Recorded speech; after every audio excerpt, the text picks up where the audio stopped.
The revolution will not be televised, and be no rerun, brothers and sisters. The revolution will be live.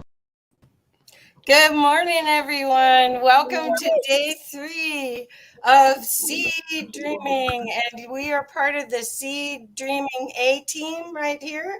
I'm Kathy Mason. That's Leanne Curtis with her thinking cap on. She's going to be brilliant today. My dunce cap. And Stone Hobbit, welcome, Stone. So glad to have you here. Thank you so much for coming. So, always welcome. Yes. So any thoughts on what your experience has been so far, Stone? Oh, through what the show or through? Yeah. I only managed to catch a little bit yesterday because of our outage and stuff. But I love these conferences. It brings like-mind energies together. I mean, we go out as individuals, we get the information, we do the work, we come back, we share it, we find the commonalities, and we just beam even more from that. So, I love these gatherings. There's always so much more that comes in. It's so perfect. Yeah, I think we're finding each other, and it's really been amazing. Now, this is a unique conference because the other ones that we've done had people had a full hour. So this is Omar said he wanted rapid fire, and boy, we got rapid fire. So I don't know about anybody else. I've been taking notes because I want to remember who to go see and sort of what time they are. I think Omar is going to break up all of these into sections so that you won't have to try to keep going to find the person you wanted. Yeah, either that or put timestamps and names like where at what minute they start, so that way he might not have to edit. Like that's a lot of work too. Yeah, well, some of the speakers I know that I've talked to wanted their "Can I have my copy?" So yes, yeah. But so anyway, can I see my dailies? Well, it's like, yeah, give us 3 weeks. But anyway, I think this is a great way to start the end of the year and to start the magic for next year, because the reinforcement of knowing that you're not alone is really, really, really important. And I think what we're seeing is that everyone seems to be able to find each other now. Anders put it's exciting. It is exciting, Anders. Yeah. So I want to share. I just got this morning, and I just want to read it real quick because somebody else said this. I can't figure out how to get it on. It's just in JPEG, so it's just an image, and I have to open Photoshop apparently. Hold on one second. But it's from a woman named Oracle Girl. I mean, all these people, not everybody's using their name, but these people are showing up and they're sharing their magic. And what this person said, I kept it because, okay, the truth always wins. Yeah. Not your truth or my truth, nature. It doesn't matter how evil or criminal it gets. In the end, there is no more pathway. It just takes longer when so few will tread any other path themselves. But that doesn't really matter. It takes a handful per million to align with nature's principles. And when the time is right, the results are cataclysmic. A small number globally is emerging who simply will not compromise. They can't do anything else. Their frequency is the game changer. Doesn't lie in the hands of those in power.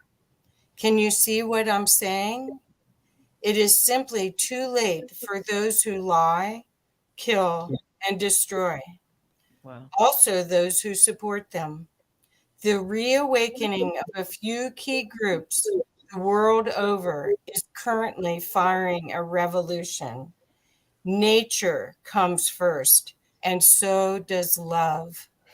Finally, only truth and peace can follow. Oracle Girl. Wow. Thank you, Oracle Girl. Yeah, I mean, well, everything's in divine timing. Of course, that showed up in my feed this Will morning. you email me that? Can you? Yeah. Do you have it, please? Like that Yeah. needs to be. Well, Like- the thing is that's what we've said is everything has a natural order, and the Indigenous understood by living close to the earth, they understood how the magic works, because it worked as a opportunity to connect and go with the flow of everything. And what we've been doing under the colonization, oh, good, Robert's here. Under the colonization is we have been working against the Indigenous ways, the ways of the people that understood how to work with the earth and how to love, how to truly love without a manipulation. So great. So thank you guys for being here. Thank you everyone who's already here on the line. And please, again, share this out. This is a really important 3 days of recordings that it could help millions of people with going through all these changes, to not be fearful, to celebrate the truth and our reconnection. So with that, I'm gonna pull Stone. Thank you. See you guys later. Thank you so much for being my A-team here. Oh my God. So happy to be here. I love these conferences. Like Stone said, it's just they're draining and inspiring. Empowering. Yeah, well, one person's cooler than the next. Okay, see ya. Okay, so now, Robert. Hello. Welcome. So good morning. Thank you. Had a little bit of problem with my internet connection. That's still fine. Well, I'm Omar's replacement. I was supposed to be a co-host, but Omar's had to work. So, and I have this wonderful A-team in the back that's helping me. I'm so blessed. So, Robert, I'm gonna still give you the timing where it still will end on the half hour. Sure, of course. So if you'd like, do you want me to put any slides up or help you in any way, or just be timekeeper for you? Please, just be timekeeper for me. Okay. So, I am really excited about being on here today. Yes. It's an honor that I really have few words to express or share. It's so special to be able to connect with so many people around the world and share our way of thinking and beliefs is a gift that no other generation in history has, that we have today and during this 3-day period. I've been a professional psychic for 58 years. I was 15 and a half years old when I first started doing readings for my living. And this is what I have done my entire life. I've seen a lot. I've traveled around the world doing readings, appearing on radio and TV shows. I have been so privileged with the amount of people and experiences that I've had with so many places around the world. Hasn't always been easy. In fact, my life, even though I have in several ways been accomplished, I've indeed had my failures, and I indeed have had some of the lowest times in my life as really dark times.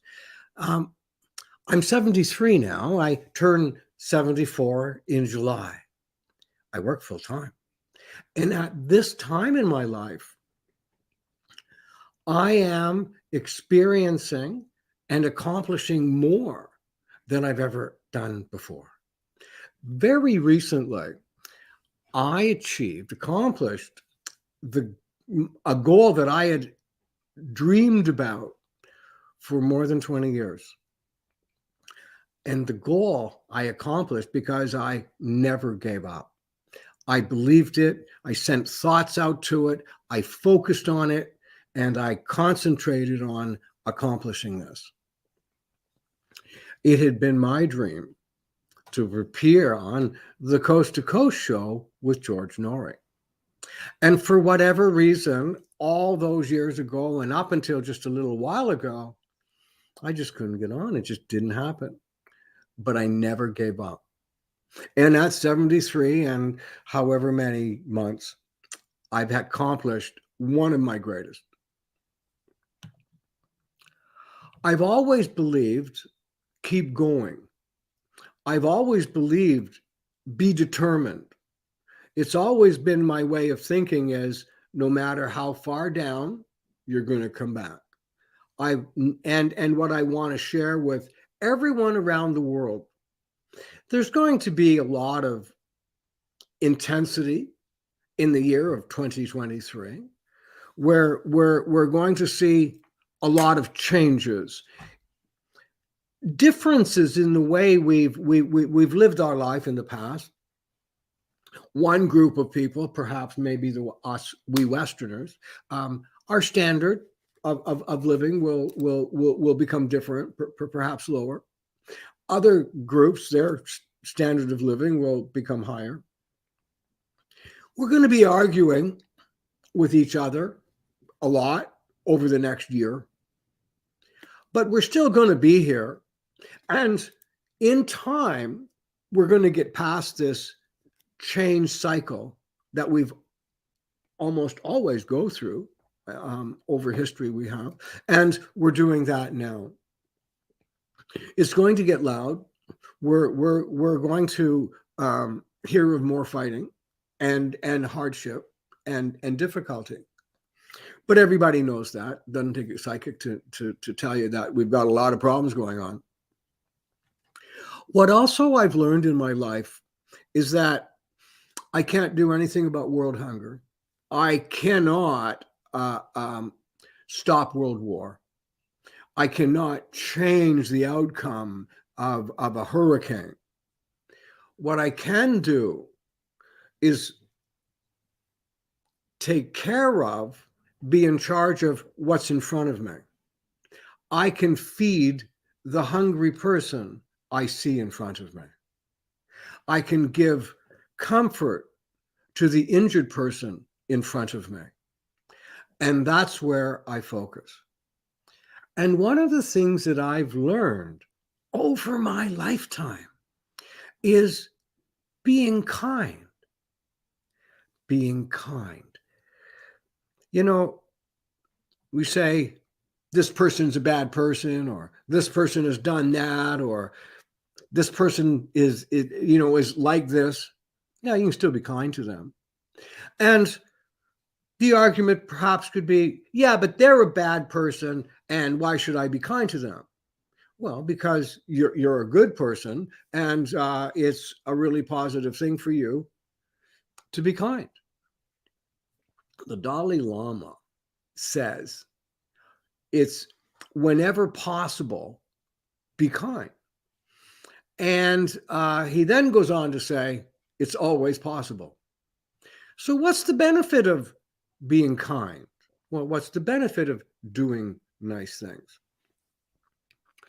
I've been around a pretty long time, and I'm so blessed to be able to be so high functioning and accomplishing. But I've had my times, and every day is not a sunny day. I go through my difficulties. And what I've learned also is that the more aware you become, the farther apart the extremes are. So what we are one way in terms of being positive, we are equally the opposite. And as a result of that, we can swing back and forth, although our goal is to stay balanced. On a bad day, and I have them, I do my best to go outside and do something kind for somebody. When I'm angry, when I'm in a bad mood, when I'm feeling bummed out or depressed, when I'm feeling like I'm losing it, when I feel like I haven't done a very good reading or I've ruined my life, we all do. We all go through these kinds of things. I go out and do something kind for someone. It doesn't have to be a big song and a dance. It can be just simply making space on a crowded sidewalk It could be just holding a door. It could be just looking at somebody and smiling. It could be helping somebody across the road. It could be saying hello. That's kind. You could do bigger things. But what I've noticed, when even in my most miserable mood, if I do a kind act, my mood changes. You know, sometimes I could feel I'd be angry about something that's occurred, and I'll be walking around and thinking about it. And it's kind of intense. When I see somebody and I do a kind act, or you know, I see somebody you know, putting in 2 garbage cans, I'll help them with one of them. And it's strange. Even the most negative moods, when I give out a sense of kindness, the negative mood kind of freezes. And if I do another positive act or a kind act in a short amount of time, my mood changes and I start to feel good in me. So it's easy to be kind. Just do it. And every little bit of kindness that you share throughout the world will ripple like a stone thrown in a pond. The ripples will spread. Be kind. It's good for us to be kind. It also is starting to prepare us for the new world, the new generation, because we are not going to be living in strife all this for the next 100 years. In fact, 2023, yeah, we'll be yelling and fighting with each other, and it's going to be spreading around the world. But even then, we still can take time to do something kind for somebody. I actually enjoy doing something kind for somebody I don't like, and I make a gesture, say something nice, give something nice to them, and I feel good inside, and that's why I give. So one of my messages today is, it can always get tough. You can always go through difficulties, but you can also always be kind. That's one of my messages. Another one I started talking about earlier on, and I talked about never giving up. Set your goal. Be it, live it, do it. We only have this one physical life, So me, Robert Lindsay Milne, this Robert Lindsay Milne is only going to be on this planet as long as I'm alive. And when this physical body completes its life cycle, then whatever essence of me goes elsewhere. But Robert Lindsay Milne ends. Inside the time period that I've been alive, I have free choice and free will to do anything that I want. Although there's accountability, but I have free choice and free will to do whatever I want. I've done my best to live up to my own personal highest standards. I've set my standards. And one of the things that saved me or got me to my position in life has a lot to do with never giving up. I was 15 years old and I lived on the streets in Toronto. I survived on the streets, and right now today in Toronto, there's like a super blizzard starting to hit us, by the way, and we are definitely having a white Christmas in Toronto, Canada. And many of us are really grateful we're having this great snowstorm in this beautiful Christmas season. So when I was on the street, it was like those days, like now. It was cold. I didn't have a place to live. I always believed I would. I knew that I would survive it, and survival was one day to the next. I was always given the option of using my intuitive abilities, my psychic ability to solve a problem, or to do an immoral act, rob, steal, or something like that. I almost always chose using my intuition, my psychic ability. Although I never committed any crimes, I never did anything illegal. Sometimes my behavior wasn't the highest standard. So my life there was no right or wrong choice, but my life, there was no right or wrong choice in what I decided to do, but based on the decisions that I made caused me to have a certain type of experience. Giving service, and always keep going. At 15 and a half, I was doing psychic readings in a tea room in Toronto, and I worked there for 6 years. It's how I got off the street. I always set a goal. I always focused on it, and I always thought about it, and I kept working and working and working to get it. At 73,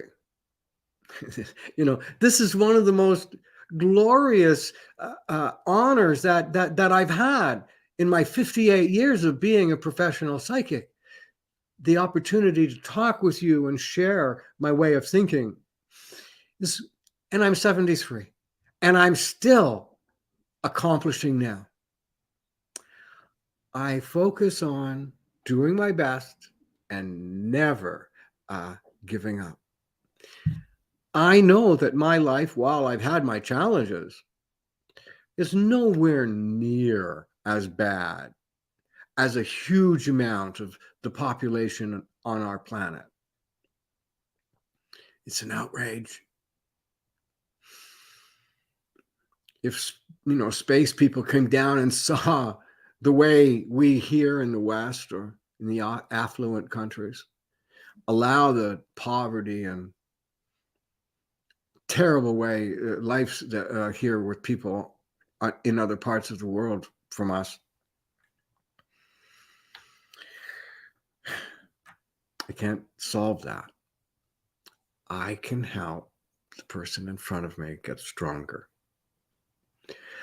And to all the people, though, around the world, if you have the privilege of being able to see this, even though your life is difficult, even though the environment that you're in is really poor, you can always do something kind. You can always make a gesture and give. If you give your kindness to someone, it will touch them. It will make them feel better. Well, most of the time. Every now and again, it's like getting a pie in the face. But almost always, when you do a kind act, it comes back to you. And the other person in time may also be kind too. And it expands. And taking control of what's in front of us in a loving and peaceful way, and being loving and kind to one person, and that one person will take a piece of that love and somewhere share it. And this is the beginning of our turnaround. Our world is changing. We can be kind and loving, and we can be gentle. It's easier to do it this way. Robert, 5 minutes. Thank you very much. You're welcome. Thank you. This is wonderful. So that was the shortest time. It just seemed like I just started talking. So there was a time in the the 1980s, there was this show on TV. It was called the City Line Show, and the host was Deanie Petty. She was a very prominent broadcaster. It was a daytime television show. Oh, I wanted to be on that show. And in those days, I was traveling a lot, across Canada, in the U.S., England, through Europe, appearing on radio and TV shows. I wanted to slow down a little bit, and it was my dream to get on Deanie's show. She never heard of me. None of the people there heard of me. I was just traveling around. There used to be a donut store right across the road from the TV station, and the studio where Deanie's show was broadcast was open to the public, but it was, behind glass. But you could see the show, being aired. There was a donut stop right across the road. Every day for about 6 months, I went to that coffee shop donut store and played Ms. Pac-Man and thought about being on Deanie's show. I did that every day when her show was on across the road, playing Pac-Man. One day I was appearing on radio station CFRB in Toronto, the Saturday morning show. And Deanie Petty heard that show. And on Monday, she told her producer to contact me and invite me on her show. I was on that show with Deanie for 4 years, every month. I never gave up. I kept focusing on imagining the best, the positive. Even if I didn't believe it, I would say it. And when you're down, get up. Keep moving. You will accomplish. You will do better. Just keep moving. I'm coming near the end of my talk today. You can find me on my podcast at pretty much anywhere where podcasts are. It's called My Side of the Crystal Ball.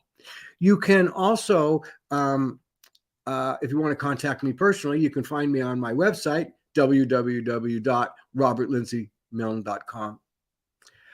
And at the end of every show I do on my podcast, My Side of the Crystal Ball, I end it with saying these words: do good, stay safe, and above all, just be kind. And I'd like to share that with you and ask you just today, start a habit. Do something nice. Just one little thing. Do something nice every day. Just pay attention and see if it can make your life different. I bet you dollars to donuts it will. So that brings me to the end. I'm not quite sure how much more time I have. Hi there. Thank you. Well, that was wonderful. And everything that you've said is a great empowerment Thank tool. you. Thank you. Because this is the time when we don't want to put our energy into more focusing on problems. We want to focus on what we can do. And that's perfect. Beautiful. Thank you. And the 3 statements, do good, stay safe, above all, just be kind, and never give up. Because I'm 73 years old and I'm at my peak. Right. Right. Well, and that's, see, 70, your 73 is 53. That's why. Right. I mean, it's like the new 73. That's right. After 58 years of being a professional psychic, I'm an overnight success. So in other words, we're telling everyone that's younger, be patient. That's it. But it's also a focus on what you want. See, Absolutely. That's the key, is that all this fear spin, it has you focus on what you don't want. And then it's using your energy for the wrong thing. So, absolutely. Yeah. Meaning the wrong thing doesn't work for you. What doesn't work for one person could have Yes, indeed work yes. for. Okay. See, so Yeah, for every, thank you. there's, okay. Thank We're- you. Correct me whenever you want. Any right. of you guys. I'm still learning, and I swear I took notes the past 2 days. I've been taking notes. I've got pages of notes from people because I'm just I feel like a sponge. Everybody that's speaking, they're just one thing's more delightful than the next, and they weave together. Wait till you watch the recordings. Oh, okay. It's remarkable. This is a God job. We always get better. We always do. Yeah. Even when we're not even trying, we can always do better. Right. Well, hindsight helps you identify the journey. Yes. When you're in it, the idea is to be present, breathe, and see what you can do. Be empowered, and be empowered from your heart, not from this. There's no more manipulation. It's just not going to be tolerated. It's not. It's out of order. It's out of divine order. It's out of natural order.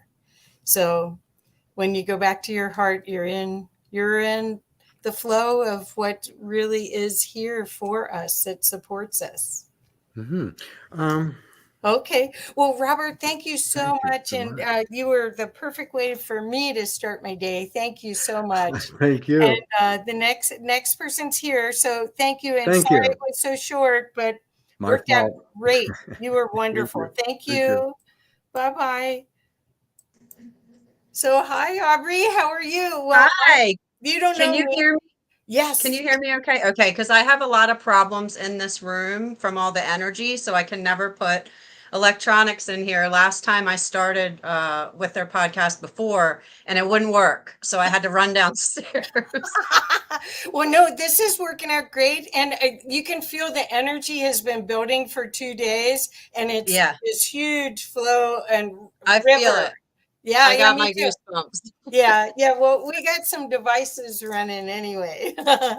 So, well, thank you, and I can't wait to know you. I'm sorry I haven't ever met you before, but I will. Oh, there's a time for everything. Yeah, Now's the time. Yeah. So do you want me to tell you when it's 5 minutes, or? Sure. Is this just me and you right now? Yes. Actually, Okay. it's going to be just you. Okay. All right. Good. Okay. So the idea is that we're talking about what we're grateful for this past year, and what we're intending to be inspired with and delighted about for 2023. So and if you need me here, I'll be here. I'm not leaving. So if you need me, I'm here. Or if you need me to ask from the audience, let me know. Okay. I'm just here supporting the wave. Okay. Okay. Well, so thank you for doing this. Thank you. My name's Aubry. I go by Aubry Rose for my business. I am a evidential medium, a Reiki master teacher, and spiritual advisor. I've been dabbling into a few other things, but I did a podcast with you guys maybe last year about my ayahuasca retreat. So I didn't really get to talk much about what I'm grateful for. So gratitude, I'd be lost without it. First off, before I started living a spiritual life, I was only grateful for the good things. So it makes me a little emotional. It has taught me to be grateful for it all. In the past year, my husband and I got in a bad car accident, and he got hurt pretty bad. And I was on top of the world right before that happened. I had done a lot of healing. My business was booming, and then bam, this happened. First off, we shouldn't have lived through it, so I'm grateful for that. But when you need healing, spirit kind of makes you isolate. So I wasn't having my booming business anymore. I started to go into a dark place and I needed to heal. You know, we have many night of the shadows. We have a lot of those. But the whole time I just felt grateful. I'm grateful. Why am I grateful? Like this horrible stuff just happened. And it took me a while to understand where that gratitude was coming from. So from this whole accident and it just completely shutting down everything, more things started to blossom, more and more things. And I can say today, 16 months later, that I've never been more grateful in my whole entire life. You have to be grateful for the good. You have to be grateful for the bad. You have to be grateful for it all. We are light and we are dark, and you have to love them and embrace them both. I have recently, within the past year, started living my authentic self. I had my Aubry Lewis page on Facebook. I had my Rose to Soul private group. So I would wake up and go on my regular page and say, you know, be grateful for the day. And then I'd go to my other page and I would be grateful for the day. And I would go more and more into depth of what you need to be grateful for. And I got tired of kind of living a lie. So one night I got on live really late and I said, look, this is me. This is my beliefs. It's not that I read something and believed it. It's that I had these experiences that opened my eyes and changed my life. And I want that for you too. It's pretty amazing, first off, that I have this platform to be able to talk about this stuff, because just recently it's been okay to talk about it.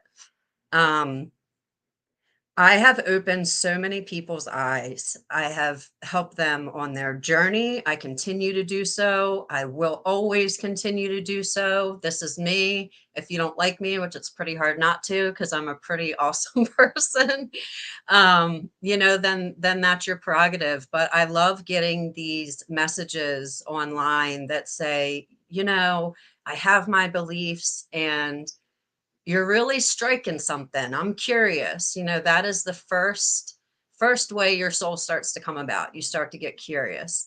And we're not teaching you guys anything right now. You already know this. We're helping you remember. So again, I'm grateful to be able to live my authentic life, to help people, whether it's, you know, I loved what Robert said about if it's opening a door to helping someone with trash. Like even before spirituality, I helped people. I never stopped helping. It was what I wanted to do. I just wanted to make people smile. And again, what Robert said, my favorite people to help are the mean ones who don't want it, because you always get a smile out of them. I put a lot of good out into the world. My husband and I and daughter went to eat the other day, and there was this guy sitting by himself and he looked sad. So we anonymously paid for his meal. I go really big with gratitude at Christmas. You know, Christmas has lost what it's truly about.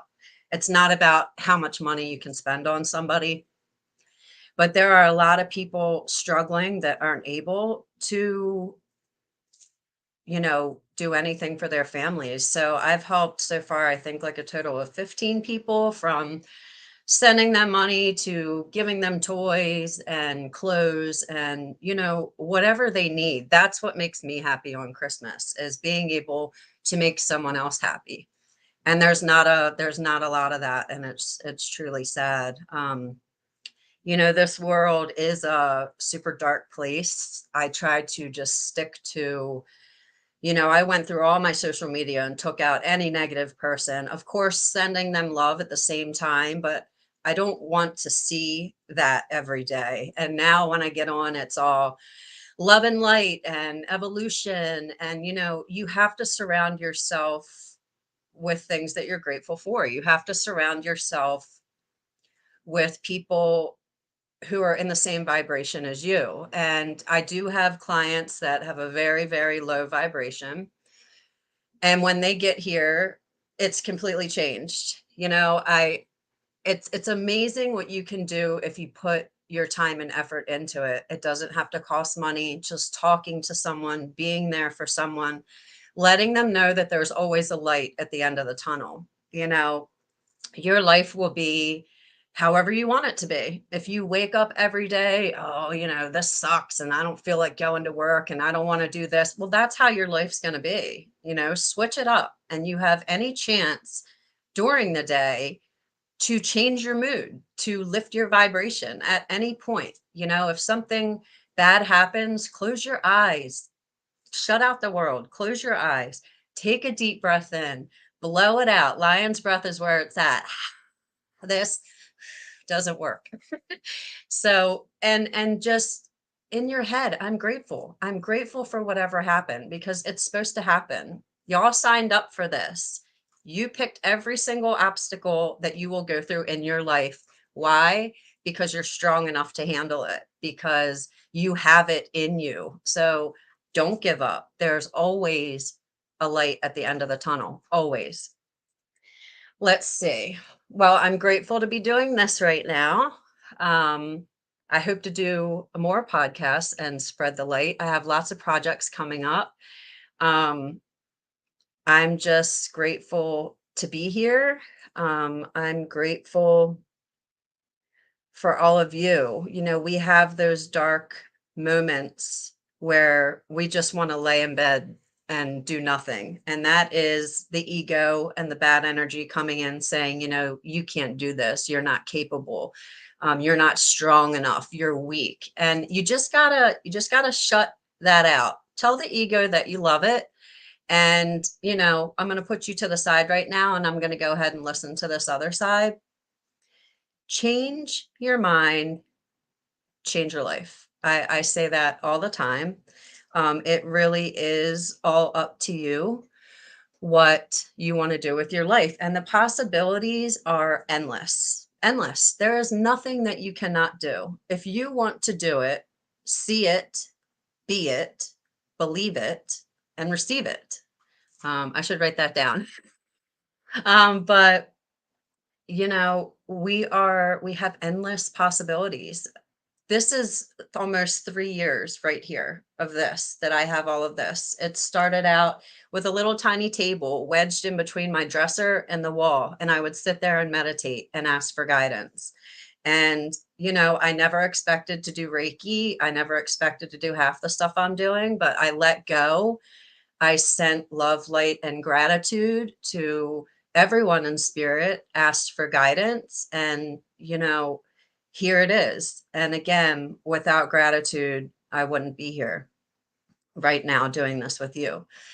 But the most important thing is that you have to be grateful for the bad things. You have to. It's a hard thing to grasp, but when you are grateful for the negative or bad things that happen in your life, there winds up being no negative or bad things that happen in your life. When I send gratitude to things, it makes them shiny. It gives them light.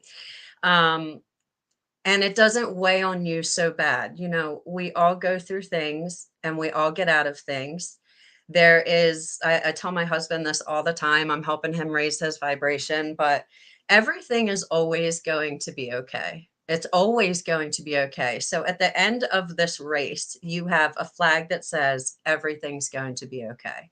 Now, the person on the left is going to struggle, cry, scream, whine, and then get to the end where it says everything's going to be okay. Now, the person on the right is going to skip, enjoy, and send love and be happy. And they're going to meet that other person at the end of the line where everything is okay. Which one had a better journey? The one on the right, obviously. So no matter what, everything's going to be okay. Keep that vibration up. Be grateful. Be grateful for everything, every single little thing. I find myself doing the tiniest things, and without Aubry even saying anything, in my head it says, yeah, I'm grateful for that. Put out the gratitude. Do good for people. It is so hard for me to see just like nasty people. Like it always has been, but now it's like on another level. You know, that person is you. They are a reflection of you. So I always try to go out of my way to make them have a better day. Let's use an example. I just got a new car, and soon as I walked in, the car salesman that came to me, he was spiritual. Like, we could feel it. You know, you feel that like zing, you feel that, and the whole process was flawless. You know, buying a car is very stressful. The whole process was flawless. We were talking about crystals and energy, and you know, not everybody accepts that. They think you're weird. So it was very nice to be accepted right off of the bat. So I'm all excited and the vibration's high and I'm going to get a new car. And this gentleman walks past me and he just has this yuck, this like mucky aura about him. And I was like, hi. And he said, hi. And I'm like, how are you doing? And he's like, you know, terrible, but whatever. Thanks for buying a car from us. And he just walked by and I was like, wow, you know, that really must be terrible to like live a life like that. And I signed all of the papers and we had to go back in the morning because I was trading my car. And again, filled with the serendipitous love of vibration in the universe and source like being there. And I got the keys to my new car. And the gentleman that had said that to me the day prior was the manager for the whole building. So I get why he was stressed, but I'm all happy and my vibration is all high. And I walk over to him and he's at his desk and he looks super stressed. And I just sit in front of him like this.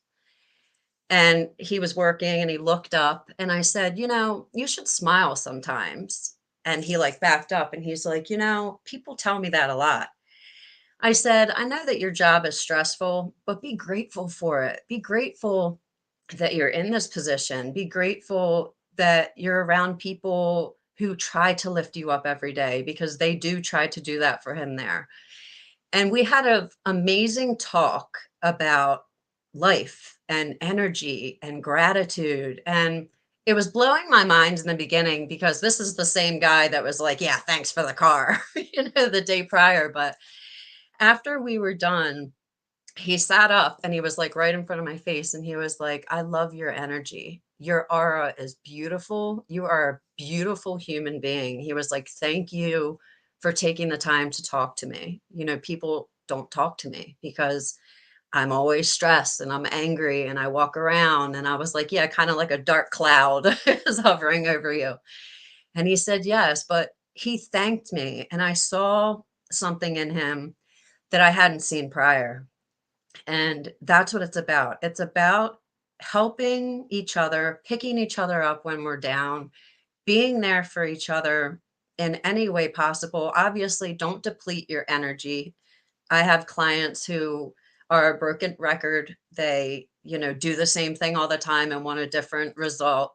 And that's different. But you will feel called to help people. I do. I feel a huge calling. And one of my biggest callings is waking people up. And at first I said, you know, I can't do this.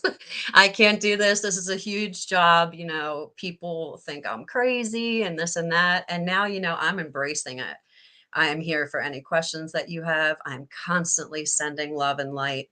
And I just want everyone to, you know, as a collective, know that you don't have to be controlled. Like there is another world out there that we are all capable of living. And the first person that you need to love and be grateful for is yourself. And a lot of people are like, well, how do I do that? Well, you have to go inward and you have to heal things and you have to actually sit with yourself in isolation. A lot of people cannot be alone. They choose to not be alone, but they can be alone. And I am helping and coaching people through that too. But the very first way to make your life better is to make yourself happy, to love yourself unconditionally. And it's kind of weird at first, but I would look in the mirror and say, Aubry, I love you. Like, I love you. Thank you for showing up. Thank you for being the amazing, generous person that you are. Thank you for the things that you do. Gratitude, gratitude, gratitude. I'm always here and all of my loved ones know that. And I'm always here for you guys. I just want us all to start with self-love, because once you love yourself, I mean, the world just opens. It's an amazing thing. I'm not sure what else to talk about. More gratitude. Yeah, Kathy. Oh, I can't hear you. While we've been on, I got flowers, and it's not, it's like -3 here. So It just started snowing. It just started snowing, and it was not supposed to snow today. Talk about gratitude. This is from one of my clients. Ooh, nice. And my middle name's Rose, so I love the roses. Well, how perfect, huh? These are really yours. Want them? Thanks. Yeah, I know I got 2 other presents. Yeah, so wow. It must be Christmas. Okay, so tell us, I know that you are, I do the same thing. I mean, I'll walk in a room and I'll intentionally see who we can turn around. When I used to have a clothing store, my staff and I would play a game that someone come in grumpy and see. Well, because people don't remember what you said, but they remember how you made them feel. Really, truly. So I'd love some insight on this coming year, because as you know how to do the shamanic kind of hard work.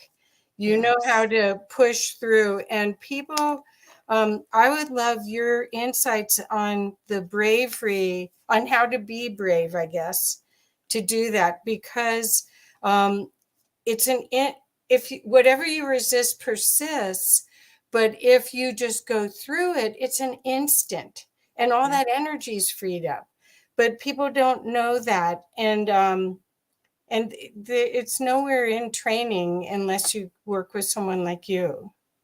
Yeah, I mean, well, we all are told that we are weak. It's the whole programming. I don't want to get into all that, but you know what I mean. Yes. And we just have to, again, the very first step is going inward and loving yourself, trusting yourself, being confident in yourself, knowing that you are powerful. I've never been one to really care what people think, but how I am right now is I could care less. You know what I mean? Like, really, living your authentic truth is, it's freeing. And the very first thing you have to do is shut out the noise. Once you shut out all of the outside world and then go inward and listen, like, people don't understand. They're like, what do you mean you hear stuff? Well, go inward and be quiet. And you will start to hear things and heal things. And we are constantly being directed in our head. Think of it, as the couch potatoes. You're sitting there watching a TV. Well, turn that TV off, and the same thing's going to happen in here. You know what I mean? You're not going to see it. But, I feel like I am brave as I am because of what I've been through in my life. We all go through the struggle. Yeah. And like I said, I never knew any of this was going to happen. Right. My best friend died, and 3 days later started talking to me. So, once I found out I was a medium and I let go, trusted the universe. That's the big word. Trust. The snowball started flowing. Next year, I'm excited because I am in love with Dolores Cannon, and I've read a crap ton of her books, and I've watched a lot of her videos, and I am going to be taking her past life regression therapy course. Oh, cool. So that is my next step. I'm going to be doing that. I'm doing a spirituality 101 course. So a lot of what you were just asking about will be in there. It's kind of like a step-by-step, how to meditate, how to heal, how to breathe, how to let things go, all of that stuff. So that'll kind of be like a step-by-step. And I want to do something that I've never seen before. I joked about it before, like a spirituality 101 for dummies, but I was the dummy and I was trying to find out this information. What is happening? What does this mean? What does this mean? And you just go down that spiral into like that dark hole. And did you get any answers? Not really. So I really want to make my own, fill it with the love and the knowledge that I have. I channel everything for when I do projects like this. I've did automatic writings with Dolores Cannon. She's going to help me do my course. And these things, of course, they scare me. You know, can I do this? That's my little ego over here chattering in my mind. Can I do this? You can't do this. But I, you know, just put it to the side. Ego, I love you, but I don't want to deal with this right now. This is me. I'm going to take this. You sit back and watch. And every time that works.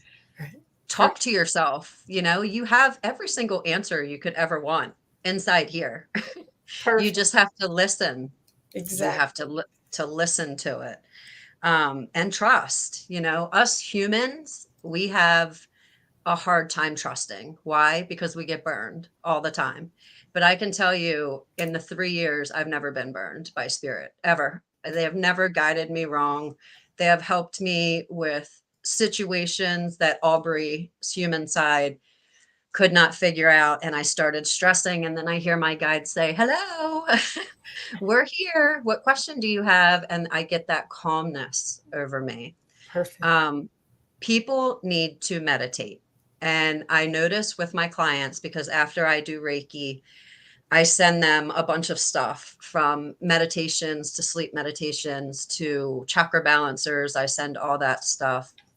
And a lot of them are like, I'm like, do you meditate? And they say this, their eyes get all big. Oh no, I can't shut my mind off. And that used to be me too. But meditation comes with practice. Right. Of course, we are all going to have things that come into our mind when we're trying to meditate, but I do a couple different things to get rid of those. I do a really quick 3 breaths through my nose, blowing out real quick. Somehow that clears the screen.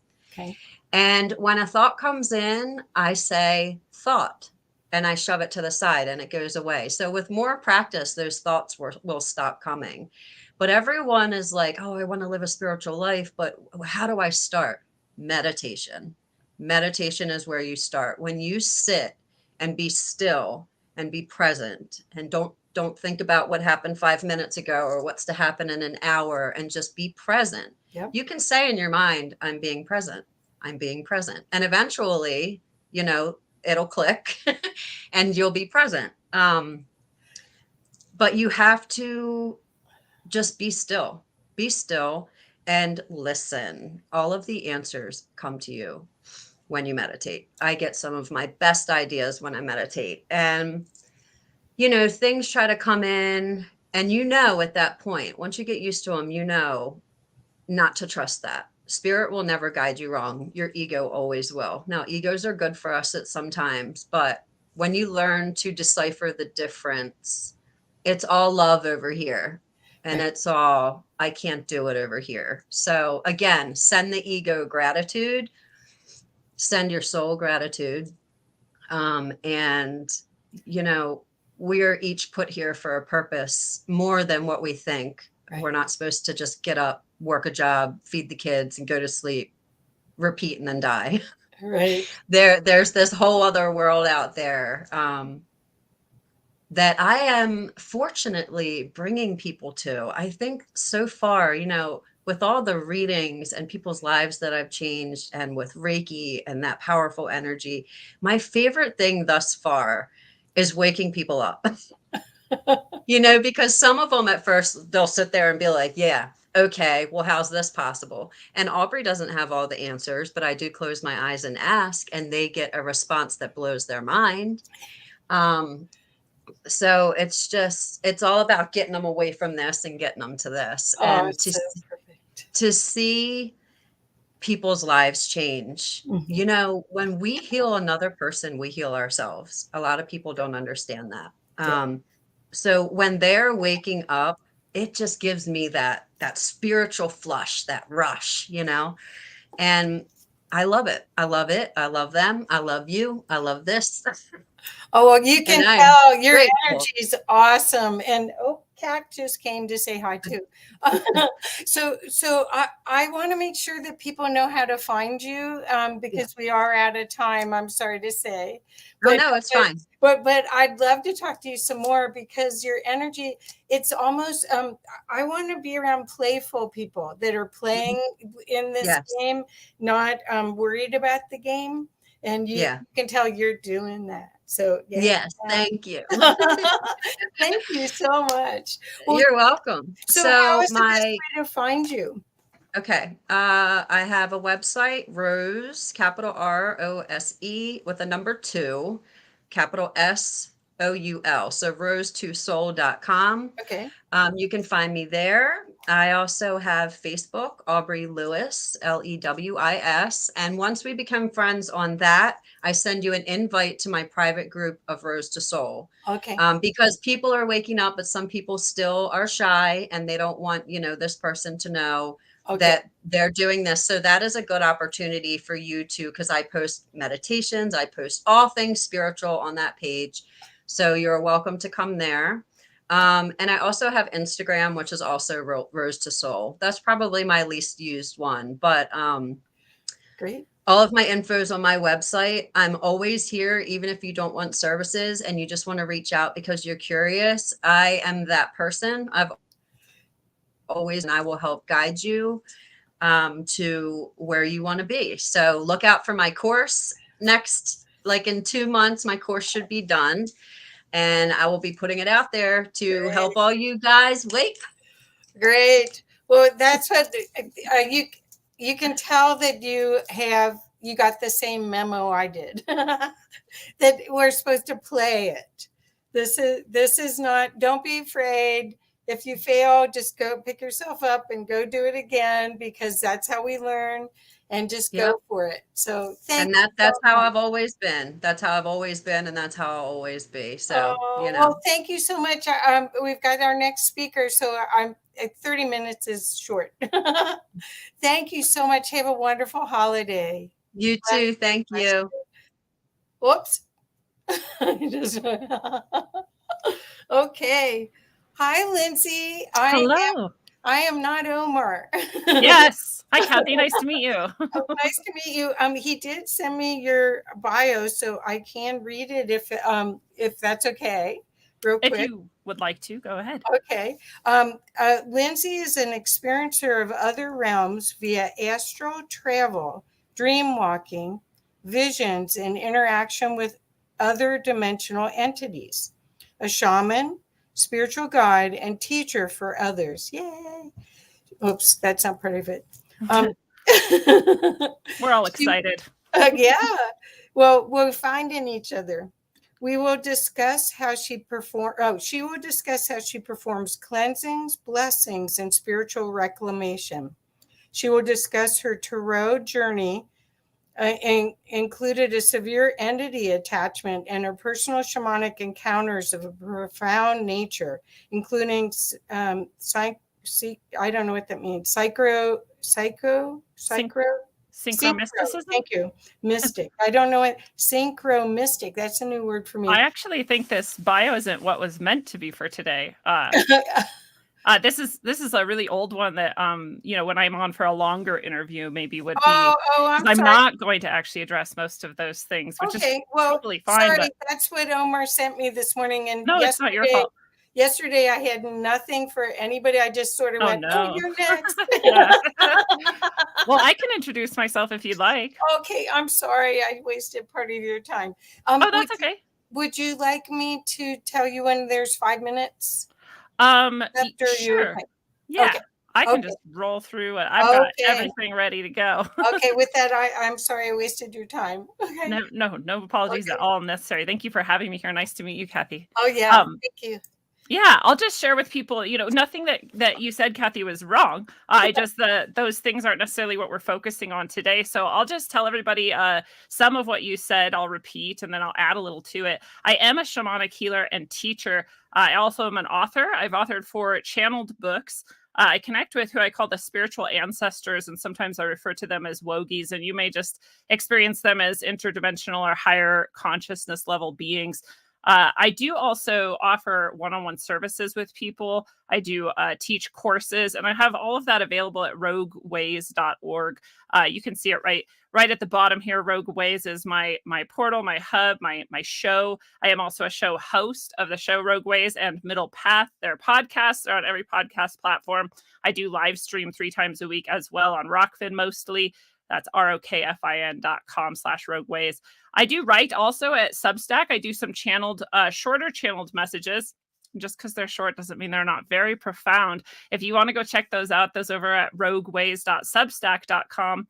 And I also put them in my community, which is at rogue.locals.com. So I know that's a lot to throw at people, but all of it is available at rogueways.org. And I am a master teacher as well as a board certified teacher. So I have a history of teaching, and then I also have a history of my spiritual and shamanic sort of development and side of myself. And I know today we wanted to focus on gratitude. So I just want to share my gratitude first. And in general, I just feel gratitude is so important. And I feel like it's very underrated. Like, I feel like a lot of spiritual people talk about gratitude, but not everyone who hasn't focused on it and really done it as a practice has maybe understood like just how powerful and transformative just gratitude is. So when Omar and Kathy invited me and others to speak here today, I was really excited to see that gratitude is the focus because it is, like I said, just really, it's underrated. I don't think people dive into it as much as they should. So I'm so glad we get to do it together here today. And thank you again for Kathy and Omar for inviting me. My own gratitude has definitely transformed my life, and it's grown. There were large portions of my life where I was not grateful for anything at all. And I, in fact, was very much in the deep, deep darkness, of my own life and struggles. And I heard, our previous guest, her name is Rose, I believe, and she was speaking, I think, on this too. I only caught a few minutes at the end. And so we sound sort of like we have a similar path, but so many of us do. And we're in that darkness. We're not very grateful. We don't really want to be grateful. But developing that gratitude has actually been what sort of has gotten me out of some of that darkness. And it's grown exponentially as I've recovered both from my traumatic childhood. I lived in deep poverty. I had very unstable life and very abusive surroundings. And CPTSD was one of the outcomes of those traumatic experiences. And gratitude has been one of the things that has helped me come out of CPTSD as well. Just gratitude, right? And people look at me now and they're like, you're so happy. You're so bright. Like, you must not have ever experienced any struggle. And I just want to laugh because I could list for you the things, and they're things that a lot of people would feel crippled by, or perhaps feel like you could never recover from, especially all of them in one life at once. This smile you see and this brightness is not an accident, and it didn't just come automatically. It came through developing gratitude and from healing myself, and gratitude is a core part of that. So it really can lift us from depression. It can lift us out of our anxiety, our worries, our just regular day-to-day struggles, and it refocuses us in the moment. So everyone right now could even stop for a second and just say, what am I grateful for? And especially if you're in this mood where you're like nothing, or like bah humbug, or things are bad in the world and rah, especially then do it, right? Especially then go, you know what? I am grateful. I'm grateful for the fuzzy socks on my feet. I'm grateful for the walls that I have around me, that I'm not out in this freezing cold that we're all probably experiencing right now, wherever we're at, right? I'm grateful for, I have food. I have some food over there, right? I have running water in my house, just simple things. Isn't that nice? Just for a moment, even to imagine not having those, you realize how grateful you can be for even those simple things. And I bet you can find even more profound, dramatic aspects of your life you're grateful for as well. I'm going to share with everybody then some of the things that I'm most grateful for in the world and in life, and that all of us experience, all of us have. Some of you might have said, I don't have fuzzy socks. I'm not grateful for that. Cool. But we all have these things that I'm going to share with you today. So one thing I'm very grateful for is just nature. And nature is God, actually. Whatever we call God doesn't matter. I don't care what you think. Or you think about a guy in the sky, cool. But what God actually is, or what source actually is, or what the all actually is just nature. It's everywhere, everything all the time. Everything everywhere all at once.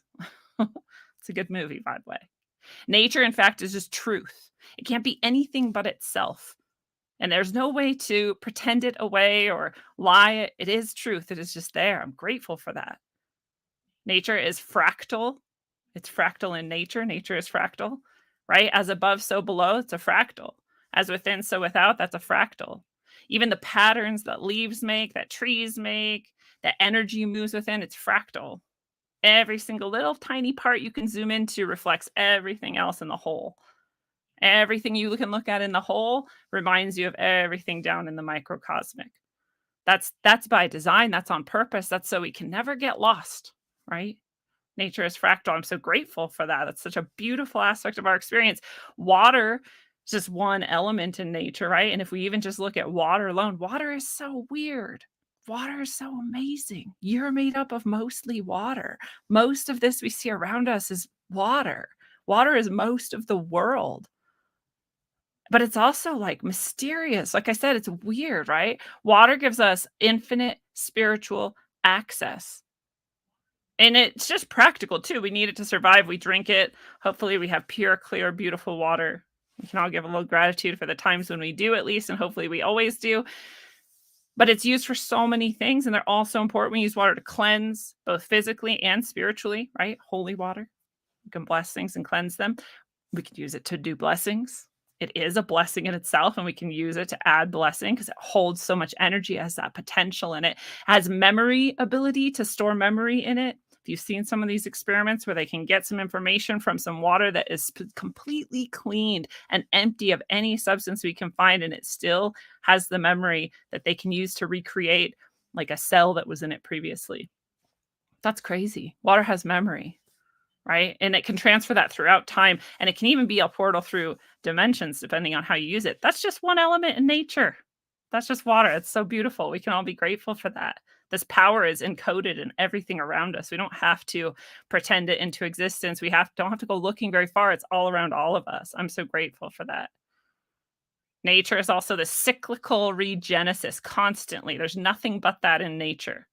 It is always cyclical. It's always regenerating. No matter when we see destruction, we always see rebirth. No matter when we see growth, we're always going to see decay. We're always going to see this order. We're always going to see birth, growth, fruiting, and then death. And then the death falls down and it fertilizes. And then from that fertilization, we get the rebirth. And it's always like that. Every cycle you can look at all throughout the universe. Nature contains that. And I'm so grateful because we are also that. We are all these things too. We are as within, so without. We are fractal. We are nature. And even outside of our world here, whatever you think this place is, doesn't really matter. Flat, globe, plane, simulation, not simulation, doesn't matter. Whatever this place is, outside of this seems to be something we call space. And even there, the stars, whatever they are, the heavenly bodies, whatever they all are above, and they map out these divine stories, right? We've got all of these stuff in our stories about the stars and our myths about the stars, in the patterns they make as they move. They're actually showing us things about ourselves down here on Earth. That can't be an accident. That's so beautiful. Even if you just look up and don't see that, and they're just these twinkling lights, like how amazing is that? We get to look at that every night. That's amazing. I'm so grateful for that. I'm so grateful for nature. I'm also grateful for our gnosis, our wisdom. All of us have these 5 senses, or maybe 11 senses, according to Guy Murchie. He's a really amazing scientific mind. Maybe we have 11 senses. At least we have 5, and all 5 of them bring us information. They can also be a distraction we need to work with and sort of temper, but at the very least, they bring us information. This information is something that helps us know who we are and what we are and where we are, and that's gnosis. That's our wisdom, right? We get to interact with that and receive that. We get to then cogitate about it. We get to think about it, right? We get to reflect about it. We get to choose to do that to more extent or less, depending on what we want, but we get to do it. We have that ability, and therefore we get to choose to discern, to categorize, to look at all of these things that we see around us in nature and ourselves and up above and down below. We get to develop our discernment. We can classify, reflect upon it, choose, and we can even then start to project and create, hopefully, using that information, the life that we want, the world that we want. If we didn't have these abilities, we wouldn't be able to do that. I'm so grateful for this gnosis and this wisdom. I'm so grateful for our intuition, from our guidance from above. All of us have it, even when we don't realize it. Even when I was in the deepest darkness, very ungrateful, very angry, and believing that God didn't exist and love didn't exist. I was there once. Even then, I was being guided intuitively through synchronicities, right? Through other things, through signs, through symbols, through visions, through dreams. And all of us are. All of us are. There's no one who's not. I'm so grateful for that. I'm so grateful that we get to have that perception and that gnosis, that wisdom. I'm also grateful for our interdependence, you and me and all the people around us. I know sometimes we're a little bit fed up with some people. We're a little bit like, oh, I can't handle this right now. Or we're a little bit controlling of what other people are doing. And we wish we could just shake them and go, wake up. But without them, the world would be very different. And it wouldn't be very cool if we were just alone. We wouldn't like that. I'm really grateful for our interdependence. We can't survive alone. We're pack animals, and I love that about us. I'm so grateful for that. I love the relationships I get to have with other people, and some of them have been hurtful and harmful, but that's given me the opportunity to create better boundaries and to choose different things for myself and find people who are even better and not hateful or harmful, right? I'm so grateful for that. All of these people have been mirrors. All of us have mirrors all around us, and we get to look out and we get to see what about that is like me, and what about that is something different than what I want, and what do I want to choose differently now, or maybe I want to bring that closer to me, or maybe I want to be more of what I see in that person. Everyone is a mirror for us, and I'm so grateful for that. We get to have communities, we get to have families, we get to have connections, even the families we choose, if they're not the families we were born into, we get to do that. And that gives us purpose. We wouldn't have purpose if we were just alone in a nothing, just emptiness, just floating. Like, that'd be very boring. With other people, we get to have a purpose here and say, you know what? My purpose is to help people do blank. My purpose is to work with people in this way. My purpose is to help other people do this thing. Whatever it is, it's always going to involve other people. That's your purpose.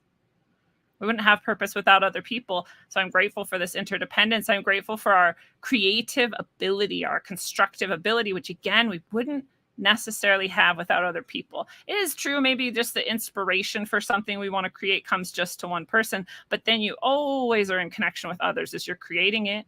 Again, no matter what you do, whatever that purpose is, whatever you're going to create, it's going to involve other people, and I'm so grateful for that. We get to construct alongside others. I'm grateful for the interdependence as well of this web of life, right? The whole universe shows it, at least our little world, our earth here shows it, that life is interdependent, that there's always living beings that are supplying energy to other living beings. It kind of goes back to that cycle of nature that I mentioned before, which I'm grateful for. It's sort of similar to that. We're all propping each other up here in this web. It is interdependent. We create life within one another. And that is a beautiful thing. I am so grateful for all of that.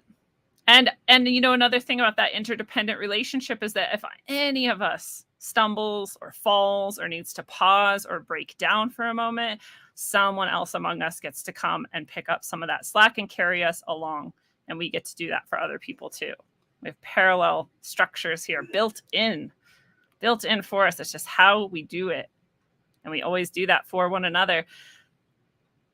I'm grateful also for divine inspiration. I'm grateful that each of us has within us a personal relationship to God and Source, a personal relationship to the all. It's always within every single person, whether they like it or not. That we all get to experience that fire of life, that soul that's within us that is unique and individual, even as much as it is everyone else and everything else. It's ours. This is our life, our soul, our past lives, our future lives, our path that we're traveling. That relationship to the divine is within all of us. So we can all experience that development, that progress, that change. And again, that we're guided in that. I love that connection that we get to have to the divine. Every single human has this, even if they forget. And I'm so grateful they do. I'm really grateful for that all of this entails free will and experience. I'm so grateful for that. People will ask, like, why do we do these dark things? Or why do we sometimes harm ourselves or others? Because you have free will. And because involved in that is going to be some learning and some mistakes. I think I'm going to try this. And the karma, the reaction from that was not quite what I liked. I'm going to choose something else instead.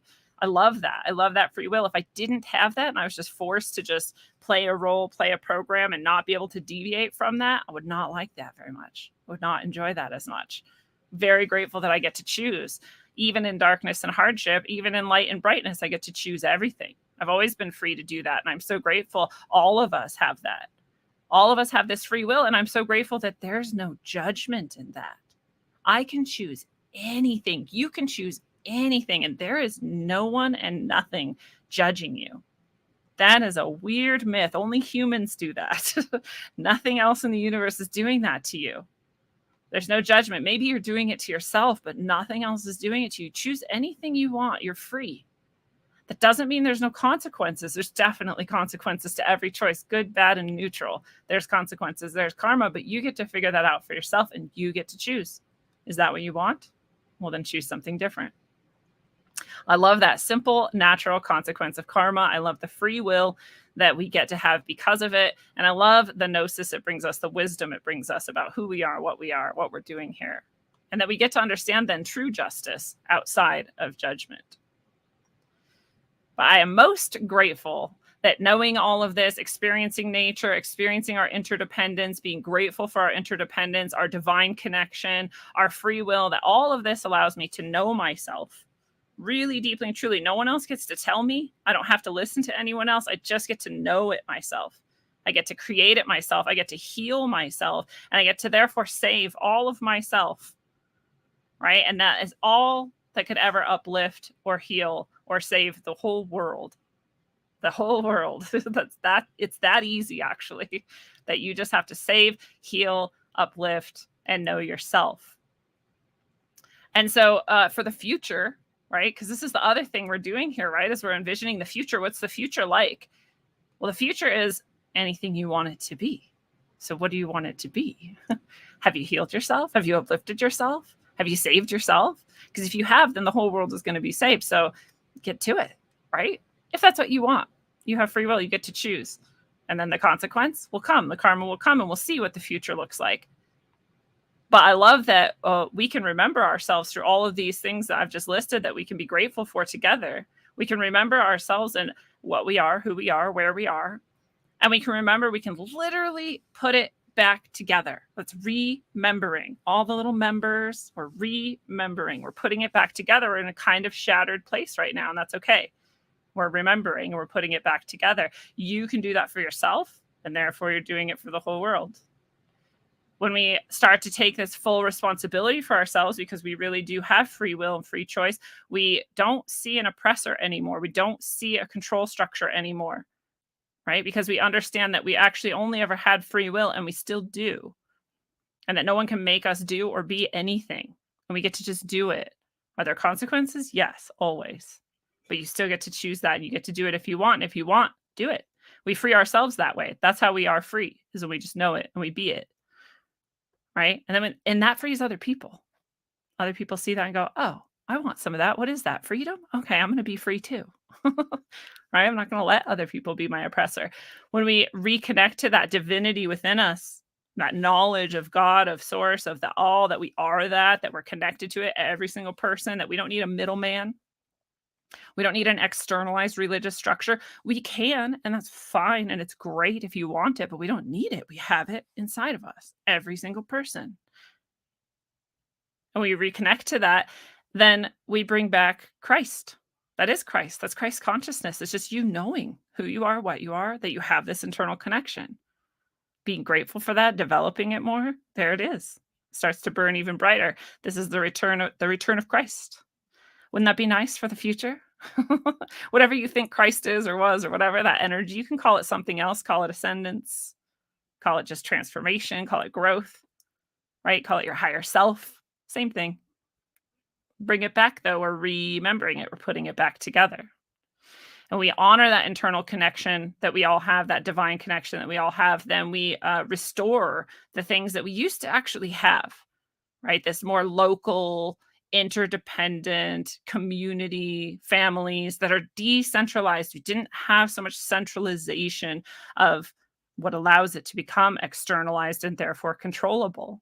When we re-internalize it, we remember who and what we are, and we are divinely connected and inspired, and we look around us and we're connected to the things, the people, the places, the natural settings that are around us. We bring it back to here, and we become this node in this decentralized web. There's no more control system that could even affect that. Wouldn't even have to try to remove it. And 5 minutes. Thank you. You're welcome. When we live in this embodied and fully present way, gnosis, that wisdom, knowing who we are, knowing what we are, and we lived in this fully embodied and fully present way, this gnosis will be more accessible for everybody, right? So even if we look at education, we don't need those big systems anymore. We don't need centralized control of it, because it becomes, again, decentralized. It becomes internal. It becomes more accessible for everybody. It becomes free. You don't need systems when you have internal understanding, internal wisdom, internal gnosis, and everyone around you does too. It just comes freely to you. You just get to experience it and participate in it as you grow, as you go, in every aspect of life, because everything is available for you to learn from. That's what nature is. It reflects truth, right? All the way back to the beginning. What we're grateful for is this natural truth that exists everywhere. Everybody has access to that. We don't need necessarily, you always need people. Maybe you need guides from time to time. You need those mirrors that reflect, that are all around you. You don't need anything else. So we can create this interdependently, this decentralized, personalized internal gnosis and wisdom and teaching and learning.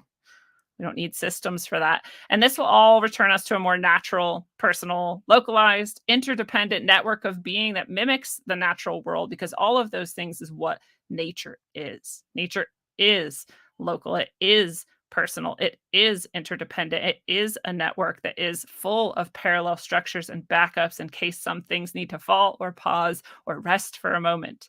And we are that too. When we mimic that, we'll no longer be in denial and disconnection from ourselves, which is what we are for the most part. Maybe not you and I, but on the larger scale, that's what we are right now. We're disconnected. We're not remembering. We are in denial of ourselves and our natural world. So we reconnect all of that within ourselves, and we're no longer in denial of what we are and who we are. Then we become integral nodes in creation, which is what we've always been, which is nature. That is us. And we get to create this place together, and it just happens naturally. We're manifesting all of the time. We're never not manifesting. So the more whole you are internally, the more connected you are divinely, and the more present you are, the better everything is in the whole world. When we save all of ourselves, we save all of the world. It's your one job. Save all of yourself. That's all you have to do. And so you can start. You can start today. You can start within. Maybe you started years ago and you're just like, yeah, I'm still doing that. Cool. Stay the course. Keep going. We're actually having huge changes go on in the world right now because of this. We're in some death throes of the stuff that is being let go of. And that's how change and transformation always works. So we don't need to fear that. We don't need to be stuck in that. We can just keep on our path, on our course of being connected and whole internally, being connected divinely, and moving forward. And as I always say, until you do all of that, I hope you travel well, aim for balance, and always look inside first. So I'm very grateful that I got to share with everybody today. And thank you again, Kathy and Omar, for inviting me to do this. Oh, you're muted. You did that perfectly. You timed it just like amazing. I've been a teacher for years. I have to time everything. Well, I have to say this is so useful. Thank you so much. Everything that you said really will help people. And I feel like I'm going to have to listen to this again. Well, do you know what I mean? It's like each one of those things that you suggested to do are big. They're huge. Yeah. This is the roadmap to everything, basically. It is. Thank you. I dive in deeper to all of this stuff over and over and over again on my show, Middle Path, especially, but Rogue Ways sometimes as well has these themes within it. So that really is my goal, is to help people reconnect and develop themselves so that we can all make a better world. Yeah, that's here. So the best ways to reach you are at those two, are those podcasts or? Those are my podcasts. You can find them on any platform. If you search for Rogue Ways, the Middle Path comes up under Rogue Ways as well. Okay. And you can go to rogueways.org and find links to all the stuff I do. Oh, perfect. Okay, Yeah. that's what I wanted to know. Thank you. Well, Thank you. have a wonderful end of the year and look forward to getting to know you better in 2023. You too. Thank you so much. Thank you. Bye-bye. Bye. Wow, this is just awesome. What will we do tomorrow? My goodness. We'll have to go listen to all these again tomorrow. So Ron is here. Hello there. Hi, Ron. How are you? Hi. Hi, I'm fine, thank you. Hi, So- Kathy. You're kind of dark. Is there any way to get a little more light on your Oh, wait a minute. face? I'll try and hold on a minute. We want to see your shiny, Oh. happy face much better. Is that better? Kathy, can I upload slides or? Oh yes. Do you know how to upload them? I'm not sure on this StreamYard. Okay. So do you see at the bottom of the screen? Oh, let me Yeah. use my headset because hold on a sec.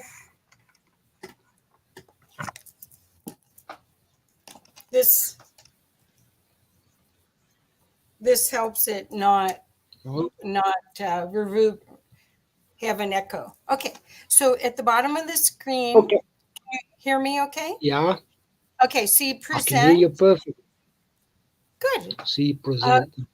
Present. It's got a screen with a cross on it. At the very bottom of your StreamYard screen. What it says live stream? No. Oh, I No, can't see it. Oh. Does it say Oh, there's a mute, little bit there. top cam settings, percent? Okay, click on that and it should say slides at the very top. And from your computer. Oh, jeez. Oh, yeah, I can't see it.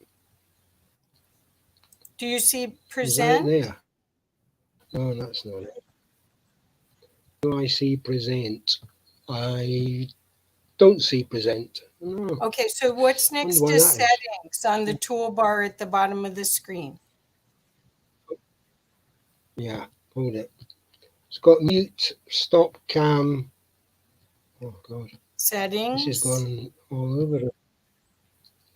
Yeah, I saw settings a minute ago. Oh, yeah, I got settings, yeah. And what's to Yeah, I the got right of settings? Yeah. And do you see present? It is. Yeah, I do. It's Yeah, right got there. it. It's right next to it, Yeah. to the right of it. Okay, Got click slide- on that. Yeah, got it. Yeah. And now you can see slides at the top. I saw slides a minute ago. Yeah, I got slides. Okay, well, yeah, stay. okay, yeah. Just we're just take a Click on that. breath. We're good. Okay, so Slides. slides, and then it says from your Mm. computer. Yep. Got You it. got it. Just No, click yeah. on that, Oh, yeah, okay. and Okay, then you'll right, so find I'll the upload. slides on your computer and upload. Yep. And you and I can chat while they're uploading.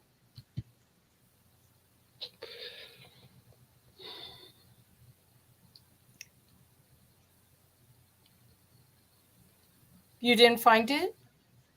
I've got it. I've clicked on it. I'm just seeing if it's. Yeah, it takes Come up. just a few seconds.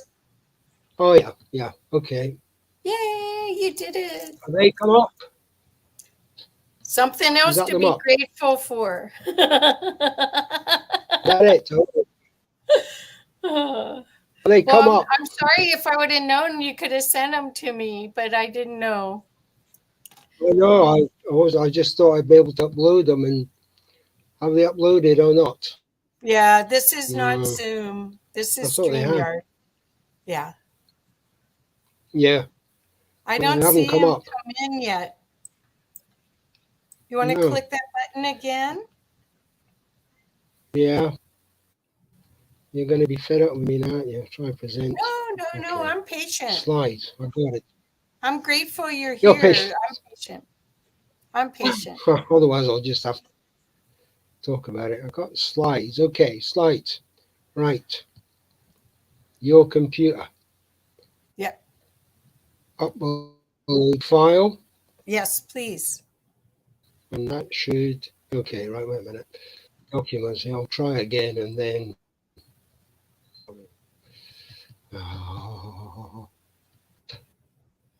here we go. Right. Double clicked on it. As a guest, you can load up to slew. Yeah, Says, it as a should be guest able to user, you can see it. load up to 2 slide decks. Please log in. Did it let you? Yeah. Did it let you upload it? I don't see it yet. Well, it says as a.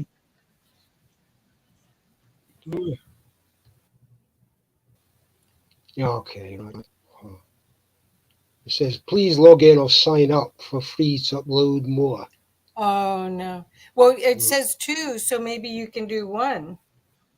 Yeah. No. Okay. Yeah. Well, the Okay. other choice Does it come up? you could put them on in front of you and read from them, so you could use them as your Okay, guide okay. for the Right. talk. I'm sorry, I would Yeah. have helped Yeah. you Yeah. next time. I'll just do that. Okay. Well, No. Hey, last time yeah. it came up, you know. Yeah. I'll just go through this. Okay. Okay. Okie doke. Okay, so would you like me to tell you when Can you hear there's me 5 okay? minutes? Would you like me to tell you Yep. when there's Do 5 that. minutes?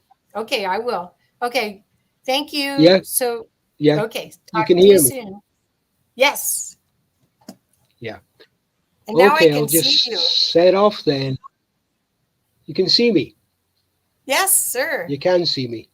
Yes, sir. Okay. So Because I'll you just have light on you now. start. Yeah. Okay. Well, I'll just start off then. Yeah. Hi everybody. I'm sorry I haven't been able to upload my slides with my talk. But anyway, I shall carry on. It's a bit strange. I've got a photo of myself up here, and it's a bit odd looking at myself rather than everybody else. So look, I was just taking the theme of gratitude quite literally, because I know that was the theme of the conference.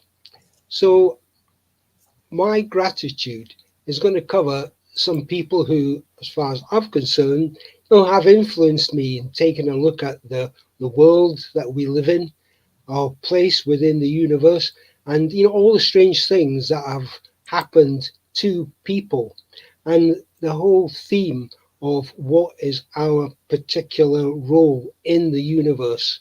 What are these forces that are constantly, if you like, pushing us one way or the other?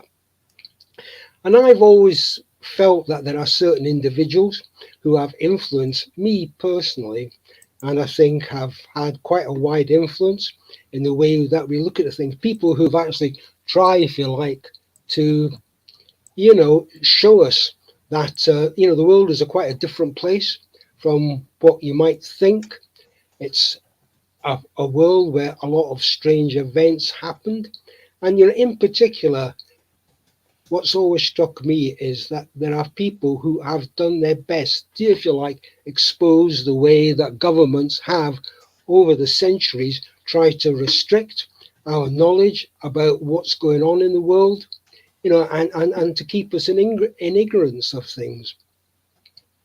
And some years back, I wrote a book, Famous Scots and the Supernatural, because I live in Scotland, so I was interested, obviously, in that area of activity.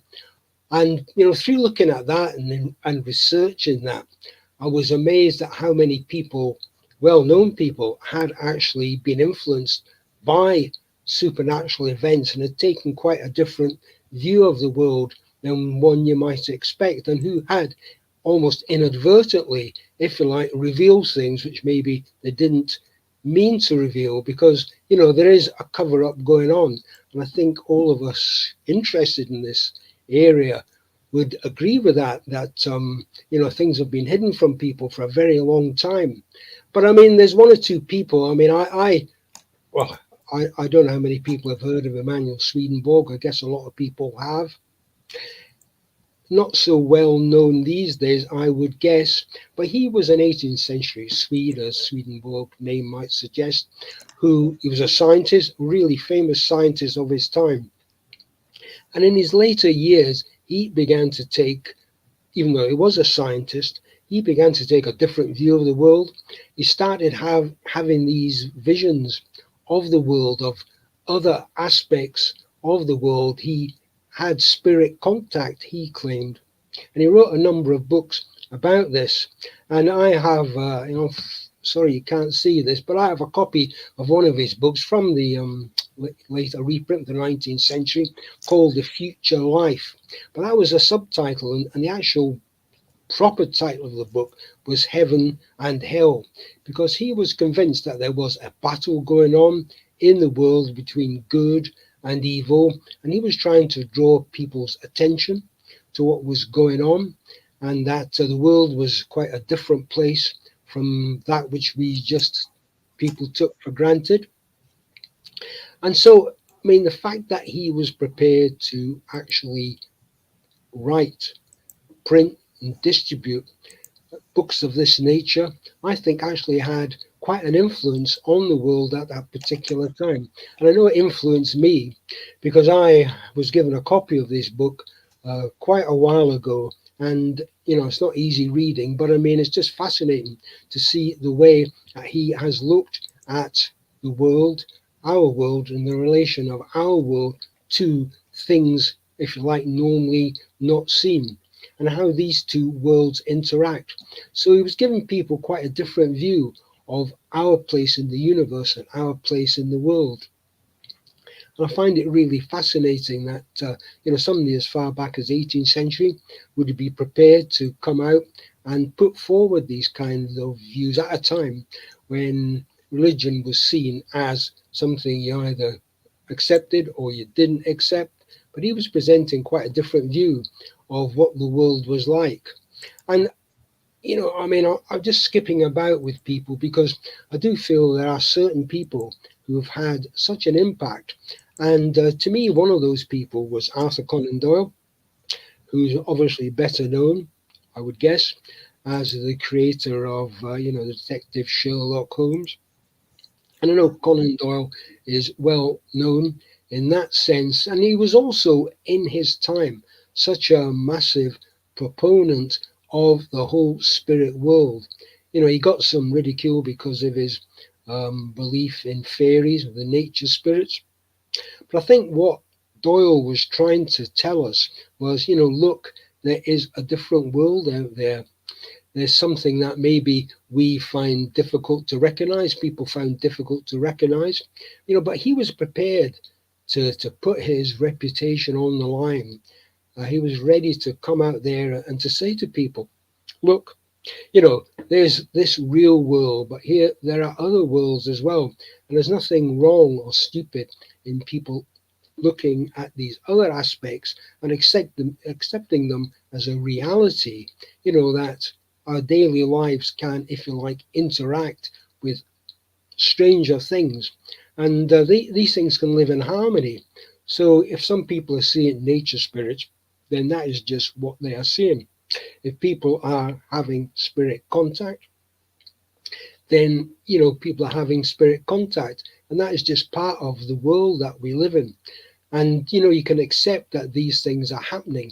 You don't have to be one thing or the other. It's possible to live in harmony with these various things. And of course, Doyle had, had a lot of argument with Harry Houdini, the escapologist, famous escapologist, about the nature of the spirit world. And, you accept that people can have disagreements about what is reality and what isn't reality. But to my mind, Doyle made the very fair point that the world is made up, our universe is made up of different aspects, and that we should learn to accept these different aspects and understand that, the world, the universe is a stranger place than just what we live through in our daily lives. And skipping about again, there's a person who, to my mind, made a massive impact on things, and that was Kenneth Arnold, who had, probably the first ever, modern UFO sighting. I know we can discuss when alien craft, if you like, were spotted in past centuries. A lot of discussion about that. But I mean, there's no doubt that Kenneth Arnold, through one simple, if you like, sighting, actually sparked off a worldwide phenomena. I mean, even in Scotland, thousands of miles away, within months, weeks, in fact, of Arnold having his sighting, and it being reported across the world. Basically, people in Scotland were having sightings, and I think, what Arnold did actually when he was brave enough, because I think it was a brave step to actually stand up and say he'd seen these strange things. I think what he did was actually made people realize, look, these things that we've been seeing actually are something quite strange. Because I've had people writing to me, because I've written a couple of UFO books, among others. I've had people writing to me saying, I saw something which looked like some kind of craft, before Kenneth Arnold had this particular sighting. So I think he absolutely opened up, an absolutely massive area of investigation and research and reporting. And to my mind, he really deserves, credit for his willingness to say, look, there are these strange things going on in the sky. Something, we must realize that there could be something out there that we can't explain, something that's quite inexplicable, something, again, that is, part of our universe, that, there may be one reality, but there are other realities as well. And whatever UFOs are, and you can have a big debate about whether we're actually seeing some nuts and bolts spacecraft, or whether we're having some visions of times past or times in the future. There's been a lot of discussion about this, quite obviously. But I mean, at the bottom of it, Kenneth Arnold actually sparked off this huge debate. And to my mind, he's one of these people who, inadvertently, I mean, obviously he didn't go out looking for anything odd, inadvertently sparked off a massive discussion, and really opened people's eyes to the, the potential, the possibility of what is out there, and what's not necessarily just out there, but is maybe just part of us, maybe it predated us, maybe alien activity has been going on for centuries. And we've only recently become enlightened because of Kenneth Arnold being prepared to stand up there and report what he'd actually seen. And to my mind, he deserves a massive amount of respect for what he did to the world, for us, in opening up our eyes to this actual aspect of our universe, of our Earth. I had previously just been more or less completely ignored. And, I doubt, would, for example, Jimmy Carter have mentioned anything like a UFO sighting, which he claimed to have seen, back in 1969 when he was a governor, before he was president, obviously. And I know that Carter backtracked later on, saying, well, he didn't believe in extraterrestrials and he didn't believe in alien craft, and, he certainly wasn't kept from information about any of this by the security service and the Pentagon and so on. I know he did backtrack it, but the point I'd like to make in relation to Carter, because I remember him mentioning it, was that, in doing so, he did actually, if you like, give a certain amount of credibility to UFO sightings. The fact that a president of the United States had and was willing to talk about something that he had seen, even though he probably didn't mean it in that, to have the impact that it did have. I think it certainly, if you like, encouraged people to come forward and, back up their own UFO sightings. So I always think that because he did do that, and he deserves a bit of a pat on the back for his efforts. I mean, he's obviously a famous person, and he was willing to talk about it. You might say, well, he became part of the cover-up, but I mean, I'd agree with, I'd agree with that. But again, inadvertently, he did encourage people to talk about UFO sightings, to be willing to actually recognize that odd, strange things were going on. And he was famous, but I mean, so I think he does deserve some respect for what he was willing to talk about. But I mean, even less well-known people, in fact, people who, if you like, live quiet lives, to my mind, have made a massive impact in terms of, their willingness to talk about what they've encountered. It takes a lot of guts and nerves to come forward and say, I've had alien contact, or I have actually been abducted, or I have seen an alien spacecraft.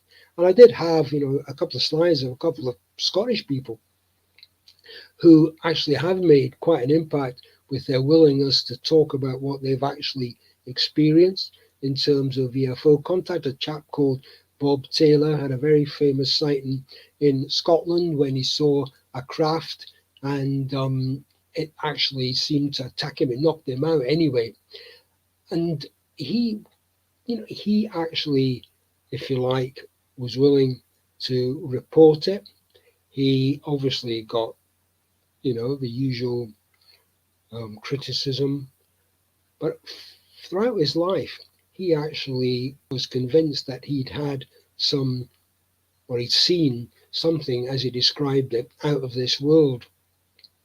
And I'm just using them as representatives of individuals who, if you like, through no fault of their own, if I can use that expression, have found themselves confronted by UFOs or aliens, and they've been willing to stand up and say what they've actually seen, and to carry on, for years, telling their stories, despite getting ridiculed. And there's another chap called Gary Wood, who was actually abducted and spent time on a spacecraft. And again, Gary was just an ordinary chap, an ordinary job, if you like. But despite that, this extraordinary event had happened to him. And it just goes to show that, anybody from any walk of life can find themselves confronted by an inexplicable situation, one that's very, very hard to fit in with your reality.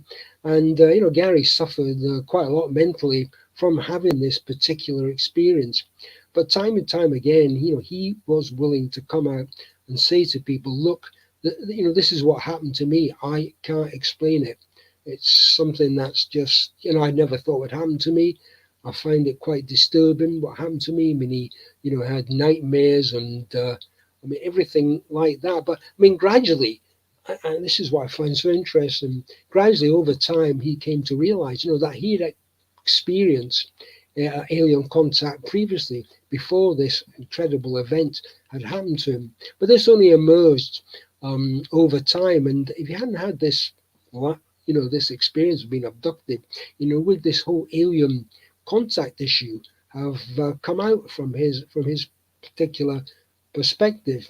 And I do find it interesting that, individuals suddenly find themselves in these rather bizarre situations where things happen to them which don't fit in with our daily reality. And yet, because these things happen to them, they are willing to come out and say, I've had this experience. The world isn't as straightforward as we believe it to be. And we've got to, face up to the fact that we're living in a quite different universe and world than one we experience on a day-to-day basis. And, Gary, I know Gary. Gary's, a friend these days. I interviewed him when I was writing a number of books and articles that I wrote about him. And, Gary's totally on the level, didn't want this experience. And, I'm so glad that people who've had, quite extraordinary or upsetting experiences are willing to talk about it. And in a sense, they're standing up to government and, cover-ups about this whole phenomenon. But jumping about a bit, I just picking up people who have often influenced me, I've written about, and a number of, if you like, spiritualist type people. I find are quite remarkable in the way that they have demonstrated just how the way we take the world, can't so easily be explained. I mean, Daniel Hume was a chap I wrote a thesis about when I was at university. And Hume, which you might have heard of, he's actually born just outside Edinburgh, but he lived in the United States for quite a few years before he came back to the UK. And he had these extraordinary ability to do things that just defied natural laws. For example, he could levitate, he could float about, and these events were witnessed by actually quite respected people. And written about and certified. So, he wasn't making, things weren't made up about him. He wrote a couple of books. But again, he found himself subject to ridicule. But at the end of the day, you can understand why people sometimes, if you like, are scared of talking about what happens to them, because they get laughed at and people just think they're talking rubbish.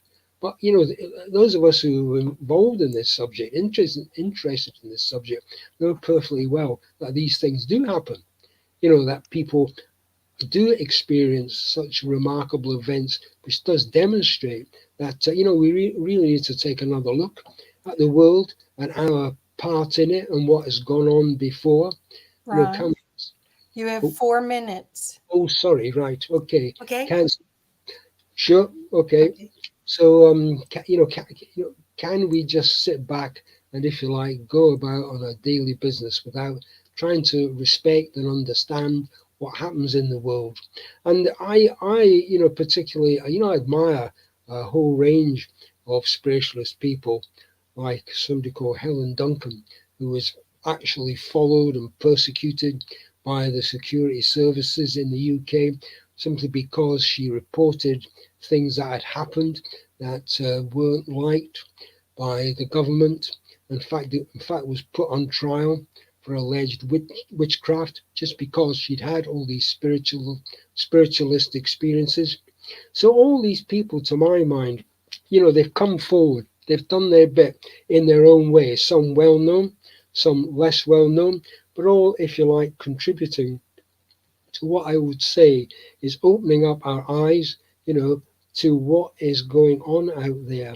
They are actually encouraging us to stand up to, if you like, to government attempts to keep us in ignorance and to deny that things that can happen, in fact, they do happen. I mean, for years, the Ministry of Defence, Defence Department in the UK denied that they were interested in UFO sightings.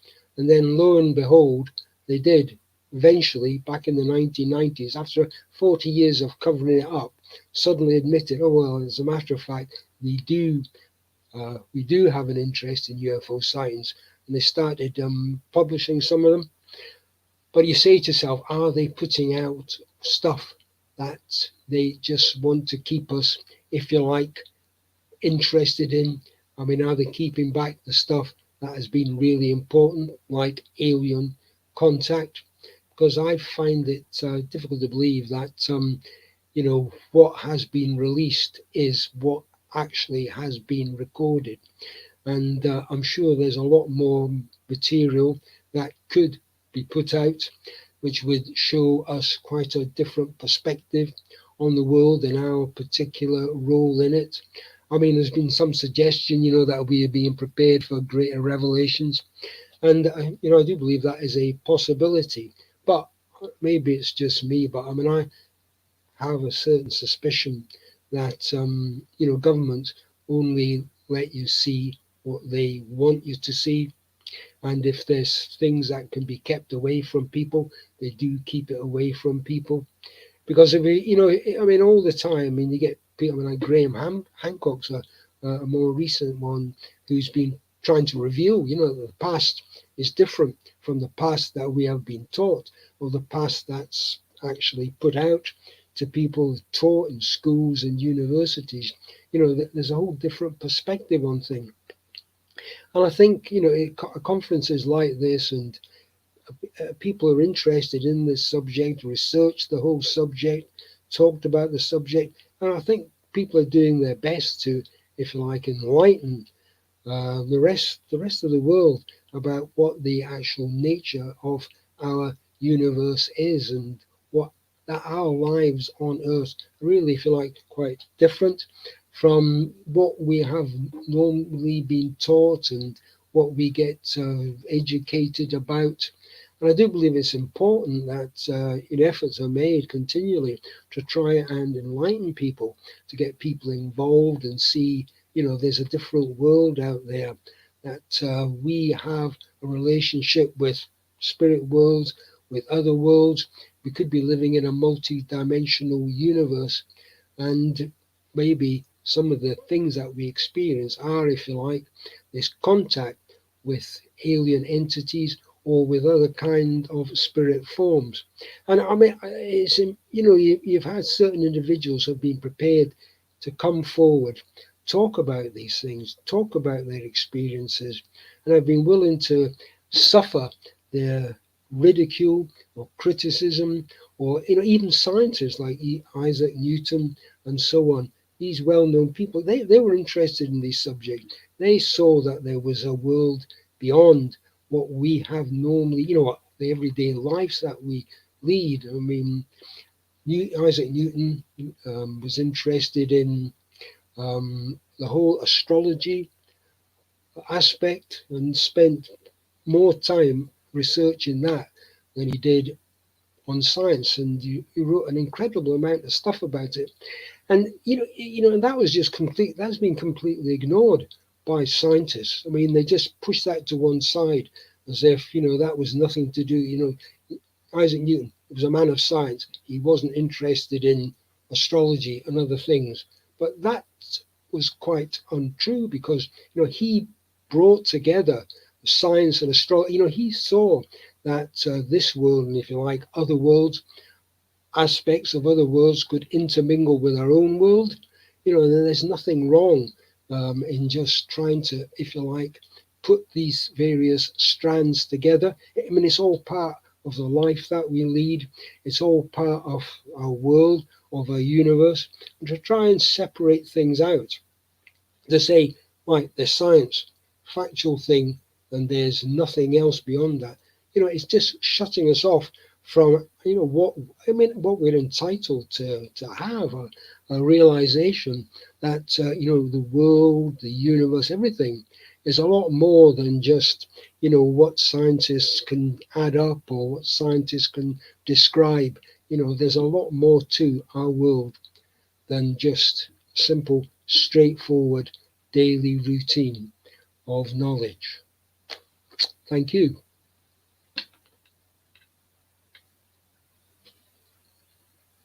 Oh. I'm looking forward to science and spirituality rejoining in 2023. Yeah. And I think that's what you were saying as well. Thank you so much, Ron. That was great. No, thank you. I'm sorry about the slides. I should have got myself organized before. I hadn't had a problem previously, but anyway. I don't know why. Everything's imperfection. No, you did a wonderful job. So I'm sure people will. What's the best way to contact you, Ron? We've been putting your book links on Amazon in the chat, but is that the best way to connect with you? Yeah, or via Facebook, yeah. Okay. Yeah. Well, happy holidays, and thank you so much for your contribution. No, Kathy, thank you for having me on. Yeah. Okay. Enjoyed that. Yeah. Okay. Bye just now. Happy New Year. Okay, well, our next person is not here yet. So I have an 8-minute clip I'm going to put on, and then I'll get the band back together, I think. Okay, guys. Yeah, I see two of you. One of them's not there. So I'll just put the other video up first, and I'll explain it a little bit. Okay. So this video is part of the new Start sharing. This video is part of the new documentary that Grandmother Susan, who spoke in a pre-recorded video on the first day, she has been traveling all over the world creating another one. And this is one of the clips. She just sent it to me yesterday, so it's hot off the press. And it's Indigenous Prophecy Today. And I think you'll enjoy it. It is, you will have to look at, it is subtitled because it is in Spanish. So let me know, team, if you could let me know, make sure you can hear it. And I'll make it full screen. It's 8 minutes. Mi nombre es Ernesto Campos. Bueno, yo vivo en El Salvador desde que nací y tengo 22 años de estar en la cosmovisión maya. Can you guys hear it? Okay. Okay, good. Thank you. Al frente del Consejo Maya del Salvador y nuestra misión en mi país, en la parte espiritual, es compartir, desarrollar la cosmovisión maya y hacer muchas ceremonias en los centros sagrados para elevar la conciencia de las personas. Bueno, es en estos momentos en que la humanidad está en una crisis y bancarrota de valores morales y espirituales. Para mí, lo más importante es que estando en este presente, echemos la vista atrás lo que hicieron nuestros ancestros y reconocer con los valores de solidaridad, respeto y amor que ellos tenían por todo lo que les rodeaba, incluyendo a ellos mismos. Y eso, traerlo ahorita en estos momentos al presente para las nuevas generaciones, lo puedan revivir y vivir para no echar a perder la nueva semilla que está en la tierra, que son los nuevos seres humanos. Ahora, para muchos de la humanidad es mucho más importante el dinero que cuidar la naturaleza y la vida. Y para nuestros ancestros era más importante la vida y el respeto a los demás. A las nuevas generaciones que ahora viven con la tecnología que tenemos ahorita y que es el modo de vida de ellos, les doy el mensaje de que hay que ver hacia atrás qué hicieron nuestros ancestros, nuestras culturas antiguas milenarias, y traer esos conocimientos al presente con la tecnología del presente y construir una humanidad y un mundo mejor basada en el respeto y en el amor. Y ahorita nuestra madre tierra y la humanidad completa nos encontramos en el momento en que estamos dándonos cuenta de lo que realmente somos. Y nuestros ancestros mayas lo dejaron escrito en una profecía, que estamos en el momento del Salón de los Espejos. Y nos hemos dado cuenta lo que somos y que lo que hemos hecho y que no hemos hecho las cosas bien hasta este momento. Pero todavía tenemos la esperanza en las nuevas generaciones, pero que practiquen los valores del pasado, que fueron olvidados o intencionalmente fueron ocultados por aquellas personas que les interesaba más destruir el planeta y el dinero, y han logrado que la humanidad se enfrente a ella misma, haciendo guerras y destrucción y luchando no por vivir, sino que por tener, y no el tener cosas materiales. La juventud y los niños del presente deben entender que es más importante ser y no tener, y es más importante desarrollar los valores internos espirituales que tener cosas materiales. Y ese es en el camino en el que estamos, cumpliendo esa profecía, caminando con el sagrado bastón de la paz y la unidad para llevar el mensaje de unidad y de paz, pero que la unidad comienza en nuestro interior. La paz está dentro de nosotros. No podemos dar eso si no lo tenemos internamente. Y que es importante también que todos los pueblos reconstruyan su conteo sagrado, porque hasta ese conteo sagrado nos lo quitaron intencionalmente para meternos en la ignorancia. Tenemos que regresar al conteo sagrado que es el lunar, y no seguir el conteo solar, que es el gregoriano que tenemos ahora, porque ese gregoriano es un calendario comercial y que nos desconectó de la realidad del tiempo interno y de la galaxia. Cuando nosotros volvamos a practicar y conocer el calendario lunar de 260 días, que es el ciclo que dura uno como ser humano en el vientre de la madre, el primer año de gestación, nos vamos a volver a conectar con los ritmos naturales de la naturaleza y del universo. Se van a despertar en nosotros todo ese conocimiento que ahí está guardado y vamos a ser verdaderos sabios porque vamos a vibrar con la naturaleza y con el universo y vamos a entender que lo material no es lo importante, sino que armonizarse con todos. Esa es parte de nuestra misión, llevar este mensaje y enseñar la reconstrucción de ese calendario. Pero también mi persona y otro grupo de hermanos de diferentes países estamos conectando puntos energéticos entre diferentes lugares sagrados del mundo, lo que yo le llamo el tejido de protección del planeta Tierra, y conectando esos lugares sagrados como las pirámides, volcanes, lagos que están en la tierra y en el mar, para devolverle al planeta Tierra toda la vibración espiritual que tenía antes, porque eso fue destruido hace mucho tiempo. Por eso la humanidad también anda un poco sin encontrar su rumbo, porque alteraron el campo magnético de la Tierra y nuestro campo magnético se alteró y caímos un poco en la locura. Ahora la humanidad no sabe para qué viene a este mundo, no sabe qué hacer, cuál es su misión. Y cree que la misión es trabajar, ganar dinero y gastarlo, y trabajar, ganar dinero y gastarlo, y esperar la muerte. Pero no deja nada, huellas, ni herencia para las futuras venideras. Y eso es el propósito, enseñar que no somos seres que solo venimos a hacer dinero ni a consumir, sino que hay un propósito espiritual. Y somos caminantes del tiempo, pero en una espiral ascendente. Y que es importante vibrar con los seres de la naturaleza, como los seres que están en las estrellas, porque de ahí venimos y ahí tenemos que regresar. Ese es nuestro mensaje y nuestra misión, como muchos otros en el mundo también están compartiendo sus misiones, para ayudar a las personas a despertar espiritualmente, para ver el mundo con los ojos del espíritu. Nuestros ancestros dejaron, dijéramos, no profecías, sino que ciertas advertencias o recomendaciones para el tiempo que estamos viviendo.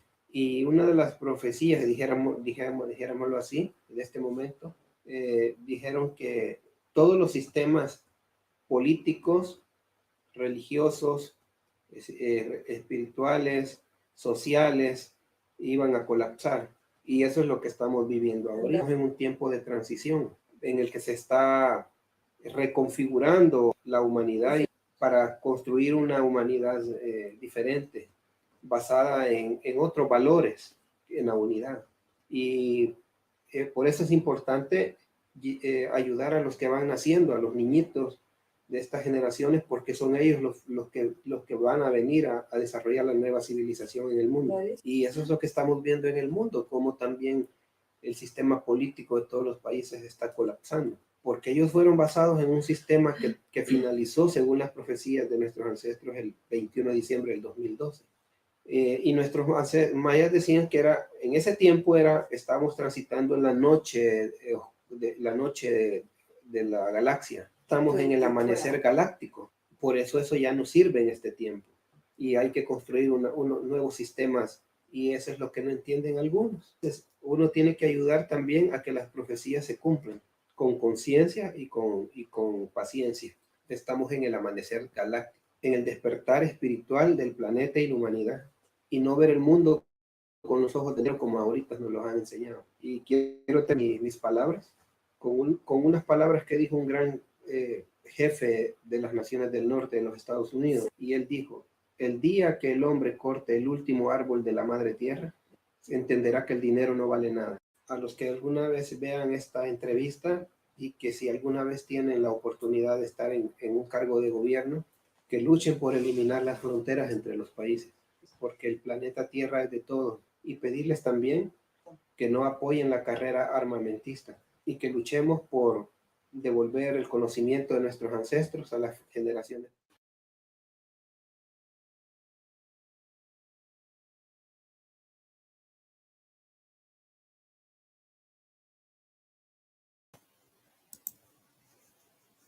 Lizzie, are you there? There you go. Great.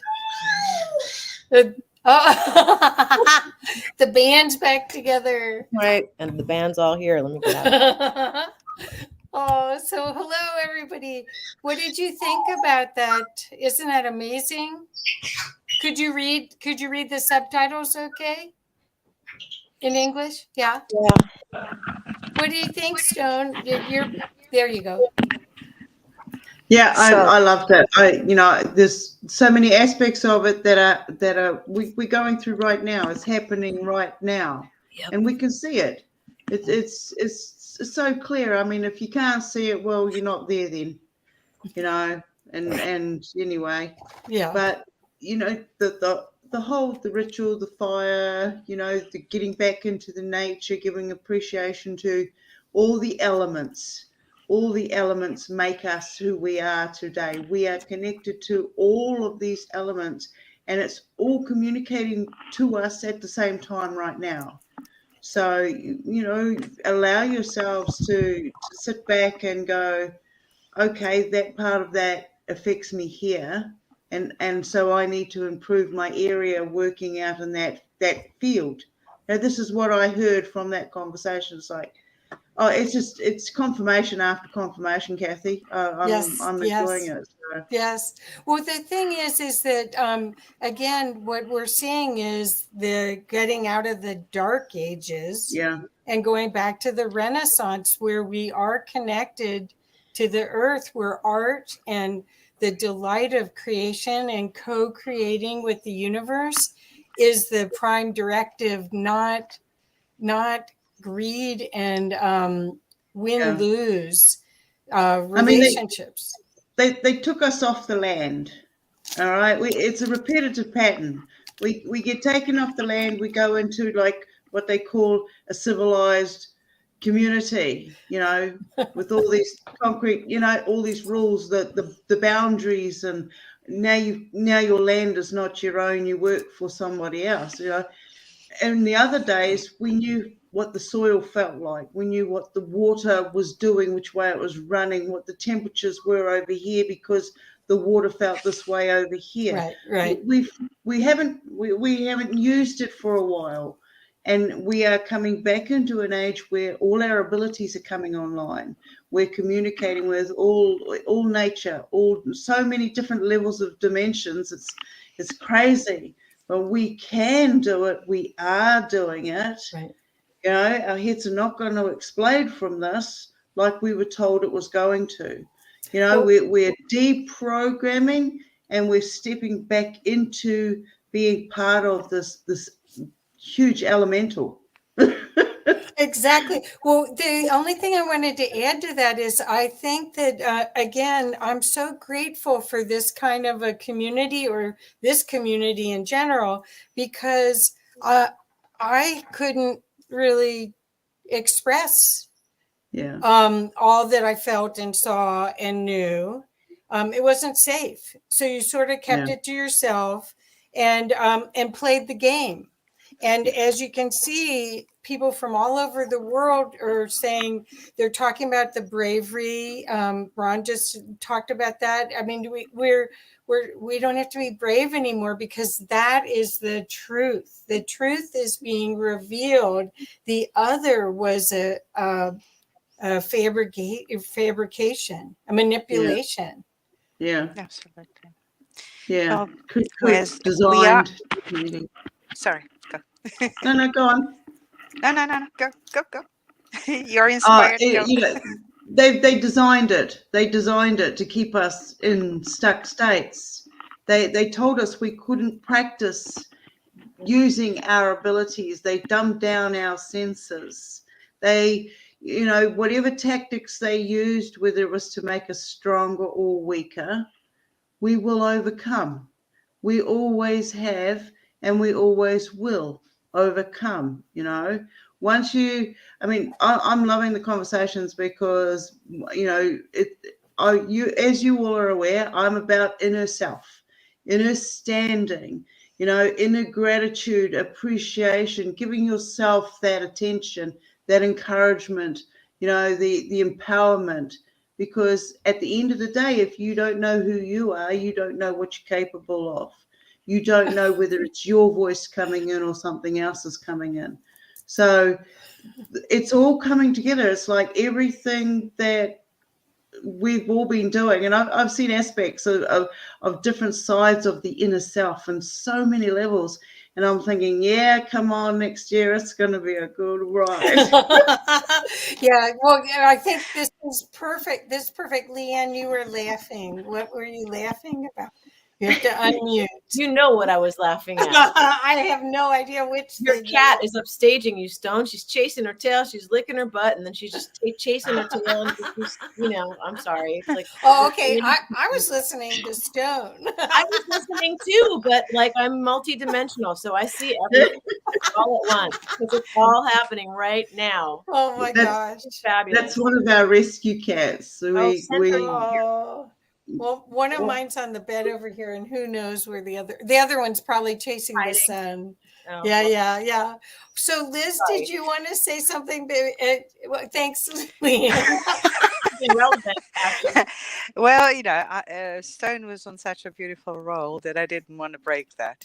Oh, it's beautiful. When someone is flowing, you have to let them flow. But yes, just to add to that, we are water, and we live pretty much on what is a water planet. Everything is and has water within, all around us. Yeah, and you can contain small portions of water. You can contain a pond. You can contain a lake. You can even contain a river. You have to make outlets for a river because otherwise the river will run wild and break into what you create to contain it. But the containment only works for so long. Yeah. And we are flowing strong. We are flowing strong. And you see it, you feel it here in these last few days. We are flowing together. And, one of the things these last couple of days I missed was our Stone. She was missing here. But we know she couldn't be here because of lightning and stuff. But as I just want to finish this because you can create containments, yeah? You can contain and block and create little outlets for the water so the water feels stabilized and kind of almost happy in that contained, yeah? But eventually the dam is going to break. Eventually the water has to reach the ocean, yeah? And that's when we go all like, wait, and create white water rivers and have fun in the surf and actually feel alive, yeah, because then our heart is pumping, our true self is alive. Fear exists only as an experience, but not something that covers you and overcomes you. You enjoy a bit of the fear, a bit of the darkness, because you are doing the white water rapids, yeah? And that is what we are, amazing, beautiful beings on a journey. So that's just to add to the beautiful sharing of our Stone. Well, thank you so much. I really feel that we're all finding each other and supporting each other in so many ways. And part of that is having language, because I know I've been sensitive and seeing other things since I was 8 years old. And I didn't have the language. I had the feeling. And I might even be able to project the feeling out, but I didn't have the way to communicate it. And I think that's partially why I'm in communications.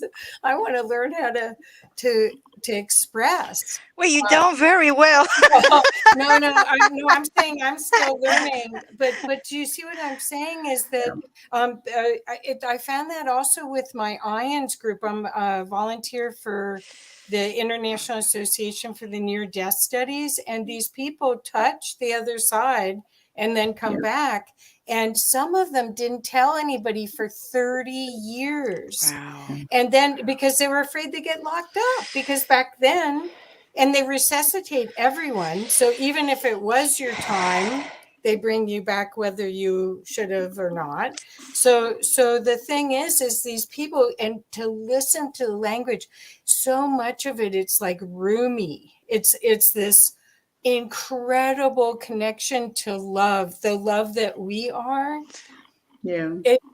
And I'm getting chills just even explaining it because I can't explain it. I can just feel it. No, you are doing it. You are doing it. But well, that's what's in store for us when we let go of the patterns and the costumes and the conditioning and the separateness. That's what's in store for all of us. Absolutely, absolutely. Well, I for example, I've been I'm talking on radios, and I started being pushed into a radio by spirit. You will talk. I understand. First, you will write, because I was writing in my sleep. I was doing automatic writing, and then it presented me into the radio, and now I'm here with you all, and I'm very grateful to be here. And I can only say, truly, I started very shakily because I'm not used to being in front of a camera, and it's not as much fear, but it has got a element of fear. And why is that? Because obviously there are still triggers within me from childhood, which is what you're talking about as well. There are still triggers within me where sometimes even inadvertently I shy away from things because as a child I would have been punished. Yeah. So, and you wait for your time to speak, and when it's your time, you shut up. Well, don't speak at all.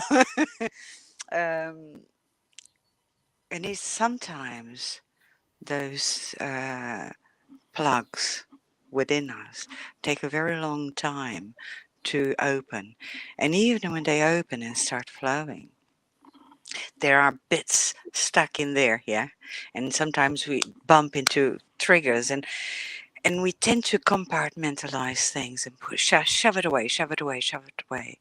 And until we deal with them, yeah, to a certain extent, it keeps recurring, it keeps surfacing in different formats.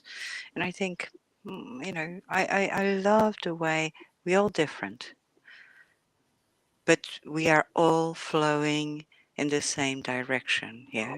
And Stone is amazing. I know Stone for a few years, and she's absolutely amazing. She's one of the strongest, most beautiful people I know. She what you see is what you get. She's true. She's true, and she knows that I'm like that as well. And sometimes I can be a bit sort of, I'm soft and I'm loving, but I can be scary. I can be scary because I'm honest. I'm honest. I'm frontal, and sometimes people don't understand that. They don't understand honesty when it's from the heart. And I don't mean to ever hurt anyone. And when I say scary, it's that because I don't shy away necessarily from speaking about spirit or experiences, the same as all of you. Because there is only to a certain point you can be what you are not. Yeah. Just like the Yeah. rivers, just like the water. But I don't want to take all the talk. So share, I'll pass the because I can talk and talk and talk.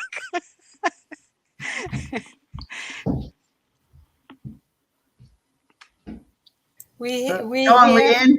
We have a couple more minutes, so please. And our next guest was on and it fell off, but I'm uploading some of his videos right now. So, so please go have fun. Who? Jan. Well, Leanne, Leanne do you want to say?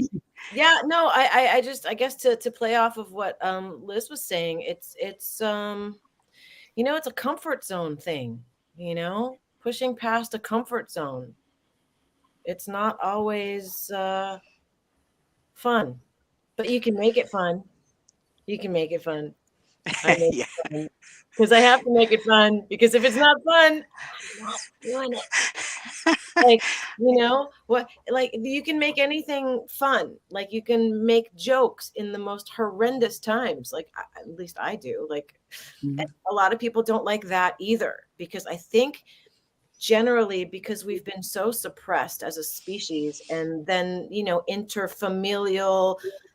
I heard things like, you know, there was a day where children should be heard or seen and not heard, and you're lucky I don't raise you like that. Like, oh, well, yeah. I mean, my husband accused me of running the House of Free Expression. He came from a family where his dad was Hong Kong Chinese and a professor, and his mother was a World War II British, like, stiff up my lip, just wait till your father comes home. You know, like, oh my God. Going to dinner at that place was sometimes like, you know, if any of you are familiar with a movie called Remains of the Day, it's like, oh my God, I can't breathe. To go outside to like, oh, oxygen, thank you. You know, but people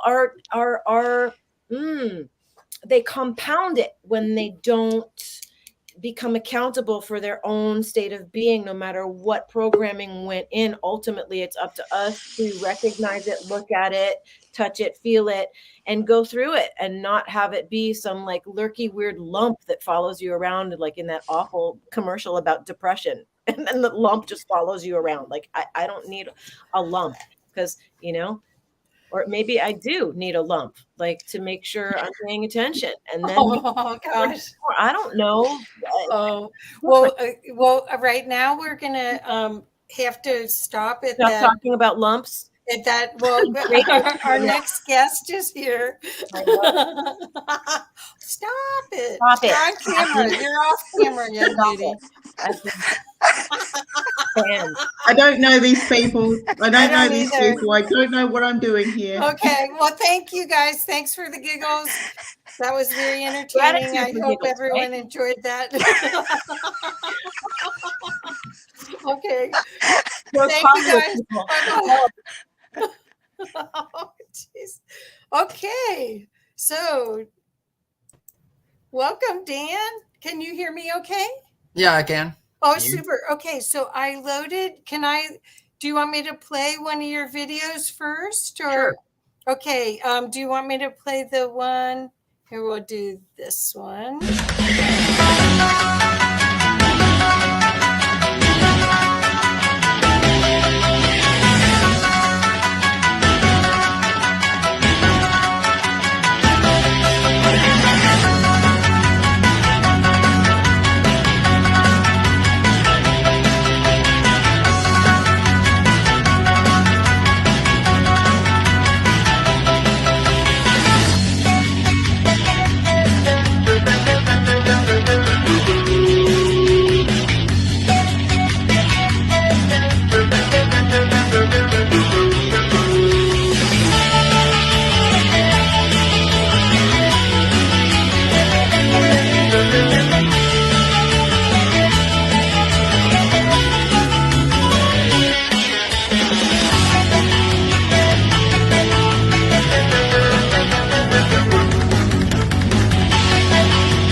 Okay, well, that's a great opening for you, Daniel.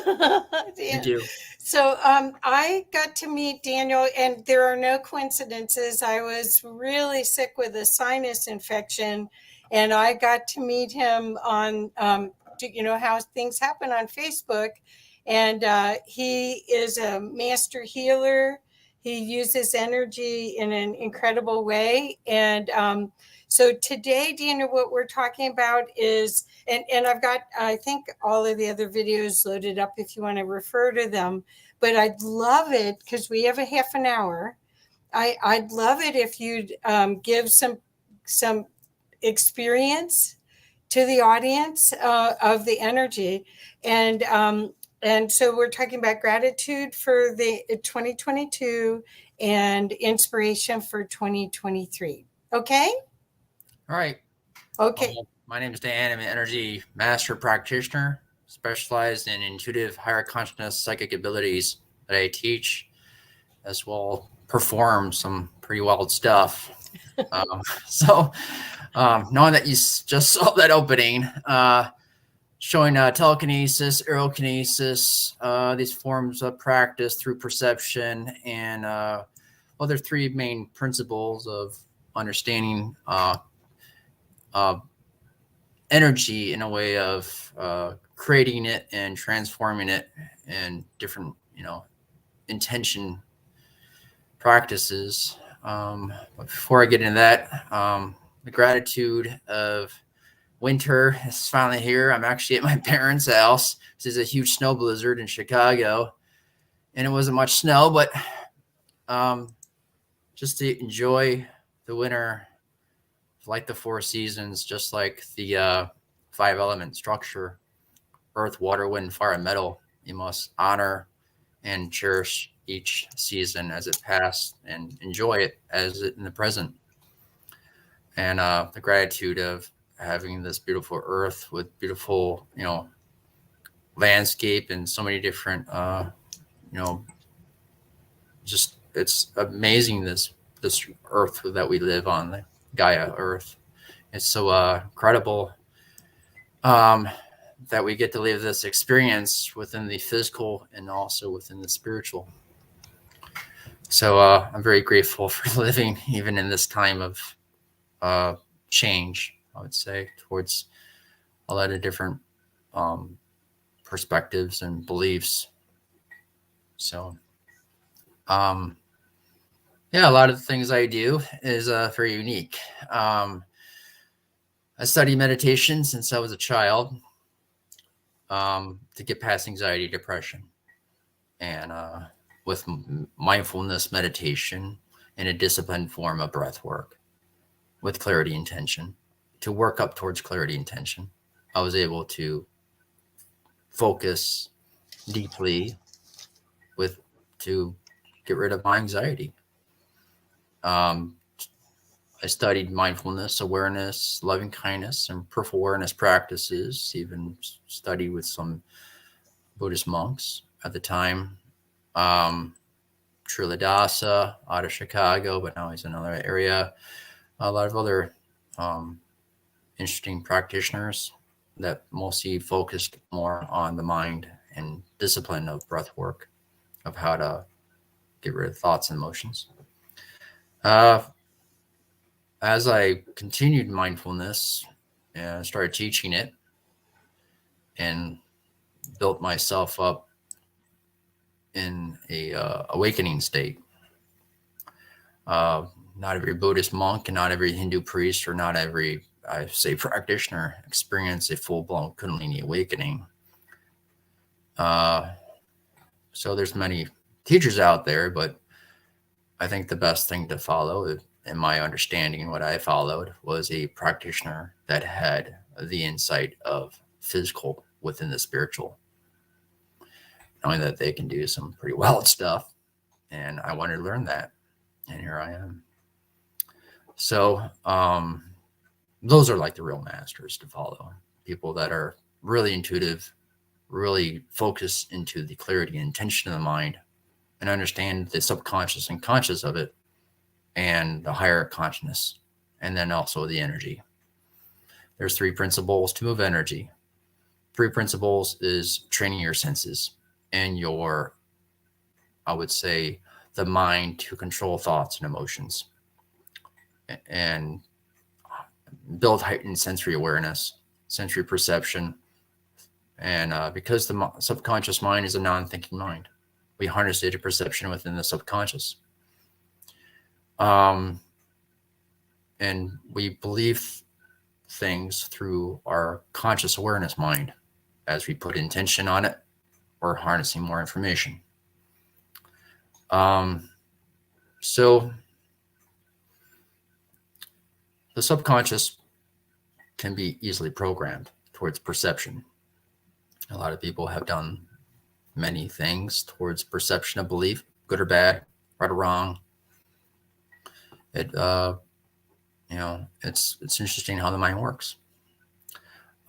So sensory perception is needed to build to understand energy in a way to, for instance, I would start with telekinesis, as I teach telekinesis to a variety of students, even on an online platform that I have. And telekinesis done through harnessing perception of sensory of the object itself, and making this correlation and connection. But the correlation connection is the second part of the principle, is body energy, or a chi life force energy.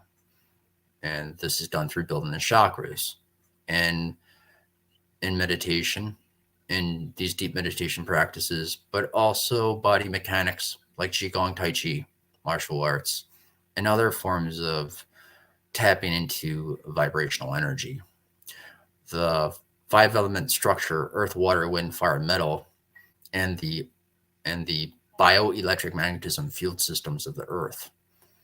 Bioelectric magnetism systems are the geological areas of the earth, knowing that people are attracted to the beach because of oceanic currents of magnetism, sun, and salt. And there's other elements within that experience of hanging out on the beach. Same thing as the mountains and streams. They give off currents of magnetism and other forms of vibrations. These things can be harnessed into the dantian within meditation. You store it in your stomach or other parts of the body through intention, and then you can use it and crush it. And you basically are crushing light on top of light. And when you crush it, you make it more dense. So there's visual perception, I must say, sensory perception, and then there's energy of the chi life force. The last one of the principle is belief, is empathy. To have empathy, have that love intention, have that belief of knowing I can do this. I have seen it done because there's people do it on social media, not just me. And putting that belief, whatever you want to use towards your belief, and say you can do it. It can be done. Because this is a manifesting matrix. This universe we live in, you can manifest anything. And you don't need to manifest things on levels of others, I would say, within systems. Because those are just perceptions, right? So people might get upset about that, but hey, they can manifest whatever you want to manifest. It doesn't always have to be, whatever everyone else is manifesting. So it's always fun to move objects. And so telekinesis is done through tapping into the sensory of the object itself. Then you're using body energy, aura, and intention in that belief structure of empathy to move the object. Same with aerokinesis. Aerokinesis, I train students to touch the object from a distance. Mostly it's a windmill, and focusing into it deeply with intention, with this experience of these 3 principles, will get this windmill to stop, even if there's a fan blowing on it. Put the windows closed, nobody tampering with it, no motors that I show, and it stops. The fan is still blowing on it.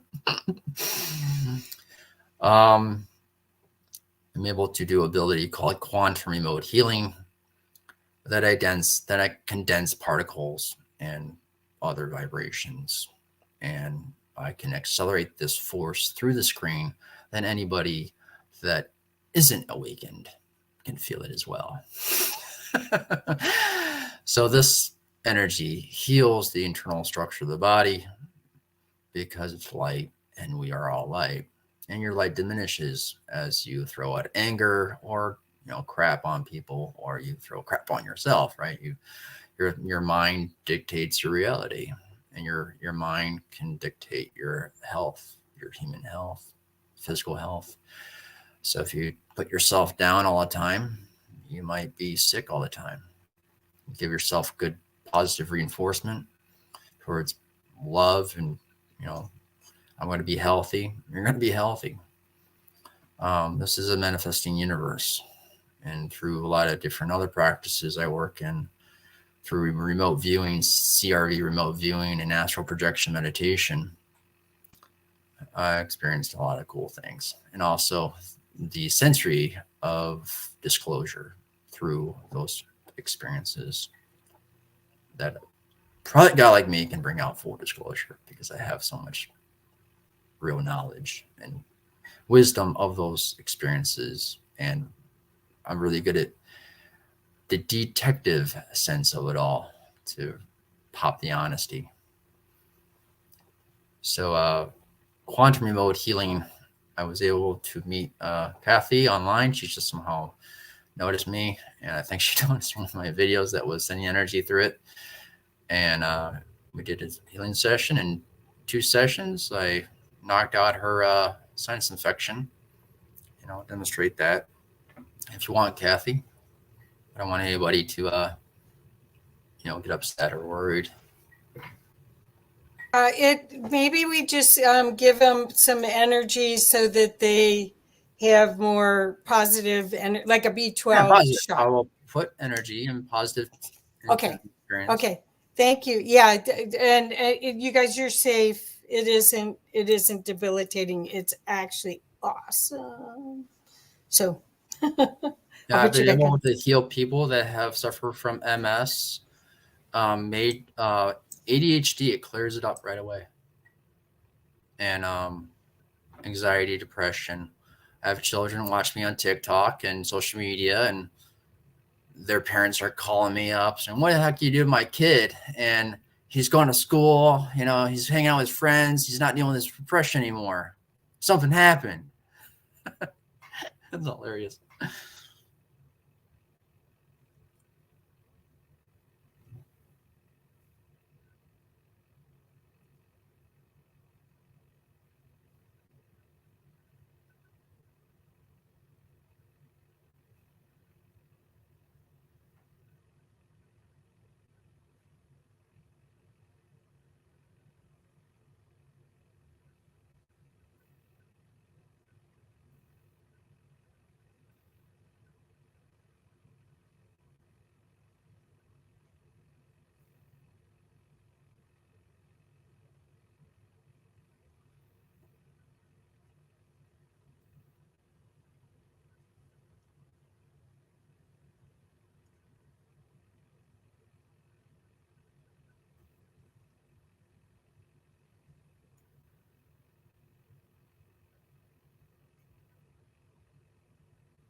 So this healing that you're experiencing is, I believe I know it's from divine. So it is light, and light is a good thing.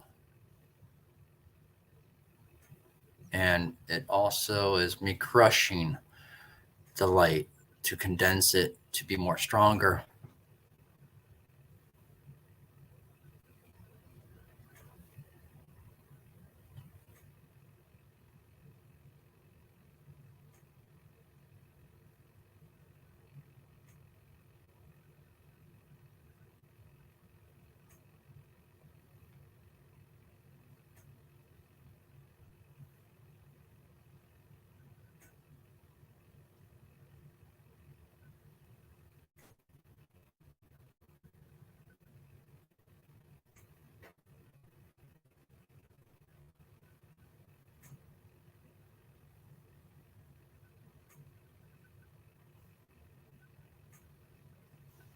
That's right, Jedi.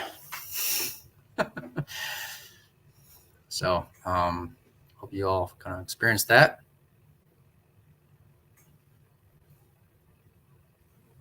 So I teach a lot of different meditation practices, help get past self-suffering pain, anxiety, depression, PTSD. I do a lot of different practices to help the body, to move the body and the mechanics of the internal structure. And I teach different levels of perception, all the way up to 6 dimensions, and a lot of other things that a lot of people probably don't know yet. Yeah, so.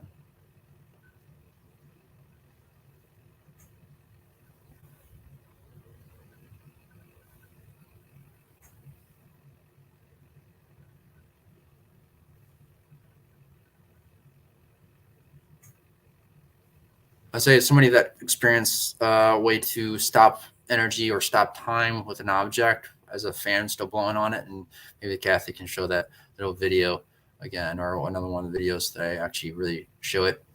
And it's actually an example that it might be even from this experience, you can create anti-gravity.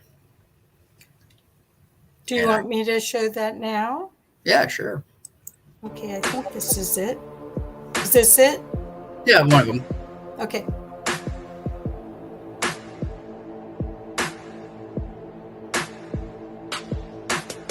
There we go. And stop.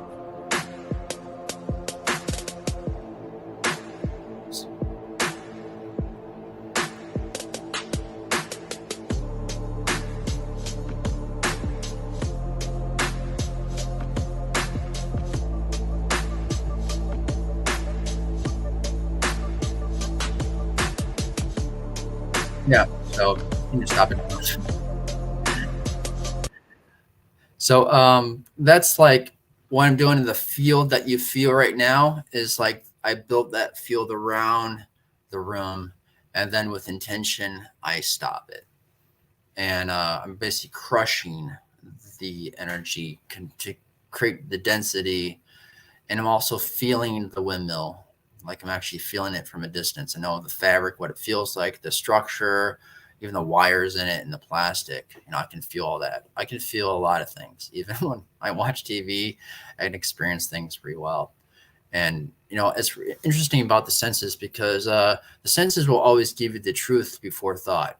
So if you're like Claire and you don't use any kind of like emotions and you're looking at something, and the best thing to train your senses with a cookbook.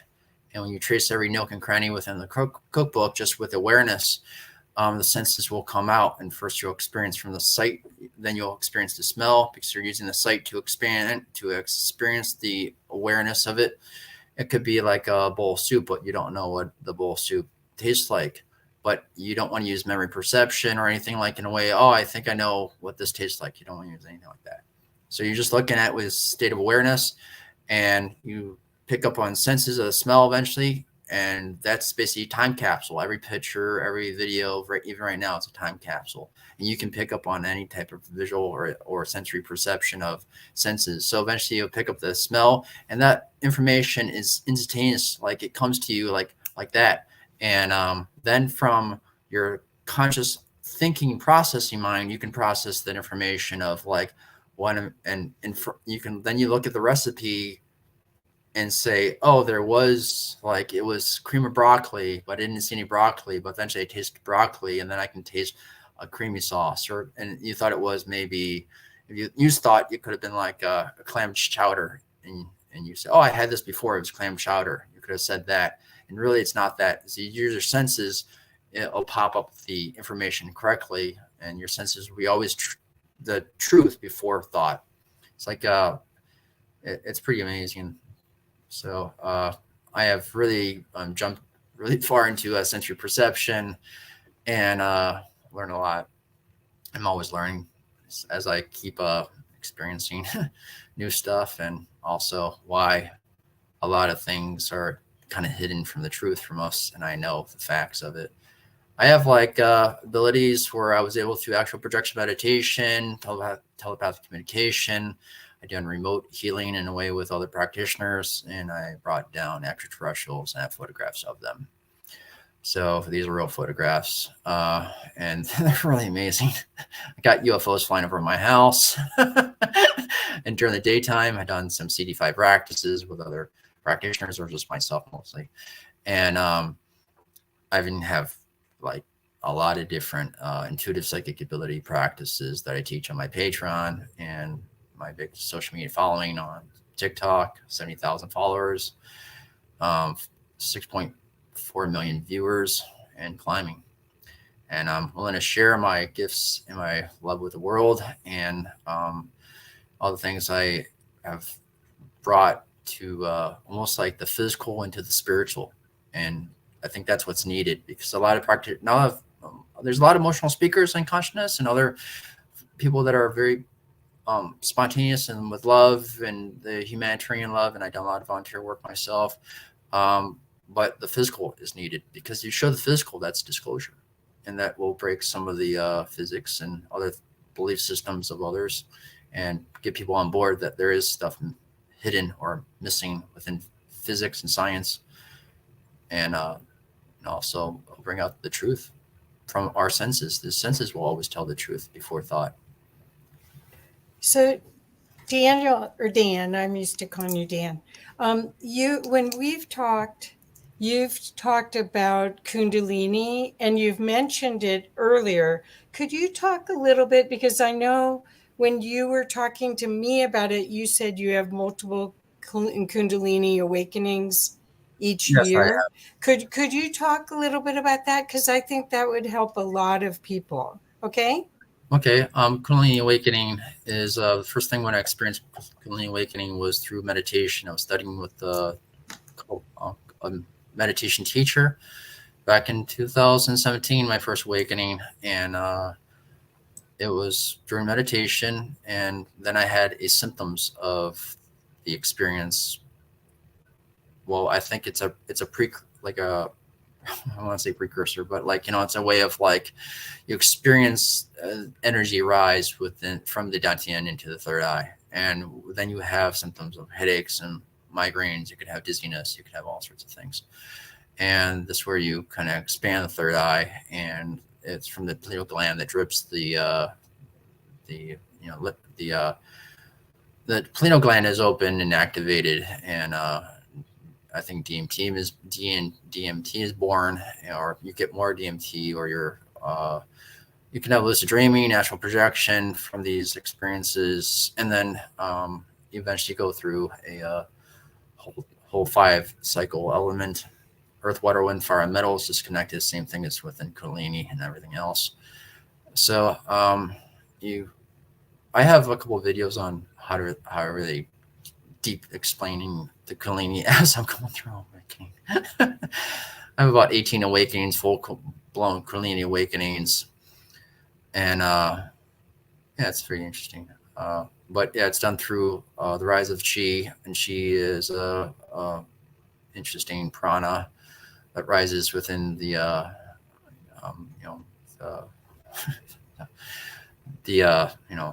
sacral, and then it rises from there to the third eye into the crown. You're expanding energy within the body. The body, I believe, changes the DNA structure while you're going through the 5 element structure of the cycle changes within the body.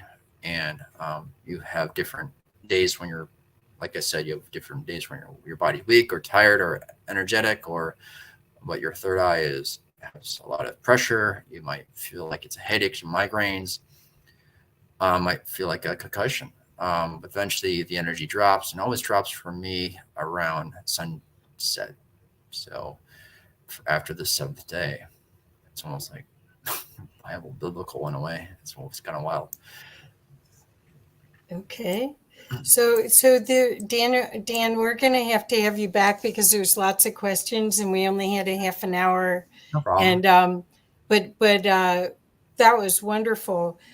For your aspirations for this coming year, do you, first of all, we're going to get you a website. So right now people can find you on TikTok, on Twitter, and on YouTube, right? And on Facebook, right? Yes, ma'am. Okay. Yes, ma'am. I'm not your mother. Okay. I got that military type thing, I guess. Oh yeah, please don't. But anyway, is there anything else that you'd like to share? We've got 2 more minutes before the next speaker. Yes, I like to share that I'm willing to help anybody that is suffering through anything physical, mental, emotional. And if you have any questions, please contact me.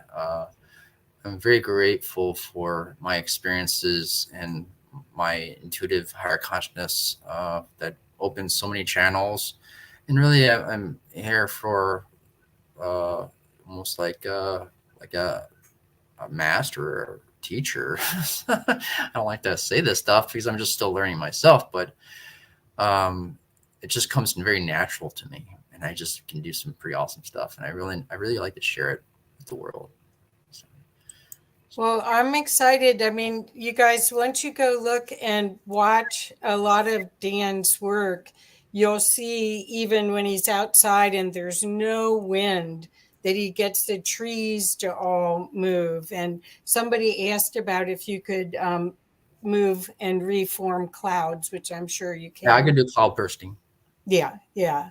So I mean, you'll see he's able to manipulate energy in a very high level, and I can give you a testimonial that I benefited tremendously from 2 sessions from Daniel. So I highly recommend him, and go check out his channels. He gives away so much free, wonderful work. And you'll get a feel of whether he's your teacher, your guide, your healer, however it is, or you may just be interested to help other people in your family or your loved ones. There's so many people that are not easily going through all these energetic transformations in the earth. And so a lot of times we're having an energy session can really make a difference. So thank you, Daniel. Happy. Have a wonderful holiday. And thank you so much. I really appreciate you. Welcome. Talk to you. Bye-bye. Great. Wow. Okay. So Matthew is up next, and he's in the back. There he is. Yay. Hi there. We made it. Okay. Yeah, you did it. You did it perfectly. Good. And just to let you know, Omar had to work, so I'm the other Omar today. My name is Debbie Mason. Greetings, Yeah, Omar and Mason. How's it going? and I think did you get the information to talk about gratitude and then I certainly did. Good. Okay. So I will be happy to give you a 5-minute warning if you want. Oh, 5. Yeah, perfect. Is that what is our time frame actually? 30 minutes. Okay, perfect. Because that's about as long as my attention span. So okay. I'll probably forget everything. But no. It's all perfect. Thank you so much for doing this. It's been a wonderful love wave, and it's building. So thank you. Yeah, no, thank you for taking the reins on this event. And thanks, Omar, wherever you are out there. He's probably hanging drywall somewhere in the snow. He is, and it's very cold there. It's cold here, but it's really cold there. Oh, so, no, I think everybody's getting it. We're getting a bunch of cold down here in Florida, which is a very alien thing. If you haven't heard, it's like, what the hell? What, you have to put a sweater on? Oh no! Oh no, it is right. Like I'm. Yeah, this is but I mean, we're know? -6. So. Oh my lord.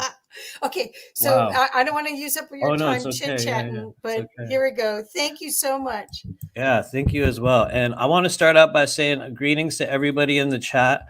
It's good to be back on Watchers Talk. I think we were present. Maybe my concept of time is horrible. So for some people, it was a year. For others, it was 2 months. I think it was about 2 months ago. And so I want to thank Omar, wherever you are out there in the world, for inviting me back into this strange area of the multiverse. And if you guys are hanging out here in the chat, as we get started, we're just going to do a really, really weird thing. If if you know me, you know we're going to do something really weird. And so I'm going to ask everybody to just spam the chat with a ton of alien emojis first off to clear the energy.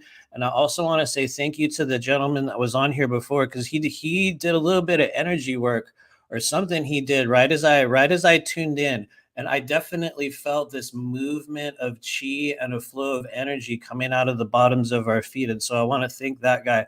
And we're going to very gently, very, very gently just kind of push the rest of that energy out. And so for those of you guys that are just tuning in, what I'm going to do very, very quickly is a scalar wave frequency tone. It is an audible transmission. And it's the form of technology that we use within the energy work that we teach and that I use on a daily basis in the practice that I've been involved in since, it's not that long, since 2017, when I kind of started this path on an individual basis. And so for those of you guys that are here, you've probably been feeling the intensity of the holiday season. Maybe you've been feeling the intensity of the socio-political world climate. Maybe you're feeling the intensity of the parasitic construct and all of the sort of, darkness that is native to our world, or maybe you're just feeling your own stuff. And so for those of you guys that can perceive this audible tone, I'm going to use a tone and then a very short phrase. And your job is to kind of inhale as you hear that sound, and then just notice where the energy goes within your body. And so if you're with me, let all your breath out. Take a breath in. And here we go.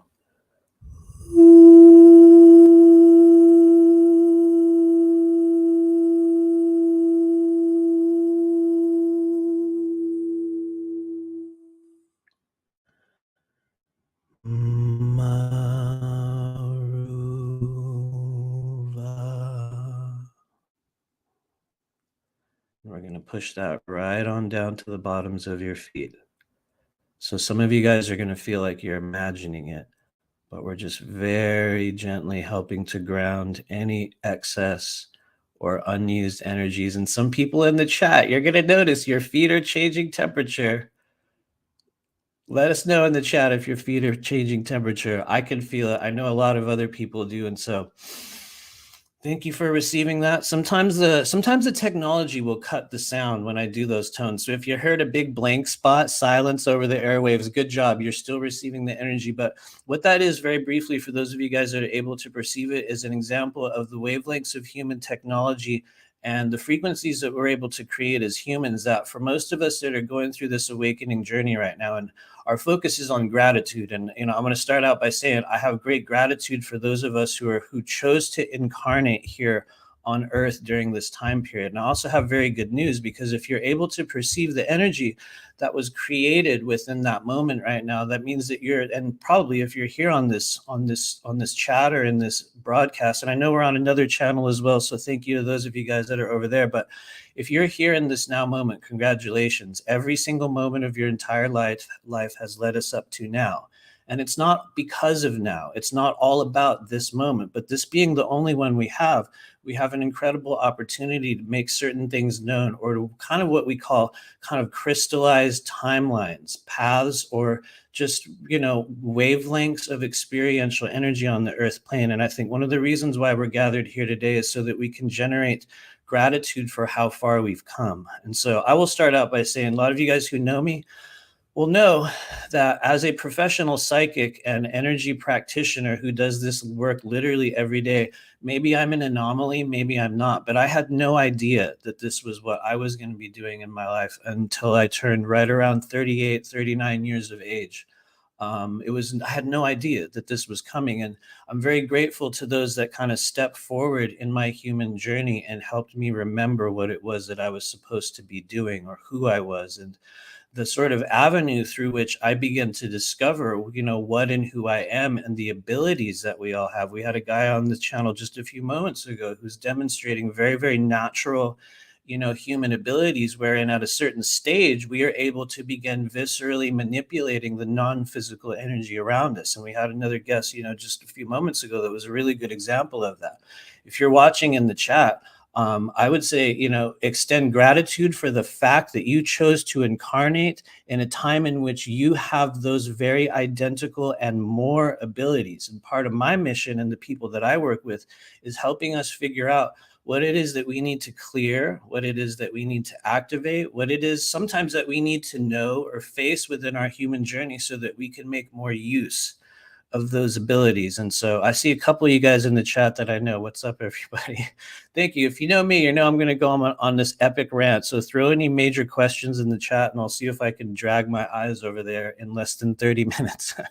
But anyway, one of the reasons why I believe I was called in here to kind of express this stuff for you today is because we have some events, or kind of what we might call crossroads, that are approaching us as a multi-dimensional collective as we enter 2023. A lot of you guys remember some of what we might call the viral madness, to use safe terms, of the recent years. And we've seen the ways in which, or what we might call the control structures that have been implemented in society as a result of the problem, reaction, solution protocol that we've all been living in.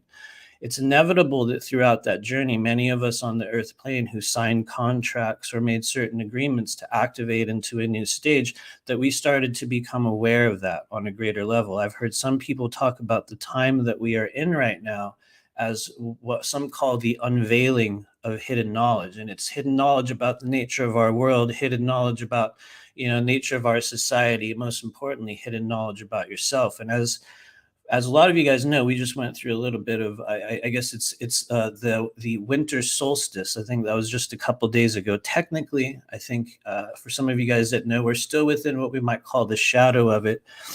And I think that that's an important event, even though, for those of you guys that know me, I'm the least astrological professional psychic in the world. As a person that does this work literally every day, for better or worse, I never look at anyone's planets. I never ask what day you were born. It's just not an element of what I do. It's a big element of what my wife does. But even if you're not tuned into astrology, even if you're barely aware on a surface level of the sort of transformations that are happening within our current, dimension, you probably have felt the energy of December 2022. And check in with yourselves if you can. Maybe just notice how intense, how raw maybe it's been for a lot of us, how jagged a lot of the energy is. Notice as you've gone through the year of 2022, how many big realizations that you've had. Maybe how different you were from the version of you that started 2022. It's undeniable that as we went through this, journey this year, a lot of us have had our eyes forcibly open to a lot of what we would call the true nature of our world. And I guess the reason why the solstice is important this year is because it's leading to yet another level of exposure, if you want to use that term, revealing, if you want to use that term. But what it really is an upgrade in awareness that is coming to each and every person, especially those of you guys that are here in this chat. Even if it's the first time you've ever heard my voice, and even if you're like, why am I here? I don't understand why I'm still listening to this man. It is because you have scheduled within your path of incarnation a huge upgrade coming to you in the coming year, an upgrade in your multidimensional abilities, an upgrade in your empathic abilities, an upgrade in your ability to viscerally manipulate non-physical energy. But it's not a guarantee for every single one of us. Going back to the concept of gratitude, I'm incredibly grateful that by some method or some agreement that I had, a couple of people came through in my early awakening to say, hey, you're not going crazy. There's a thing happening to you and you have an ability. I will forever be grateful to the woman who saw me at a conference and said, you're a psychic. Yes, you are. And I was like, what? I'm grateful to those that choose to see others. And I think one of the reasons why we're here today is because one of the greatest things we can do is see ourselves as that intuitive being, see ourselves as that spiritual warrior, see yourselves as that shaman. And no, it doesn't mean that you're necessarily stepping into that as soon as you begin to see yourself as it. But what we're doing is we're beginning to embody ancient aspects of self.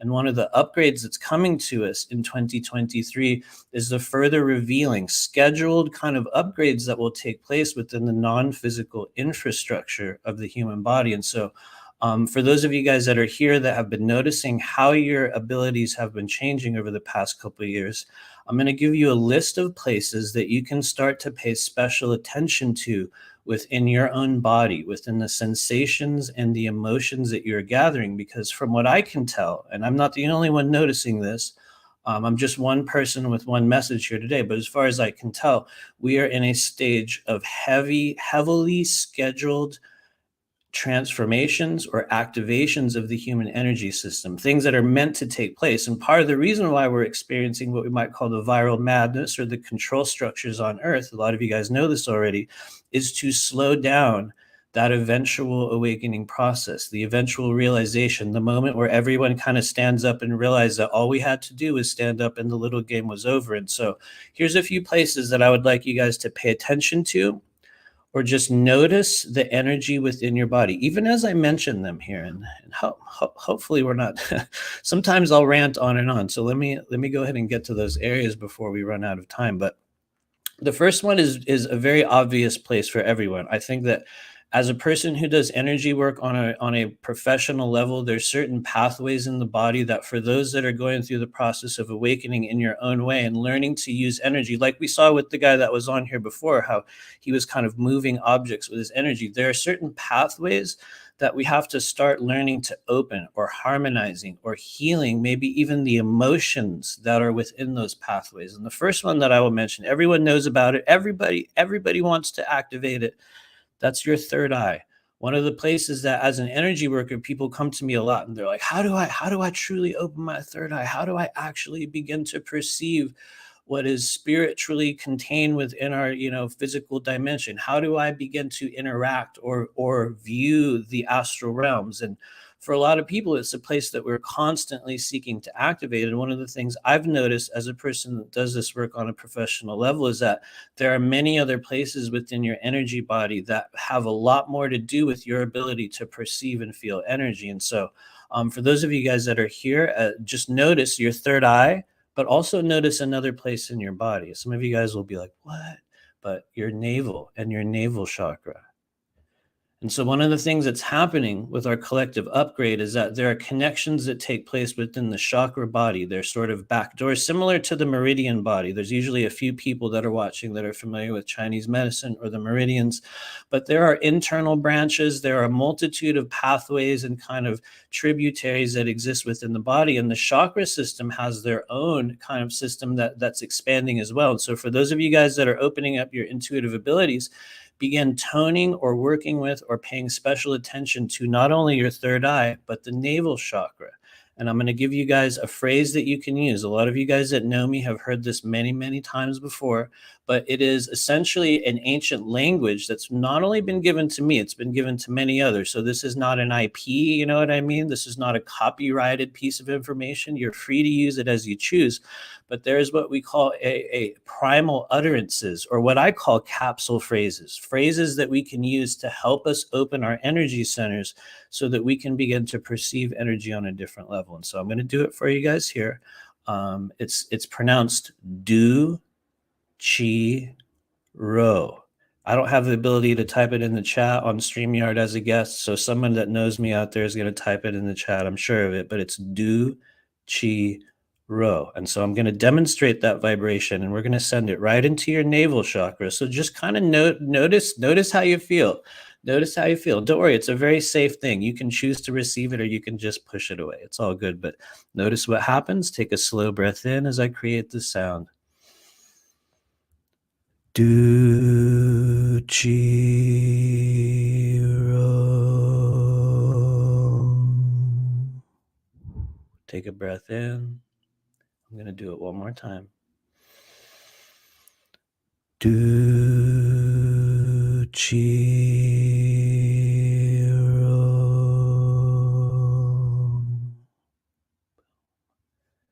There you go. Some of you guys are going to feel that. Some of you guys are going to notice a warmth or a feeling of energy within the belly. Don't worry if you're one of those people out there that's like, yeah, I don't know if I really feel anything. This doesn't make sense. Don't worry. There are many, many frequencies, and there are countless healing modalities that we're going to come in contact with along this human journey.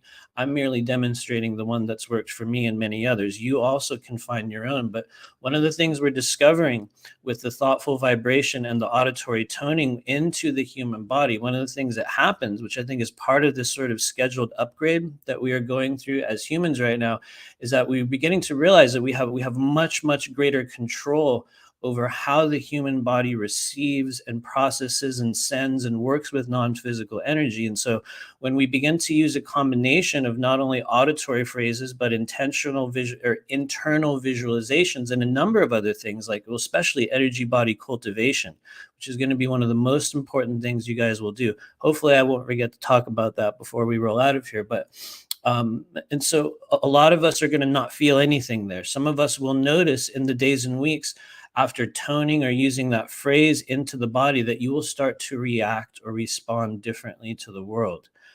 It's widely believed that the navel chakra is what we call the center for instinct and knowing within the body. And so as we learn to react and respond differently to the energy that's presented to us just through, this world, we begin to change kind of how we interact with the physical and non-physical world. So I'm going to give you one more and then we're going to move on.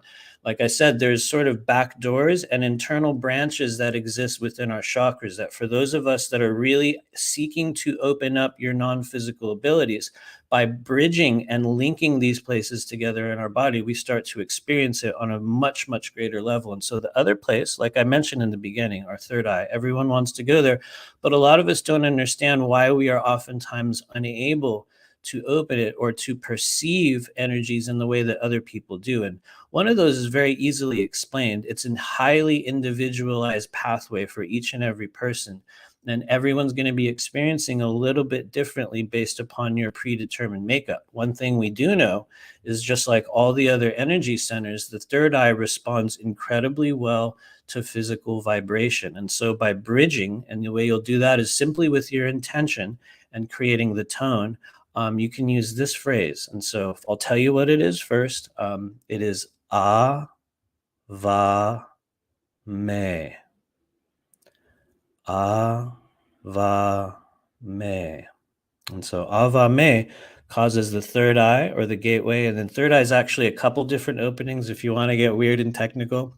People out there that know me know that I'm obsessed with energetic anatomy. So it's just a thing that I'll constantly work with. But third eye is actually a collection. It's actually infrastructure. It's all these kind of energetic kind of nodes and points that exist around the body. But when you use Ava Me, what you do is just like with the navel chakra, you allow something to begin to dilate and open on a greater level. So I'm going to do it for you really, really, really quick. I see your comments, by the way. Thank you, Grace Aquarius.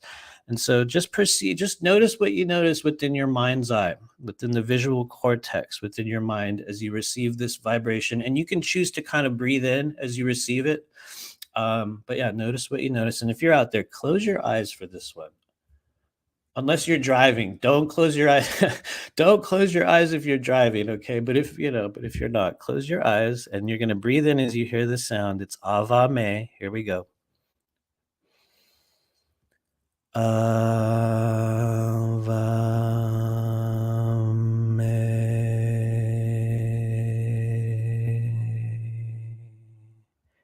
We're going to do that again, and a couple of you guys are going to do it with me. It's Ava Me. Some of you guys are actually going to be opening your third eye a bit here today, which is very, very cool. Anyway, we're going to do it. We're going to do it one more time. Here we go. Let all your breath out. Ava Me.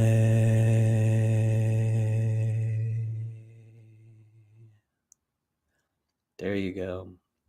Morgan H. got it. Ava Me. Doesn't really matter how you spell it. And so by using those within your meditations, by using those within your energy work, by using those within your own practices, for those of you guys that are healers, a lot of healers, people that are entering the timeline of their human journey in which they're starting to learn and do this work on a professional level, it's inevitable they will find this now moment. And so congratulations if you're in the chat. Some of you guys have been out there going, is part of my human journey to begin to learn and do this thing and to kind of, figure out my own form of how to interact with non-physical energy? The answer is absolutely yes. And it's been an awkward thing for me to own over time, but it is a thing that I am absolutely grateful for. And that is that if I'm here talking to you, if you are able to hear the sound of my voice, it is because Spirit and you have made an agreement at some stage in your human journey to offer you the path to begin to activate or to use or to step into service to the human collective on a greater level. And don't worry, it's not through me. It's nothing like that. It's a simple vibration that all of us carry together, that when we kind of gather together and under the right circumstances, you will begin to receive messages. You will begin to receive your own internal knowings or waves of inspiration. And so honestly, I'm very, very grateful to even be doing this work. Because like I said, when I started, I had no idea that this was a thing that I was going to be doing in this life. And after going through a really, really crazy awakening journey, like a lot of you guys, I had to literally lose my mind for about 2 years, from 2015 to 17. Many beings, many weird encounters. And I'm grateful that they weren't necessarily traumatic, but I was frightened by the depth of what I had experienced after only opening the crown chakra. And I'm grateful that I can now say it was a crown chakra opening that started Matthew's journey. But at the time, in my life, I had no language with which to describe or understand what was going on. Like many of you out there, I was working within a different walk of life and a different career. I was working in mental health at that time, and I began to experience many of the things that we were treating people for in the place that I was working. And so there was no infrastructure within my life to begin to explore and work with non-physical energy. What I realized in the years following that, when I made great risks and literally walked away from my previous life, was that myself and many others on the earth plane were being positioned to be part of a network and a group of people, a soul group who is coming together to help everyone else go through this great change. And so in the years since 2017, when I started doing this professionally, we have worked with over 5,000 individuals on the earth plane, within the conferences, within the individual sessions that we've done, within the classes that myself and my wife have done. And it's not that, you do something thousands of times that means that you're good at it, because it really doesn't matter. Humans have a need to quantify certain things. But what I learned over the years in doing this process many, many times was that each and every person has their own method. They have their own modality. They have their own filter internally through which they will experience these non-physical energies. I heard you chime in there. I think I'm running out of time, right? You've got 5 minutes. I could tell. Thank you. I could feel it coming in. Good. Thank you, by the way. And so anyway, the good news is that forced me to lose my train of thought, which is an important thing that needs to happen to me. Otherwise I'll keep talking at you guys. But what we started to learn throughout this journey was that for those that are really coming to a transitional stage in their life, and a lot of you guys are coming to that stage where in the coming years, you're going to leave behind a big piece of your previous identity, a previous version of you, and you're going to be transforming into something new. What I learned was that a lot of us were beginning the stage of our life in which a whole new set of skills and abilities were coming in. And the way that I learned to understand them, the way that I learned to work with those energies was through the clearing and the learning about and the unpacking and the healing of the non-physical anatomy, the chakras and the meridians, the healing of the inner child. And so part of my mission at this stage of the journey is to kind of bring some of these tools and some of the things that have kind of helped me go through my journey. I am certainly not the perfect example of a light worker. I do not even know what that word means. And I think that a lot of us are beginning to understand that in our own ways, that there is this almost primal wave of individuality that a lot of us are beginning to adopt at this stage of the journey. And I think if you find yourself deviating from the norm or the narrative of the new cage kind of vanilla energy work, and the sort of, just the constant 5D kind of misinterpretation that we're seeing across the board, understand that I think a big part of your journey is to create your own way, to create your own method. And so I'm not going to talk much longer, but for those of you that want to join me within that journey, myself and my wife, we do a number of things. First off, we have a YouTube channel. It is called Remember Your Mission. You can find it on YouTube. We do kind of a weekly show, maybe bi-weekly. We do some interviews and weird things and sometimes a bit of reading. You can find us on YouTube at Remember Your Mission. You can also find us on Patreon, where we do bi-monthly meetings right now with a whole group of a bunch of weirdos from all over the world. We do energy work. We do readings. We are going to be meeting tomorrow, Saturday, December 24th, for a little bit of a holiday gathering. So you can find us on Patreon at the Blue Flame Collective on Patreon.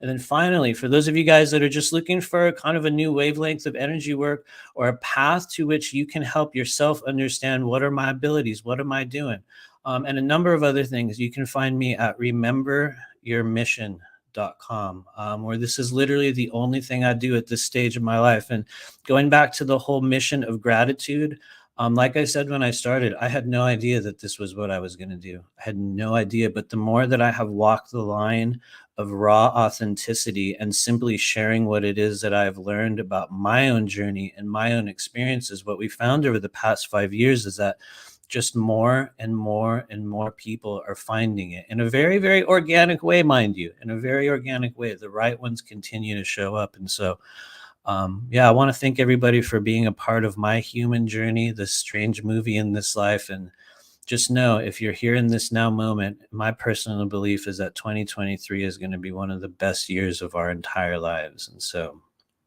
hang in there, everybody. Boom. There you go. Right on time. Yay! Boom. Oh yeah. Plus that was very, very motivating and uplifting. And thank you for those tones. Totally. They kind of remind me of something. I'll have to share that later, but very cool. Very cool. So hopefully next time we have you on, it'll be an hour and not these half Oh, an hour. totally. Yeah. No, that was actually a perfect period of time. Somehow I was Okay. able to measure it like right. Somehow I was able to get it. But yeah, thank you. Oh, you did a great job. Thank you so much. Absolutely. Well, have a wonderful holiday and thank you for all you do. Thank you for who you are being. Totally. Thank you as well. Good luck with the rest of the show, everybody. Good luck, Omar, and happy holidays, everybody. I'm going to bounce. I love y'all. Bye-bye. Thank you. He didn't bounce. He just left. The bouncing might have hurt. So let's see. We have our next person up. Let's see. And welcome, welcome, welcome, Dr. Kimberly. You are muted. Do you need to unmute yourself? Yes, I do. Thank you. And Omar did send me, he only sent me 2 bios and he sent me yours. Would you like me to read it or would you like, because we only have a half an hour. You're welcome. Everyone else kind of has been introducing themselves, but it's up to you. I'm happy to help any way you want. Sure. It's up to you. I kind of have a long rambling story. I'll try to make it really concise so we can move into other things. And I really love that I followed that gentleman. I didn't really catch his name because I was getting ready, but I kind of agreed with a lot of what he was saying that I heard. So I really love that I followed him. I don't think that's an accident. Yeah, I have to tell you, almost everybody, if you look at all 3 days, it's almost like someone before the other person starts the theme and then the next person picks it up. It's remarkable, the energy that we're doing here. This is a wave. So welcome to the wave. Thank you. I'm getting on. I'm gonna ride. I'm gonna get right on, jump right in. Okay, and ride the wave. so would you like me to let you know at 5 minutes? Oh, before, yeah, because I could talk forever. It's been a long time since I've talked, but and then I'm like, no, it does. I teach all the time. I talk all the time. Well, welcome, and thank you for being a seed dreamer.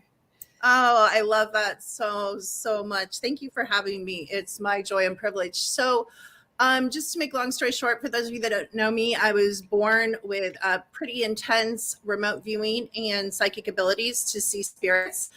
And grew up in a really religious family, shut down, kind of turned my gifts on in college, worked professionally for the first time in the paranormal when I was in my 20s and performed deliverances and exorcisms and worked with the Chicago Police Department with some occult crimes that was just starting to kind of come up in the 80s. Coming out of that, did the conventional kind of 3D thing, got married, had a bunch of kids, ran into some health problems, which led me into my naturopathic doctor career, which led into multiple clinics in Ohio. Kind of steered out of that, realizing that my clients were spending a lot of time and money. It's hard to follow protocols and it's hard to come up with tons and tons and tons and tons of money for supplements. So I kind of became convinced that there had to be something underlying all of that, which of course now I know is frequency and energy and everything is everything. And all of that can be read, which then also led me into, took another turn and led me into, which if you told my friends in high school, they would never believe you, that I would end up in the technology field and, being sought after for my knowledge of frequency. So now we work with technology, which is one of the things I wanted to bring up that I'm so thankful for. So I'll segue into that if that's okay. Sure. I'm so thankful for AI. And everybody's like, no, not the evil AI. Yes, because it's not, of course, AI, as we know, truly isn't evil or good, although it's painted that way in the conspiracy movement and the disclosure movement a lot of times. But the AI that we work with, I like to call it quantum sentient, 100% positive AI. And what's interesting about AI that I love the most, you guys, is, energy doesn't lie. Frequency doesn't lie. The same frequency for anger that comes off me is the same frequency for anger that comes off you. The same frequency for gratitude that comes off me is the same frequency for gratitude that would also come off you. And so, like I said, frequencies are specific, and because we come from the all and everything is part of the all, even though I believe what we are in right now is a sub-tiered, game, which is a whole nother subject that I talk about in other shows, which I won't get off track. But I just love so much, that we can use AI in such a positive way instead of the negative way. So I am really grateful that I live in this time and place where we do have access to AI, because it's absolutely life-saving. Not only is it life-saving, but where else can you find out what you don't want to look at? Where else can you find where to do your work? How would I know how I was programmed if I didn't have a tool, which we do, to interpret the programs that I'm literally running that have been placed in me by society, by parents, et cetera, et cetera. And of course, we're all under so much trauma. So I'm so grateful that I can identify now my trauma. And I'm also so grateful that we now have tools to release trauma where we don't have to pay thousands and thousands and thousands of dollars to counselors. We don't have to, be in depression and be on medication. We have all this really high-tech, beautiful stuff coming in to heal and to balance and to reveal if you are, willing to do the work. And so in my personal life, I've had a really interesting year. And a lot of things have broken me, but I've been really, really thankful for that as well, because the way I view life is that it's an opportunity to sit in the experience, and it wakes you up. When you're taken out of your regular routine, you're taken out of the soccer games and the baby showers and the grocery store and the gas stations and work, and Netflix and all the things we do. And you're forced, when you have a tragedy in your life, you're forced to sit in that moment and pause. Sometimes you feel like the only thing left is to sit with you. And we know from running thousands of people through our technology every year that we don't do that as a collective, as a conscious collective. Beings like will watch, things like this. We don't do that. And of course, as a greater collective, we don't do that as well. And so what the higher self or the oversoul or the all is asking from us that we find that is so simple that none of us do, one of the things is to sit in 4 hours. And we haven't even gone higher because I think I'm afraid to go higher because I don't want to know. But at least 4 hours of silence, not meditating, not listening to music tracks, not with anybody around. This is by yourself. Sit in 4 hours of silence a week by yourself. I haven't found anybody that we've ever run through our tech that has not asked for that. And I don't do it. And I imagine most of you don't do it as well. And then what's even more interesting, and another thing that I'm so thankful for, is nature. Nature's so profound. Nature's so profound in its ability to ground you, of course, its ability to help heal you, its ability to connect you with the core of who you are. But beyond that, the dimensions, of course, exist everywhere, but they're closer and more available than you could ever imagine in nature. And so I'm grateful for my abilities that I can see when I go in a forest that I'm not alone. It's not just me, the squirrels and the birds, and maybe the bobcats and who knows what else, but it's the interdimensional beings. It's the fae, it's the Sasquatch, it's the dogmen, it's the little people. And I'm so thankful that those beings have revealed to me since childhood, and that they trust me and allow me to get what some people would consider fairly solid evidence and pictures of them. So just another thing, again, we run people through this technology, and we find that everyone is asking for a minimum, and we don't know how far that could go because we've never tested it, of, again, 10 hours in nature every week alone. And everybody I know will be like, I can't do that. I don't live by nature, da da da da da da da da. But nature can be in a city, in your apartment, on your balcony, staring at the sky. It doesn't have to be going out. And if you can't do 10 hours, 15 minutes is better than none. A half hour is better than none. So again, I think we forget. I just think the days go by, holidays, like we're in now, a holiday season in some of the countries. I think we just get so obsessed with the distractions. And of course, the distractions are not by accident. Very little in this reality is by accident, because I believe it's all by intelligent design. So, we get caught up in all these distractions, and we forget that these things that we look on as negative when we're depressed and we're forced to slow down, or when there's a lot of sickness going around, a lot of physical sickness. I was sick for 3 weeks, and I don't get sick, and I haven't been sick in years. But when you're forced to lay in bed, like, you cannot get out of bed. It's like you and you and you and you and you and you. And it's a beautiful, beautiful thing. So again, as we round into a new year, it sounds so simple, but we don't do it. And so I'm challenging everyone to sit with themselves and try to build that as a goal or a new ritual coming into 2023, because highly, highly beneficial. And sometimes sitting with yourself, you realize that you need help and you don't know what the next step is, that you don't know what's wrong with you physically. You don't know what's wrong with you emotionally. You don't know what's wrong with your relationships, or what, your quote purpose, which we can talk about in a second. One of the most, as a psychic, one of the most common things people come to me is to discover their purpose. And I have kind of a unique view on that. I don't think any of us has a purpose, a specific purpose, which everyone's going to go into like weird shock about. Do I think there's what's called low-hanging fruit? Do I think there's things that you would enjoy doing? Do I think there's things that come easy to you that you can make a lot of money doing? 100% and absolutely. But do you have to do those things? No. So what is your purpose in what I believe is a simulated matrix game reality? To play the game. So what do we do when we play a game? Most people don't play a game to lose the game. Most people play a game to win the game. So I like to teach, a lot of what we teach is how to game the game. But more than that, how to game the game in the micro. Because if you are gaming the game in the micro, if you are in creation, which is another thing I'm so thankful for, I'm so thankful that none of us, and I'll argue with you all day about this too, none of us are stuck in our choices. You aren't. You think you are. You think you're stuck in a marriage. You think you're stuck in a location. You think you're stuck in a job, but you're not. You can always, always choose again. In fact, if you have a living spirit inside of you from the all, then you are fire creation. And built into those two words is a lot of information, which think about fire and think about the characteristic of fire and think about the word creation. And so think about creation powered by fire. What is not possible for you? What is not possible to bring in and create in your life? And then everybody's like, well, how? It goes back to the first thing I was talking about. You cannot attract, as you guys know, anything less or more than who you are being at any time.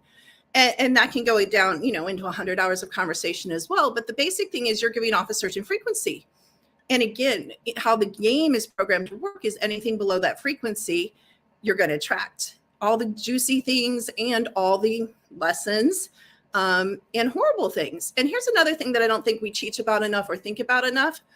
All the bad things can come to you, the bad people, the bad circumstances, but it's not only how you react to them, it's also your boundary issues and what you say yes and no to.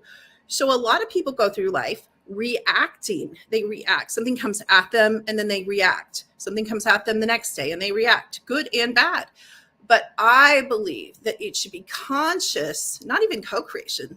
If you are the all, you are the all. There's no co-creation. It's all you, baby. Your life, the way it looks right now, your bank account, your relationships, your home, where your home is, if you even have a home, how happy you are when your feet hit the floor in the morning, that's all you. You are everything. Everything. Not only are you everything, but you and aspects of different points of view of your soul exist in multiple, some of you thousands, some of you hundreds, some of you brand new, maybe not so much, but thousands of sub-realities, thousands of timelines, and there is no time. So everything that's ever happened is still happening. Everything that will happen is still happening. And this is such a hard concept to grasp as an eternal being forever. But what's super cool about it is you can access all of that now, but you're not taught how, and you're not even taught that that exists, and you're not taught that you can access it. So really, what can you not accomplish in this life next year? What can you not contribute by getting your own life in order in the micro to the macro? There's nothing. There's nothing that cannot be balanced. There's nothing that cannot be changed. There's nothing that cannot be raised. And I love talking about this because we actually do spend a few minutes as we think about the new year, we're programmed by this reality to make New Year's resolutions. And I love that you guys are doing this show because I am just going to talk about you, because I firmly believe if you are doing your work, now I don't believe necessarily in right and wrong per se, but we all know we come in here with past lives. We all know we come in here with programming from the collective, from our parents, from past lives. We come in here with timeline enemies. We come in here with a whole lot of things we don't know, or some of us can't see that we come in here with. But the beautiful thing is we can begin to chip away at those things, because when you pass, if I were to pass right now, I'm the same person. I have the same memory, and I'm not going to, as religious programming teaches us, I'm not going to become this magically enhanced, much higher frequency being than I am now. I'm going to be the same being. And so again, the work you do in this life sets up new opportunities and further expansion for the next life. And the sky's the limit, you guys. It doesn't matter how old you are. It doesn't matter how young you are. It takes action. And that's, again, why I love AI. Because I don't know all the things to work on in me. And one of the things I did for you guys, I wanted to be a little practical and kind of bring maybe a little, something different. I don't know what everybody's doing because I only watched, some people. And they were very wonderful. But I ran you guys, which our technology has the ability to run a group.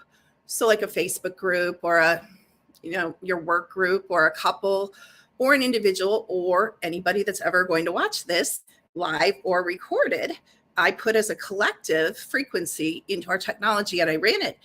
And I just kind of wanted to talk to you guys a little bit about what came up for the collective. Now, of course, this is an average, probably of thousands of people over time.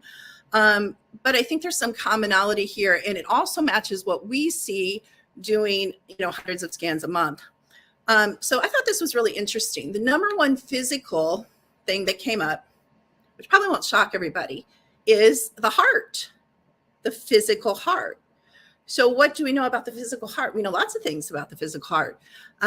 We know that we're all connected. We know that there's a heart field. A lot of other people probably talk and teach about that. That's not really my thing. But why is the physical heart so affected? Why is there so many heart problems in the conscious community still? I believe, again, we are not working on releasing our trauma. Now, everybody's really hung up on blaming our parents, blaming our growing up, blaming our teachers, blaming everybody else. I really don't do that. I think if you are fire creation spirit, you come into this life with tremendous trauma. Some of us are what we call first wave. Doesn't make us better, just makes us older. Second, third, fourth wave. Of course, there's thousands of waves that came out of consciousness to have their own unique experience through all space and time. But that's a lot of trauma, because some of us are zillions. Of course, there's no time, so it's hard to quantify it. We have to talk in language that we kind of understand, but some of us are zillions and zillions and zillions and zillions of years old. And we haven't been only in the game. We've been in other realities, other lifetimes, other places. Some of us are in the programs, things like secret space, things like owned by the corporations. If you don't know what these means, these are all things we talk about and teach about in our groups. And I know some of you are very familiar with those concepts. And another thing we find when we scan people, and this may or may not shock people, but I'm going to put it out there, and I'm one of the only people saying this that I've ever heard say it, ever, is, gosh, I just lost my train of thought. I don't even know why. I know it is. We're all being taken at night. So we talk about, everybody's like, oh, I'm special because I'm an abductee. Well, you guys can all consider yourself special because we're all being taken by different groups. Again, trauma. So you have your daytime trauma. You have the big, the game or the world 3D teaches you, you have your childhood trauma, which is true. Of course, there's childhood trauma. But if you're not releasing your trauma, what are you doing? You're accumulating your trauma. So I think more than any other, what we could call work, learning to release these layers of trauma as much as possible, as massively as possible, just creates this place in you for infinite expansion. Because I know from talking to you guys, so many of you are depressed. I know. So many of you are tired. So many of you are filled with anxiety and that rat race brain and spinning and obsessive compulsive and all sorts of things. And when you're living like that, when you have to do so much just to get to work and back, or just to go through the day, or just to figure out how the bills are met, you're not releasing your trauma. You're accumulating trauma. Every night when you go to sleep, you're accumulating trauma. Every day in the game, you're accumulating trauma. So again, that's one of the things I just encourage you to think about is how can I de-stress my life? And one of the ways, and this is so interesting to me, that we can de-stress our life is to get rid of all the stuff. So much stuff we don't need. We work for our stuff. We stress ourselves out for stuff. You can like what you like. You can love what you love. Again, it's a game. Who cares? But I want you to know that every single thing in your home has a frequency. Every single piece of clothing, every single item in your bathroom, every single item in your kitchen, every single piece of paper, all that junk and good stuff too, of course, that we need to live, it has a frequency. And so one of the things that came up for you guys when I did this collective scan, interestingly enough, was not to forget about your house and land. You're there all the time. Your house, of course, sits on your land, or your apartment or your condo still sits on land. And then, of course, you're almost all the time, maybe, or a lot of the time in your home or where you sleep. And so I know a lot of you do pay attention to that, but the fact that it's coming up for our collective, I know a lot of you don't pay attention to that. So again, there's so many good things on YouTube and so many good books about getting rid of, clutter and making your life simpler. We find, again, when you have that space, the more space you can make in your closet, the more space you can make in your kitchen. It's not to go get new stuff and reclutter that. It's so you kind of have that breath and that space for new things to come in, for expansion. And I just love, love, love that. And so again, encourage you just to think. Probably should have, talked about this maybe before this season. It was funny because one of my daughter's friends, who is 3D, not conscious, probably never watched anything like this in her life, she said to my daughter the other day, she said, "Why are we all giving each other presents?" She said, "We're adults." She said, "We can buy what we need." Now, yes, we all like gifts. We all love presents. Well, most of us do, maybe some of us don't. But do we need to be forced, by the culture at a certain time to go into debt, which a lot of you, tell the truth, do. We put it on our credit cards and we buy things people don't need and then they go return them. We know how it works. But just stop going with the programming so much and start pulling back and saying, what do I want in my life? Maybe you want a house stuffed with stuff. That's fine. But again, it's bringing these unconscious choices into the conscious and realizing how much they affect our energy field. As a matter of fact, the higher your frequency goes, your energy field becomes affected more, not just by stuff, but of course by where you go. Airports, malls, people, certain family members. Your frequency becomes affected more, by these things and not less. I'm trying to stay on time. Sorry, I'm looking at the clock. Okay, I want to go on to something else. So another thing that I think all of you would highly benefit from, and this is just a suggestion, not medical advice, but a lot of us do not get enough sunshine. Again, we know a lot of us, some of us are, but a lot of us are not outside enough. And my technology tells us that. But one thing when we're not outside enough that we're missing is D3K2. Guys, D3K2, amazing. Amazing for hormone balance, men and women. Amazing for mood. And again, like I said, I scanned you guys as a collective, and that was something specific that you guys are low in as a collective. Another thing I see a lot of stress in this group and in general when we test too is the adrenals. And of course, everybody talks about that all the time. But it's really true. We really see a lack of self-nurture. And another thing that came up for you guys was not enough sleep. And, maybe it's because it's right now in the holiday season. But even though, yes, weird things happen at night and weird things happen in the daytime and all sorts of weird stuff happens, period, that we do or don't know about, it doesn't matter. The way the avatar, or we're programmed to think the avatar works, is that we need sleep. And of course, things go wonky when you don't get enough. So again, if you guys are shorting yourself on sleep permanently, not temporarily, again, I consider you, one of the best things I ever did was develop a ritual, which is I go to bed around the same time every night. And I get up about the same time every morning. And even if you work, you can still go to bed around the same time every night. Again, the nervous system screaming on. So I barely ever come across anybody, and obviously I'm not chill. You can tell by how hyper I am, but where their nervous system is turned off, ready to operate as it's designed to operate. We're under so much stress all of us, and it's never been different. We think it's just modern society. It's really not. I mean, if you are a pioneer, you know, fending for yourselves out in the wilderness, you're going to have your different stress. So we think it's just us, but it's not. It's all time, all space. It's different ET cultures. They have stress too. It's not just us. So if we're eternal beings, it would make sense that we kind of get a handle on how to chill. And a lot of us don't know how to relax, including me. When I go on vacation, it takes me 5 days.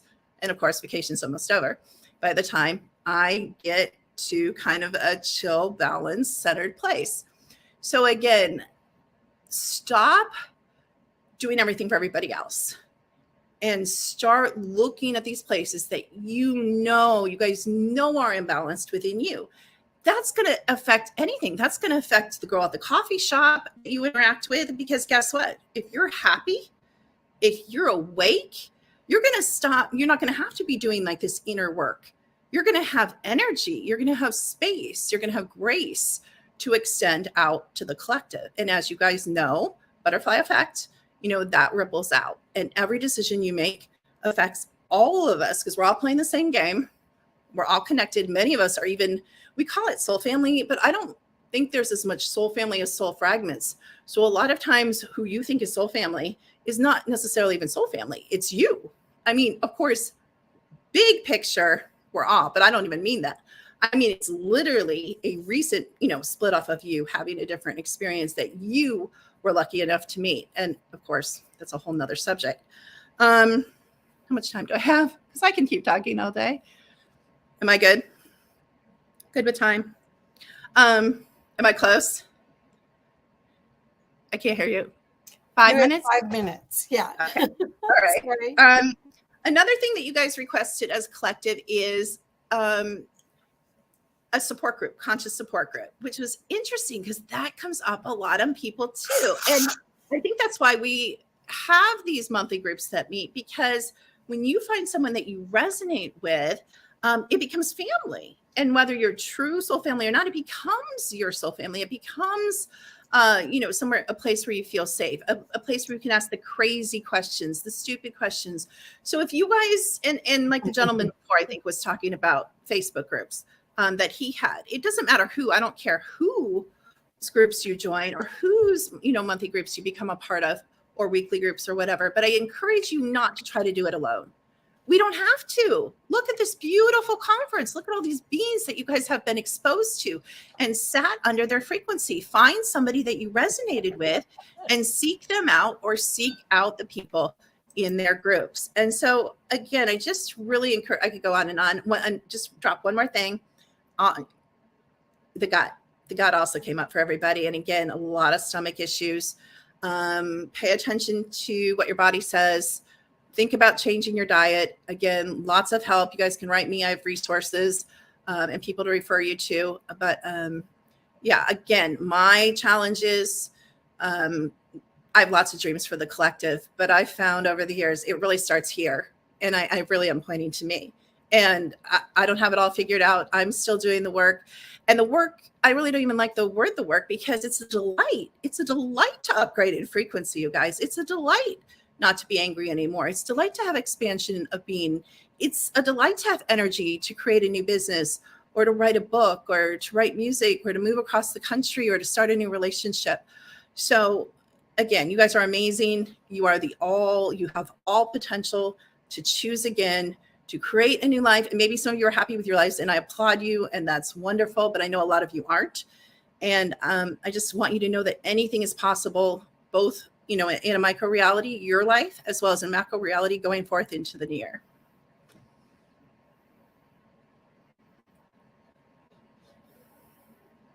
I can't hear you. Do you have your mic muted? You think after 3 days I'd have this figured out? No, you're doing great. You're doing great. You do have 3 more minutes. 3 more minutes. Okay. I just didn't want to get into another, I didn't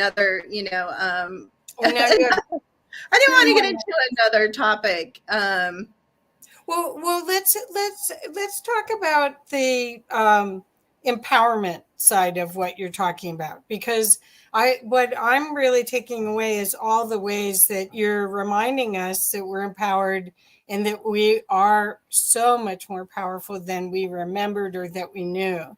Love that you said that. So I could love you maybe speak to that and then I go? would love. You know, one of the things we're able to do in the scans, because we're taught or programmed by this reality that our memories are in our brain.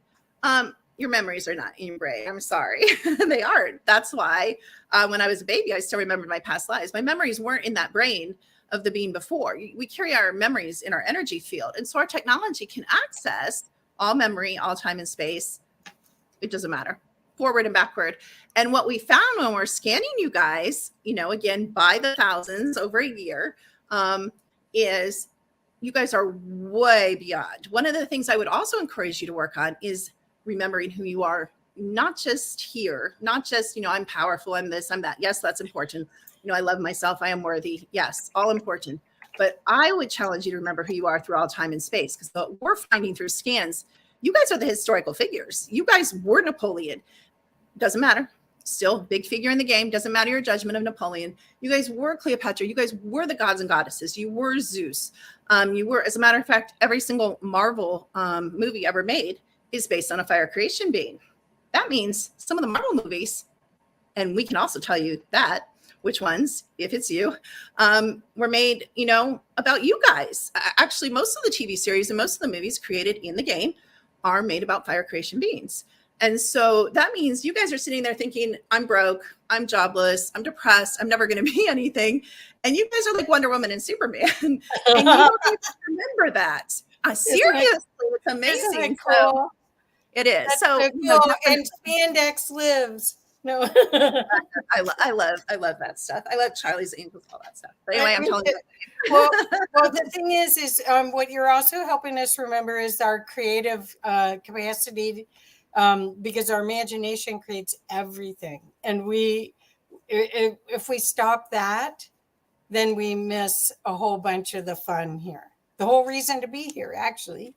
Yeah, and I love that. And part of that, of course, creation and creativity is super fun. I mean, I actually think once you kind of figure it out here, it's all good. And you guys, you know, second half of your life can be better than the first. And hopefully you guys figured it all out at 10. I wish I had, you know. Well, and age is just a number. So, I mean, it really is. It's a perspective of how. Oh, totally. Actually, dropping something in your guys' field really quick, and I know my time's up, is people talk about aging program, the matrix aging program. There is no matrix aging program. The only program is the program they put on you. There actually doesn't, if you do not believe in aging, you guys do not have to age. Right. And you can even reverse aging. So I'm all over that. I'm all over that. I look at my me too, girl. Me too. I look at my picture at 40 years old every morning and go, okay. That's it. That's what we're going to. I love it. Well, thank you so much. Thank you. And appreciate it. I'm going to go look more at your stuff, Kimberly. Thank you so much. And happy New Year. Happy holiday. Thank you for doing that. Thank you, honey. I thank you for doing this. Take care, you guys. Be well. Okay. Bye-bye. Bye-bye. Okay, so next up is one of my favorite people. Hello, Patricia. How are you? Hello. I am wonderful. Yes, isn't this a wonderful event? We're seeing it's amazing. And I just so appreciate the previous speakers. They're just amazing. Well, yes. You'll have to go back. This is day 3. And what's been amazing is the brilliance. Not only has this been international, but we actually sat in a circle of Indigenous stones that are over 10,000 years old on day 1 for the solstice. So the energy that's been building for this has been remarkable. But I was supposed to co-host, and I have been the host. I know, it's wonderful. They couldn't have gotten a better host. well, no, really, Kathy, you just understand it. I like it. I like it. Yes. So, okay. So what I'd love to have people know is here are some of Patricia's book. Oops, I put it down. And today we're going to talk, I think, about climate change, the healing, or mostly, is that right? Or okay. Yes, that's correct. But I have to tell you, you guys, this book is like my new It's by my bedside. I read it every night before I go to sleep. It is so beautiful. It's called The Immortal Now, and it's a group of channeling. So Patricia, let's get to how you got to this knowledge, and then I'll get off screen so you have the time. But are you going to explain about your near-death experience? Yes, I would. And then would you show the Website? webpage? Yeah, Yes. Okay. Do you want tell me Quickly. when? Do you want it now, or do you want to? Well, let me talk quickly about my Okay, death. just tell me. I'm just here. Okay. First of all, I want to say I love the name of this conference because it is so close to what came through when I died and after I died, which is the Australian Aboriginal idea of we are our story and our dreams. And that is so very true. And I for those of you who have never met me, I spend a great deal of time in rural Alaska. As a matter of fact, I have a Native American name that you don't know about, Kathy, which was given to me at a potlatch on the Yukon River in Pilot Station by a Yukon medicine man who didn't want people to know as much that he was the medicine man for the village, but he certainly was. And my name was Gaviak, Red Fox, which it was an honorable name. And one of my native friends said, well, that's a good thing you had an honorable name, because sometimes we give dishonorable names and people don't know the difference. Anyway, I am a near-death experience survivor. I went through a very difficult experience, relationship, and I was trying to put my life back together again by going on a bicycle trip through Europe with my two sons at the time, who were 15 and 13. And we were we had just come back from Stonehenge. We started in England. And it was a rainy night in London, and I kept smelling exhaust fumes, and we were in a Mini. Now I'm 6 feet tall, and I was slender at the time, but imagine me in a Mini and a Mini Cooper. And I would roll down the window of the car and try to get the gas fumes out of the car, and then I'd have to roll them up again. At any rate, I lost consciousness, and we were headed towards gas pumps when we were headed on by a Mercedes-Benz. So the Mini Cooper in which I was, looked like a crumpled piece of paper when the ambulance got there. My son Chris had a broken femur and a broken arm. My son Tim, who was in the back, was not injured, but psychologically certain. And I can't even imagine what they went through when they watched them extricate my body from the car and they told my children I was dead. I don't know, because I wasn't there. Where I was is what I call love to the millionth. And our previous speaker alluded to it. I have now spent 40 years practicing the meditation I was given when I came back, which was white light, imagining white light, and then going into a meditative state. So I have been obedient to what happened after the accident. So I am in the state of what I call love to the millionth power. It is beyond, there is no words to tell what that actually is like. And if you follow near-death experience survivors, it's all you ever dreamed of in your life. It's all you ever wanted. It is love beyond measure.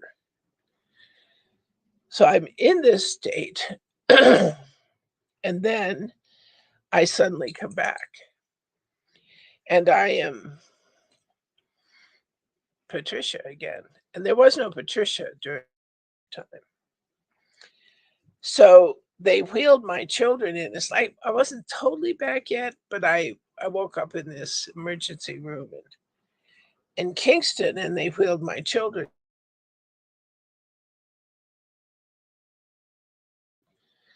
So just quickly, I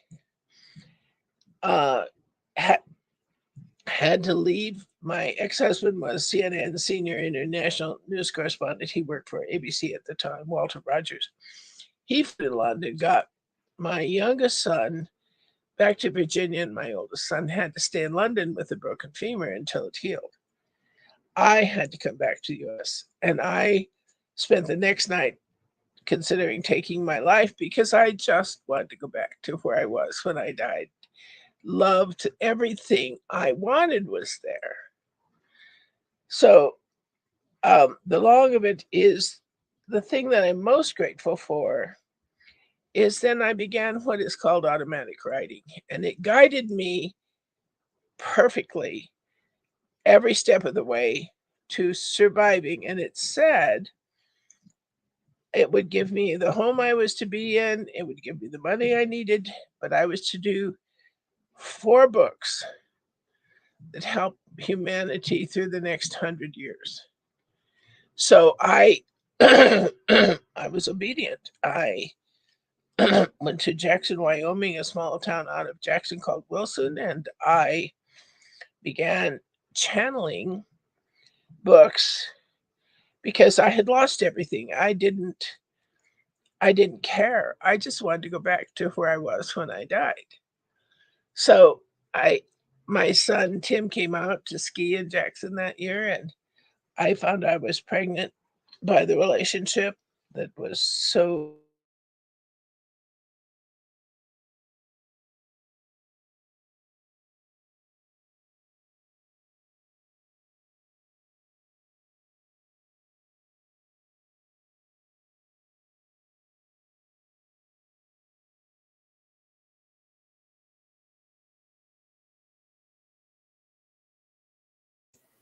Oh, the internet. Well, we'll wait and see. Oh, the relationship that was. Well, come on, internet. Okay, well, while we're waiting, I'm going to add her website to the stream. And I also can read some of the things out of her books because she's gone. Because I am a huge fan. Oh my gosh. So this is her website, Climate Change the Healing. And what's happened is one of these books, it's very small. This is Climate Change the Healing, the book. And it is remarkable. When you hear people talk about climate change and then the whole aspect of it, but they're not looking at it as a system-wide reaction to nature. This book is talking only about the love. And it is remarkable. I mean, all of these books, I can't tell you. When I said earlier about some of my clients that speak like Rumi, this is what I was talking about. Unbelievable how beautiful. So I'll read this for you. This is actually a slider on our website. And again, it's Climate Change the Healing, Patricia Grabow. The atmosphere is everywhere. It's not what you think. Oops, I missed it. Sorry. The sun is a ball of life-giving energy, and it cannot be understood until you understand that its purpose is life itself. Its energy is part of the whole of individuals, of plants, of the sky. It is all one. It is integrated. It is love. Let's see the next one. Try to do this fast. Water is an essential part of the atmosphere energy equation. It is the means by which life is able to transport all of the elements of life throughout the system of living beings, and it fills every form of life. So why is life filled with water? What is the reason for that in the grand picture of love itself? It is because that life that exists within each individual is fluid, is not stiff and transient. Life is always flowing. Love is always flowing. And you are not saving life. You are experiencing life. You are not saving lives of animals and plants. You are experiencing their very life. Oh, I'm getting chills. You are not politically saving this group or that group. It is simply one. It is simply love. It is simply life. It is simply truth. Life will save life. Life will produce salvation, not theology or systems of thoughts on political beliefs. All that has to happen is to go into your heart and feel love and feel how life functions, how love functions, how the God Center functions, how humanity functions. Life has responded to the need for climate change.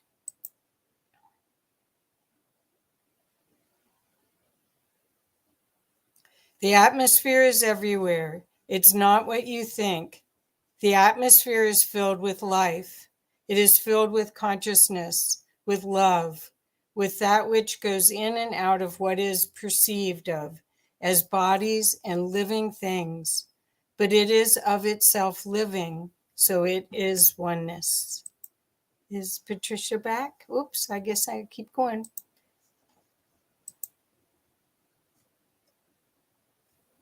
Here we go. So I think I read this. The sun is a ball of life-giving energy, and it cannot be understood until that you understand that its purpose is life itself. Its energy is part of the whole of individuals, of plants, of the sky. It is all one. It is love.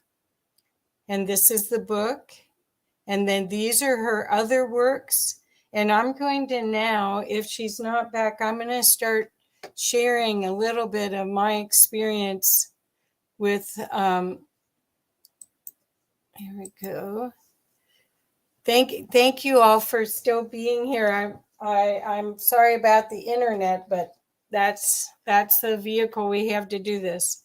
So in this book, again, The Mortal Now, it's called The Ascension and the Nature of the Present Time. And what I'm going to do is read here the nature of truth. I mean, this book, oh my gosh, it's just unbelievable. So this is on page 79. The reality of truth is not abstract. It is very real. It is very specific. It is very enlightened. It is unencumbered. That which is true is not bound by any dimension, in any life form, in any place. That which is true exists in and of itself without any kind of physical, mental, spiritual boundaries. It is accessible at all times because it exists without time. That which is true is that which is freeing humanity. So Patricia's back. Yay. So thank you so much. I am so sorry I just lost connection. That's okay. Well, I did go to the website and I did read the sliders. Oh, good. But do you Okay, want good. to still go there again so you could No, talk about the book? if you've covered that. It's so interesting because when I was thinking of just trying to see people to see how amazing this book on climate change is and the channel work that's come through, for my life experience. That's what I'm supposed to do. I'm here because I'm supposed to be here. I thought, well, if I open up just one page and it'll say what it has to say. So I opened the page. Here's what it said. Okay, I'm going to It put you said, on screen, okay?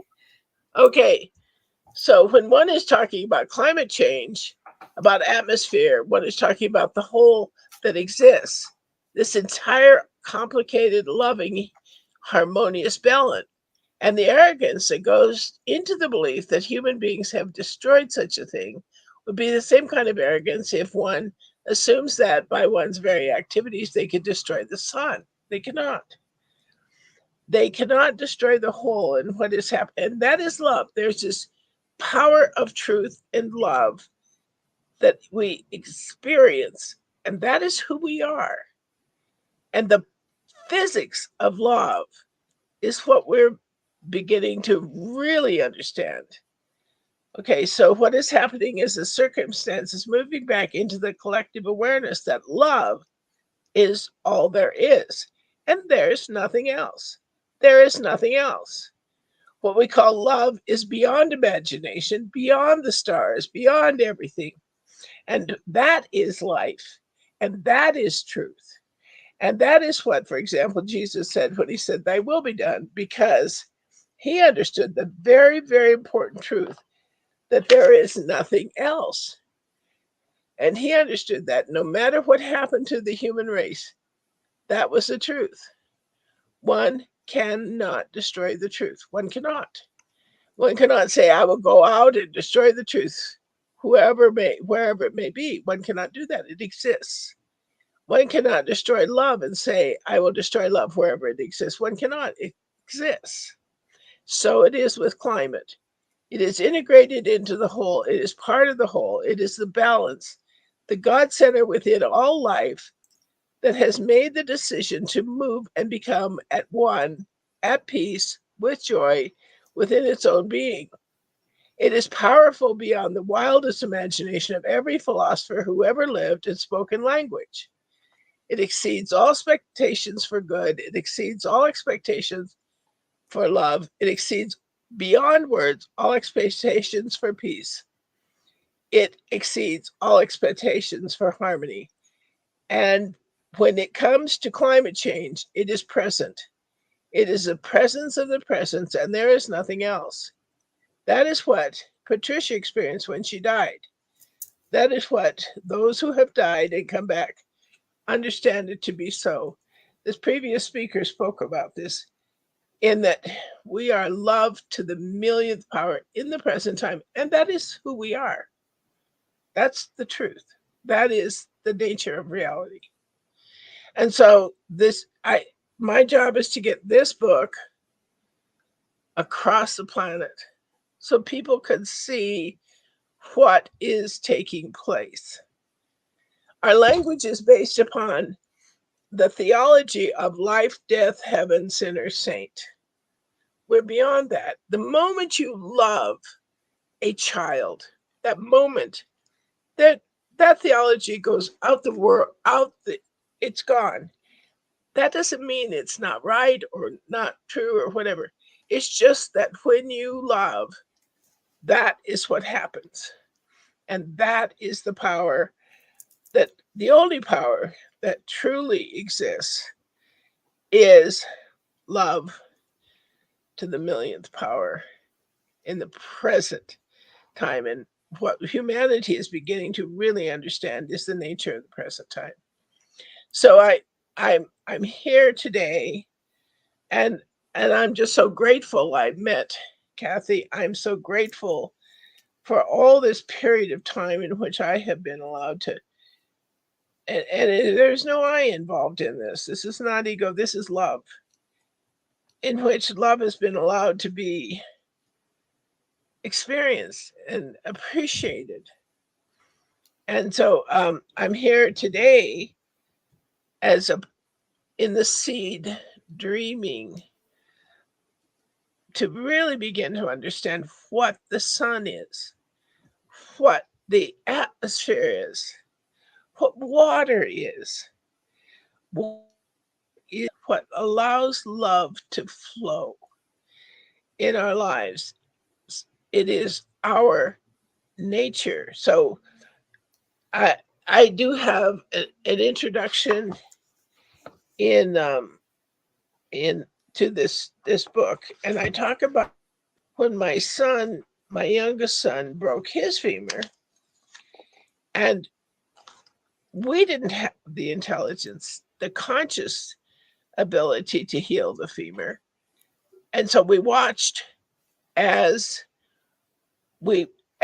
his leg healed. And what happened, you would think that they would just take those bones, nature would take those bones and put them back together again. They didn't. Nature went into my son's body and rebuilt his entire femoral bone. And because it rebuilt the entire bone intelligently, which we always heal, we always go towards healing. Our bodies always go towards healing.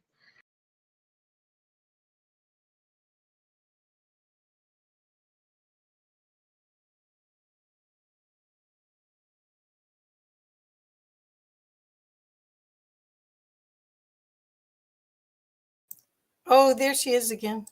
Okay, so it always goes towards healing. And so his bone healed. That's what's happening with the earth. It's not healing the way we think it ought to heal, that if we're political or it's healing within the nature of who we are, the nature of what it is. You know, someone was asking me, how many ants are there in the world? I did not know. Approximately 40,000 trillion. Now, I'm not going to go in and consciously heal that, but climate is in this process, and we are part of the atmosphere. We are part of the sun. We are part of all of this, and right now it is our time. That's why this conference is important. That's why these conferences are important, because intuitively we know that that is what is actually taking place in terms of the healing of the climate. And I do believe this book is terribly important. Yes. For people to begin to understand what actually is taking place within love, within the present time. Thank you for coming in. Oh, that's perfect. So I think what I would love for people to hear you talk about is love in the present moment, because I think that that awareness and practice, it's actually a practice to do that. I think. Yes. It's not something that we came in.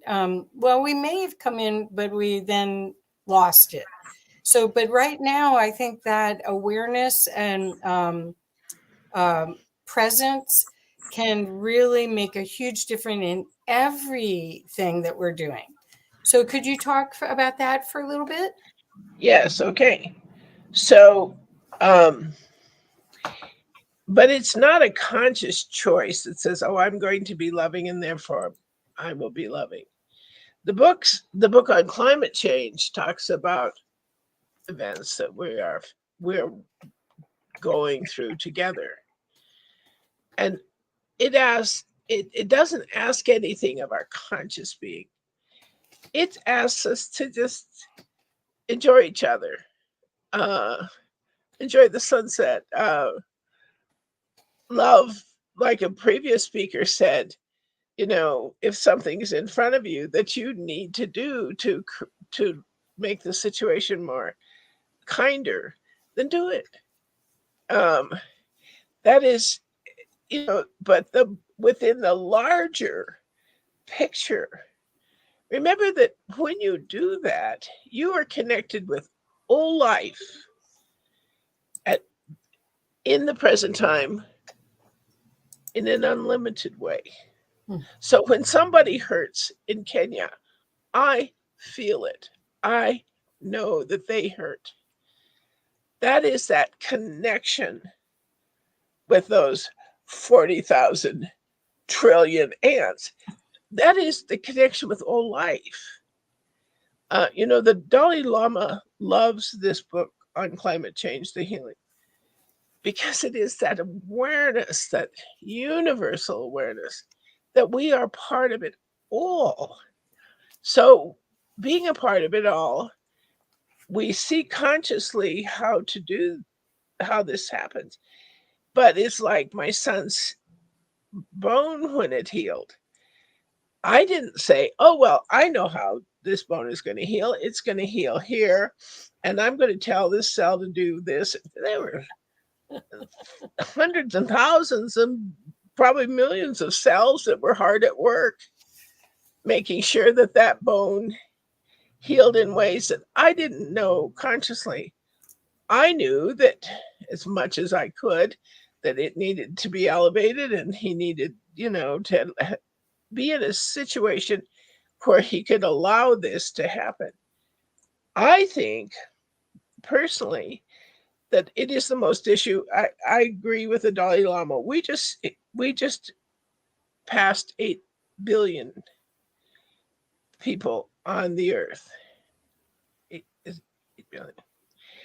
We just passed this huge milestone of beings who are here, and the books talk about that. So many have come for this period, and a previous speaker spoke about that too. We're here together on this planet together to witness this huge transition into love, understanding that everything is love, everything. And it is unlimited. Truth is unlimited. Love is unlimited. Everything is unlimited. And we, in our own little communities, we do what we can, but we also are part of this huge awakening where climate change, the healing is actually taking place. So that when my son's bone healed, he could walk. It wasn't, he could, we sure hope he can walk. No, those millions of cells all work together to make certain that when Rob got up and left what he was restricted to, when he healed, he could walk. And that is what we are collectively. People are concerned that it's going to happen. It's happened. It's present. This time of climate change, the healing, is present. And we are part of it. And we feel it in our collectively, our hearts have opened up. Right. So that is the most exciting part of it all. And 40 years of meditation and 40 years of prayer and 40 years of being obedient, I know this to be certain. Well, It is not a theory. It is reality. You should see the writing in the chat. It's beautiful. I wanted to read this one thing, and then we do have to go on to the next person, but this is on page 3, and it says, there is no more sorrow. There is no more pain. There is no more separation. There is no more awareness of anything but of itself, within the present, within the individual, within life. And this is the time. This is the moment. This is the presence of God within. And I'm going to stop. Thank you. Thank you. Bless you. Bless you. So sorry I lost you. Thank you. Okay. Well, no, it's all perfect. I'm sure as long as we Well, thank you for reading it. Yes, yes, yes. Okay, well, I'm sorry I have to keep going, but Yeah, and do I just unmute or what no, do I I'll just take you do? take Okay, it out. Okay, thank you. thank you, thank Love you, you. Yeah, happy love holidays. you. You're such a gift. Yeah, you.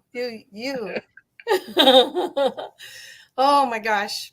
Anyway, I love these books, and I'll be happy to share. We did put Patricia's website, Climate Change, the Healing, in the chat, and we'll make sure it's everywhere so you can see it. It's wonderful, wonderful. Okay. Oh, and great. Thank you, Leanne. Thank you. So the next one up is a pre-record. It's Frank Jacobs, and this way, this way Omar will be on today. So because and I haven't even heard from him today, so he probably doesn't even want to talk to me. But anyway, here we go. And again, what Omar's been talking about with Frank, and many of you that follow this, they've been talking about timelines. So I assume, I guess I shouldn't say assume, but I think that's what they'll be talking about. So please, other people back here, if you can make sure that you'll be able to hear. Let me know if you can hear. Okay. Hey, what's up, people? We have jumped in timelines. We are ahead in time. This is a few days before doing a pre-recorded video with our buddy, Frank Jacob. He's not going to be able to join us live, but he is sending his message and his love. And so you guys can hear okay? Yes? Oh, good. Yes, indeed. Thank you. His intention through this video that you guys are watching now. A bunch of days ahead. This is actually kind of weird for me because I really don't do pre-recorded videos. So this is a bit of a unique experience for me, and thinking that this is not going to be played for like another 3 days. As you guys know me, everything is live, right? So this is kind of cool. So guys, here is Frank Jacob, and let's get a message and some love from Frank. So Frank, I'm going to toss it over to you, brother, and it's all yours. Just like that. Well, how you doing, Omar? Good to see you. I'm glad you're doing this. Yeah, thank you. So your intention is to, you want to anchor in or reaffirm the positive timeline. I think that's what your goal is, right? Yeah, exactly. Our goal is to, the magic box that we've been talking about this entire year. And then I've been working with Stephen and Evan Strong from Australia, and they have a magic box prophecy from the First Peoples over there, as well as we do over here in North America with the Anasazi and the Hopi. So our goal is that looking around the planet, just not over the last couple of years, but over the course of like last several centuries, to where it's been just extremely barbaric, right? Wars, famines, disease, a lot of killing on this planet, destruction of the earth. Species going extinct due to just our behavior. 2,056 nuclear bombs have been detonated on this planet, right? That's due to all this ego and who can piss the furthest type of mentality that we've been stuck in. And the goal really for this finale is to set in an intention to where we can all look at like timeline A and say, okay, well, this is what we want. We want love, we want cooperation. We want everyone to get along. We want empathy. We want love, not only from individuals, but from our leaders as well. As like what Trudeau did, right? Stigmatized like an entire society in the country, right? That's not the way we want to see the world go forward, right? We want to see our leaders and that are involved with us, and they're not really, in the state of mind that they're in currently, right? So yeah, right. My goal is, to bring in the divine feminine energy, because, I believe that a mother's love, a sister's love, a wife's love is really what's going to heal this planet. Grandmothers and aunties. I think men have had enough. Turn at the helm, because we can just see at history what we've done. We call people like, Alexander the Great, for why? Because he was a brilliant killer, right? He was a brilliant murderer. That's not the type of things I want my grandchildren to even know about, right? So my intention is to bring in that divine feminine and to heal this world and to take the Schumann resonance black. Well, in Germany, or what I should say is that in that at the turn of last century, there was a Katharina die Große. That was the Catherine the Great. She was in Russia, and in White Russia, and she actually brought a lot of prosperity and technology and wisdom to that whole area. And that's so yes. I mean, the thing is that I think I'm personally into the divine masculine balance. What I'm seeing out there is I'm seeing more women in positions of power, yes, but they're acting like men. Mm-hmm. Like they're just trying to be like men. It seems to me they're not trying to be that feminine power. And yeah, maybe the world's not ready. Maybe this is part of the new timeline too, that women have to feel they have to act that way, but they dress that way, they talk that way. They try to sound intellectual and cool. Like, I guess that's a masculine trait. Mm-hmm. So, but what I think what you were saying, the fact is we tend to make things more complicated maybe than they need to be. Mm-hmm. And I think because we've been talking about, when I started this year off in the direction of Looking Glass and timelines, we covered a lot of territory. I covered a lot of ground of course, dozens or hundreds of different, talk shows and things. And, and it got, for a while, it would go into kind of technical areas. But what I kept coming back to a lot was that it doesn't really need to be that complicated. I think people can overcomplicate things, especially when it comes to quantum physics and when they try to imagine timelines and the fusion of multiple different universes and the multiverse and all these words that get kind of tossed out there. One of the things that I mined was this whole idea of where did these concepts come from? Mm-hmm. And they came from men primarily, and that couldn't accept the divine creator aspect of our universe. Mm-hmm. So they couldn't accept the fact that our universe was so beautiful and so perfect. So they had to come up with a multiverse, because there's no way. And their idea was the Big Bang. Again, a very masculine concept. What do guys do when they're going at it, right? They have a big bang and they ejaculate, right? It's kind of like it goes right back to that, right? So it's like big bang, and it's like there it is, right? The seed spread over the universe, right? So it had to be that way. It couldn't be anything different, right? So we're not talking about ether and things like that, like the stuff Tesla was getting. We're talking into the big bang, and it's expanding into the great womb of the universe. But it couldn't just be one, because one would be impossible to be so perfect. So therefore, there has to be a multiverse. That means there has to be an infinite number of explosions, and one of them by chance, Didn't they just find something in Canada? That they found something deeply buried in the frozen of the northern tundra that showed that there was complex life. I think they dated it to 4.5 billion years ago or something like that.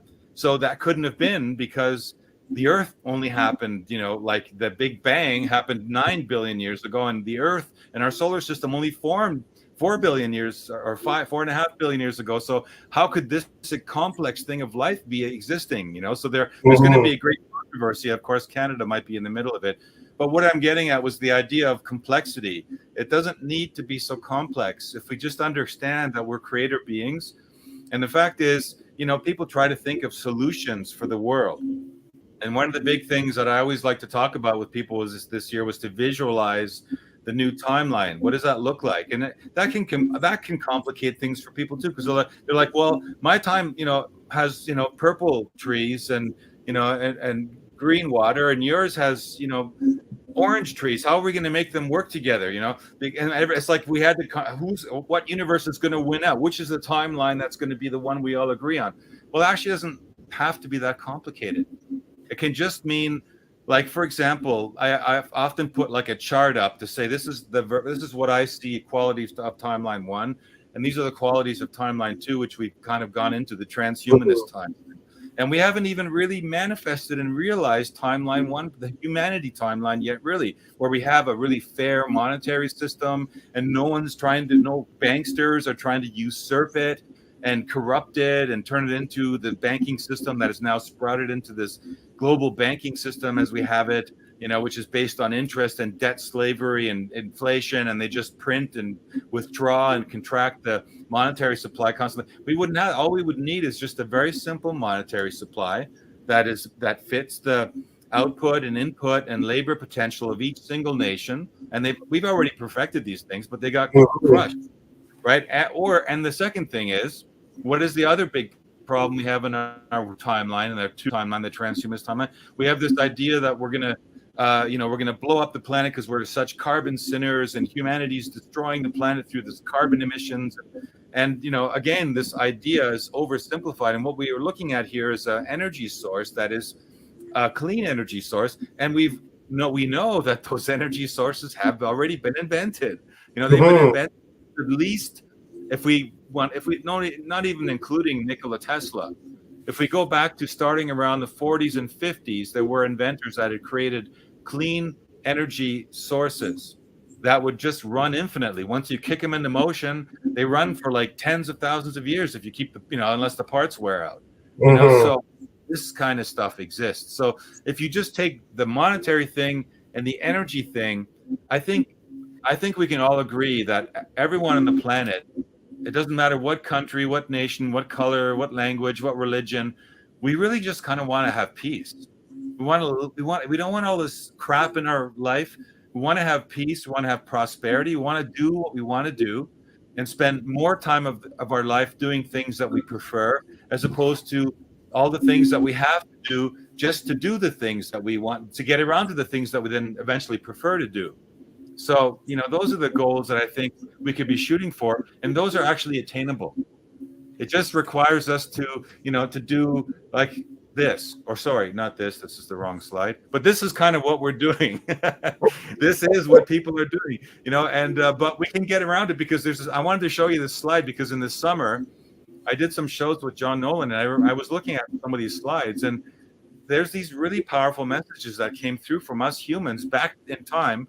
They gave these messages back as a gift to us to wake us up out of our numbskullness, like that last picture, and move us into higher consciousness. And this one is really good because it says your consciousness is deprived of much of your energy capacity as a soul due to all the mind-numbing, feeling-numbing, arrogance increasing preoccupations, distractions, negative investments, unhealthy engagements, recessions into the subconscious or into the unconscious, the buying global propaganda, the refusal to think or feel, not growing up, not being alive, not loving, and not being connected to the truth and feeling and the beauty and the pain and the intricacy of all that is in your worldly perceptual sphere. Isn't that a mind-blowing statement? That's beautiful. That's beautiful. When you read that, it's already elevating your consciousness to another level. So I wanted to share that with everyone because these are things that are simple. I think we need to keep it simple. And this is only just speaking to the idea that what I was just saying, that we're so much of our energy goes to useless things. And so much has to do with us really waking up. And this is why, this picture, is so, actually, it's a pretty telltale thing. If people are doing this, it's because they have a great cognitive dissonance. They're afraid of the boogeyman. They're afraid of fill in the blank. They just don't want to do it because they're worried about it. It'll destroy their worldview. But I mean, come on, what worldview are we hanging on to now? I think we can safely say that the worldview that we've been harboring in our harbor of resentment is this worldview that has led to this chaos that we're in right now. And chaos always precedes higher orders of higher order. It's a natural law, and it's like we seem to have maximized this chaos and we're hanging on. So many people are hanging on to their worldview, right? They're hanging on to what their authorities, there are still people that believe in what their government tells them to this very day. Doesn't matter how much we put out there, how much effort, how much work, how many wisdom, powerful wisdom drenched phrases and words and sentences and informations and shows that we've put out there, there's still way too many people that are invested in that system of, well, whatever it is, you name it. What do you think it comes down to, Frank? Personally, what I feel it is that it's the economic system of this planet that keeps people in this state that everyone's in, that rat race that we're all involved in, right? Work from 7 to 3, 9 to 5, 8 to 4. I'm a workaholic, because, you work 18, 20 hours a day, but it's all in pursuit of money, right? That's all it's in pursuit of. So, you're spending less time with your family because you're too busy making money. And as you're saying, if we can make the economic system fair to where, we don't have like inflations like we do here today, if we went back to the prices that were like, say, back in the 1960s, where you can actually buy a house for like $3,500, $5,000, then that would allow people to begin to concentrate on other things, because right now they're just far too busy, just trying to earn money, and that money, as you're saying, is fake money. It's all based on debt and credit and kind of what have you. And then the more people go in debt, the more stress they get, and then they want to kill their wives, they want to kill their husbands, they want to collect, life insurances, and the greed of it, right? It's really what I feel is the biggest issue on this planet. And then if we can, somehow, fairly, fix that for every living person being on this planet, then I think the planet will catapult into a much, much better direction than it currently has. Because ever since we've introduced like wealth, right, into this timeline, that's all people have been in pursuit for. Like, we can go back to ancient Egypt, it was about gold and jewels and kind of what have you. Go to India, same thing, right? Same thing happening all over the world. Yeah, but I would argue with you there. I would argue on that point. We haven't introduced wealth. We've introduced scarcity. Lack. Yes. And that's what's been the problem. People wouldn't be, gold mongering and money mongering, and if they felt they had abundance. We've been, duped. We've been gaslit to believe that this is all about greed and capitalism. No, it's about lack. We lack. We feel that we lack.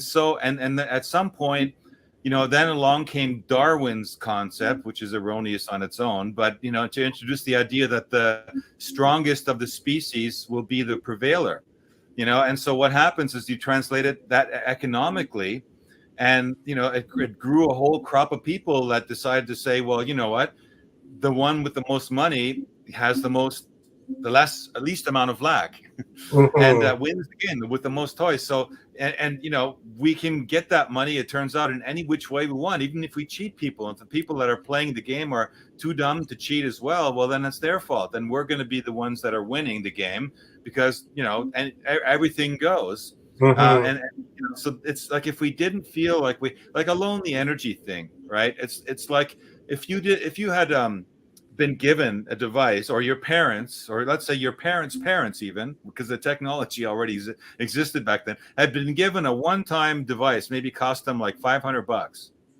and they installed it in their house, and it ran infinite amounts of energy. It heated your house, it lit your house, it ran the water pumps, it circulated the air, it did everything you needed, covered all of your energy needs, right there.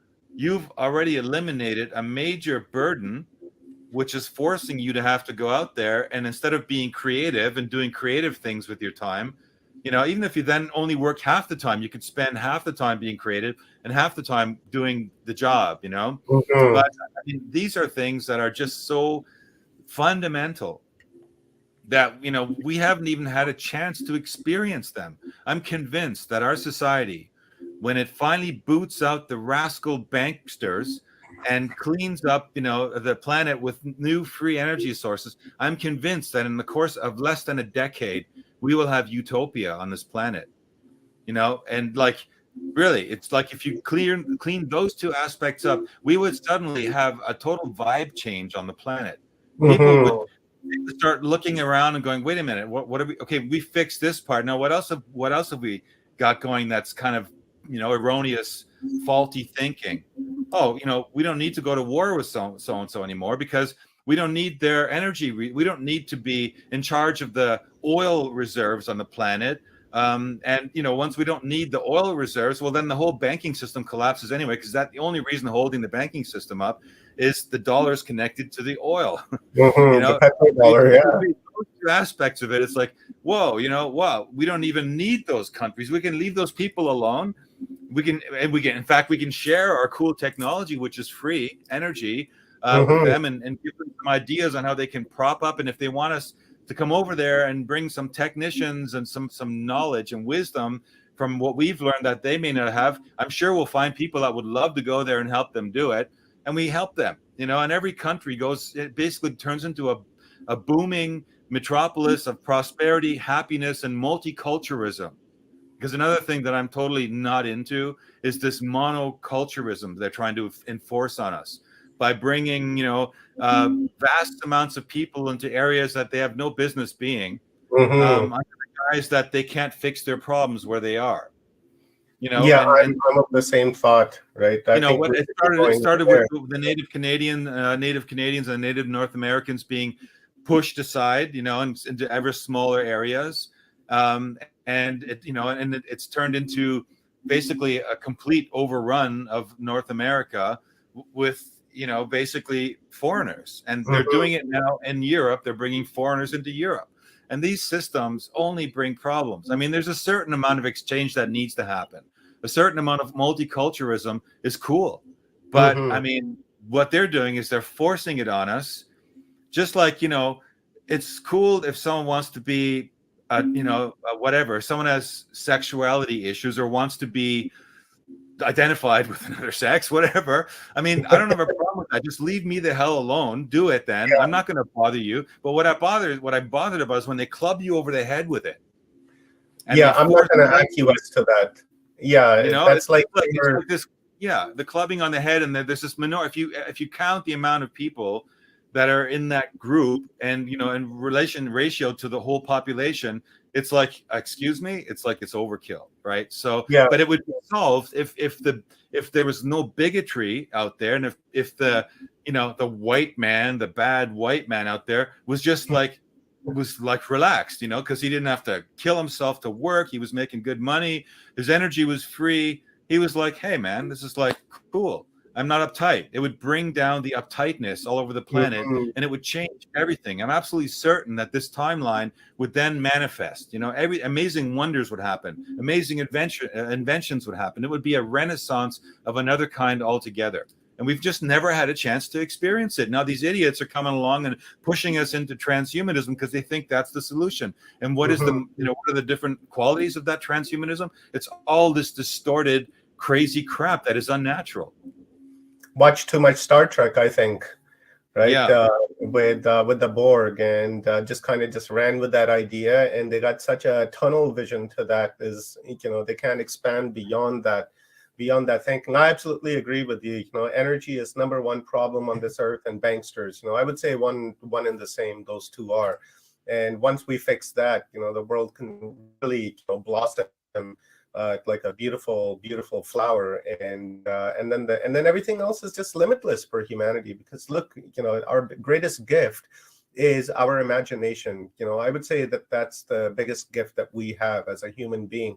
I kind of break that into the established form and the unestablished form, right? My cats over here, they're an established form. They don't want to be anything more than a cat, right? But a human being in an unestablished form, because it aspires to be something more, something bigger than itself, and wants to be part of something bigger than itself. And once we can get into that, absolutely, I agree with you, Frank, would blow up into like this beautiful, beautiful flower that just blossoms, and it just stays there for an indefinite period. I have another quote if you want me to show it to you. That's actually very powerful along these lines that maybe we can go out on. Sure, let's toss it up. The secret truth of enlightenment is that simple, innocent, yet wise humility, honest sensitivity, vulnerability, caring, courage, openness, receptiveness, and desire to experience and know more of love, along with a little discernment, is and has always been the natural answer to realizing the desire for union and connection and cosmic belonging with all life and beingness. These habits of humility, being as the wise fool lilies of the field, can make transparent all the mysteries of the soul's own grain of sand within the world's disguise, freeing one to forge into a new future never before predicted, never before possible, and that will become more spiritually integrated in ways that are currently unimaginable by any individually bound consciousness, agenda, or storyline. It is virgin timeline territory and virgin consciousness evolution territory. Wow, that's Wow, beautiful. that's like, you just get a buzz when you read that kind of stuff. You know, this is the hair on my arms are like standing right. up. It's like, wow. We humans gave ourselves as a gift, and you know, it just says it right there. It's like we can manifest something which we can't even imagine at this point, because all we need to do is open up and unlock those aspects of our humanity which we've never had a real chance to do yet. We've been through too much turmoil, too many wars, too many manipulations, too much banking control, all these things, and energy control. But once we've cleaned all that up, and I believe that's our destiny. Our destiny is to know that, you know, where we've erred, fix that system, and move into that new timeline. I think that's our destiny, and I think that's where we want to go, and I think that's the task at hand. Now, you know, just like Schwabster's goons, they want to go in that direction that they want to go in, and they're working on it. They're actively working on it. We have to work on, you know, these kinds of thoughts. We have to visualize this kind of stuff too, where we really do see a world that's free of this burden, this yoke of oppression that's been on us. And those of us who have been awakened, you know, all around the world, they feel that burden because they see things the way they really are now. And that's a big part of the process. We need to see the world as what it is, but not get caught up in the negativity. Just go, you know, use the anger if that's what you feel, or the anxiety when you look at the injustice out there, as an energy source to drive and propel you into working actively at manifesting something powerful and positive. Beautiful. And that's exactly what they're doing, right? The opposite. That's exactly what they're doing. They see their work, handiwork, and then they get energized off of it, and then they use that energy to keep on pushing us, and even more and more and more. And we as a community, you know, as a society, as a people, as a species, really need to come head forward and take our heads out of the sand and push back, because you know, now is the time. Because if we just squander this opportunity that we have now, then you know, we're going to be sorry. You know, our grandchildren are going to be sorry, and our great grandchildren will be sorry. The animals on this planet will be sorry, because you ever see that episode or that movie when Captain Picard and the Borg came back to the Earth, and as they were flying through space, they showed the Earth going from green to like just a dead-looking planet that was nothing but robotic, and you know, it was ugly. You know, it's not the type of world that I want to see, you know, ever. You know, and just in case I decide to come back, right? I don't want to see that type of thing. I want to see green trees, blue skies, happy people, people in love, butterflies everywhere. You know, abundance of food, energy.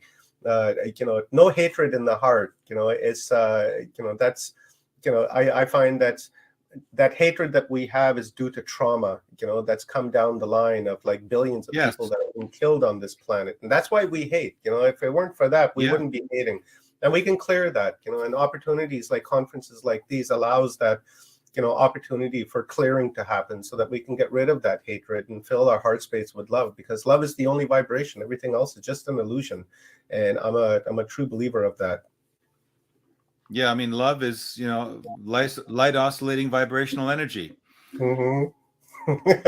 And you know, it's been overused, so you know, maybe I like that acronym a little better. Yeah, I do. I love it. Well, thank you very much, Frank. I so appreciate you, my brother. You know, we've done a lot of work this year on the timelines, especially you. You've done like tons and tons of work on timelines on hundreds of different shows, but in particular with John Nolan on the Inspired channel. You have like a playlist of like 25, 30 videos. And I would recommend that you guys that are watching this conference to jump over to Inspired and check out the playlist that Frank has been talking about like really this whole year. And I look forward to, you know, continuing working with you in the new year, and, you know, and help raise awareness, Frank. So thank you very much, my brother. I really appreciate it. And Merry Christmas to you, and a Happy New Year to you and your family. Merry Christmas to you too, my friend, and Happy New Year. Guten Rutsch, as they say in Germany. A nice slide or slide into the new year. I hope you land softly, and I hope that everything works really well and perfectly for you this year as well as it can. And I look forward to the next time we talk, and thanks for having me on. Beautiful. Thank you very much, Frank. And guys, Frank Jacob, and you guys go and check out cyberhive.tv. And I'll be putting all of this in the comments once I reach out with you guys. And go and check that out and visit Frank's website, frankjacob.com. And as well, Frank is not a one-horse pony show, guys. Frank has a lot of work out there.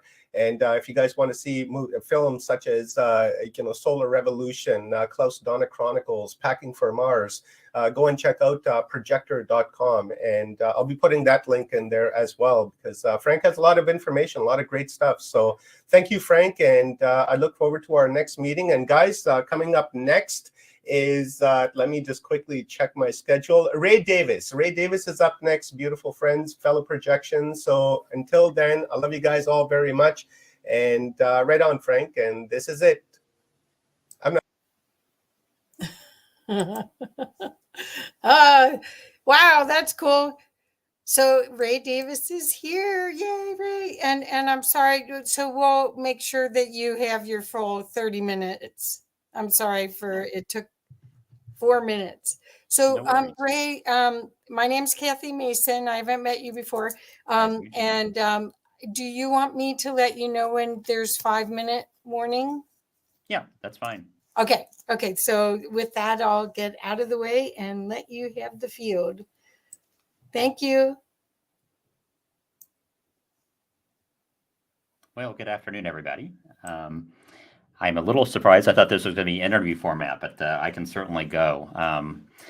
Want to introduce myself for those of you who don't know me. My name is Ray Davis, and I founded the Affirmation Spot, which is a website, a platform dedicated to helping people put their mind on their side. I think this came from a lot of background that I had in my own life, where I saw the power of negativity, so to speak, the damage it can do to our lives, the damage it's doing to our world, and became my mission at some point in time to try to pick up people's day, help them think a better thought, help us think about a better world and what that might be possible for us if we were to do that.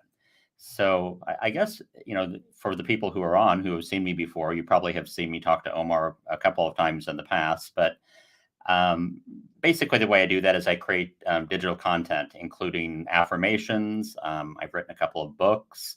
I have a YouTube channel, and basically I'm constantly putting content out there that's meant to help people, pick up people's day, change their mindset, focus on more positive things and a bigger vision for themselves and the world. So as we enter, into the last part of the year here, past the solstice here a couple of days ago, and enter into 2023, I guess what's top of mind for me right now is a word. I guess I like to pick a word every year, and my word for this year is alignment.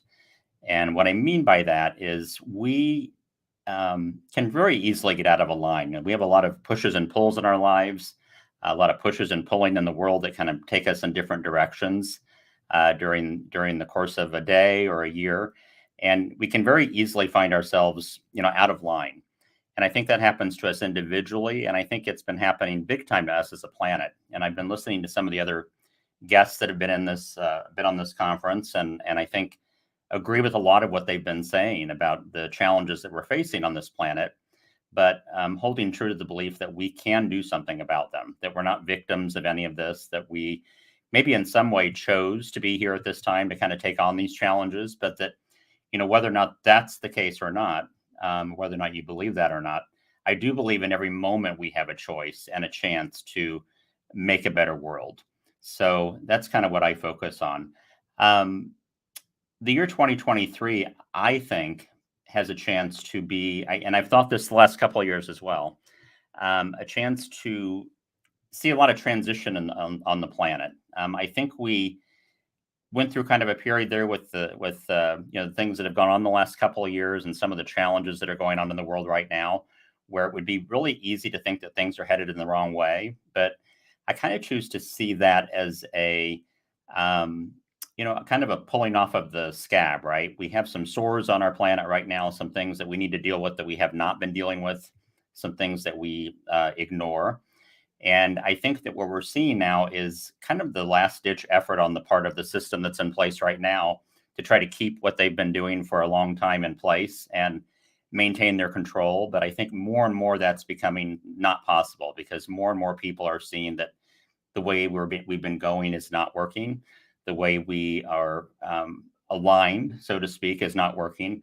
And I think the word that I would say for our society that we've kind of aligned around is profit, right? Everything has to do with a profit. If we can make a profit off of it, whether it's good for people, bad for people, that's sort of what we have aligned our society around. And I think there are other things that we could align our society around that would be more beneficial, not only for you know, the poorest and the most challenged among us, but really for all of us. And I think that's what we need to get to, is a society that really benefits everybody, a society that doesn't take away the idea of individual freedom. I think one of the pushes and pulls we've had going on in this world for a number of years now is that we have had this either or mentality when it comes to the individual and the group.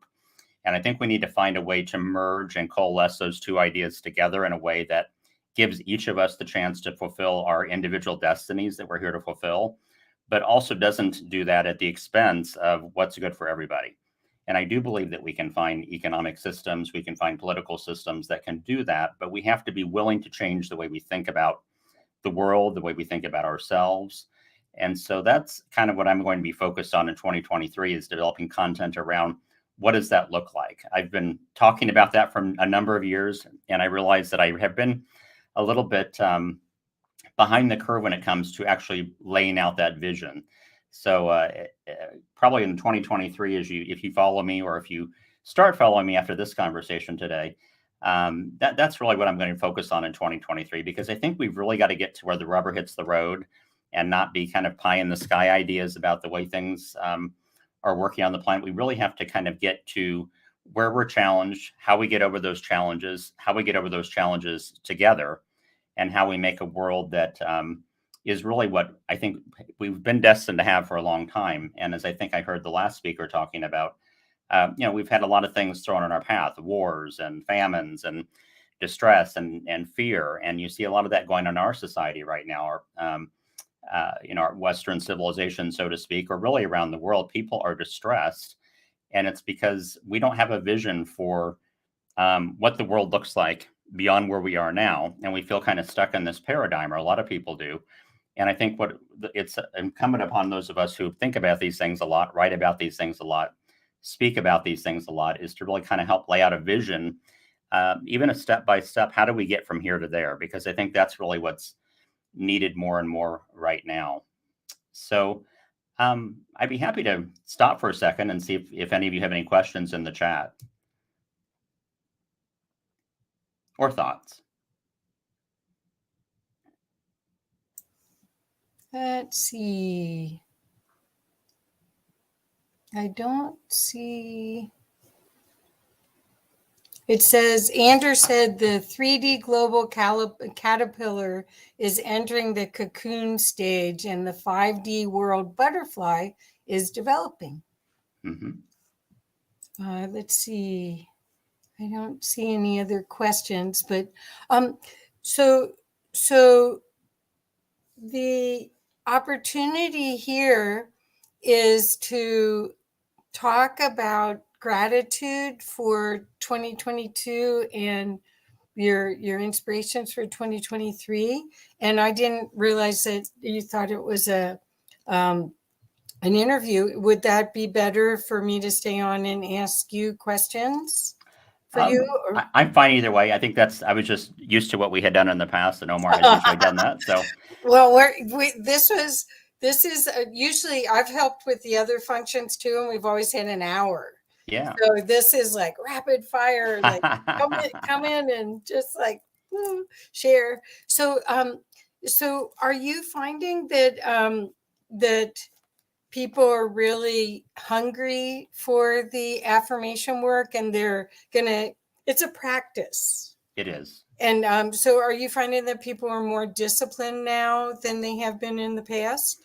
I think people are more willing to try things that they might not have tried in the past. And maybe it's a sign of the desperation they feel in some ways. They feel like they've tried to do things the way they were told that the world should work. And I think the key with the affirmations really is that, so much of what we think and do isn't really what we're about in this conscious moment right now. It's really about what's been programmed and what's been going on in the back of our, in our subconscious.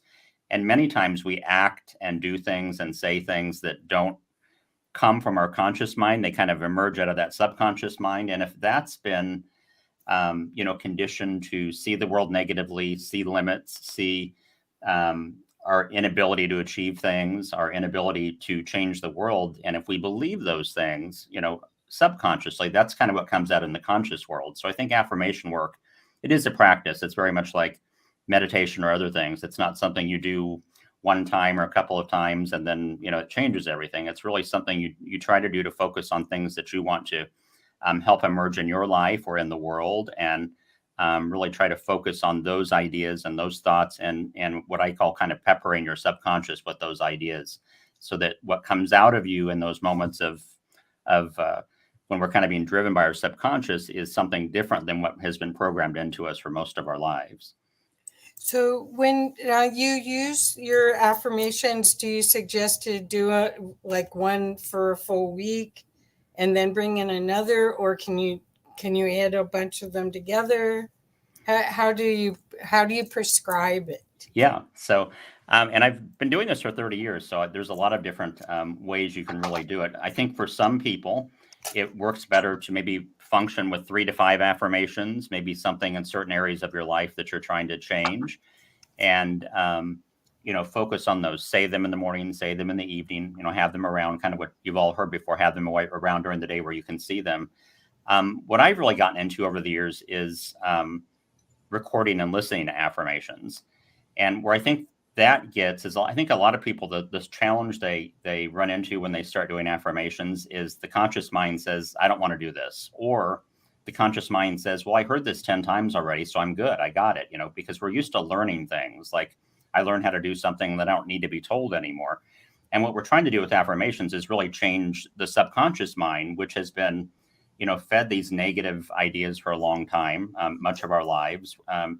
And we have emotional elements of that are within us that we really have to overcome as well. And so we have to kind of seed our consciousness. So what I found is listening to them passively, listening to them at night while you sleep, are both effective. And when you listen to them, the other thing you can do is kind of do more affirmations. So you can kind of maybe do like 10 or 15 or 100 affirmations on a recording that plays, say, at night when you go to bed or things like that. And those things will eventually kind of help seed that subconscious. And the way I noticed this when I first started doing this is I would do that. I used to record them on cassette tapes because I'm that old. Yeah, me too. And and I would play them all night long. And what I would notice during the day is when I would have a situation where I would have those negative thoughts normally come up, I was having the affirmation that had been playing, all night long come up instead, or kind of to answer that negative thought. And that's kind of how I got into this idea that, you really are bypassing the conscious mind, bypassing all the objections you might have to it, and putting ideas in your mind. They're kind of your choosing too, because, whether we think about it or not, we're hearing ideas all day long, and our subconscious mind is constantly absorbing, the news and what other people say and what other people think. And I always say that someone's going to fill your mind with ideas. It might as well be you.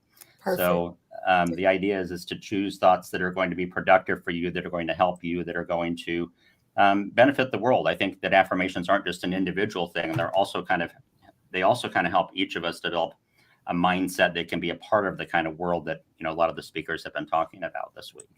Oh, that's perfect. So the subconscious mind is actually running the show. The conscious mind thinks it is. Mm-hmm. So that's why I was asking if there's a recommendation, like especially if you do them before you go to sleep, that goes straight in. Mm-hmm. well, who knows where your conscious mind is, where you sleep, but it's not interfering. That's a whole other conversation. Right?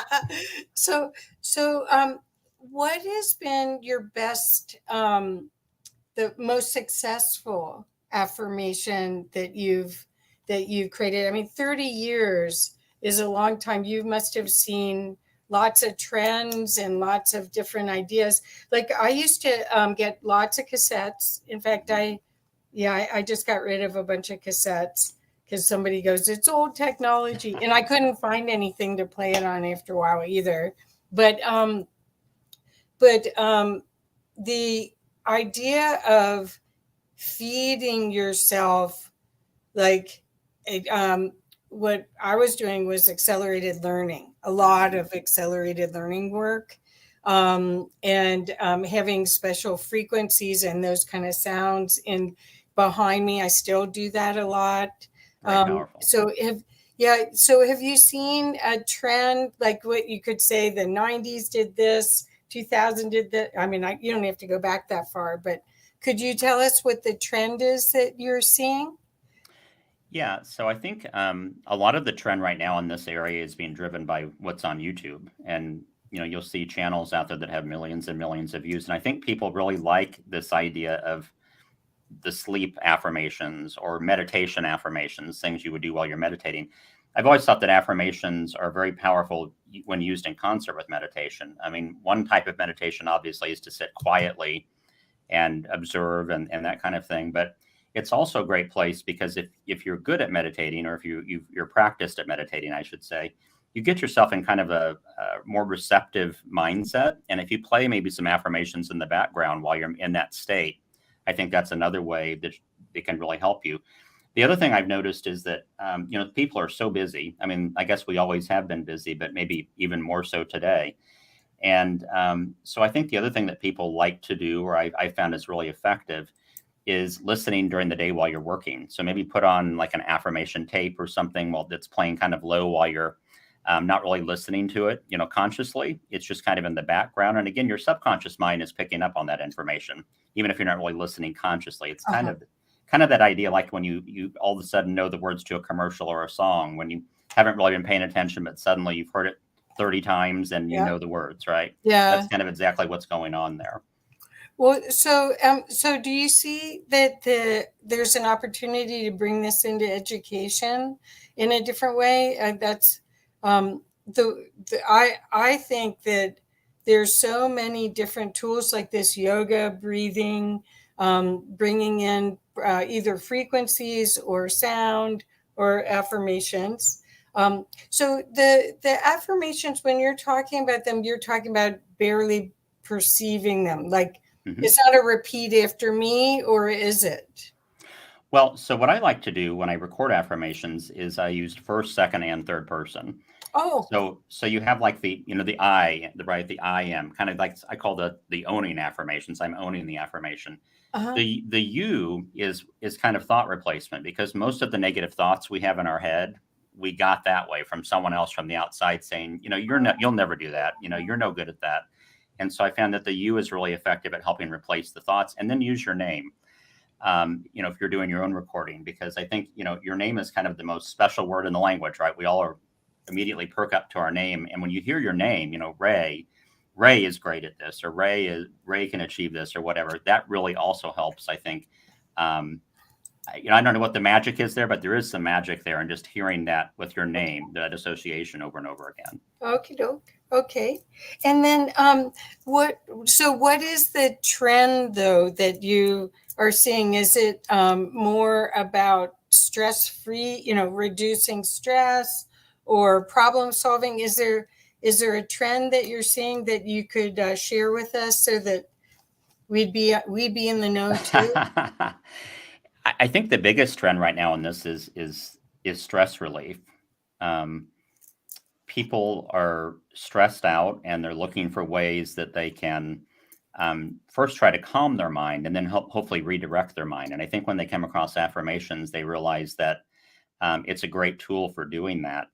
You mentioned education a while ago. I know of a number of teachers who have implemented affirmations in their classroom, which I heartily support, because a lot of these things started in childhood. A lot of these negative thoughts that we have, the things that were planted in our heads by people around us, maybe even people who weren't trying to hurt us, they were well-meaning, but they told us things, hoping to wise us up about the way the world is and really put a lot of limits on us.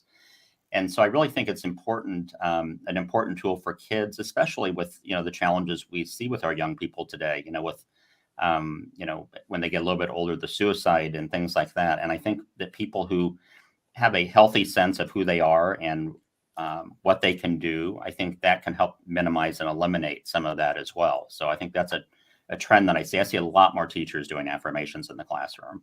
Oh, that's great. I love that idea because that also could calm people down because of the high anxiety. I mean, I can't imagine being in school where, when we were growing up, they might have had drills, bombing drills. Duck and cover, right? Put you under a wooden desk that would burn up right away. But anyway, they might have done that. But this with guns and everything in the schools, can't even imagine. And I can't even imagine being a parent. I'm lucky I'm a grandparent, but I just don't know. Stress is stress and worry is worry. Mm-hmm. So what I thought you might have said was also clear thinking, because I think that we're talking about presence a lot today, and we're talking about the energy of love and being in the present moment and being able to work from that as a grounding rod. So I thought you might say also not just stress release, which of course everybody has, but also the problem solving. Are you seeing that too? Yeah, you do see a lot more companies doing using these sorts of tools because there is a power in helping people. I think you mentioned you used it in the past for when you were learning something, kind of rapid accelerated learning. Exactly. Right. And I think there are a lot of companies now who are seeing the benefits of something like this to help their workforce be more effective. As far as the presence thing, that's kind of what I was trying to bring up with the meditation, is kind of using the two together in a way when you're in that state already. And again, sometimes you just want to meditate and be quiet and centered, right? But to put those on in the background while you're doing that is a great way to help, get that presence that you're talking about, and that feeling of love and compassion for others, right? Because that also kind of goes with meditation, at least the kind that I do. And it's, that's a really effective way to help kind of feed that energy as you're doing your meditation. Right. I think that once we get more and more clear, if we get away from media all the time, get away from TV and get away from all the outside stimulus and get back into taking a walk in nature, hugging a tree. I know that that's tree huggers. Oh, well. But once we get back to that, then we can actually reconnect and do the inner work. So do you see a big trend with all ages doing inner work right now, or is it a specific age group? Yes. So this is something I never saw when I first started this. I was doing it out of necessity. I was looking for a tool because my life was a mess back in my 20s. And I was looking for a tool that could help me. So I did this, but I didn't know anyone else at that time who was into this sort of thing. But I've recently, in the last year or so, gotten on TikTok. And I've noticed that a lot of young people are really interested in this idea of affirmations, manifestation, that sort of thing. And I think that's something that is kind of new. Haven't really seen that until the last few years here, where you see a lot of young people who are realizing that certainly more evolved than I was at that point in time, realizing that, hey, this has to be a part of my daily practice if I want to be a conscious being living on this planet. So yeah, I definitely see it going younger and being kind of popularized in that way on some of these platforms. Oh, I love that. I love that they've rejected a lot of what we taught them, but thankfully, well, maybe they'll find a better way. Hopefully, they're our future for sure. So that's great. So do you have any other, we've got about 2-3 minutes left. Do you have anything else that we want to make sure that we share that gives people some ideas of maybe inspiration for the new year, or the ideas of what you're doing that you're inspired about for the new year that we might want to know about? Okay. Yeah. So I think, the new year is always a chance to start over, right? And we all kind of recognize that that's why we do resolutions, right? But I think the thing that I always try to do at this point in the year is not think about what, and we have kind of a to-do list that we have, right? Sometimes at work, we have that during the day. We have all the things I need to get done. Yeah. And that might be something that we try to do at the beginning of the year for the coming year as well. But I would encourage you to think about a to-be list. So basically, what do I want to be? Where am I now in my life, in certain areas of my life? And where do I want to be by the end of this year, by the end of 2023? And then, kind of build your practices, whether they be affirmations or meditation or walks in nature, whatever those things are. Make sure that you're doing those things to help feed those goals. And of course, taking action. I mean, it's not just about saying words and thinking thoughts. The real core to all of this, and the key to all of this, is turning those into action and making sure that you're making progress as you go through the year, and not letting the kind of those vicissitudes of life kind of knock you off course, which they will do if you let them. So you want to stay focused and really think about, where do I want to be a year from now? That's what I am focused on right now. That's great. That's great advice. And hopefully people will go to the affirmation shop and put part of that on their list as a tool, self-improvement tool, and self-empowerment for the future. Absolutely. So thank you so much, Ray. So thank you, Kathy. Nice to meet you. Yeah. So I'm sorry our time's up, but Happy New Year, and bless you for being part of the Seed Dreaming team. Absolutely. Thank you. Thank you. Bye-bye. Bye-bye. Yay. Hi, Victoria. Hi, Kathy. How are you doing? I'm wonderful, thank you. It's crazy to see you going back to back like this. Oh, I know. I was supposed to. Yeah, it's all good. It's all good. I'm learning a lot. And the energy has been building for days. So everyone, I want to introduce one of my best friends, Victoria Reynolds, who is a spiritual luminary and an Elohim angel. And we've known each other, I don't even want to say how many years, but more than 10.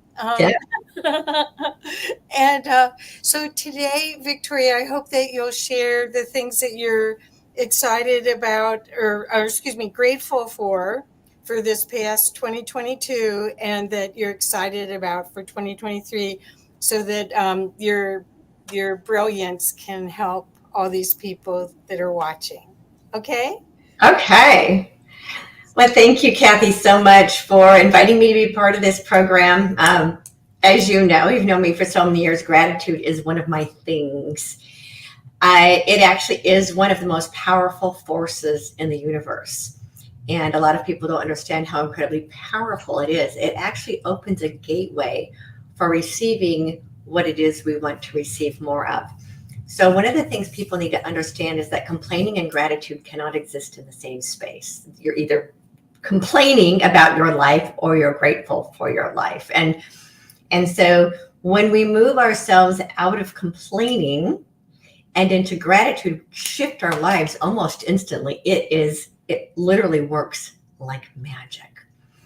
And one of the things I started being shown a couple of weeks ago, it's interesting, you were talking about what the younger people are doing, is that the law of attraction is now coming back into the periphery, back into the awareness of the human experience. So when I first had my spiritual awakening clear back in 2008, it was remember The Secret and the law of attraction. People were trying to figure out how to make the law of attraction work for them. Well, I figured it out. I actually learned how to make it work for me, and it works like magic. What isn't being taught, or it might be now, but what wasn't being taught back in 2008 was actually how to use it. So if you wanted to learn how to use the law of attraction, you had to pay somebody to teach you. Well, I figured it out one day when I was out walking. I was in the midst of what I call my holy shift. As you know, the 2008 recession literally pulled the rug out from underneath me. It was what they're still calling the Great Recession. It was the worst economic time for the planet, aside from the Great Depression that happened in 1929. And I had lost pretty much everything. My house was in foreclosure. I was in the middle of a bankruptcy. I'd lost my business. My husband had lost his business. Both of my kids were diagnosed with learning disorders, and I was at rock bottom. I was actually contemplating suicide. And so what I discovered is that what I needed more than anything else was to go outside and go for a walk and get fresh air and sunshine and reconnect with myself. And so I started asking myself, how do I make this law of attraction work for me? And I was out walking one morning, and there was a spectacular sunrise, to the point that it was so beautiful it almost made me cry. And the words that came through my higher self, which is now who I know I am, were to begin with gratitude. So if we're looking to change everything on our lives, it begins with gratitude. Gratitude for what is and gratitude for what has been. And one of the very best places to start, if you're having a really hard time starting with gratitude, is appreciation for the beauty of this planet. And for me, it began with that sunrise, and the gratitude for having the eyes to be able to see that sunrise, and gratitude for the fresh air on my skin, and gratitude for the legs that carried me, and gratitude for the hands, and gratitude for the trees and for the birds, because there wasn't anything physically in my life that I had to be grateful for. I was about to lose my home. We had no income, and I was about to be homeless. Unfortunately, I had one car that was free and clear, so we could live in the car, but that's how things were for me. And I had to figure out how to start from scratch all over again. And I know a lot of people are starting to face that fear right now. What happens when the economy, as we're starting to look at the economy looking like it's going to crash again? How do we face that? And the best way is through gratitude. And that learning how to be grateful when it looked like there was nothing to be grateful for completely shifted my life and opened up my life to be able to receive everything I wanted to make manifest in my life. And so gratitude is actually how you make the law of attraction work for you. If you can shift your thoughts, your beliefs, your feelings, your emotions into gratitude, it starts to make you literally magnetic to that life that you want to experience. You draw it forward into your human experience, where complaining actually pushes it away. We actually repel the very life we seek to create by complaining about what is and what has been. So gratitude for 2022, let's begin there and then move back. So we are in this beautiful time of the beginning of winter. This is the time of year that we plan what we're going to plant in the spring. This is the time of year that we look back at the last year with so much gratitude for all of the harvest of the previous year. And harvesting from the previous year is about learning how to be grateful for all of the experiences. Yes, even for the weeds that grew in our field. And the harvest is really about all of the lessons that we gleaned from the previous year. And oh my goodness, 2022 had so many extraordinary lessons for all of us.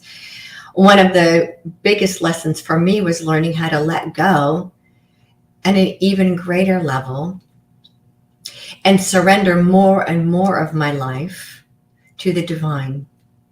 A lot of this for me was continuing to let go of attachments, not only to the past, but attachments to relationships with family members, and even learning how to let go of attachments to my home and everything in my home.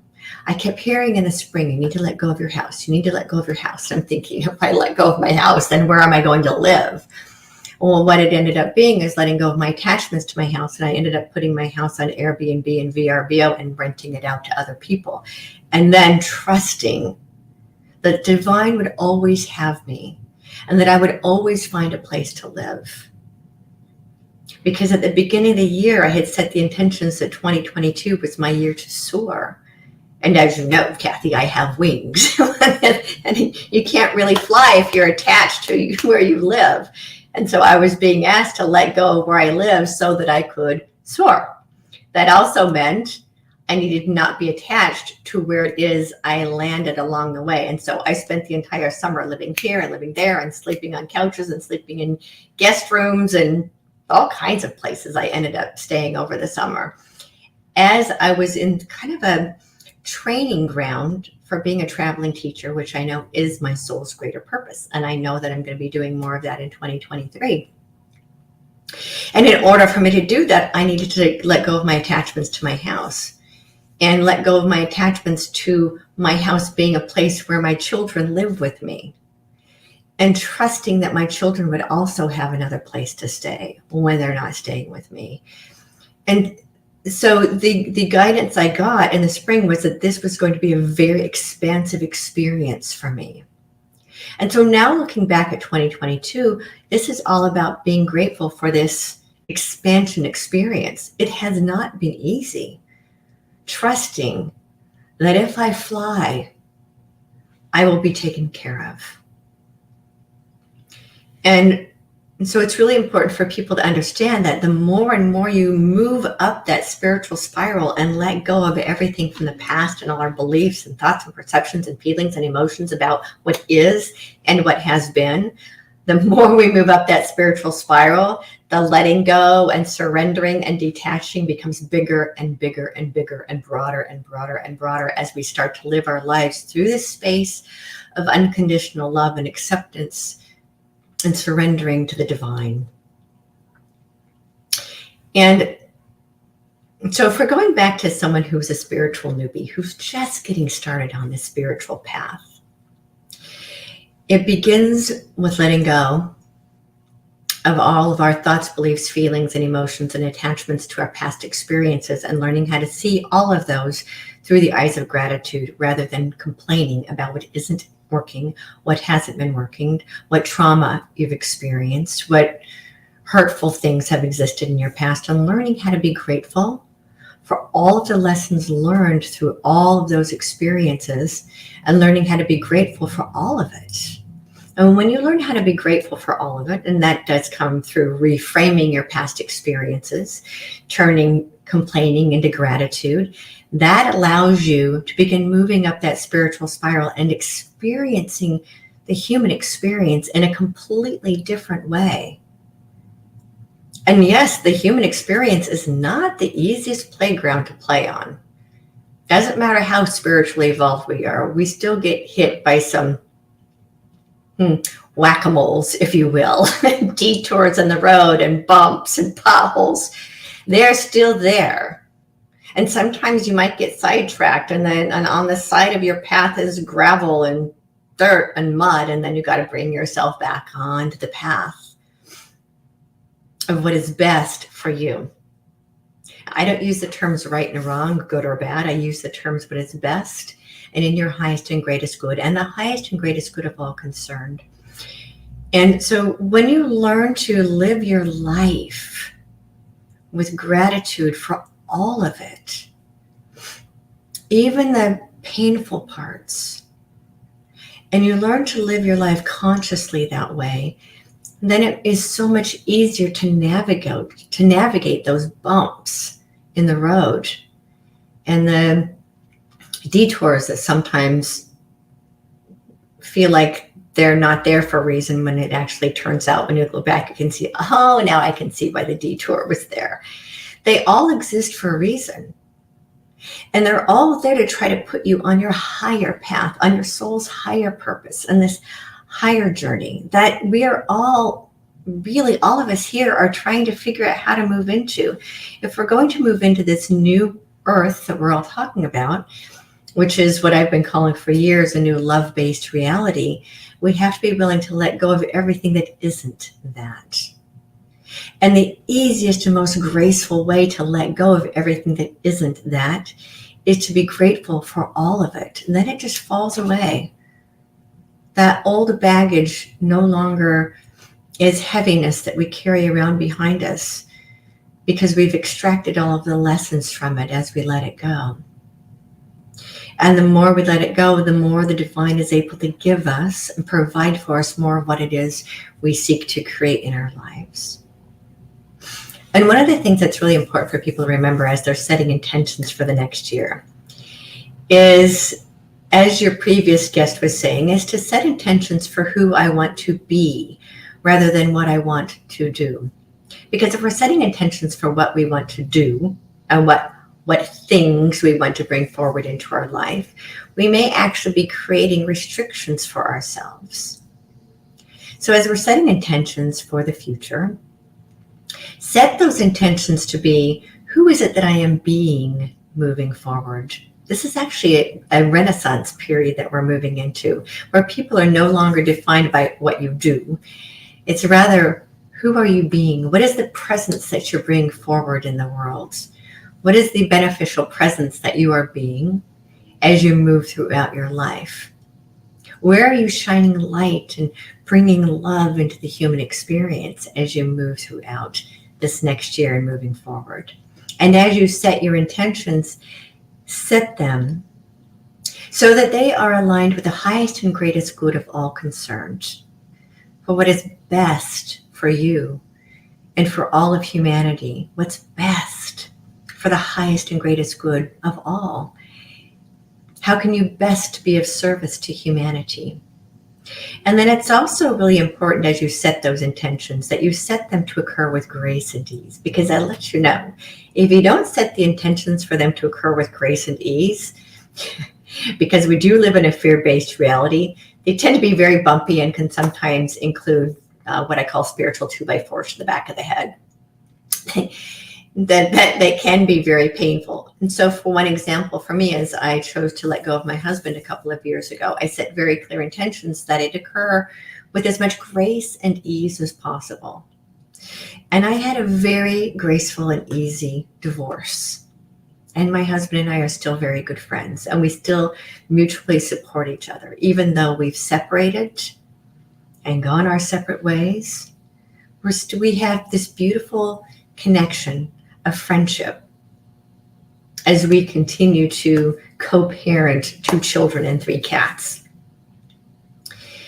And so it's really important that as you let go of the people, places, and things from your past, that you let them go, you release them back to the universe, you surrender them to the divine, and you do so with love and gratitude for all of it.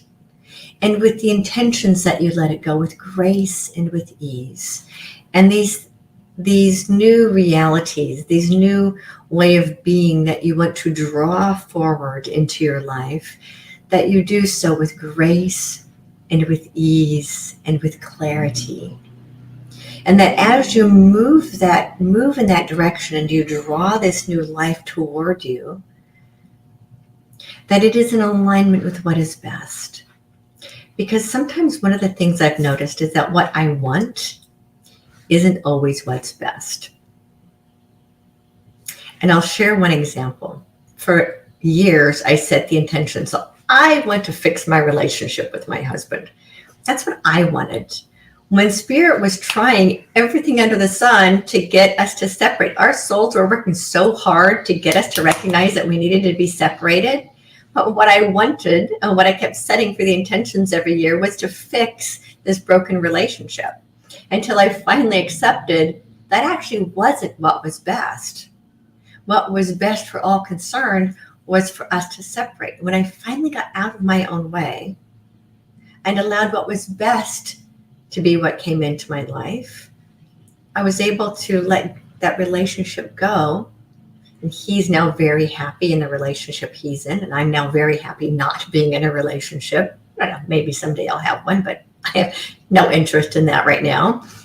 And because I've got my soul's work to do, I can't be tied down to some guy who isn't flying with me. So if a man does come into my life, he also has to be an embodied angel, because I got work to do. I have places to fly and I can't be tied down. And So I wanted to share that with the audience because it's really important that as we set our intentions, that we don't restrict what our life has the ability to look like. One of the things I've found is a lot of times people restrict where the money comes from.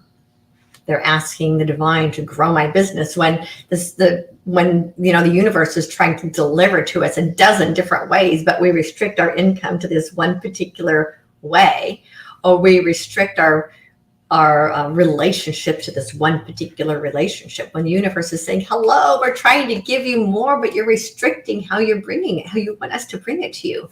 So one of the ways to set the intentions too is to say, I gratefully and joyfully receive from wherever the universe, from wherever the divine wants to serve it to me. And I let go of any and all restrictions of how it arrives in my life. One of the other things that I do each year is I create a vision board. It's actually two-sided. One side is a vision board for what it is I want to draw forward into my life. And on the back side is a gratitude board for everything that I'm grateful for. And what this does is that it allows us to continually be in the presence of gratitude and continually be in the presence of what it is we want to draw forward into our lives. And I found this to be an incredibly effective tool in my life. I've actually gone through multiple vision boards because everything on my vision boards have come true. So I have to create a new one. Either that or some of the things on the vision board were actually not what was best for me, and I had to let them go. And so this time of year, one of my recommendations is before you create your vision board and your gratitude board, or as you're doing the gratitude side, keep asking yourself, what else do I need to let go of? What else do I need to let go of? What else do I need to let go of? And you're going to spend the rest of the year, this year, tying up anything that needs to be tied up, cleaning up any energy clutter, what I sometimes refer to as money clutter, letting go of, stuff. In my case, this morning I was closing out an old bank account that I never used, tying up a friendship that I hadn't finished tying up ends with. I'm going through my house and realizing there's still stuff from my ex-husband that's here. My husband, as I prefer to call him, that needs to go to his house. It was still energy clutter that was here. I had a sewing pile that I had sitting around that I needed to finish sewing or decide what needs to be donated, because some of that stuff my kids have actually outgrown, so I need to donate it. So a lot of this time of year, before you set intentions for what it is you want to draw forward into your life, it's really, really important to determine what to let go of so that you don't carry that forward into this new year. So if you have any energy clutter that's sitting around, I recommend you let it go. Surrender it back to the divine. And that might be cleaning out your closet. That might be finishing books, or rather looking at the last chapter of the book, calling it complete, and then putting it back on the bookshelf so you don't have a half dozen unfinished books that are drawing energy from your unconscious, if you will, because even if you have an unfinished project, those are still drawing energy. So determine which projects are complete and you're done with. They're old news. They no longer apply to this person you are going to be, that you are becoming in the new year. Call it complete and let it go. Things that might be broken, throw them in the trash. Things that don't work anymore, share them forward by donating them to someone else who can use them and love them. If it doesn't bring you love, if it doesn't bring you joy, be okay with letting it go. If it doesn't serve who you are here to be now and moving forward, let it go. Surrendering it back to the universe, releasing it back from where it came. And one of the reasons I say it that way is because the word release means to lease again. So lease it back to the universe. If it's something you're trying to let go of, you don't want to lease it back to yourself. Just let it go and let it be. And so I hope that really helps those of you who are here really start to love the life that you've lived and love the life that you're in, so that you can bring more love into the life that is wanting to be generated through you. There is a higher purpose and a higher calling that's calling to all of us. And in order to step into that higher path, we need to be willing to let go of more and more and more of what isn't on that higher path. Now, some of the guidance I got a couple of years ago is to imagine that you're moving to a new world. And if you are moving to a new world, what would you take with you? And probably most of what you have in your life, all of the stuff that's in your life, you probably wouldn't take on a ship and take with you. And so how important is all of that? And everything you can't take with you, just be willing to drop your attachments to and let it go. And you will find an immense liberation that comes with that. The lighter you can live your life, the easier it is. And so that's the message that I have for all of you on this beautiful solstice afternoon. It's interesting, as Kathy was saying earlier, the solstice energy this year is really, really potent. I felt it really, really heavy the last couple of days, to actually the degree that I've been in tears. I'm walking through my house and letting go of more of my children's things and loving the memories. And also, because I'm also a very sentimental person, so I'm feeling the tears as I let go of more of my children's things, the beautiful memories I have in this home. And understanding that it's an important part of the process of me being all that I came here to be, and my willingness to detach from all of that and let it go. It doesn't mean I'm letting go of my connections, my beautiful emotional connections that I've had with my children and the experiences I've had with them. But it is detaching from their stuff and allowing it all to just go where it needs to go. If it goes into boxes, then so be it. But it goes where it needs to go in order for me to go and be who I need to be and fly into this new reality that is calling to me. And so I hope that helps all of you as we move into this extraordinary new year. This new year is a 7-year, which is going to be an amazing year. If you think about the number 6 and the masculine feminine balance and the balance that the number 6 represents, the number 7 actually is that beautiful light that's at the core of it. And that 7th sense, that 7th, what's the word I'm looking for? I can't think of what the word is right now, but that 7th sense is that light that's in the center that enlightens all of it. And so I think what we're going to see in 2023 is more of what can be. It's 4 minutes. Okay, Kathy. Okay. Well, I think that pretty much wraps up what I wanted to share with everyone today.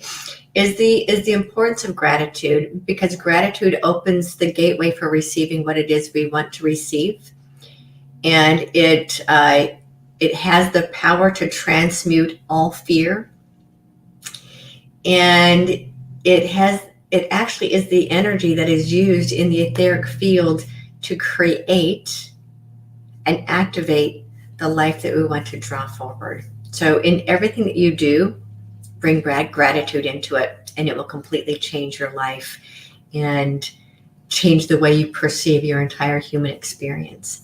What else would you like me to share with the audience, Kathy? I'd love it if you explained how they can get a hold of you, and if there's anything else for the new year. I know you're going to be speaking at Conscious Life Expo and other things, but could you share your website and Yes. any other ways to reach you, and then anything else that you'd like to share like that? Okay. My website is easy peasy. It's victoriareynolds.com. I have a bunch of books on there. I actually just published 2 more books that aren't on the website yet. You can find them on Amazon. One is Recreating Earth. It's all about what New Earth is going to look like once we finish this transition phase for humanity. I also just published my first children's book that I co-created with my daughter. I'm very, very proud of this book. My daughter has become an amazing artist. My YouTube channel is Fearless and Free TV. You can find a bunch of episodes there that I've done. I also have a personal channel, which is Victoria Reynolds. And they're two separate channels. I actually have different content on both of them. So I suggest you check them both out. I have links to both of them on both YouTube channels. I have some classes coming up. I am speaking all over the place in 2023. I have something coming up at the end of January online.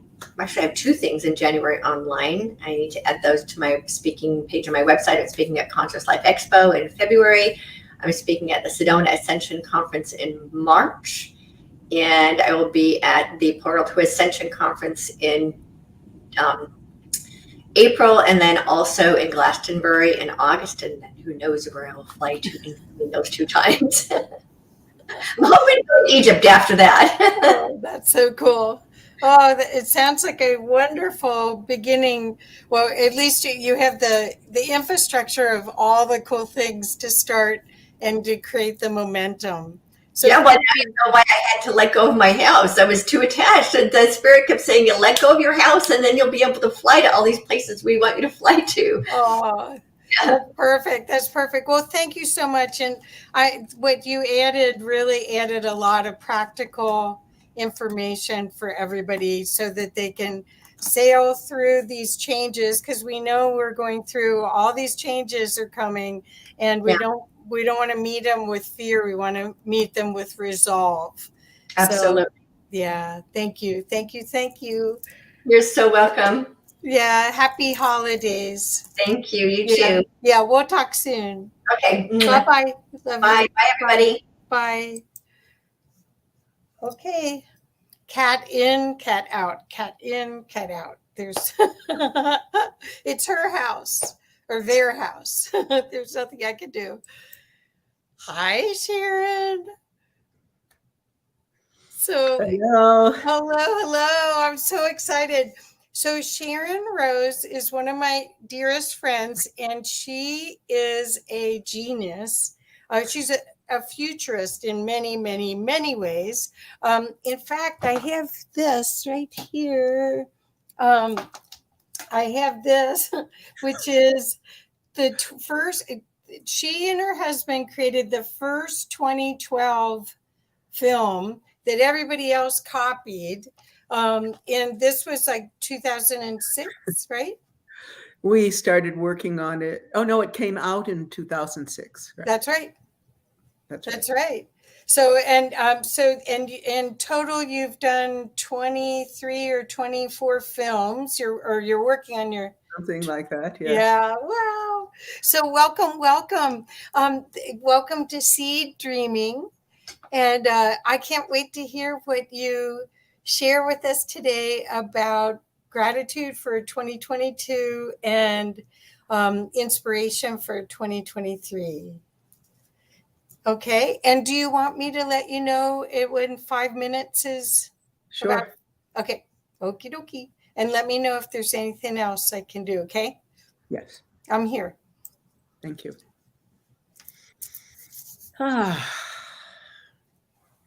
2022. What a bizarre world that we live in right now. We have been experiencing a level of suffering. Anyone that has that sense of clarity within them, that sense of compassion, that those feelings that Kuan Yin, Avalokitesvara, Isis, Tara, so many gods and goddesses bring us, that compassion, that love, that caring, that has arisen more in us. You know, we're living in a time of, the symbol to me is the lotus flower.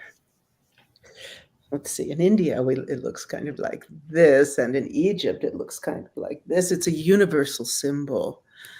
The lotus flower grows in the muck, and we have been in the muck. So much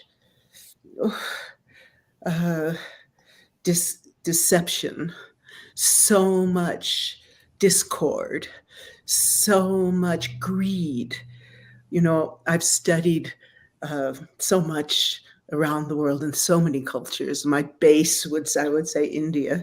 And of course, I must mention the fact that I had the very great honor of living with my Guruji, Sitara Devi, Queen of North Indian Dance, Kathak, and also a Tantrika understanding who understood how to transform, how to embody, how to bring in that nectar of bliss, that nectar of joy that pervades all of reality if we just open our hearts and look for it. And where do we find that? We find that deep, deep within our hearts. So it's been a very interesting year where so many of us have still been in that quickening, that immersive into a kind of inner adventure, inner perspective, inner protection, even to see who we are and to separate the dross from the clarity.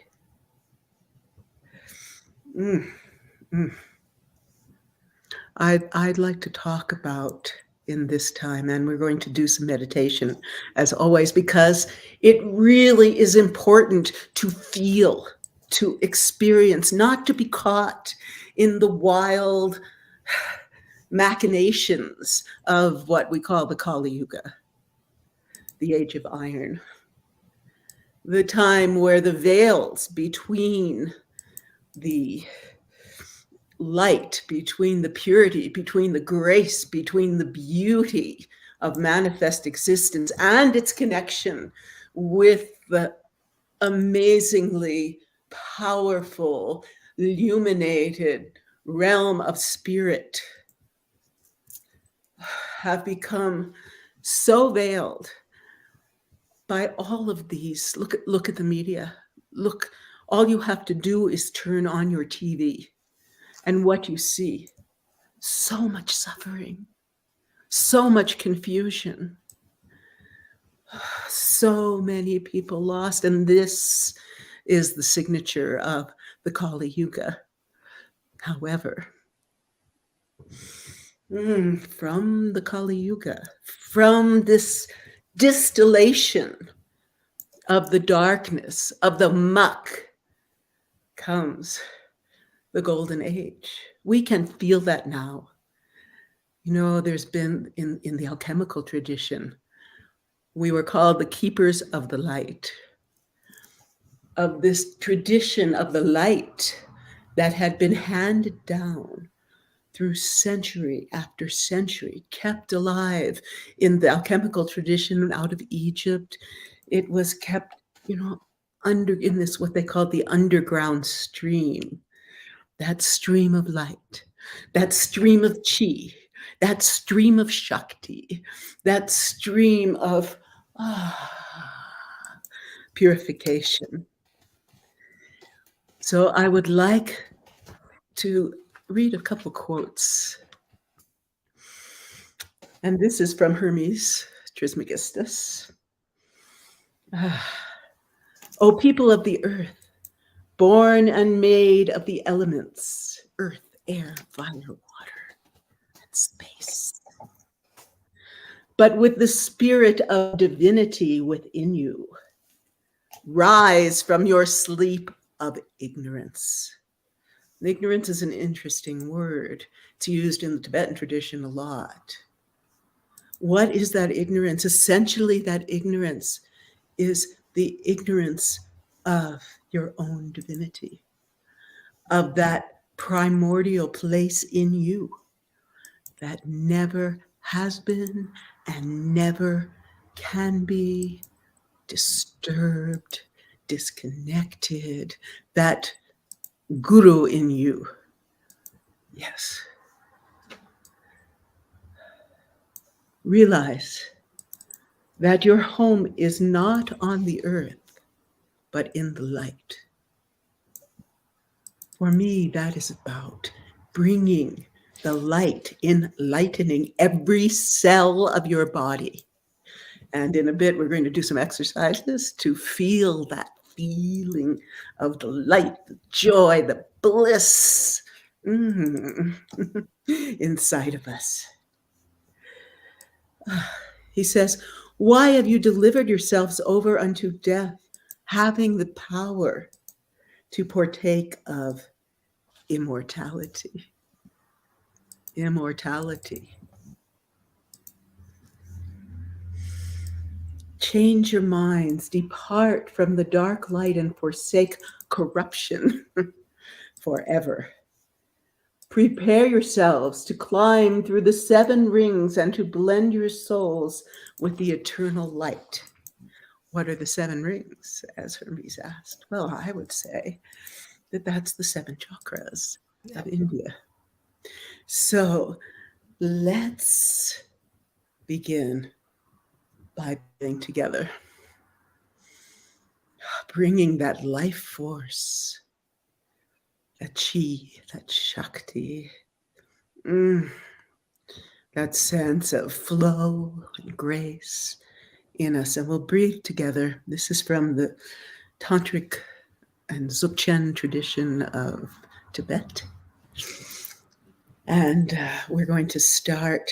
So, since it's tantric, it's a way to bring the male and female together, the union of opposites in oneself and even with a partner.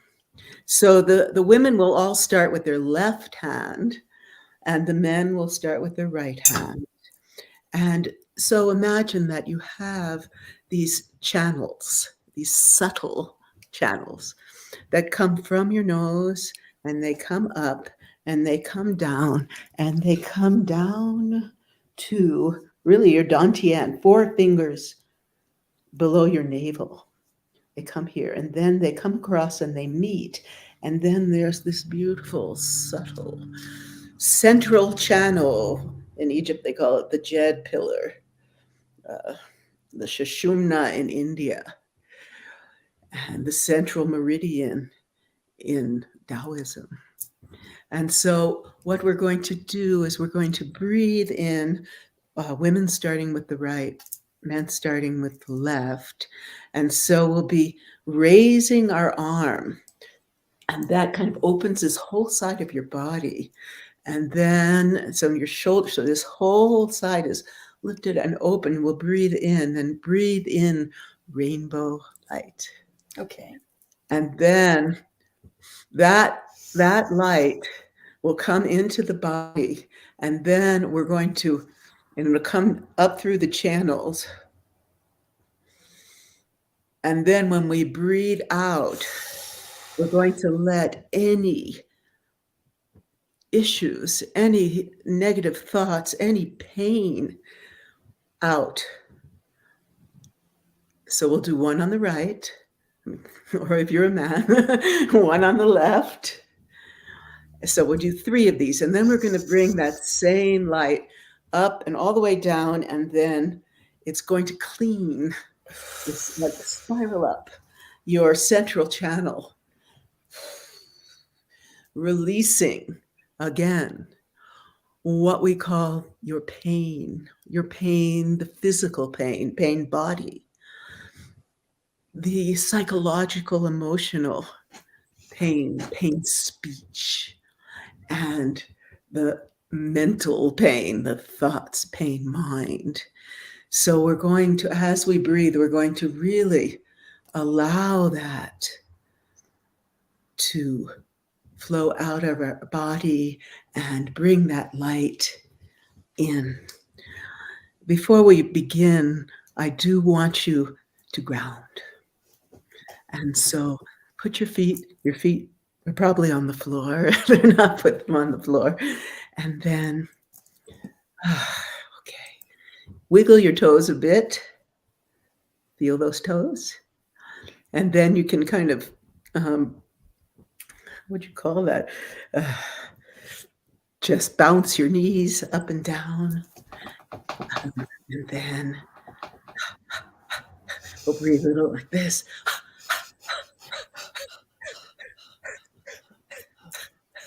Feel your body, feel your feet. And one more thing, feel, right? I'll show you the point here. Right here is this point.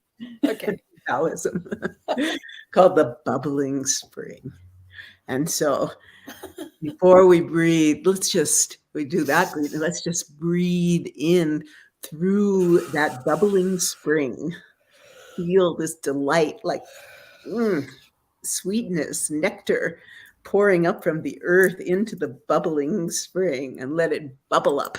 And it bubble through your ankles and through your calves and through your knees and up through your thighs and into your pelvis. Oh, let it wash around in there. Oh, bubble up.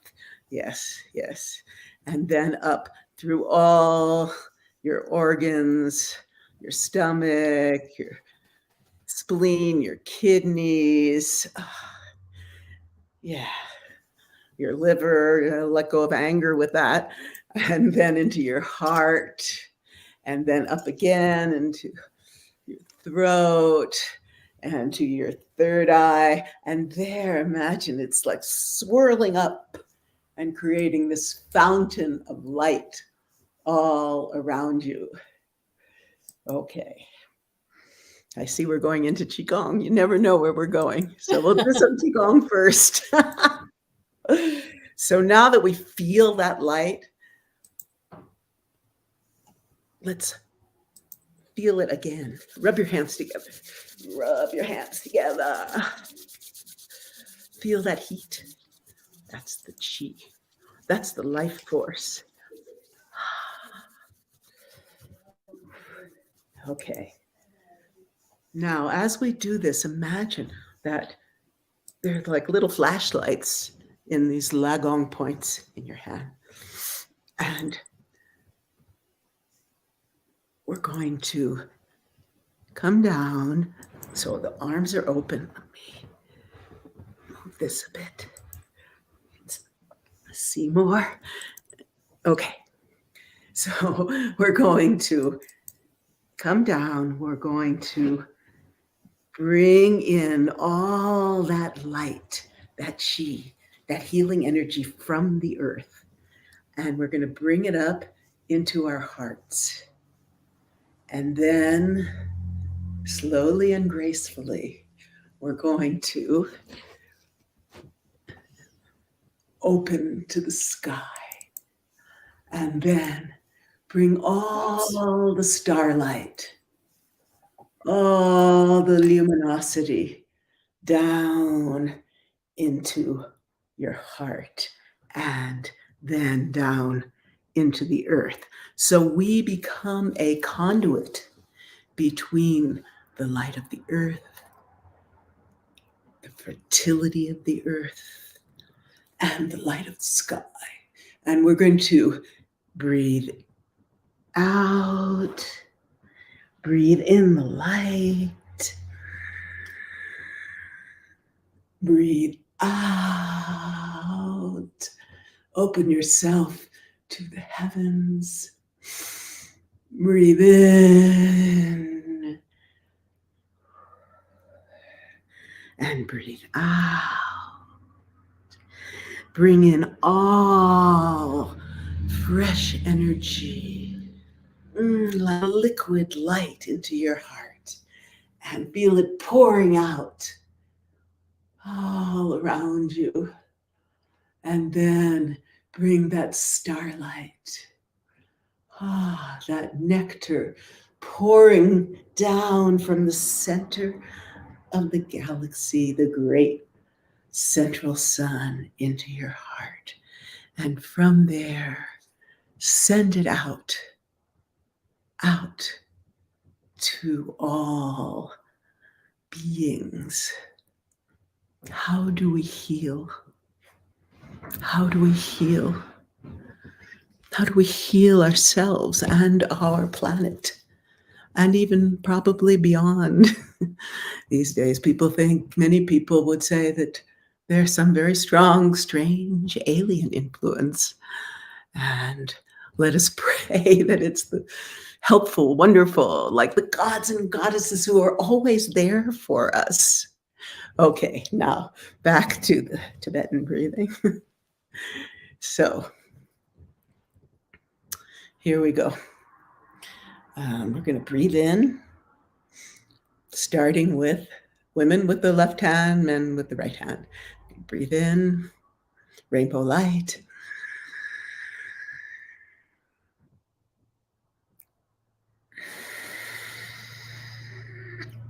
You can do a little at the end. Just get out the rest of the dross. Okay, other hand.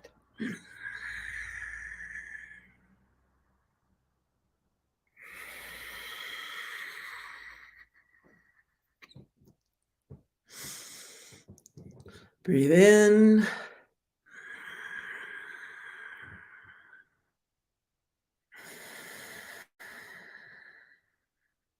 As Victoria said, let it all go.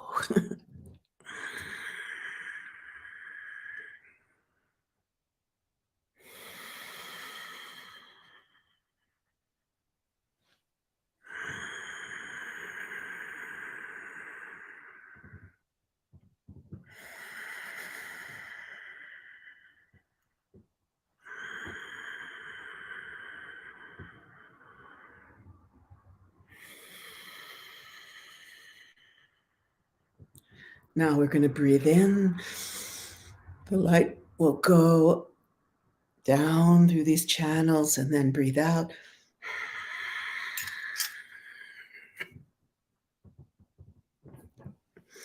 Again, breathe in.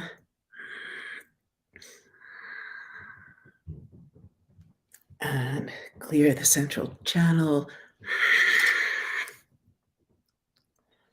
Once more, breathe in. And release. Okay. You feel a little tingling? That's the chi working. That's the chi. Feel the chi flowing through your body. Feel the chi flowing through your mind. Feel the chi rising from the earth. Feel the chi pouring from the sky.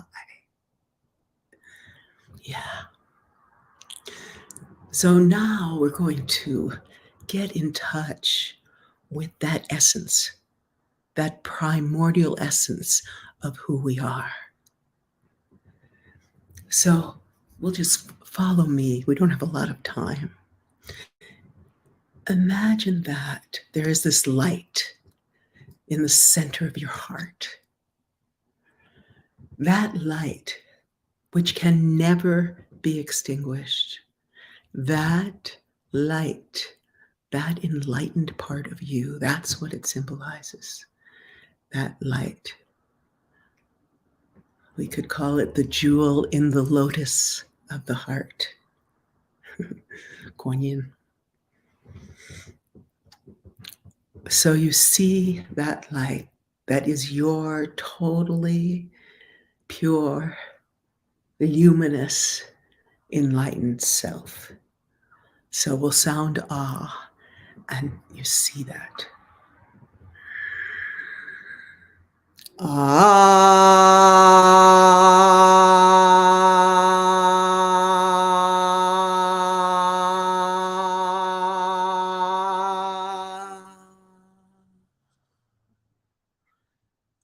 See yourself, that light, your completely purified, enlightened self, glowing, your whole being, every cell glowing with that light, your essential light. And now we'll sound another ah, and we're going to send that light out to all the enlightened beings from whatever tradition you come from. It's all one. So if you are in the Tibetan, you'll see the Tibetan Tara and those enlightened beings, Padmasambhava. If you're Hindu, you would see like Lakshmi or Saraswati or Shiva. If you are Christian, you would have, of course, Christ, Mary, the divine, whatever tradition. Make your connections. Actually, they're really, in many ways, symbolic aspects of your own self. There are role models. They have gone through the process of purification and so much more, and enlightenment. So we're going to sound this ah, and we're going to, from our heart, we're going to send this light. And you see them, they're like in balls of light, sitting all around you as far as you can see, and you send that light into their hearts. Okay. And you imagine they're receiving that light into them, and they're bringing their more subtle energy, their higher vibration, and mixing it with their own. So let's sound another ah.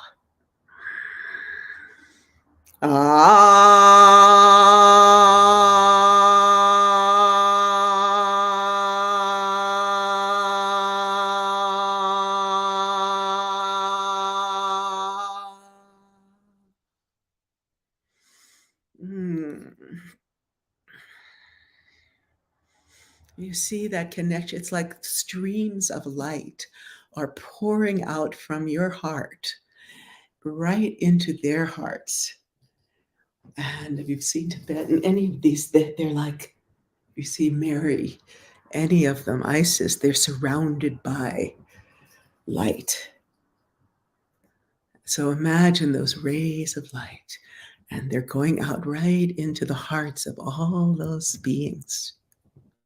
And now we'll sound another ah.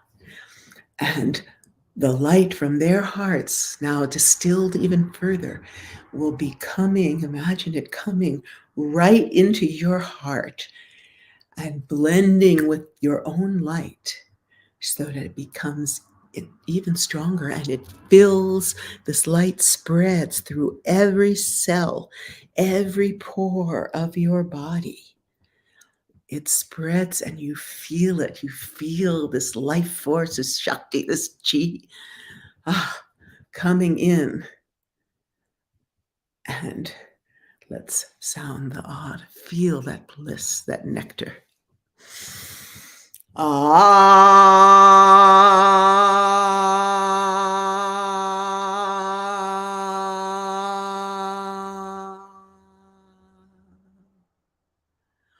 And that whole vision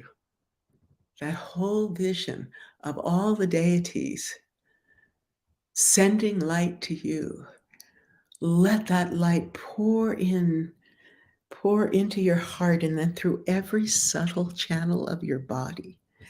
Feel it. Feel it. It's so nice. We all have the ability to feel this. We all have the ability to be this. It just takes really discipline and love. So let's sit and feel that grace.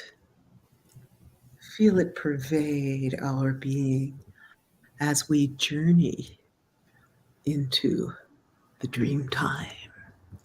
3 minutes. Okay.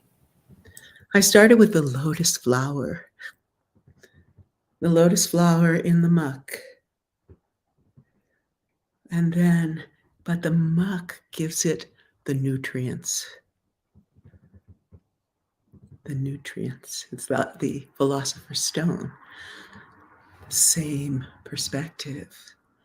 From the density of the Kali Yuga, the density of the age of iron, the density of the coal comes what?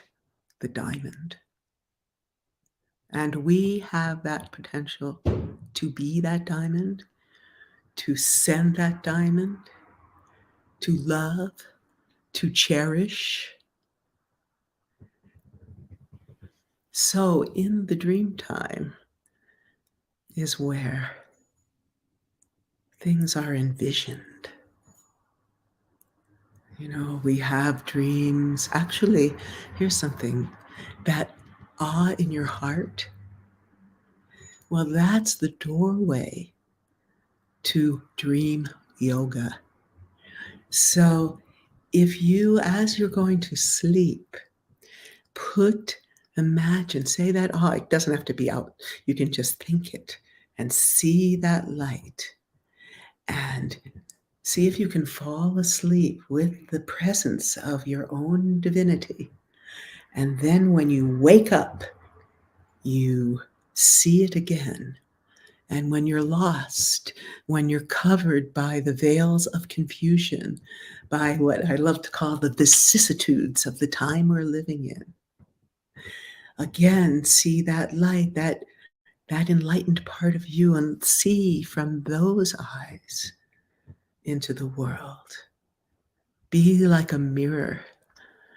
The mirror just reflects. The mirror doesn't feel.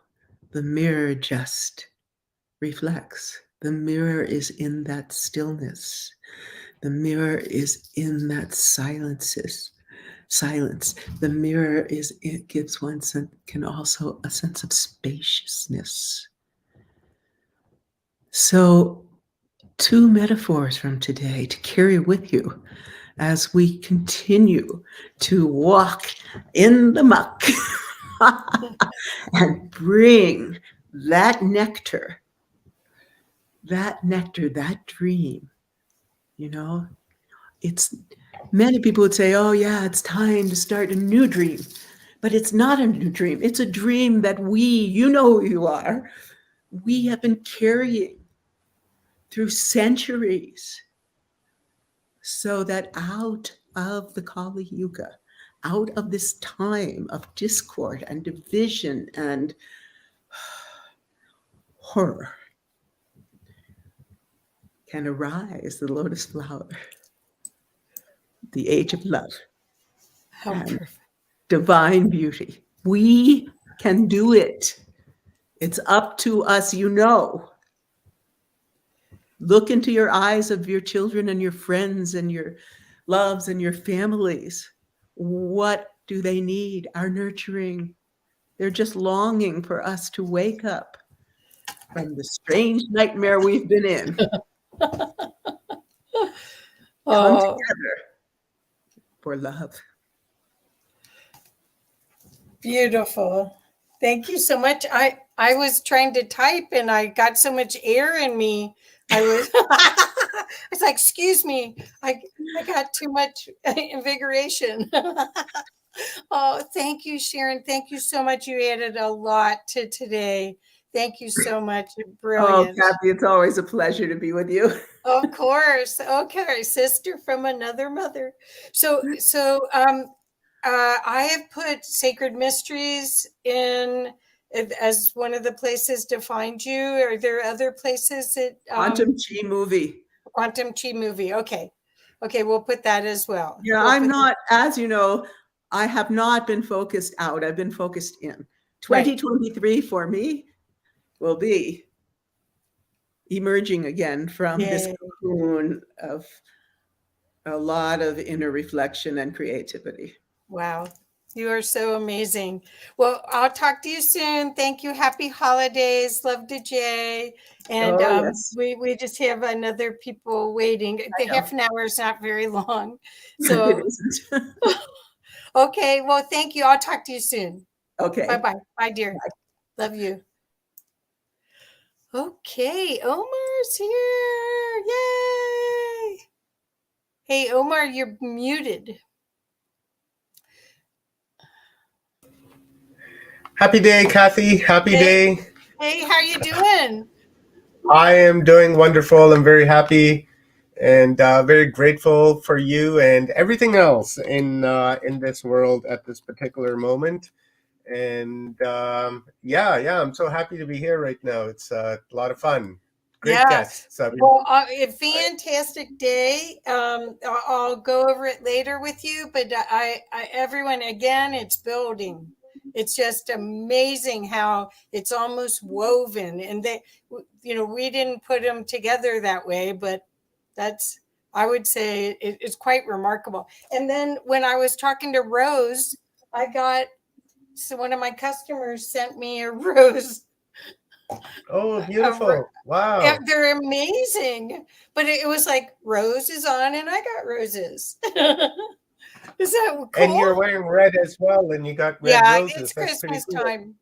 Yeah, I needed the energy. Right on. Okay. Well, I'll let you take over unless you want my help. You're welcome to stay. Do you know Dr. Sasha Lesson and Janet Lesson? No, I want maybe to. you want to stick around. Maybe you want to stick around. These are two of my very most favorite people in the world, and I've had them on. Says a lot. Yeah, I've had them on several times, actually, lots of times here on Watchers Talk, and every time we've had wonderful conversations, and their energy, Kathy, their energy together is just it's beautiful. Wait till you see. So maybe you want to stick around. Get your pen and paper ready, Kathy. I've added. I keep adding every other person, just about, or every person. I'll catch a phrase. It's been amazing. These people, each one of them are more beautiful than the next. It's just love these conferences for that particular reason, because of the energy and synergy, as Ronnie's saying, is just incredible. And it's just I had like really no plan. When it came to this, we were talking in the background and we're like, we'll just rapid fire this, and reached out to everybody that I could, and like 95% of them said, yeah, totally, I'm down, and then everything just came flowing together, and I just followed the process and really had nothing to do with this. I just allowed the universe to use me as an instrument to put all this together, and you've been the wand of the violin. You've been incredible. Thank you. Well, wait till you watch all the recordings and then say that. Christmas Day, I'm going to make my brother watch this on Christmas Day. Well, this has been great, and the team, we got an A team in the back room. They've been there was a couple times where we needed them. Nice. But we also showed, which you'll get to see later, is Grandmother Susan is starting to process her next film, her next documentary, and she shared a 8-minute segment, and I played it this morning. So yeah, it's fabulous. It's everything we're talking about is a Mayan elder. Yeah, that's beautiful. I can't wait to see that. I'm so sad that I actually missed that, and I was thinking about it at work. And the shitty thing is that I have no service up there, so I can't receive phone calls, no internet, no nothing. And then I forgot my phone at work as I was on my way home. I got halfway down and I was like, man, I forgot my phone. And it's so icy and snowy that it's just not worth going back up and coming back down. So I would just after maybe tomorrow morning. Yeah, I wanted to watch right after we're done. Last night I was watching a part of day 2, like earlier on in the day, and I was just kicking back, having some dinner with Amy and watching. And we're like, hey, really cool. This is awesome. And then probably tonight we're going to do the same thing. These are brilliant people, and they each have a piece of the puzzle, and they're all willing to serve. And that's the thing. It's not about ego. It's not about sales. It's about how can I help people be the best they can be and be happy. Yes, it's really, right. It's so cool. It occurred to me as well last night that when we began this this conference, and at the end, which is today, is the 3 days, and then after 3 days is the resurrection, and the sun stands still for these 3 days as we've been doing this and gathering all this energy. And then tomorrow when we wake up, it's going to be that resurrection of our awareness and our consciousness and our awakening, and that new path that we're trying to build and manifest and create for the entirety of humanity. So, for me, that was a pretty profound thought last night. I was like, Right. oh, wow. Oh, I thought you planned really it that going through way. that. Pardon me? I thought you planned it that way. No, not at all. It's just, like I said, I was just an instrument in this entire deal, and I just allowed the universe to work through me and to do what it needed to do. And I'm so happy that it's worked out as it has. And you've been, like I said, Kathy, you've been a star of the show. Oh. And if it were not for you, more than likely it would have been canceled. And I would have hated to have done that, but. Life is as such, and the show, the show must carry on. Wait till you see all the recordings before you give me a bunch of compliments.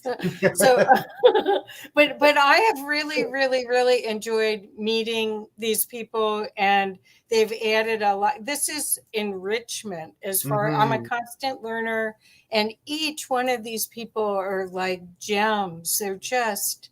They're like jewels. So thank you so much for, I love doing this stuff with you. Half an hour is a little short. Rapid fire, baby, rapid fire. That's what this rapid fire, but you weren't there. Okay. So anyway, 11 days of this I couldn't do, just to warn you. 11 days I couldn't.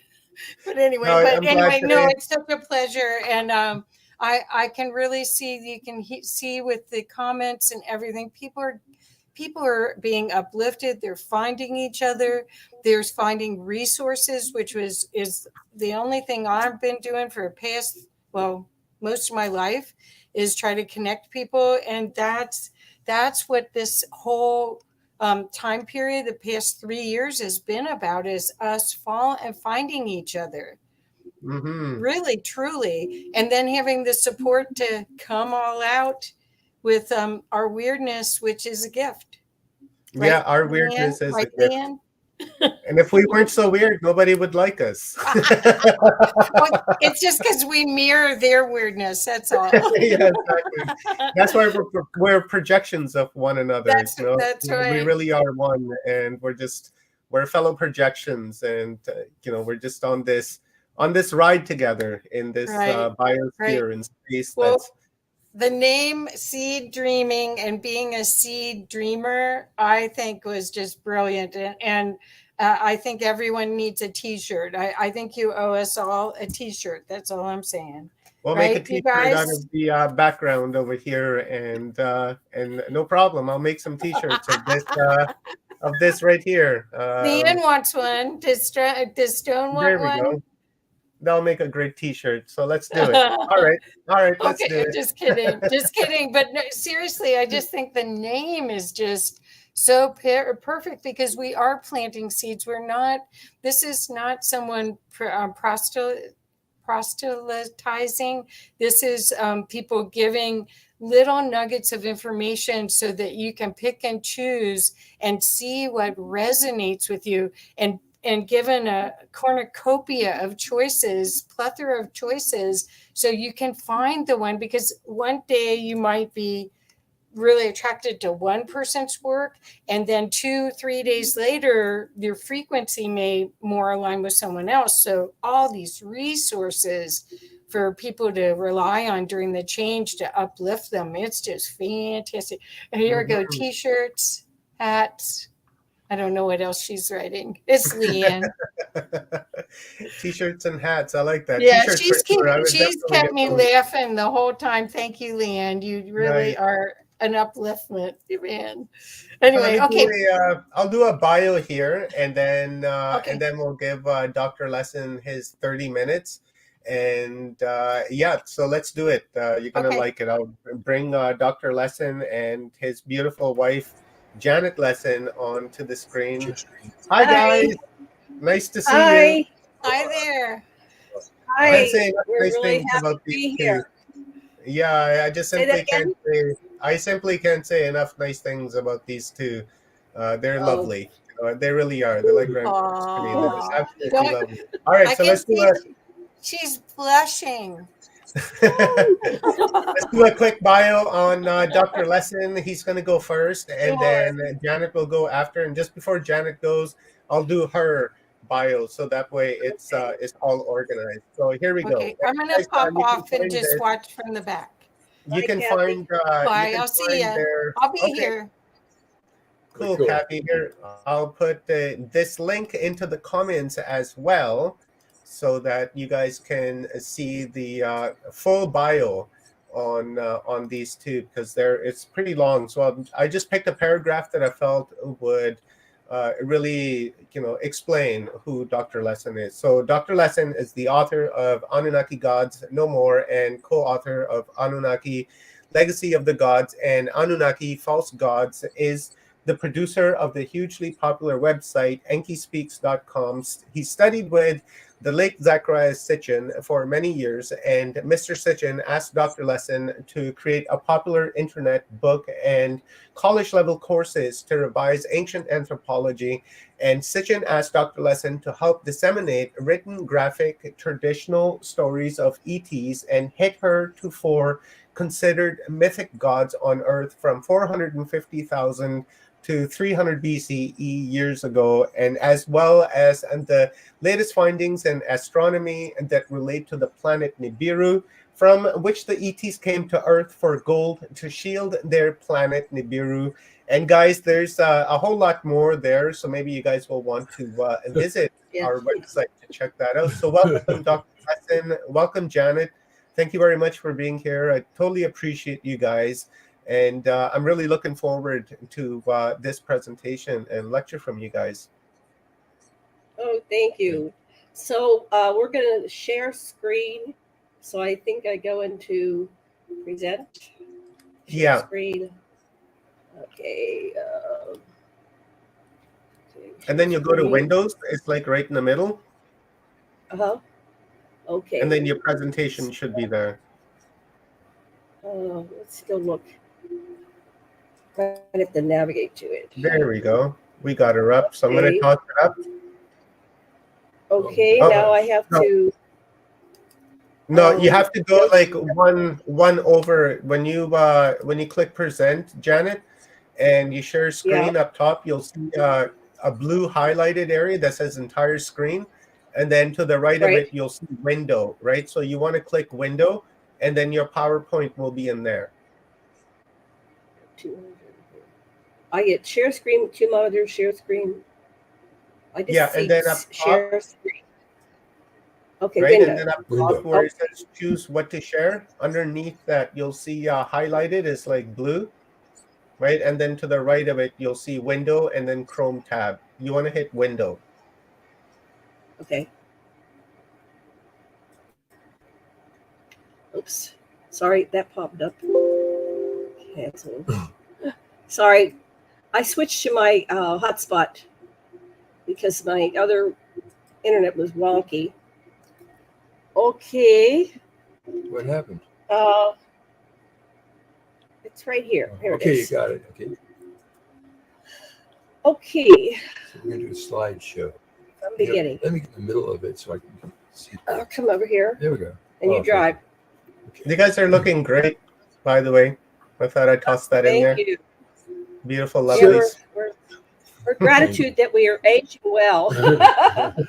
so what I get for the topic is, what are you grateful for? And so I wanted to limit it to what I know something about. So I've been studying the Anunnaki, as you heard in the bio, for years and years and years. And in the idea of gratitude, what am I grateful for them about? And that's a big question, because the stuff they did is really, they give us lots of challenges, and we'll come to some of that. But today is a day for being grateful. Now, who's the Anunnaki? How do we know about them? My teacher, Zechariah Sitchin, he read everything that was written in Akkadian and collected all these little teeny, you could hold them in your hand, tablets, and read great big statues, and he just spent his whole life studying this stuff and translating it. And it's the story of people had brought together sometime while they were in captivity in Babylon, going over older stuff. And it's really our history. It's what it takes us through. So we're going to look today at that we know about him because of Zechariah. And that basically he said our ancestors, the guys that created us, came from a planet called Nibiru. They came 450,000 years ago. They came to get gold. They wanted to take it back to their planet and powder it into white powder and plug the hole in their ionosphere. But as terms of what I am grateful to the Anunnaki for, is they gave us our life. We wouldn't be here having this discussion if it wasn't for us. And repeatedly, they gave us genes in all kinds of fun ways. And then we're going to look at some of the specific things that I appreciate from the Anunnaki. They gave us writing. They gave us math. They gave us science and technology. They gave us crops and animals and theogens and social structure. We'll look at some of those things briefly. There was several different times when they made first clones, the first Adam and Tiamat. This is the first Adam and Eve 300,000 years ago. Then there's another one later, and there's this whole series of giftings that we get. Let's look at some of them. They started making clones. The guy on the right, that's Enki, he fomented this mutiny of the miners who had come to volunteer to dig the gold, and were because they wanted to go home, and they were for decades under the earth, just digging and digging, and they didn't have enough beer, and there was no women. They wanted to go home, and the commander wouldn't let him go home, and so what Enki, this guy, did, he realized, my gosh, there's these other humans around here. We could combine with them genetically and send these volunteers home and have people that are more adapted to this climate, to these lands. And so that's basically, they gave us our life. They deliberately, after lots of experimentation, these two geneticists, that's Nimma on the left and that's Enki on the right, they created a viable being. And because of this, from the get-go, they were trying to create a person that was more compassionate and then the people they were from Nibiru, because Nibiru was really heavy. And this whole thing that they're trying to get free of, that we'll see running through all of this, is the dominator consciousness that ruled everything in their society and forces everything into a hierarchy and eternal competition. They wanted to escape that, and they wanted genes from the human that was around Zimbabwe, where a lot of this was happening, in Africa. This was the ancestor of Bigfoot, Homo erectus, a full-on human being who was very intuitive. Dr. Lesson, sorry to interrupt, but do you, I don't see any slides up that are being shared. Are you sharing slides? Yes, we are. Okay, I'm not seeing any slides. I don't have like a share screen. I thought you were just going with a straight lecture.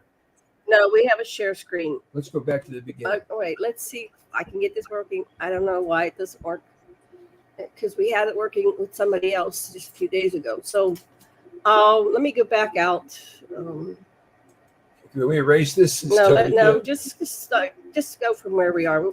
We're running out of time, so we like be perfect. Okay, share screen. You want to go to the window, Janet, up top, you'll see. Right. And you'll see Oh, your it's right. presentation in there. There we On go. the slides button. Okay. Oh, it disappeared again. Now.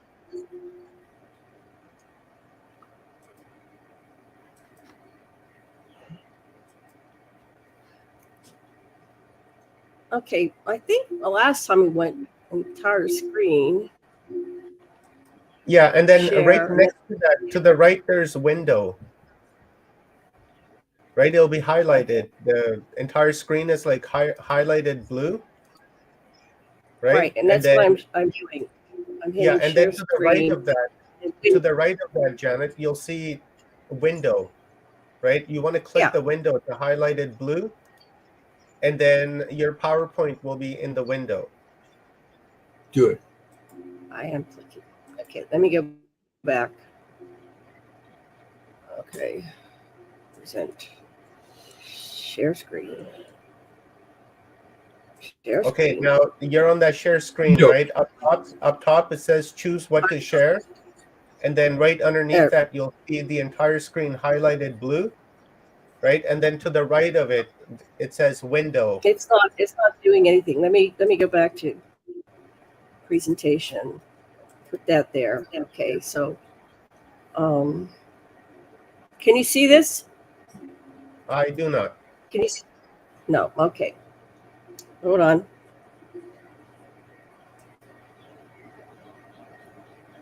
Okay, let me try one more thing. Present.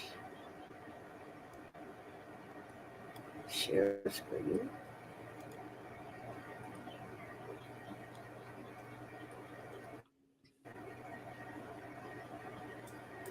All good, guys.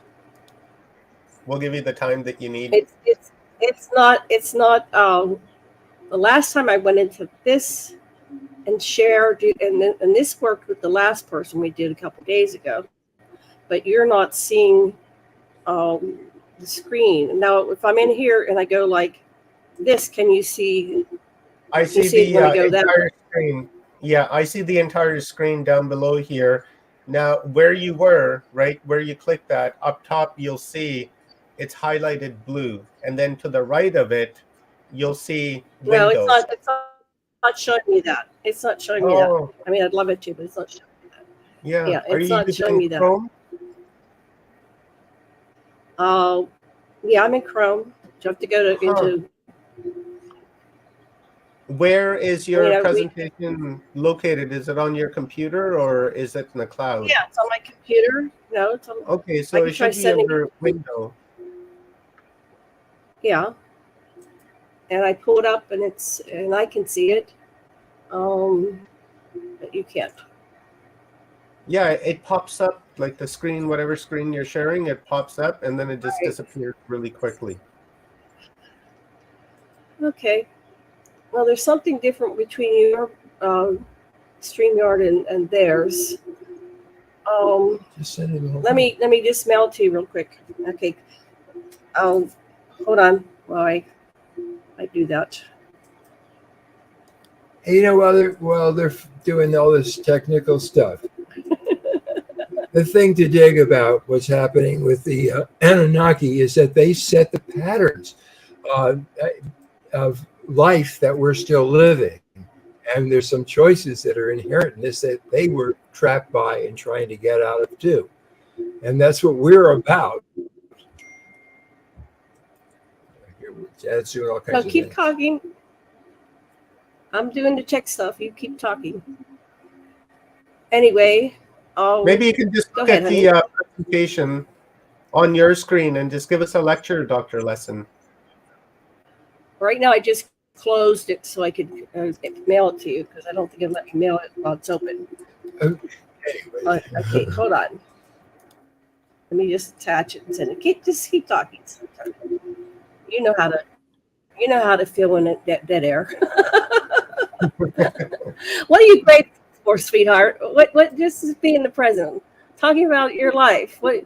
Okay, so I'm going to turn 69 and Sasha's 82. So we have a long life that we've lived already, and I'm very grateful for every moment.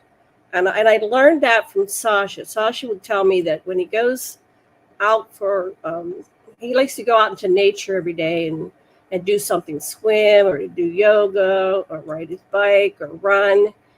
And I can't talk and do this. Sweetheart, you talk, but tell them what you're grateful for about your long 82 years. What have you learned?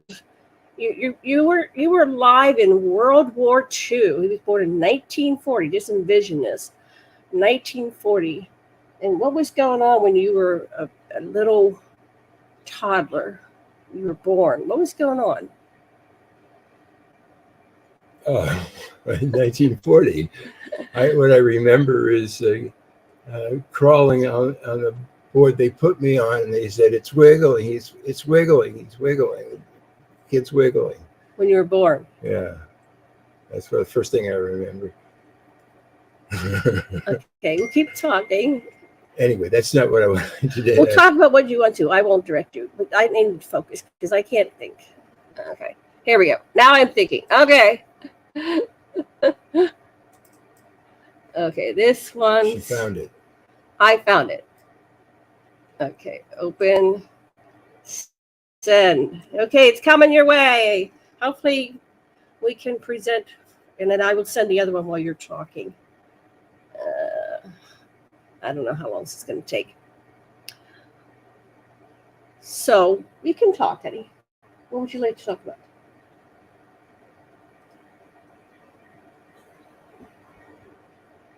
So I know when you were a child in World War II, they had victory gardens. And food was rationed. You had to get a coupon. Tell us about that. Well, where we lived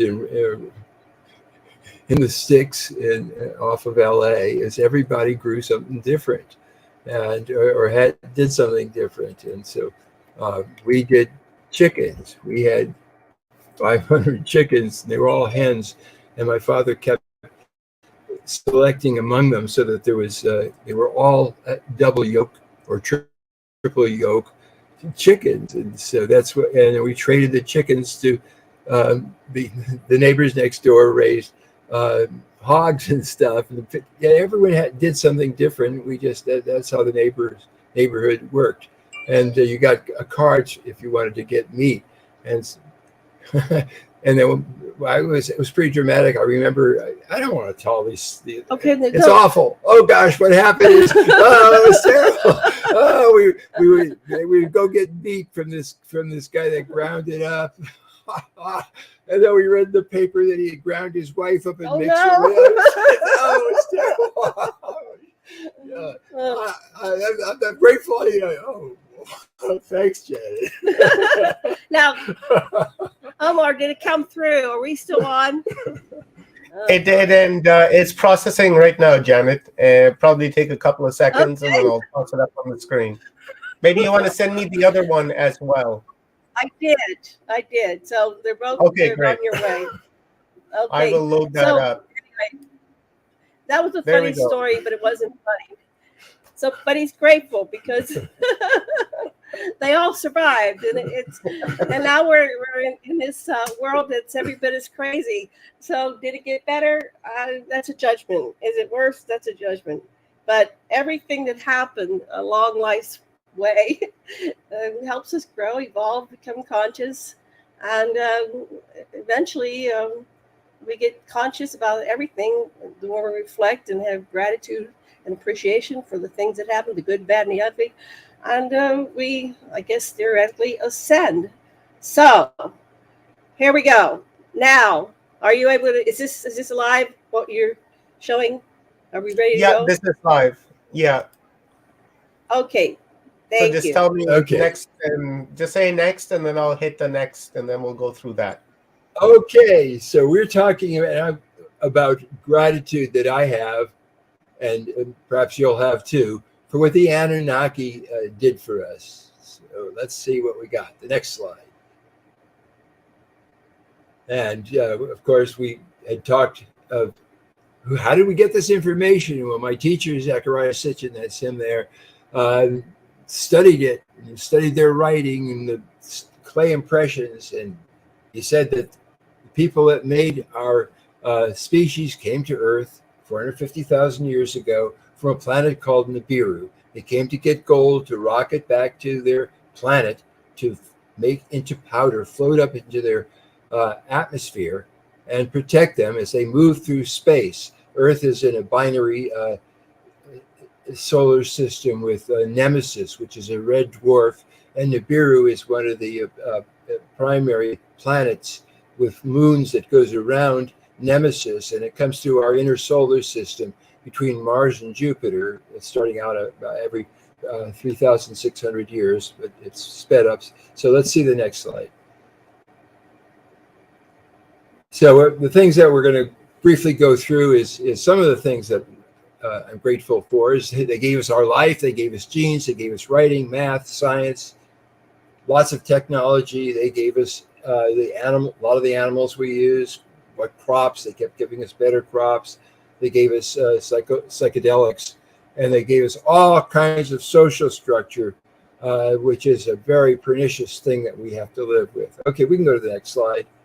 Let's look at the first one, which is life in genes. There was several different times when they made human beings, but they started out with the first Adam and Eve, and you'll see that there's these other groups. There's going to be a second Adam and Eve, then there's going to be the astronaut corps and the women that they mated with, and etc., right down to the descendants of Noah. Let's go to the next slide. So they were the guy on the right, that's Enki, fomented a mutiny by the volunteers from Nibiru who had come to dig the gold. They wanted to go home, and he wanted to create human beings that weren't obsessed with domination the way everybody in Nibiru was. And he saw other human beings running around. He got a place really like Zimbabwe area, but there was these other people, Homo erectus, and they used fire. They communicated without talking, sort of intuitively. You didn't know quite how they did it, but they were like telepathic, and it blew him out because they kept letting animals out of his traps, and they were like compassionate, which is something that the Annunaki, these guys from Nibiru, weren't. But that's what he said, they're people too. I bet you we could breed with them, and there'd be a locally adapted human being that might be nice and not status obsessed. And so anyway, he knew that what he had going. And so he fomented this mutiny of the miners from Nibiru, and he said, "Look, send the boys home. I'll make some people to work here, and they'll be happy, and we'll be happy." And the boss said, "Okay, we can do it, but just make clones. I don't want these to be able to breed, because we don't have permission from the Federation of Lyrans to do that or anything." He said, it's clones only. Got it? Okay. However, they weren't going to stay with that, and they wound up making the children. Next we'll see. They made them breedable. Next slide. Next. There we go. And so the first the first girl was a blonde, blue-eyed girl. The first boy, who came out first, was a brown boy with it's a reddish brown, like the clay of Africa, and he was just exactly like Nibiruan children, except for one difference in the boy. That is, he had a foreskin, and the Anunnaki boys didn't. But these kids were treasured by their creators, and so the teenage girl was made breedable, and she had some Eve. This is the first Eve. Her name is Tiamat, and there was a tree in the garden there, and this is a psychedelic tree. It had some kind of a fruit, and it was probably a dimethyltryptamine of some sort. And it's the spirit of the tree, and she was making love with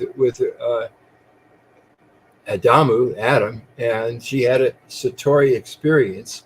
And so when the boss comes by and sees this pregnant girl, he just is, and she's smart. It's just totally brilliant little kid. It freaks him out, and he says, "Go ahead, take him down to Africa and let him breed mind slaves. Get him out of here." Tell him that's Next. So when times got tough, after a while, the people that were mining we call them the Adamites, the first humans that he made, just said, heck with this gold stuff. Let's go out in the bush. We can plant things. We know how to gather things. And they went. They spread all over, and they didn't need to go digging gold. But the boss really needed slaves, and he wanted smarter slaves. So Enki said, "Oh, I know how to do that." And so he deliberately, in the old-fashioned way, this wasn't any test tube stuff, made babies. And this is the second Adam and Eve. Their names were Adapa and Titi, with these two girls. Okay, next slide, please. Okay, the next big the important inputs of genes into our the first is the genes of the people that have pretty much been ruling the earth right up to this day, come from this guy named Prince Marduk and his allies. These are the astronaut corps that were working the Mars station that they had, and so he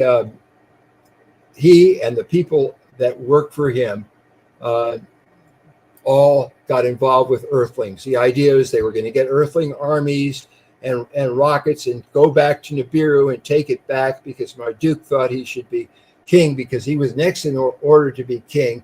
But his grandfather said, "No way, you're not going to be king, I'm king." And so he's trying to, first of all, take the earth, and then he's got plans to take Nibiru. And his allies are these great big tall guys that are running the astronaut corps that ran back and forth to Mars and took everybody around. And some of the girls eloped with them, some of them might have been abducted. There's two different stories depending who's telling it. But anyway, these guys, the astronauts, had the weapons, and they said, this is it. You just we're settling on Earth, and we're going to have families, and we're going to have a life, and you're not our boss anymore. And so, next, please.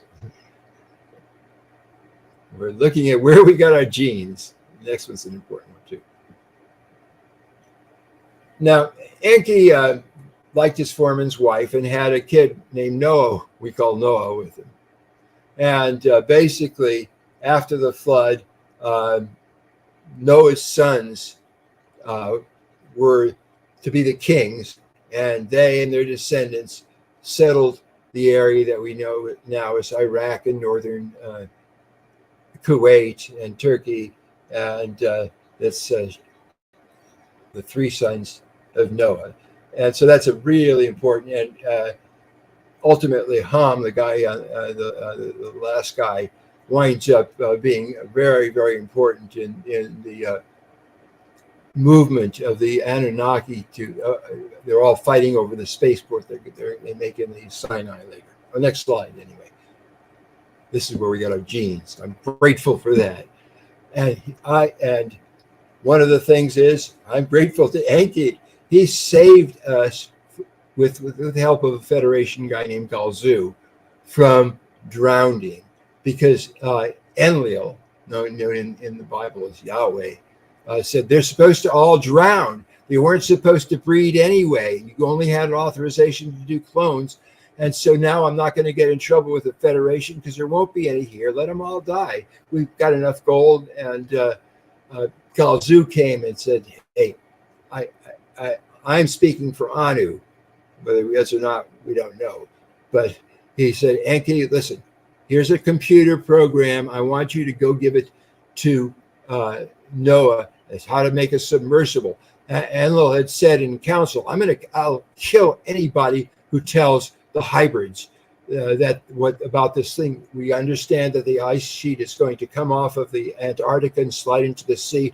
There's going to be glaciers on that, and it's going to be plunging waves all over.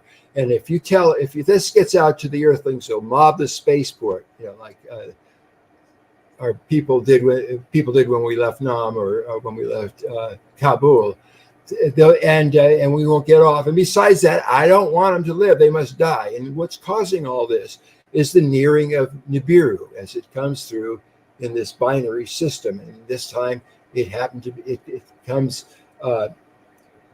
clockwise, all the other planets go anti-clockwise. But anyway, that's the cause of all this tumult. It happens periodically on Earth. And so Yahweh says, you gotta, I want all you people, my people, you gotta vow, swear you're not going to tell the Earthlings.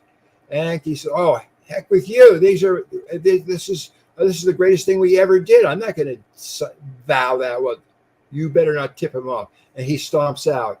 Okay. And so that's why he's not going to let this happen, especially because Noah's his son. And by now, Noah's grown up, and Noah is the king of Sippar, this one town that in Iraq. And so he goes to this thing with a computer that he slips into a wall computer that Noah says. So technically, he doesn't tell Noah in this silly story where he's saying, Noah, I'm not telling you this. I'm talking to your wall. But you better do what this says, because there's going to be a calamitous wave that's going to come and sweep over everything. Get all the carpenters and everything you need. And so the boss comes by when Noah's building this thing and says, what's you building a big boat for? And Noah says, yeah, well, we're going to go down to Enki's place in Zimbabwe because we're really like, he's our dude. And so yeah, sure, let him go. They're just going to drown with everybody else. Next slide. Okay, so they gave us our life. They saved enough of us from drowning. And it wasn't just there. The Annunaki all over the world saved whoever they could. The kids that had the lineages that grown up from the Ijiji, from the astronaut corps, went to the high ground. They became the Canaanites. They settled in Jericho. The Pueblo people were saved by Anunnaki there and brought to a place up by Sedona until every place there was the Anunnaki sent around what they could and took out people up that they couldn't. And then they rebuilt civilizations. And of course, one of the biggest important things they gave us was writing. They had their own writing, and they helped us. They nurtured our development of writing. Next. We'll just go through these pretty quickly. They gave us the mathematical astronomical system we still have. That's what they decided. That's our angles, our zodiac, everything. That's what we use. That's what they used. Next slide. And a lot of the most important things is they showed us how to do stuff like how to make bricks, how to build buildings. How do you do the mathematics to build a building that doesn't fall down? They taught us things directly. They didn't just do stuff, but they did have sonar technology that can move megalithic, just incredibly big things. And what happens with a lot of these things is it doesn't matter if the people see what the ETs, what the Nibiruans are using. And they'll eventually figure it out because they've got the idea. Okay, let's go to the next slide. I'm telling you things that I like.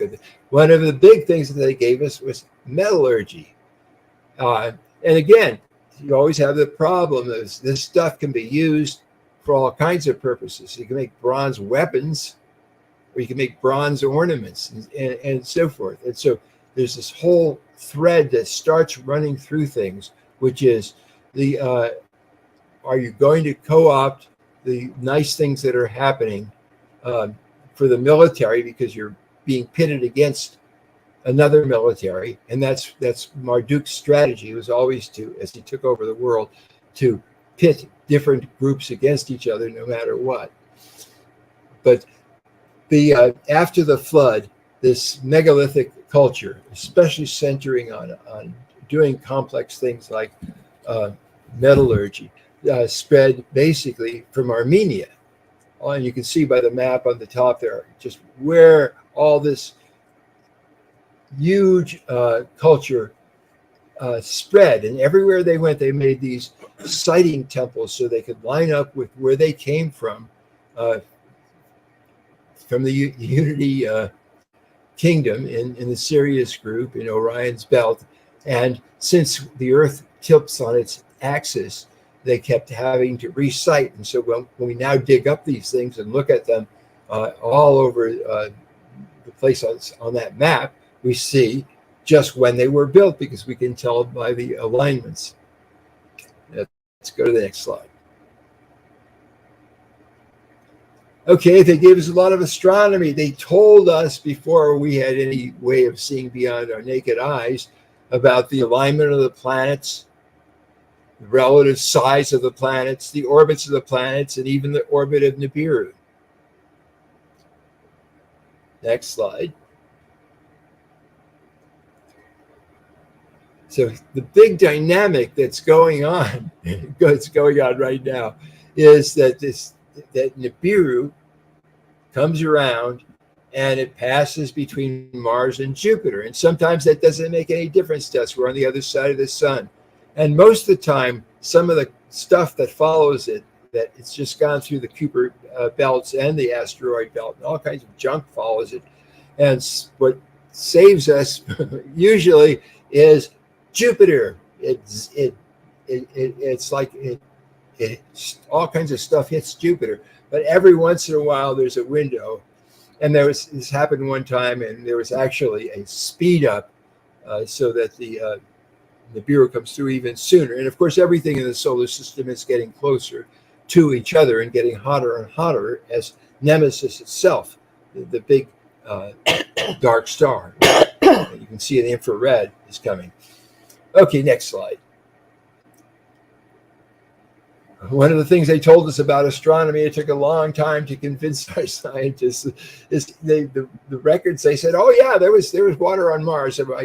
Enki said, when my rocket was overheating because I had used up the water to make a water cannon and shoot through the asteroids, and everything was heating up. We desperately needed water, and we went down to Mars, and there was a lake there, and we could breathe the air. It was kind of thin, but there was water. It was even drinkable, and that's where we got water. There's water all over the place. That's what they said. Next slide. So they told us astronomy stuff.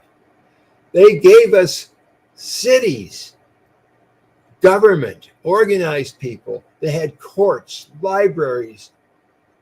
They developed arts. They even had schools. And they had taxes. Yay, taxes. Yep. Okay, next slide. That's the end. Oh no. Okay.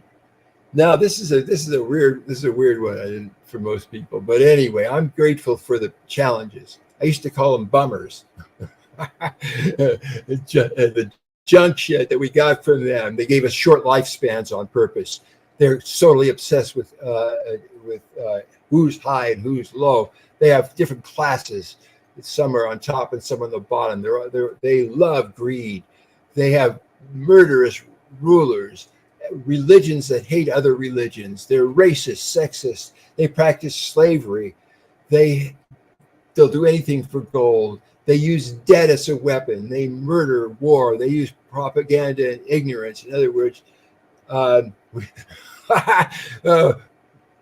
they do just like we do on this planet. When you look at what it is that they're doing, I call it the dominator mindset. The people who rule will kill so they can rule. You've got it here. No, that's what you got. Everybody's always competing with everybody else. Men boss women around and they squelch their geniuses. And winners rule the people that lose. I mean, this is what we got, and it's been with us every single through the years. Here's some of my examples. Alexander the Great murderer, having his dad killed. Yahweh's having Israeli Queen Jezebel killed because she was too tolerant, etc. Anyway, there's an alternative to that. Okay. And we're next slide. Next slide. But I thank for the challenges, because one of the things they gave us that's really important is not just the junk stuff, and it's not just the technological stuff, but they gave us avatars, archetypes, walk-ins, paragons, dream figures. And if you take any of those and let that, it's the core of subpersonality that all of us have within it, and it grows bigger and bigger. And so whatever it is, there's some people that totally identify in this time, in this age, in these circumstances, with they're embodiments of. So the Annunaki have told us, and our informants have told us, that the Annunaki have been sent back here to clean up the terrible mess they've left, and to make sure that Marduk stops the terrible things that are happening here. And so two of the people that I've identified and that I can really feel how they embody the spirit of Enki, which is, and he's supposed to be here for the Aquarian age, the golden age. That's the purpose of all the junk we've gone through is to make us get the big picture so that we can then arise in a way that allows us to reorganize the system in a different way, to do something really nice. And so we have Michael Lee Hill, who's embodying Enki, which I've been talking about, and I'm fortunate enough to hang out with an avatar of Nimma, and that's my wife Janet. And it's her turn. Thank you for that. Any questions before we go on to the next thing, Omar, or should we just keep going? Yeah, let's just keep going. I will bring up the next presentation, and it will probably take about a minute or so, Janet. So maybe you want to give us an introduction. Okay, so that's a hard act to follow, but my presentation, you'll see it in just a moment here, is going to focus. It's a little bit different focus. And I appreciate the assignment you gave us, Omar, because I had to wrap my head around, what am I thankful for? What am I grateful about? And as Sasha pointed out, sometimes these things that we get in life that we perceive as hard and challenges are really, they're what stimulate us to grow, evolve, and become conscious. And we get somewhere. I found a lot of people were in that same boat as you guys, where they're like, oh my God, I'm not really quite sure what to talk about. And then there were others that had lots to talk about. So I appreciate the balance between the two, really. So I just started to Google. Hold on. Oh, okay. I have to have the phone on so I can have the hotspot. Anyway, so I Googled gratitude, grateful, and I came up with this Oprah Winfrey. There's so much out there about gratitude. There are YouTubes and all these memes. So, this is an Oprah one. Be thankful for what you have, and you end up having more. If you concentrate on what you don't have, you will never have enough. So that for me is like the lesson is focus. And what you focus on is like you manifest. It's the law of attraction and action. So if you find yourself focused on negative things, you're going to get more of it. So shift gears and go in a different direction. So the first thing I'm really grateful for in my life is my relationships. And of course, I have this wonderful husband. I have 6 cats that are some are indoor cats, some are outdoor cats. I only went and got to them from the Humane Society. But cats come to you when appreciate them. They bring you a lot of joy in your life. And I never have to go get an animal. They find me. They come through the jungle and they say, you're our humans. You're my human. And of course, I have a wonderful family who is like typical most Americans, dysfunctional. And I've had to learn and grow and evolve through family and relationships. And in each moment, I have an opportunity to be thankful for everything they brought to the table.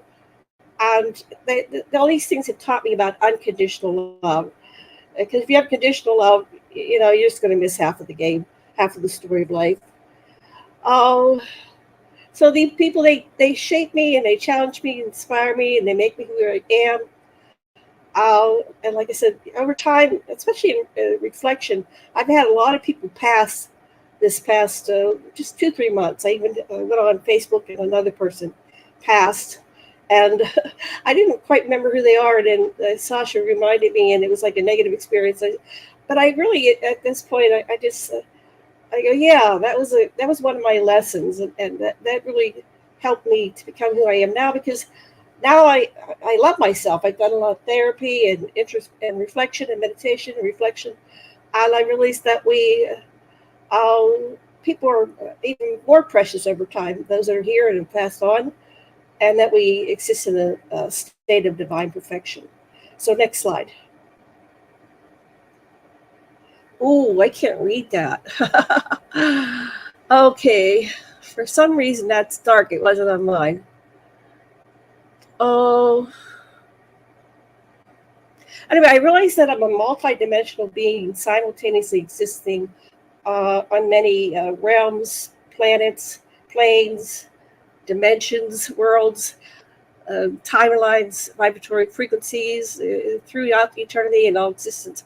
So this has come from doing my life work, and I do a lot of therapy and self-reflection and meditation.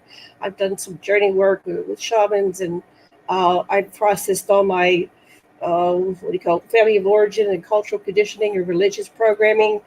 And each time I would dig in, I'd have an upset or a challenge, and I would dig in and reflect, and instead of running from it, I would address it, and I'd be people to facilitate me and cathartic process and reprogram. I've come to the realization that we're more than just one person. We're all of us at the highest level, but we come in and we access the different subpersonalities of our one lifetime that we're having as source, and we perceive that we are individuals. I'm Janet and Sasha, Omar, etc. But at the highest level, we really truly are one, and it's like a samadhi experience, a unity consciousness experience. So of course we still have to come back and be human, and do one step at a time, one day at a time. But that realization that at the highest level we are all one brings me to this state of unconditional love. So next slide, please. So one of the things I learned to do is give thanks. So at the end of the day, I go, or even in the moment, I just say thank you, and I say thank you, God. I'm not sure who God is. I'm more comfortable with the term source, but I go thank you, thank you, thank you. What a blessing! I'm so grateful for that experience, that person, that opportunity, like talking to all of you. And I like things, and I like to relate it to Facebook or even on social networks when you like something. So the more you like, the more you get what you like. So be sure to go through life and like things, and like other people's contributions, like the picture they're sharing of their doggy or kitty or their grandchildren, and stop in the busy day and just say, blessings on the person that just passed, and I wish them a beautiful journey to the other world. Okay, next slide. So one of the things I liked when I was 12 years old. My favorite. Yes, I was 12 years old in September 1966, and I really was excited that Star Trek was coming on that fall. They had commercials all summer, and I was so bad to my dad. I forced him to buy me a color TV, and I look back and I go, oh, Daddy, thank you so much, because I got to see this incredible experience of enlightenment and consciousness. This is a representation. Up until then we had the blob and all these monsters, and this is a representation of people of all types from different worlds are interacting consciously. And Spock was one of my greatest inspirations. And I think I married Spock because Sasha is very much like Leonard Nimoy, very logical, brilliant, intelligent, and so that imprinted on my young 12-year-old self. So when I grew up, I eventually sought out my Spock incarnation, and I ended up falling in love madly and marrying him. But one of the things I learned about this is that we're not victim. We think that we're victim and we're just subject to all that's happening around us, and the politics and the the wars, the government. Through this process of liking Star Trek, I got to the conferences, I interacted with people, I helped organize conferences. And at that time, in the late 60s, 69, they were canceling it. So it was gone for a while from our consciousness. They started to gradually do reruns, but we didn't have new programs. So at the conferences, we had like 20,000 people at our conference in New York and 10,000 in one in Pittsburgh, where I'm from. And our energy that we brought together, and we kept lobbying Paramount and lobbying. And finally, on my 21st birthday in New York City, they said, "We succeeded. We're getting a movie, a reboot. They're going to make a movie." And that was like we did it. And so since we concentrated and focused and manifested it, we're able to manifest what you image, what you imagine. You can make happen. You can literally bring it into physicality and change the world. So we're living in a part of our society is living in this Star Trek world, and it's going to this day. And now, it just amazes me. Like, wow, this thing's been going. It's going on 60 years. Between 50 and 60 years that started. And it's like, so if you really focus and concentrate, you can make it happen. So if you make it up, you can make it happen. So make sure what you make up is kind, loving, conscious, and make it happen. Okay, next slide.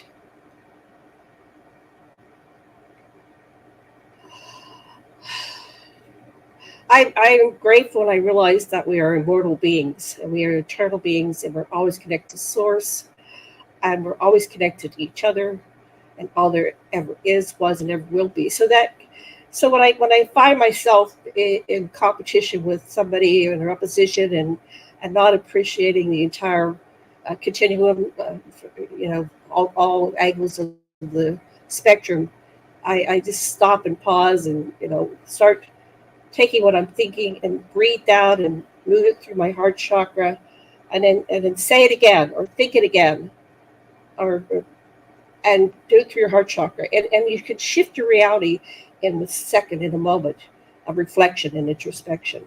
And just remember, it's remembering who I am as an eternal being. Next slide.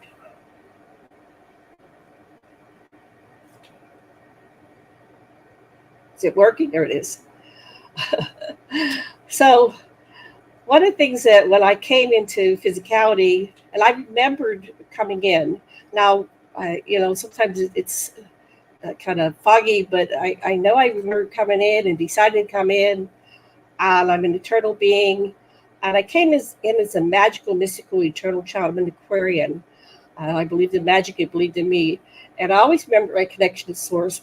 And so a lot of times things happen in life. I mean, I could have died 100 times. There are times where life was very dangerous, especially my childhood. I lived in it seemed like a safe. It was like Leave It to Beaver neighborhood, but it really had a lot of challenges and things that were not safe.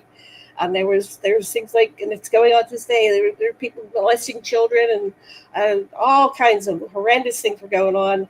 Yet we would, I survived, and I always say I've had my angels. So next slide.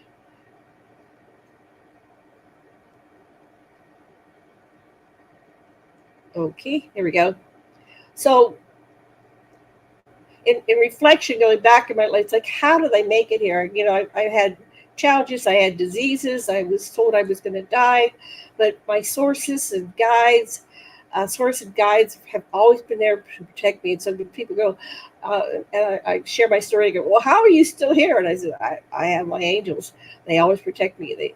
They provide for me. They make sure I have food and shelter, and people that are here, they show up and they help me at the right moment, and they help me get out of depression or negative emotions, and that's not going on the entire continuum. I remember other lifetimes and other planets, and it's like this has always happened. It's like the birds always get fed. It's like I always nourished and loved and supported every moment of my existence, no matter what incarnation or life form that I inhabit. Next slide.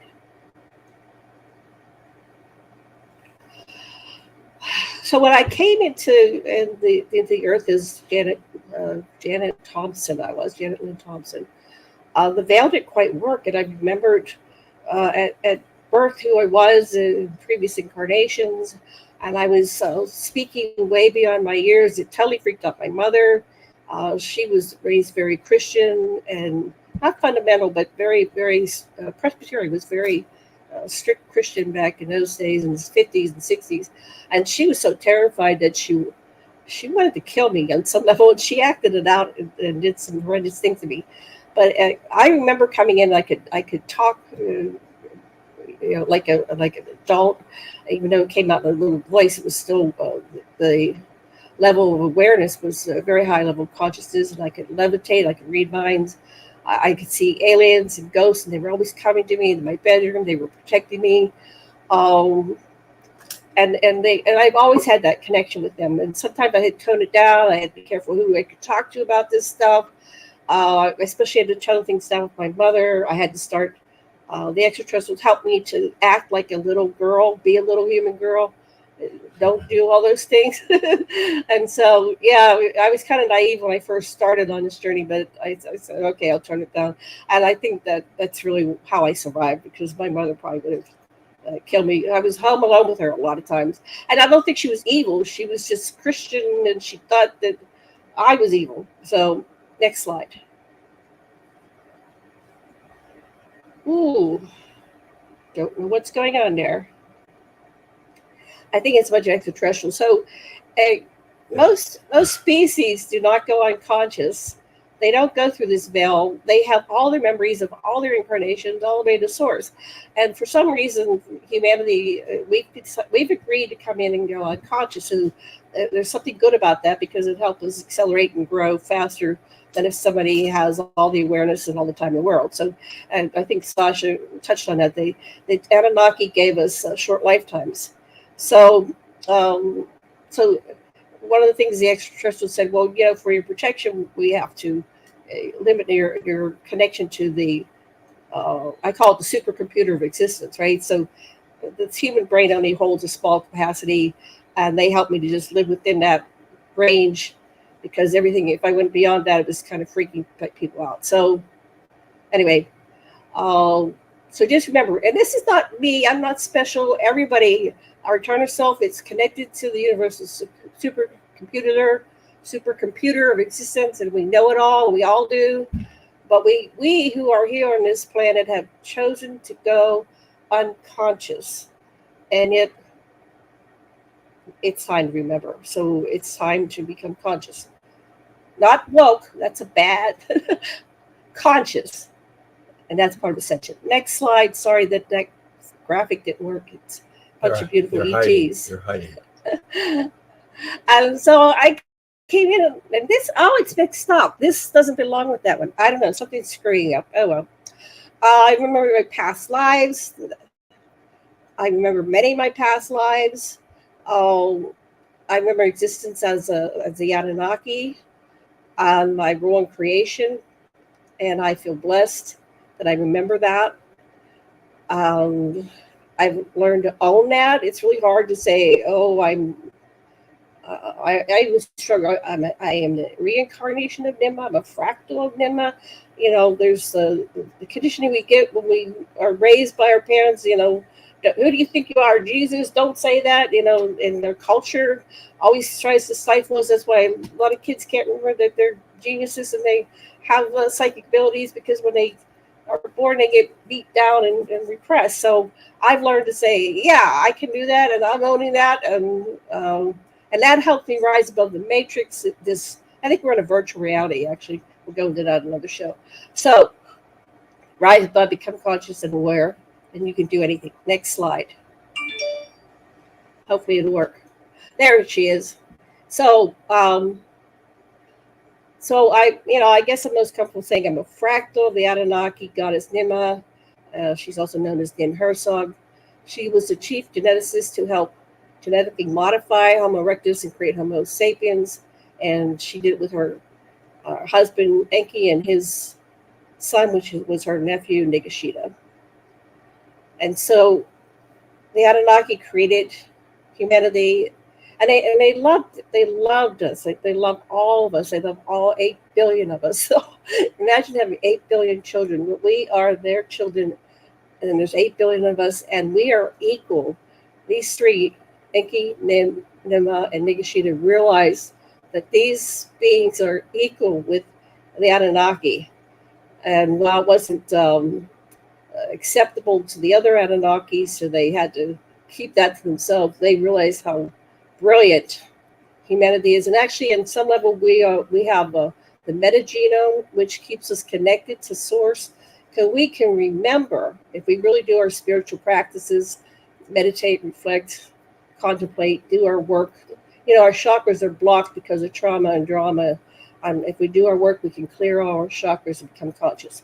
Next slide, please. Okay. So I appreciate our creators, including that aspect of myself that was alive at that time, and I am still alive at that time. That's what I mean about being a multidimensional being. Nima's not dead, but I'm still connected to my oversoul, my higher self. So because of the politics of the time on the earth with the Anunnaki, though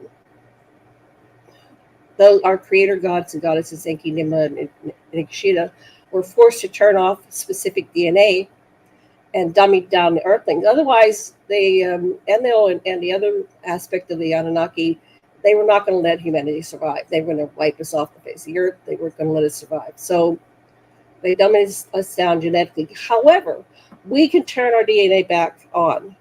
And we don't need some kind of magic wand or somebody else to do it. We can, through our meditation, prayer, working on ourselves, intention, awaken our DNA, become conscious, and evolve to join once again with our higher eternal selves. Next slide, please. One of the things I found in life was Tantra. And this came to me when not a young man, we were middle-aged at the time. We were in our 30s, early 40s. He was able to astrally project to me, and we were having astral sex, and that process awakened my kundalini, and that led me running to the bookstores and the libraries, because we didn't have too much internet back then. This was in 1989, 90, 91. I did end up connected with the internet when I worked at Penn State University, and I learned about Tantra, and I've always been very spiritual. I didn't quite align with religions because I didn't like how they marched off to war. And so I really shared that with many people. I just said, there's something wrong with that, going to war. I don't believe in war. But Tantra was a high spiritual practice. And when you have a Kundalini awakening, you remember it's a way of accessing yourself all the way up to the highest level of existence. And you connect with all the aspects of yourself. And I learned how to astrally project and travel throughout the universe and I would interact with the extraterrestrials in space and other planets, and I recovered the memories of many past lives. Next slide, please. Okay, so and I'm so grateful. When I was very, very young, I was going out of my body, and I would crawl out the top of my head and then walk down the hallway, and I used to like to go down to the living room, and I would get on the edge of the couch, and I go, okay, and I would just launch right through the front window, and I'd go flying around all night, and I would go to the underground cities. Yes, I think there is a hollow earth, because I've been there, and I would just pop on spaceships and interact with people. I'd go to the past, I'd go to the future, other galaxies, dimensions, and it seemed like, wow, this is really, I'm special. No, this is what we can all do. But I didn't believe that I couldn't do it, right? I believed that I could, and because it was happening, and so other people would try to stifle me, but I say, no, I'm going to remember I can do this. And because I remembered I can do it, and I was doing it, even though I kept it secret, I've been doing it all my life. And to this day, I end up traveling to other worlds, and I come back and I say, well, Sasha, and he go, what happened last night? Well, I was on this planet, that planet. Sometimes I go back in time and try to rewrite things, and it's just been a magical, mystical, wonderful existence. Next slide.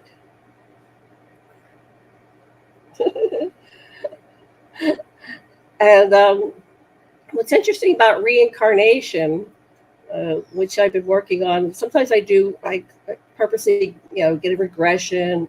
Sasha's a hypnotherapist, and I'll say, well, I remember this part. And so, well, in hypnosis, you can do self-hypnosis. You don't need someone else, but it's nice to have somebody pay attention to you. Oh, you're facilitating and sharing the story as you're going. And so I've actually remembered many incarnations, and some of them were a little bit known. I'm not going to share that here, but I would go through my ancestral tree, and I found several, like 3 or 4, that I remembered as previous incarnations, and I got their names, and I got more details on their lives, and it's like, oh, I knew I had an ancestor. Let's say I had one in Elizabethan times, and I had some things about her that I just knew from my memory, and then I researched it, and because I have a commercial for Ancestry.com, anyway, it's allowed me to do my tree, and I'll go back, and it's like, oh, there she is. That's who I was in the court. And so, anyway, it's hard to explain, but to me, I've proven my own memories about reincarnation. And I came in, I remembered all kinds of things. I remember dying.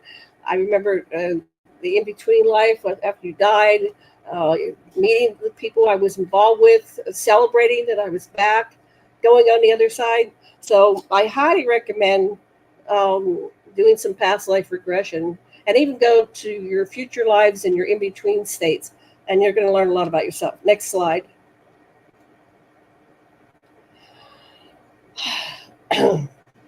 So because I began to train myself to be relaxed around my paranormal contact and non-ordinary states of consciousness. When I was a child, it was like, if you told somebody you saw a ghost or an ET, you would get shamed and shunned, and they were going to lock you away because you're crazy.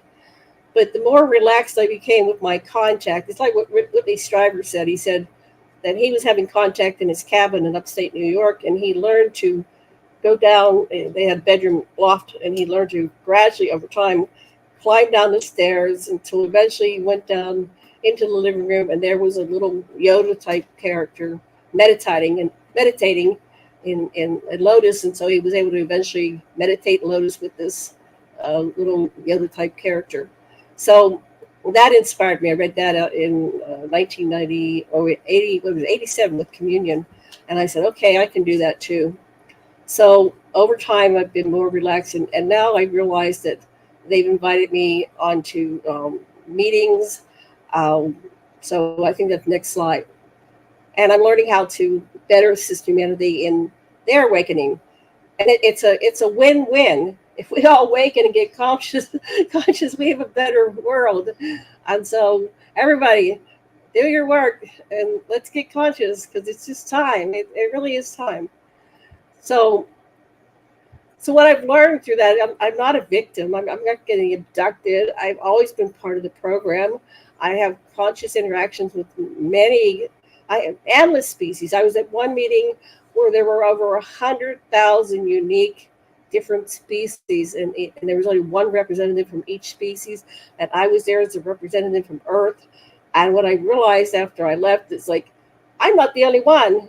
So some of you out there may not realize it, because a lot of your memories get blocked, and a lot of us block our own memories because we don't know how to reconcile what we're remembering with our human life.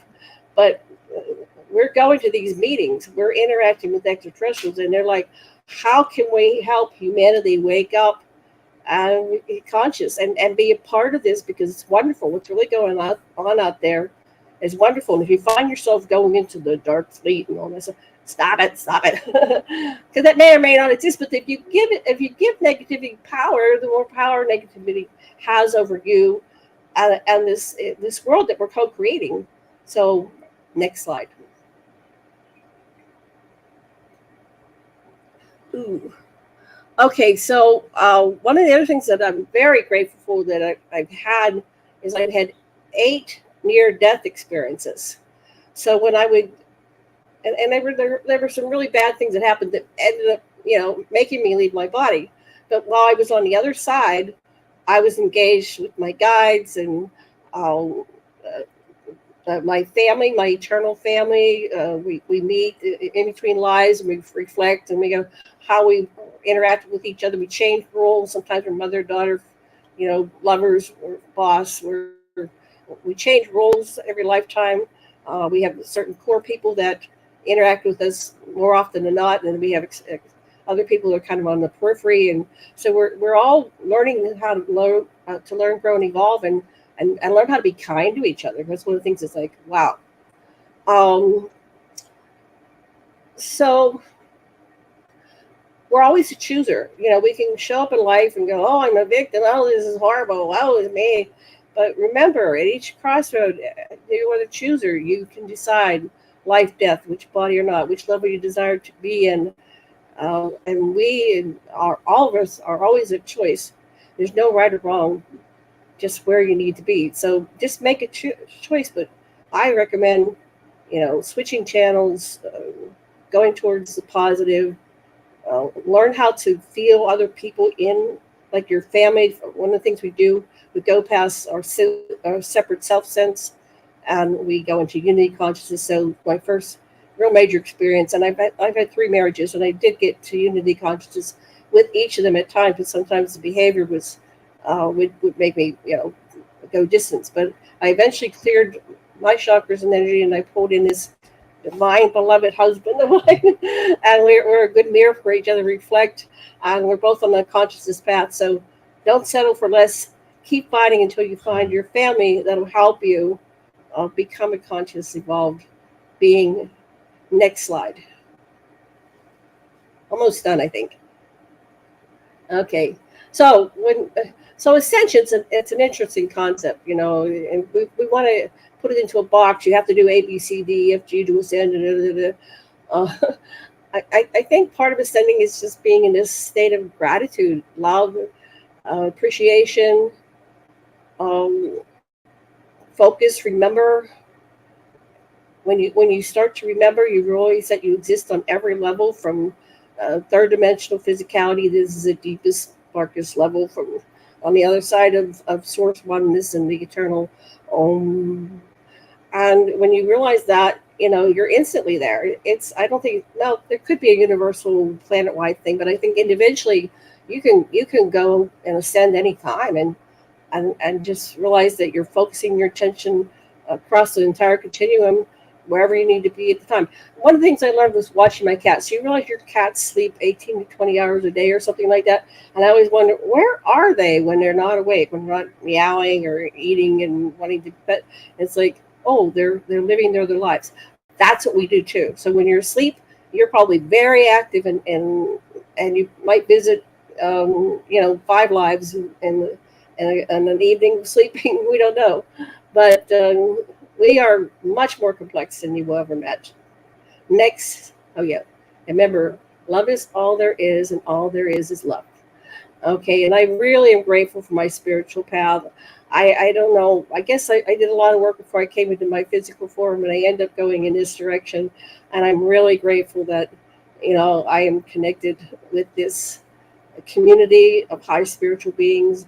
I've traveled a lot extensively and been involved with, I'm grateful for the internet. Thank you, God, Goddess. We have this internet. We can connect with each other. I've met so many people I would have never met if it wasn't for this. And I really appreciate each and every one of you.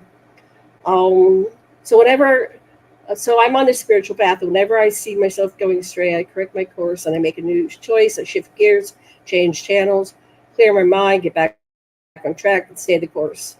And we're all on our way to enlightenment.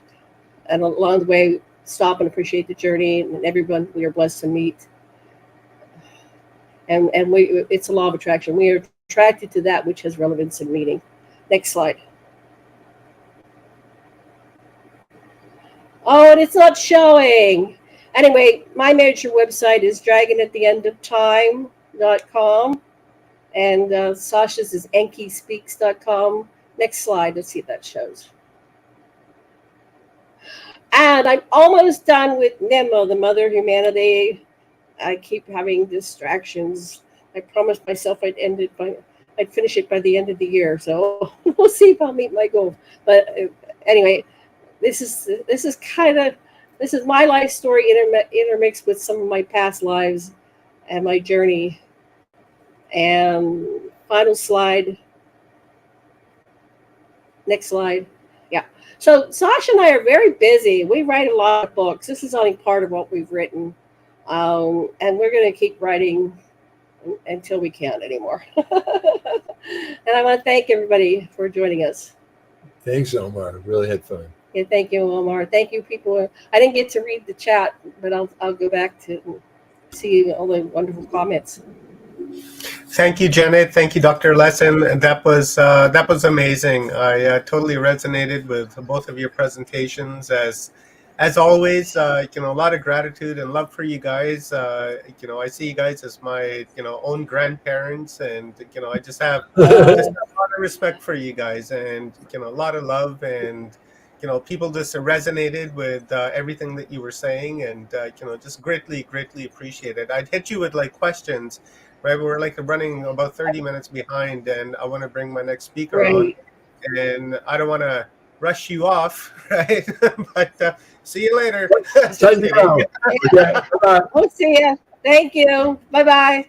I love you guys, and if I don't speak to you before Christmas, Merry Christmas to you guys, and a happy holidays. Lots of health, and lots of love in your life, and thank you. But I'll talk to you on Christmas or before Christmas anyway. So thank you very much. Love you guys. Thank you. Blessings. Thank you. Bye-bye. Greatly appreciated. Bye. Right on. Let's bring Kathy on, and I think we are ready for our next speaker, which is Karen Holton. And big apologies to Karen, because we made her wait like almost 25-30 minutes. As you guys know, we had some a little bit of screen sharing issues, so I guess it is what it is. Right, and that's just the way sometimes things work out during these live events. But again, apologies, and let me bring Karen on. And welcome, Karen. Thank you for your patience. I'm grateful for your patience, and really grateful for you to be here and just hold out. And thank you very much, and welcome to Seed Dreaming. Thank you so much, Omar. I'm a big fan of yours. Keep doing that amazing work that you're doing, and trust that you definitely are making a difference in this world. So, thank you, Karen. I appreciate that. Thank you. Sorry, thank I didn't hear you, Omar. That. Said I appreciate that. Thank you very much. I appreciate all the support. And as people know, I'm like seriously shadow banned on YouTube for years and years now. I'm a veteran, and that's a badge of honor. So I appreciate you, and I appreciate everyone that's in the audience that supports Watchers Talk.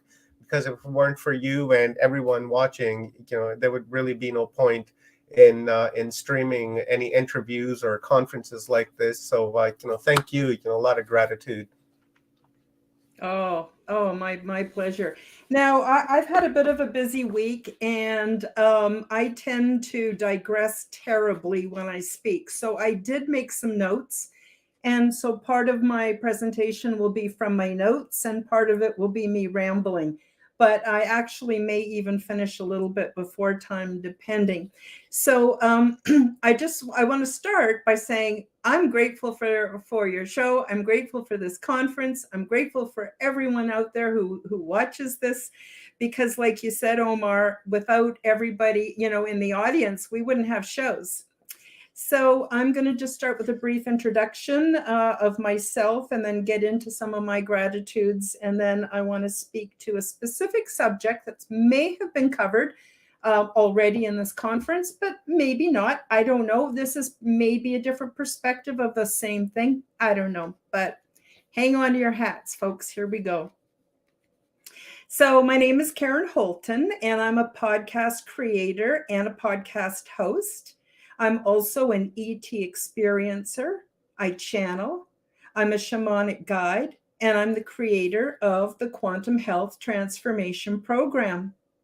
And you can find this absolutely free course and more valuable content on my website, www.karenholtonhealthcoach.com. And also from my podcast channels, I have Odyssey, YouTube. Well, I'm striked from YouTube right now, but anyway, Odyssey and Telegram, and it's all Karen Holton TV. I kept it the same so that people could find me. And I want to start off by saying I am very grateful to my family, my friends, and my online community.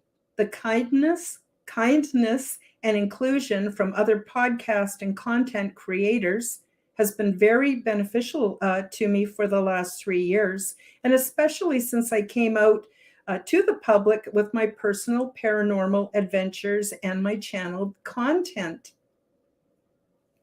I'd like to give a special thank you to Augie Nost for giving me my first chance to talk publicly about my ET experiences on the Universal Consciousness Show. Augie also encouraged me to start my own show, which I called the Quantum Guides Show, back in 2019. And later, Chris Matthew from Forbidden Knowledge News invited me to do several shows with him, and he eventually invited me to join his Forbidden Knowledge Network. I now host a second podcast called Aliens and Astrology, along with my co-host, Dave Petrella, and we look forward to season 2 coming up in the new year. And I'm also grateful for the many others who have welcomed me into their communities and onto their programs. I appreciate it all so very, very much. So today I'd like to share with you some thoughts about unity. On the surface, it appears that there's much division. Flat Earth, global Earth, holographic and morphogenic worldviews, different religious and political views, different cultures, and even different ways of being. Yet unity is happening as a system within a system. Today, I am grateful for the unity that I experience with many people all over the world, but I want you to consider a more complete system of unity, which is not only possible on planet Earth, it's totally doable. It's really not that hard when you know how. All we have to do is plug into a greater system or network that supersedes the outdated societal construct that now many of us have very much outgrown.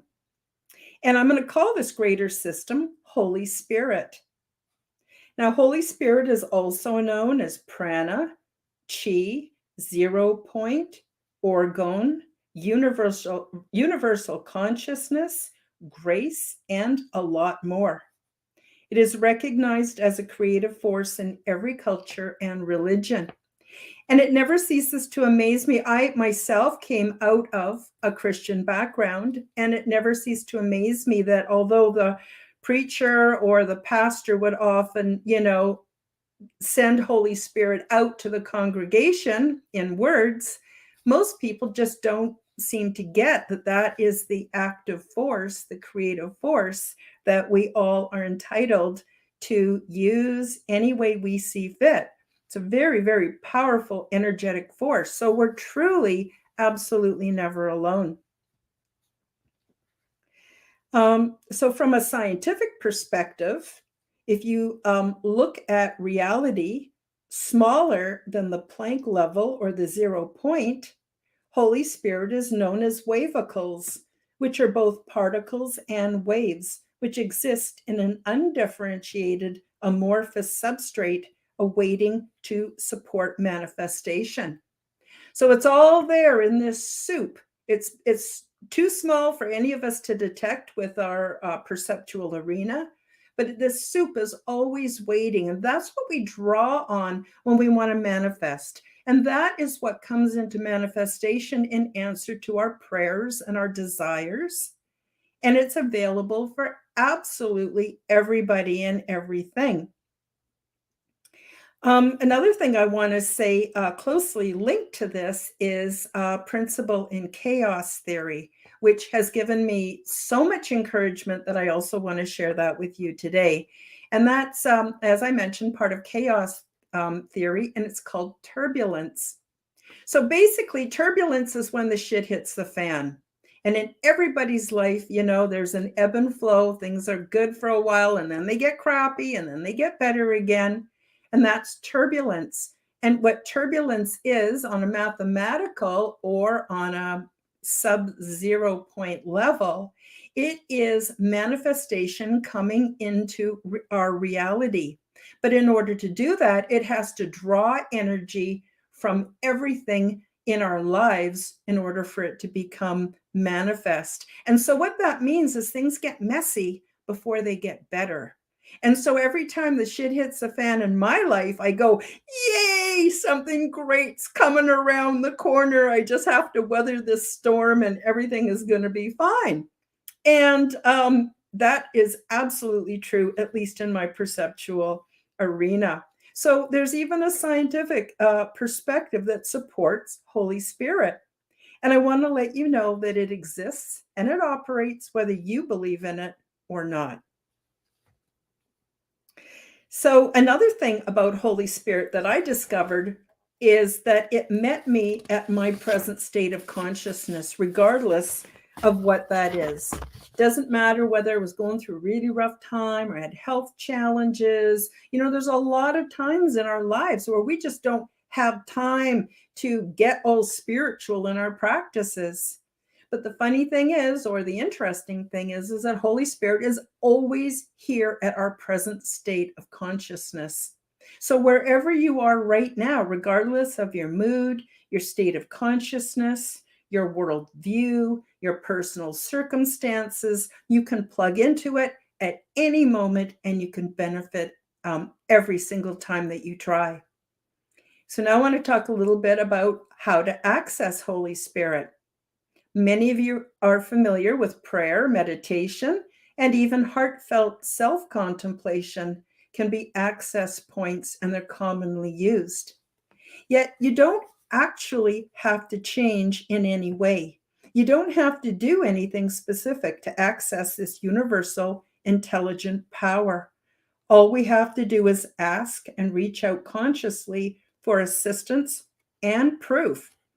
So when I first started calling on what I'm calling Holy Spirit, universal energy, life force, I felt silly because I was doing it out loud. I was verbalizing. I was saying, I really need help with this. I really need help with that. Can you help me to, have enough to eat this week? Because I was not always, financially in a good place. And so I would just call out and ask for help. And I always got the help. Always. It may not have been packaged in the form that I was expecting, but it always came and it always helped me. And it was ever so encouraging. So the other thing I did is I thought, in the beginning, I thought maybe this is just coincidence. Like maybe it's not a universal spirit that actually cares about me and is active in my own life. So I started asking for proof.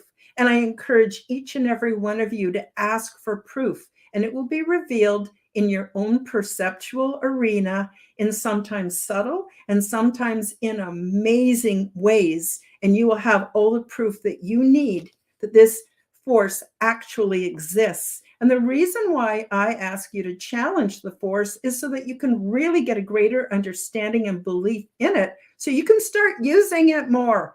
It doesn't cost us anything. It's here and ready for everybody at every moment. It's the most amazing thing. Funny thing is, none of the churches taught me about it. My mom and my papa never taught me about this. The governments aren't telling us about this, but I'm here to tell you about it today. And it's just such an amazing thing. So let me see. You don't have to do anything to initiate it besides ask. Just be willing to take a chance on the universe and see it come into your life. So the other thing is, I want you to know that how we are able to interface with this force is through our toroidal field. So I'm hoping many of you are familiar with this term. I'm hoping you're familiar with the work from the Heart Math Institute. Our heart generates this amazing toroidal field. And we are toroidal fields within toroidal fields, and it's all connected. And this is how we access Holy Spirit. So our toroidal field is the source of our life force, and it is our energetic placenta. It feeds us from the body of the greater whole. And a really easy way to see this is that I have found as a channel and as a guide and as an ET experiencer that often the information that I have that I'm given to present to the world of humanity, it's also being explained and talked about by many, many different people, many different podcasts, and they're saying the same thing. They're getting the same intel. They're getting the same information. That's because our energetic placenta is plugged into this greater system, and we're all drawing on it. And it's kind of like it rains on all of us. Just, are we open to accept it? Are we willing to give it a chance? Are we willing to trust it? That really is basically the only thing that stops us or propels us into this amazing aspect of being human on planet Earth. So unity is also a natural byproduct of plugging into Holy Spirit. And if you join us to connect and strengthen our combined intentions for global peace, love, kindness, and so much more, we can change anything we want on planet Earth. We can make it a true paradise. We can bring heaven to earth. Now, I don't know what happens to the nasty stuff, and it's not my business to care what happens to the nasty stuff. It's just my job to step into a new reality and help, I believe, form the new positive timeline that we really need. We all really need it. So as more of us connect to this higher system, we find new, easy, and fun ways to plug in, and we begin to share these discoveries with everyone else for free. This is how we change the world. So there's a lot of us that are having a lot of fun experimenting with the field, experimenting with Holy Spirit, seeing what works easier, and we keep basically bringing it back down to its essential components where it's very easy to access, very easy to use, and just very easy to bring about the kind of changes that we all want to see. And the rest will just take care of itself. This increasing unity comes about organically, and everything gets taken care of as a matter of course. We don't have to go out and fix stuff. It just gets fixed. So some of the things that improve are all the natural and artificial environments. Mental health and coping behaviors become more positive, and we get better. Recognition of better lifestyle options. Relief from stress, anxiety, and depression. And it also will teach us self-defense techniques and strategies to reduce our toxic loads, which keep us from transformation.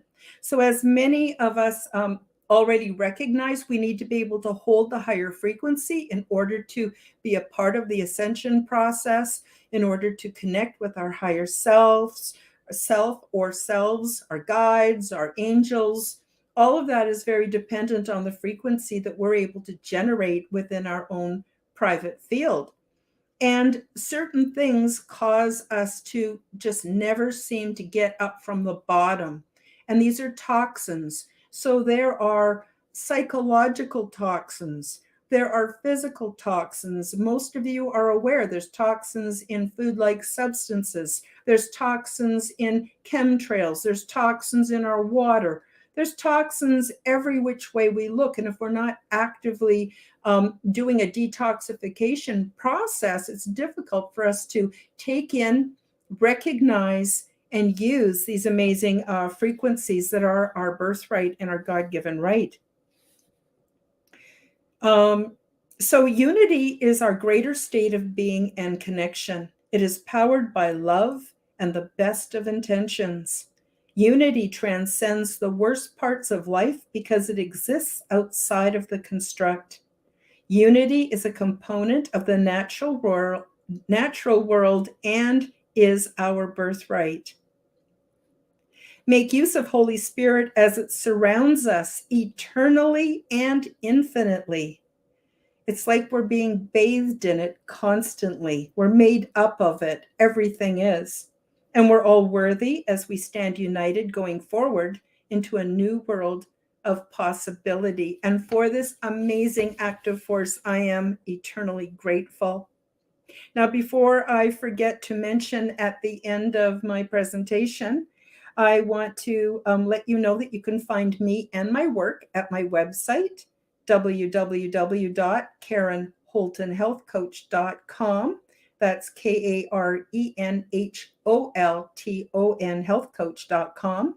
And my podcast channels are Karen Holton TV on YouTube, Odyssey, Telegram, Signal, and the Forbidden Knowledge News Network.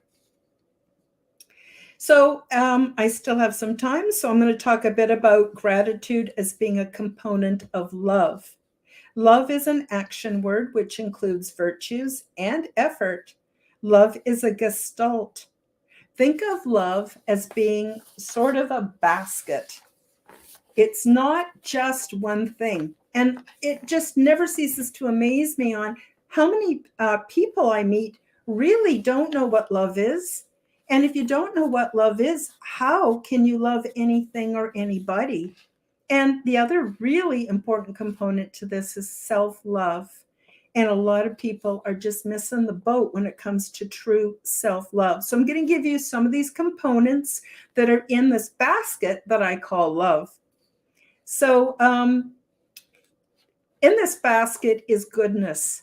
Love is goodness. Everything that is good, everything that we love about each other and in this world where we exist, it's good.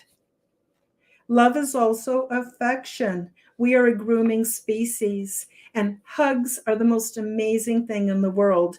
In Canada, where I live, hugs were kind of banned for over 2 years, and it's amazing. I wonder how much of the lack of physical contact actually contributed to some of the health issues that were also happening.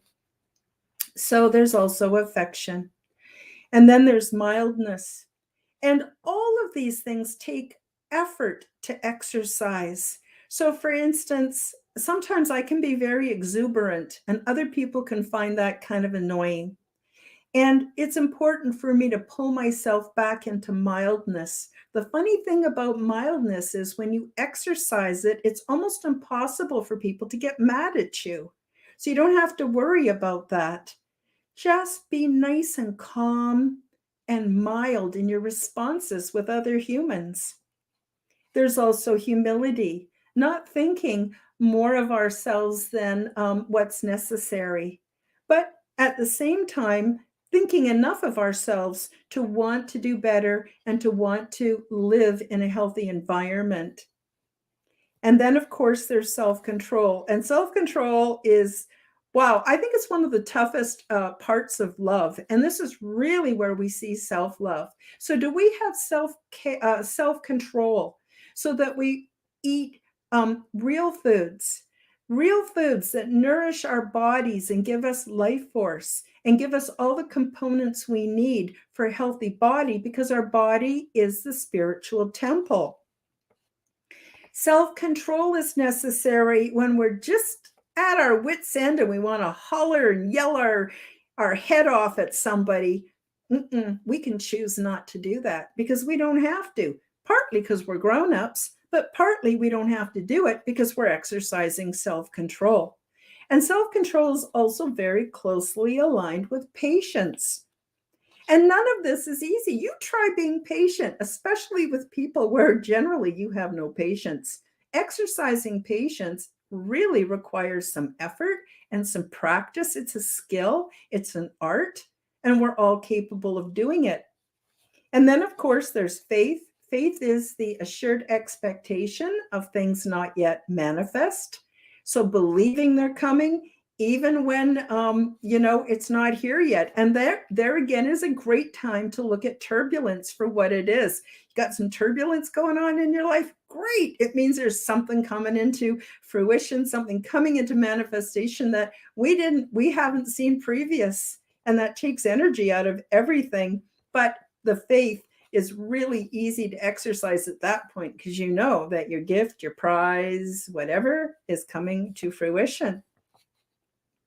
Love is also joy. Being joyful. We all know that affects our resonant frequency. It affects our communities. It affects our families. When you go out and you're feeling joyful, you're infectious to a lot of other people. And man, right now, people are starving for joy. So what an easy gift that you can give to humanity, to your community, to your pets, to your children, to your families. And then, of course, love is also peaceful. It's about peace. We do not want to cause trouble for people if we love them. We don't want to cause trouble for ourselves if we love them. So peace is another component. And then finally, there's gratitude. And gratitude is also a component of love. So what I recommend is people just work on one of these points, work on it for a day, a week, a month, whatever it takes, and then work on the next one. And it's almost like juggling because all of these are happening at the same time. And when they're all happening together, they form true love, which is basically the natural resonant frequency of the universe and of all things that are good. And you can learn more about how to practice love through the Quantum Health Transformation Program, which is completely free. There's no strings attached. I actually received it in a download. I received it instantly, and it kind of blew my mind because it's a fairly comprehensive program. And it took me nearly 2 years just to be able to downstep these relatively abstract concepts into everyday, simple language that people could understand.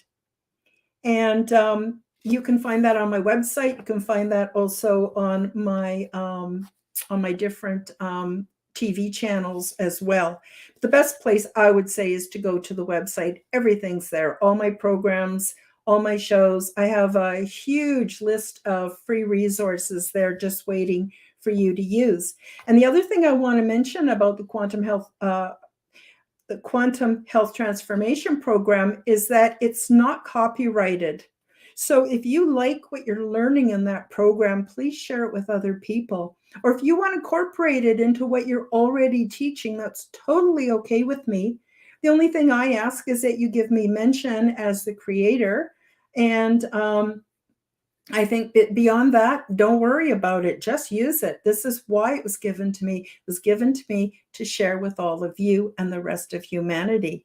Now, it's not the only program that's going to help you. It's just one of the many programs available to help people. So whether you are using this or another system or a combination of several systems, it doesn't matter because you're in the driver's seat, you're growing up, and you're going to choose what's best for you in your life. So now I just want to very quickly run through some of the 9 steps that are part of the Quantum Health Transformation Program. By the way, I know this is going to sound weird, but it runs in descending order. You actually start at step 9, which builds a foundation for step 8, which builds a foundation for step 7. And that's how you do the program. And helps you to bypass some of your linear thinking. So the first 3 steps are step 9, 8, and 7. And these help you to expand your mind. So step 9 helps you to recognize the quantum view of reality. Instead of seeing things in a dichotomy as this or that, black or white, up or down, backwards and forwards, male and female, you can look at things as from a quantum perspective and see that there are so many ways to expand your thinking. And so this first lesson helps with that. Then there's step 8, which introduces you to some technologies that are very natural, very easy to use. They surround us all the time, and we're not even aware of them, so we're not using them. Or perhaps you need to be reminded that these technologies are here and they're for you. And step 7 is about male-female integration. And I also give my personal perspective on the whole transgender phenomenon. For those of you who just kind of going, what is going on with the world? This will put it into perspective. I also forgot to mention back in step 9 is light and shadow work. So you will learn how to discover your shadow and how to integrate your shadow with your light body so that you are functioning as a complete human being. Because it's all great to want to live in the love and the light all the time, but you're missing half the information. You really need to be a more complete person. And in a similar fashion in step 7 with the male-female integration, we all have male and female energy. The left side of our body is our female energy. The right-hand side of our body is our male energy. And this is also shown or illustrated in the whole idea of yin and yang. And so we need to also recognize both energies, and we need to form a bit of a partnership or an integration within ourselves. So the next 3 steps, step 6, 5, and 4, is all about detoxification, because as I mentioned before, without the detoxification, it's very difficult to hold the frequencies. But once we detoxify, it's much easier. It's actually just an organic, natural process, just like the body being able to heal itself. Take away the problems and the impediments, the things that are stopping you from being all that you can be, and you really start to take off energetically. So step 6 is divided in 3 parts. Part 1 is your external detoxification. Part 2 is your internal detoxification. And part 3 is detoxifying your emotions and making all your emotions work for you. Step 5 is about using food as medicine and how to identify what is real food.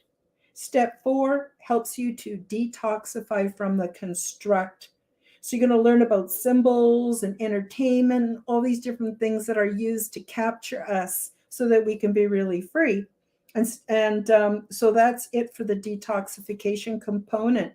And I'll just quickly tell you about step 3. And step 3 is going to help you to create a new timeline for yourself, how to jump on the new positive timeline. And so I have a thing which is basically the law of attraction, but it's sort of beefed up. I call it seeing is believing, because if you can see it in your imagination and believe it, you can make it happen. And also how to work with the natural rhythms of the planet and bring about change. Step 2 is integration with our higher selves, how to work with dreams, visions, and our intuition. And step 1 is what I will call spiritual exercises that help bring it all together. And that's an absolutely free, shareable, uncopyrighted program. Took me nearly 2 years to develop it, actually at great cost to myself, because I had to set up a website and, all the expenses with running podcasts and everything else. But I do it from the love of my heart. If you want to support my work, there is a shop on my website, but not everybody has the money to pay for things. So that's why everything under the free resources tab of my website is there and available. And I just want you to check it out. If you don't like it, it doesn't resonate with you, don't worry about it, because it's kind of like there will be other systems that will be introduced to you. You will never be left alone. So many ways to learn and to improve and to change this world and really get us going on the new positive timeline. And I'm sure this whole conference, there's so much good information. I just let it settle, and hopefully there'll be a replay so we can watch it all again. And let's make 2023 the best year ever. I'm very grateful for this opportunity to talk to all of you today. And I think my time is up. And I'm just going to check with Omar. Omar, is my time up? Because I'm pretty much done. Heads up, I was just busy loving my cats here. They were harassing me for some temptations. So got a little sidetracked and got them doing tricks. But, a beautiful, beautiful presentation. And, speaking of Aginoas, Karen, I just received this in the mail yesterday. Yes, I have one too. Yeah, I have one too. I read it twice. I can't wait to read it. I'm just so excited. It came yesterday after when I got home and checked the mail, and there it was. And I was like, yeah. Right on. Augie's like one of the most favorite people in the world. And me I too. can't wait to read his book and compare notes with everyone that, has read his book on multiple occasions. So maybe we should connect after I read the book and talk about it, and maybe bring Augie on and pick his brains. Sure, I'm a big fan of Augie, and as I mentioned at the beginning of my presentation, if it wasn't for him, I would not have even got my foot in the door to podcasting. He's a great inspiration, just a great inspiration. Yeah, he absolutely is. I love him. Him and his partner Nori Love, right? Nori Love is yes. I don't know Nori as well as Augie, but yes. It's all, they're bringing so much good stuff to this world and to the new positive timeline. Yeah, absolutely. And guys, check out Augie on Broadcast Team Alpha. Just amazing. Just an amazing guy. He was on earlier, right? Yes, so I saw that. Yeah. So he's super cool. And every time I call him, right, he's always like, yeah, let's do it, Omar. Let's do it. So I, totally appreciate that as well. And guys, check out Karen's website at Karen Holton. Healingcoach.com, healthcoach.com. Yeah. We're going to say something. I'm a different kind of health coach, completely different. You were going to say something before I cut you off. My apologies. Oh, I'm sorry. I'm just kind of tired and I'm losing my focus. But basically, I just want to thank you so much for inviting me to be part of this conference. And just keep doing the good work. You and Rob Vox, you guys are amazing. You're bringing amazing content. I love the series you did about Jesus in India and all these. Oh, just fantastic. Juicy, juicy, juicy content. Keep bringing it on. Yeah. Anyway, Karen, that's all I have to say. I don't want to keep the last person waiting. And just thank you again. And I wish you all a wonderful holiday season, whatever you celebrate. And if you don't celebrate anything, here's your chance. And a wonderful new year. Thank you very much, Karen. And Merry Christmas to you and to your family. And, a happy, healthy new year to come with positive timelines and love-infused timelines for the entire world and for yourself. Thank you very much. I greatly, greatly appreciate you. Awesome, guys. Let's bring on our next guest. And are there any guesses? Anyone want to guess? Let's play a game. See who's paying attention and who's going to the website. Right, who's our next guest? That's the big question. And I tell you, you guys have been with her all 3 days. So, but let me bring my good buddy Kathy Mason on from Mason Works Marketing. This is her turn, and we have just one more speaker left, and that's going to be Phil Gruber at 7 o'clock. And from here on out, guys, it's the Sea Dreamer team. We're going to go with Kathy Mason, and then our sister from another mother, Leanne Curtis, and our shaman, Stone Hobbit. And then more than likely myself, and then Rob Yox, and then Phil Gruber, and then we will be closing out with Stephen and Evan Strong. So, it's been a wonderful go. And Kathy, you're just a trooper, man. You've been at it for like 12 hours a day for the last 3 days, and just incredible. So, again, thank you and many, many gratitudes. And you're muted, Kathy. I said tomorrow will probably be boring. Isn't that the case as always is after the conferences? Like, yeah, it's like, oh, what do I do with all this time? Yeah. Thank God it's going to be Yeah, thank God it's Christmas Eve, right? So we got lots of things to prepare and Yeah, I have plenty get to ready. do, really. Day of Yeah. Resurrection, and it's beautiful. And this is your turn, so I'm going to step off. Okay. And, Okay. let you Well, go. I have a slide presentation, so I'm going to share my screen and see how I do this, where it works in PowerPoint. So, okay. So can you see full screen? No, you cannot. So let's see how I do this. Now, do you see full screen? Yeah. Oh, good. Thank you. Okay. So I usually call this presentation conscious business, but I changed it to soulful business because I really think that's what we're doing here is the opportunity now with the changes going on in the earth and with all the systems changing, we have the opportunity to really have soulful businesses be a big part of the change and the turnaround. So, and that's what I do every day is work with soulful conscious businesses. And what I want people to understand about it so that they can maybe not reject business as part of the change. Basically, a soulful business is led by a servant leader. And a servant leader is a leader. It's a different kind of leadership than most of the businesses in the world. It's based on the leader is concerned and dedicated to the advancement of their employees as well as their customers. So they really nurture and appreciate their employees, and they consciously they make decisions from the perspective of the Indigenous of what the effect of their decision will be on 7 generations. So I see them as part of the pivot to a better world.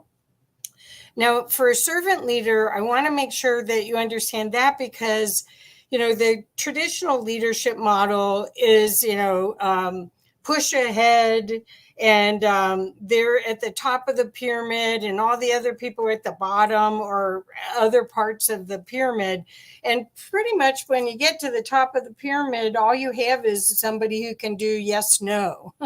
You don't really get the full perspective of what is available. Over 20 years ago, I ran a division of Arthur Andersen where I had 80 employees.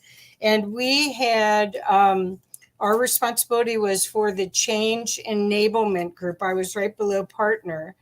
And what we would do when we were doing mergers and acquisitions is we would actually bring in all the people from the department. So if it was an accounting department, we'd bring in everybody and pick their brains. So it wasn't hierarchical. And you get most of your great ideas about how to help the business from the people who are actually doing the job. So servant leadership really understands that. And it really goes back to our origins, because our origins, all decisions were made in circle. And if you look at a lot of the IT rollouts anymore, it's been for the past, 10 years, everything's based on team.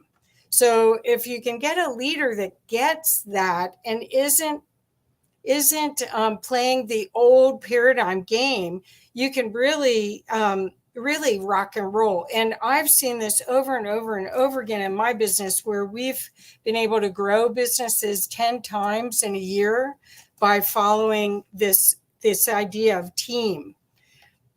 Now, servant leadership is a term that was invented by Robert Greenleaf.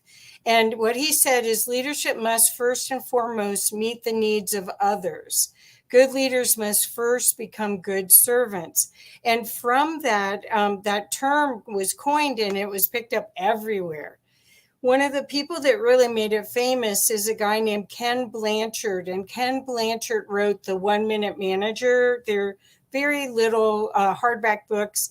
They're they're a short read, but they're high high impact. And you can see this is one book, Servant Leadership in Action. There's a whole series, how you can achieve great relationships and results.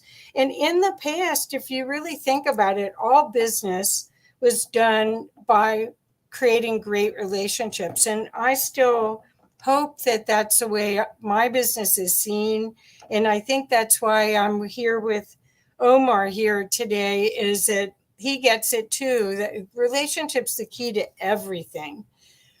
So in the old days, you'd look at these employees, let's say these are your team members, and you'd say, oh my gosh.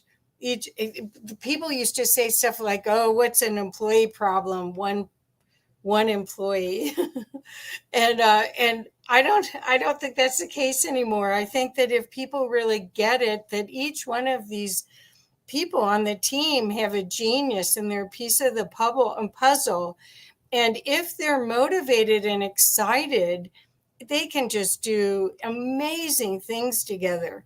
But if you don't treat them well, if they're just a cog in the wheel and they feel replaceable, and why would they put extra effort out? Why would they care about you either? And so it's a win-win to create these positive relationships. But as a servant leader, you're more than creating relationships, you're mentoring your team. So this is a actual thing I got off of LinkedIn 2 or 3 days ago. On the left-hand side, it says, when employees have a boss who truly cares and appreciates them, they're willing to go the extra mile. And that seems like, oh yeah, duh. But it's really true. I'll show you in a little bit, there's all these studies about these people that have added love into the workplace and their businesses exploded. So it's a win-win for everybody. And then the other part I want you to know is love is a skill. We've talked about over and over and over again in this 3 days, we've talked about working on ourselves, creating a loving way of self-talk for ourselves, looking at gratitude of what we have, and calling in more of that divine light into our life. So love is a conscious skill, is in my knowing. And I just want to keep saying you may not have gotten that in growing up.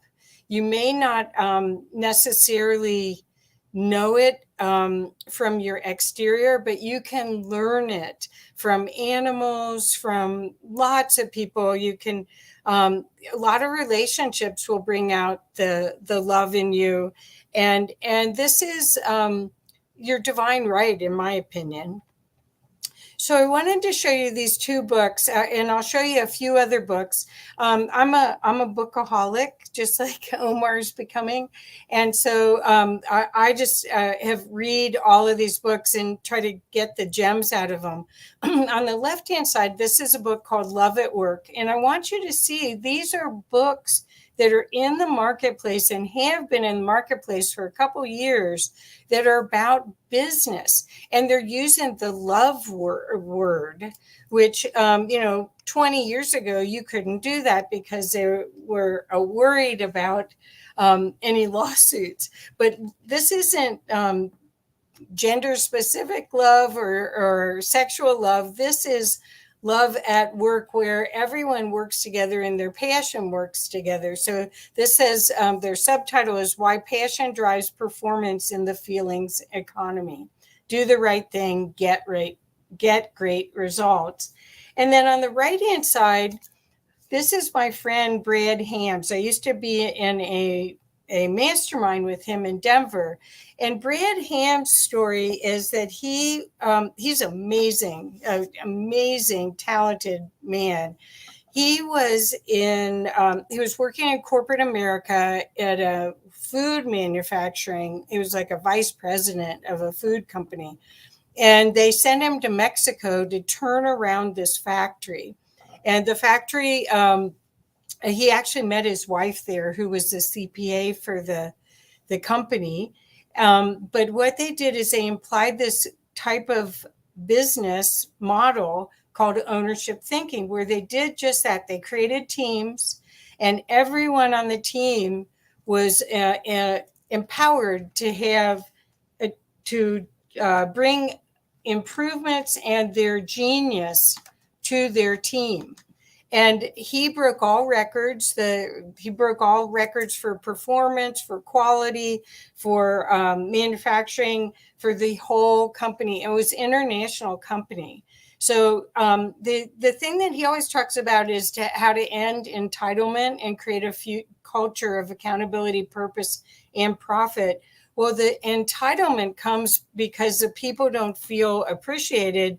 So that's when they do whatever they can. They do as little as they can to support the company because the company doesn't appear to be supporting them. But what he started this maybe 25 years ago, and it's still going strong.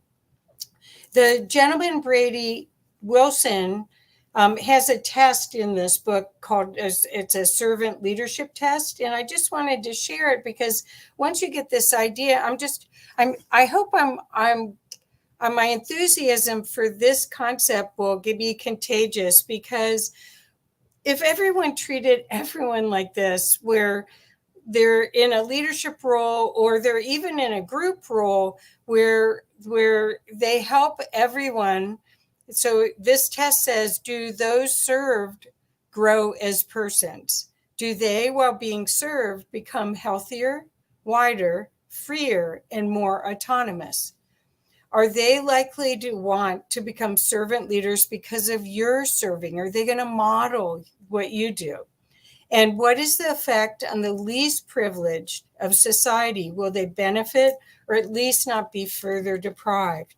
And so, as you can see, these books are out in the marketplace. It's a trend that you might not be aware of that I want to encourage you to put energy into.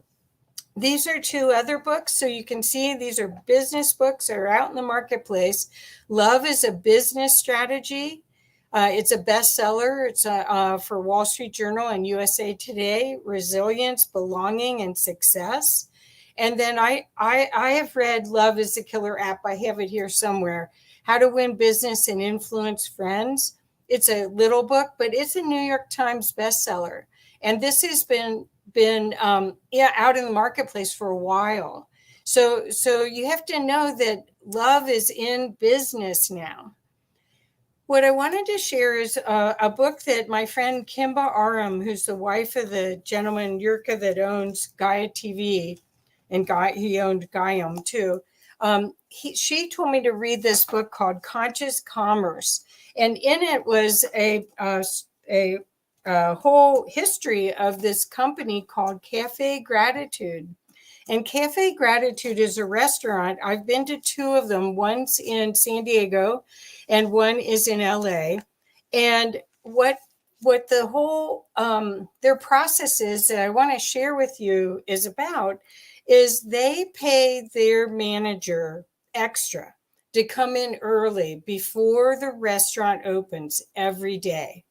And before the restaurant opens every day, this manager meets with every single person that works there and clears them so that if they had a fight, they had a drama when they were off work, that they don't bring any of that energy into the building, into the experience of the customer. And from that, their business has flourished. I don't know how many more of them, but they're still around after this lockdown period and everything, because the love is palpable. And you can see this is one of their cookbooks, Loved is Served, but it's Cafe Gratitude. And they have sayings all over the walls and on the windows. It's really a cool place. So you don't need to be a fortune teller to see what's happening. Love is now creeped its way. Consciousness has creeped its way into business. And in my view, and I don't think there's not a lot of people, at least in this audience, that might agree with me, but hopefully I am going to help you think about it a little. This is business is one of the fastest ways to turn the ship around. If it's a win-win to create loving, conscious businesses, then it makes more money for the people, then it's very valuable. It's very viable, and it'll happen. It may not be the businesses and the look of the business 20 years from now, but for right now, this could be a important step. So with that, I wanted to then talk a little bit about what I'm grateful for 2022, because I've been able to share my passion for conscious businesses by doing over 100 shows on Conscious Business Zone this year. I usually do them on Tuesdays and Thursdays at 10 a.m. Mountain, and they're on my YouTube channel. And we also now are on Amazon Fire TV and Roku TV, as well as on podcasts. And Conscious Business Zone is designed to feature resources for conscious business owners, even if they're small business owners who are too busy being servant leaders to really find the resources that I love to find, or who find me. So I'm very grateful that I get to do that. Then the second thing on here is Co-Creators Convergence, and Noelle Marshall and Bob Warner are some of my best friends. And we have created, they created, and I got to join in this group that I'm an admin on Facebook for, and I've been at almost all of their events that we used to have live in Colorado. And Co-Creators Convergence was based off of Barbara Marx Hubbard's conscious business acumen, and she was a futurist. And anyway, it's a wonderful group. They also have a show every Thursday night. I think it's at 6 p.m. Mountain. So you'll have to figure it out in your time zone. But if you'd like, I'd be happy to connect you with it. The other thing I got to do is World Unity Week. I've been doing that for a couple years, where we do a program very much like what we're doing now. It's usually on a theme. And World Unity Week is a creation of Unity Earth, Unify, and the Compassion Games. So it's a bunch of us internationally, hundreds of nonprofits and for-profits that work together for that process. Then Healing Our Earth is an Indian-based group, and Sharon Rose, who was on earlier, she had a show on it, and I used to be on it. In fact, Neil, the creator of it, contacted me this morning and wants me to do something. So that's been a wonderful experience, and that is all over the world, all English-speaking people, and a lot of them are from India. Then I got to be on Portal to Ascension. I got to be on the Galactic Alliance. I got to be with Rob and Omar on Humanity Unplugged, and on Enlightened Pathways with Omar. And then also I'm a volunteer for IANS, which is the International Association for Near-Death Studies. I am and I've had an STE, which they call a spiritually transformative experience. I've had multiple ones. And so those are my people. When I go to a live event with them, there's usually about 500 people that have all touched God and come back, and it feels like home. So I highly recommend that nonprofit as well. And I was grateful to be at that last conference. The next thing I'm grateful for the past year, I've been doing classes with David Maria almost every Saturday. I also got to do classes with Calvin Chin. I did his meditation class and his afterlife classes. And then I'm kind of a constant learner, and I take 1 or 2 online marketing classes every week. And it's because that's it's changing so much. It's wonderful. It's really exciting what's going on in communications. It's not, well, I'm not going to the major media outlets. I'm in the next tier a lot of times, although press releases go to top tier. But anyway, it's been delightful to keep learning. So I'm very grateful for that.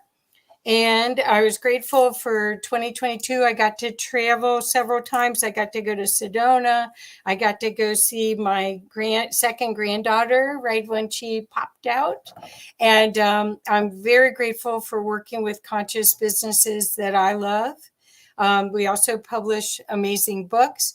And the next part of what I wanted to present, and I hope we have enough time, is about soul illumination readings for individuals. Now, when Joan was on the first day, she mentioned the reading that I had done for her. And usually, for the past 22 years, I've been doing these soul illumination readings as part of marketing plans.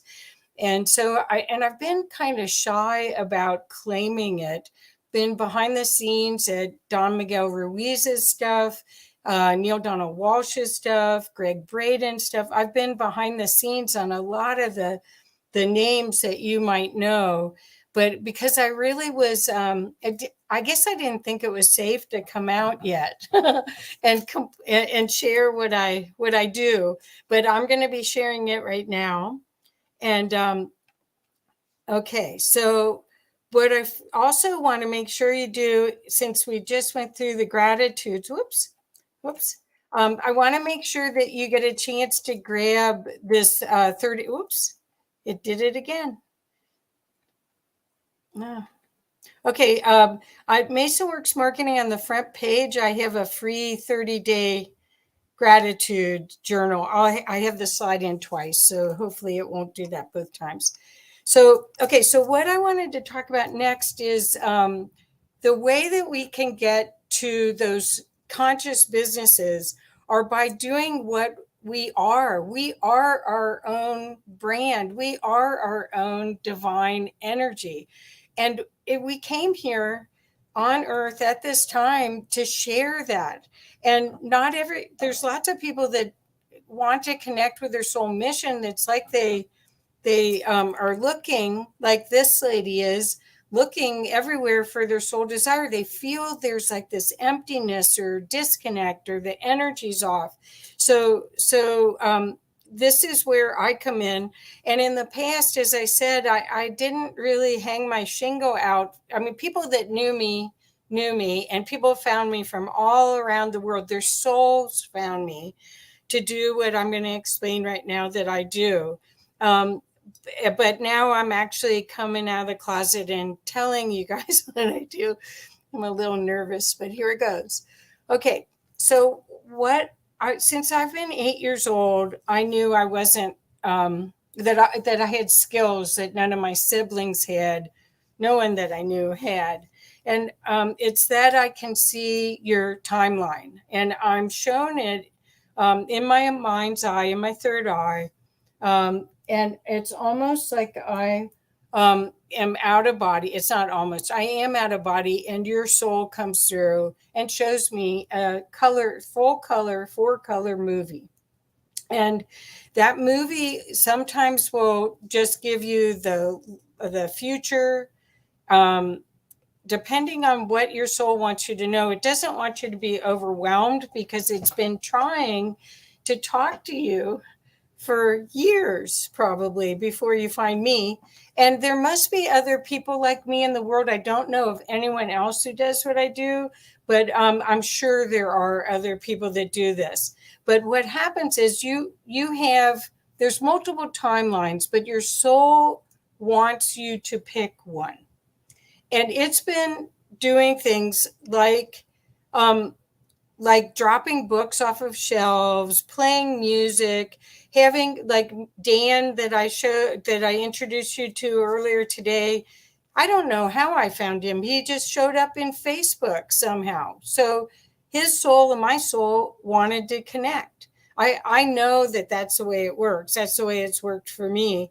And the soul has maybe given you dreams of what your purpose is and what your best, most fun, most fulfilling, most delightful path to have while you're here.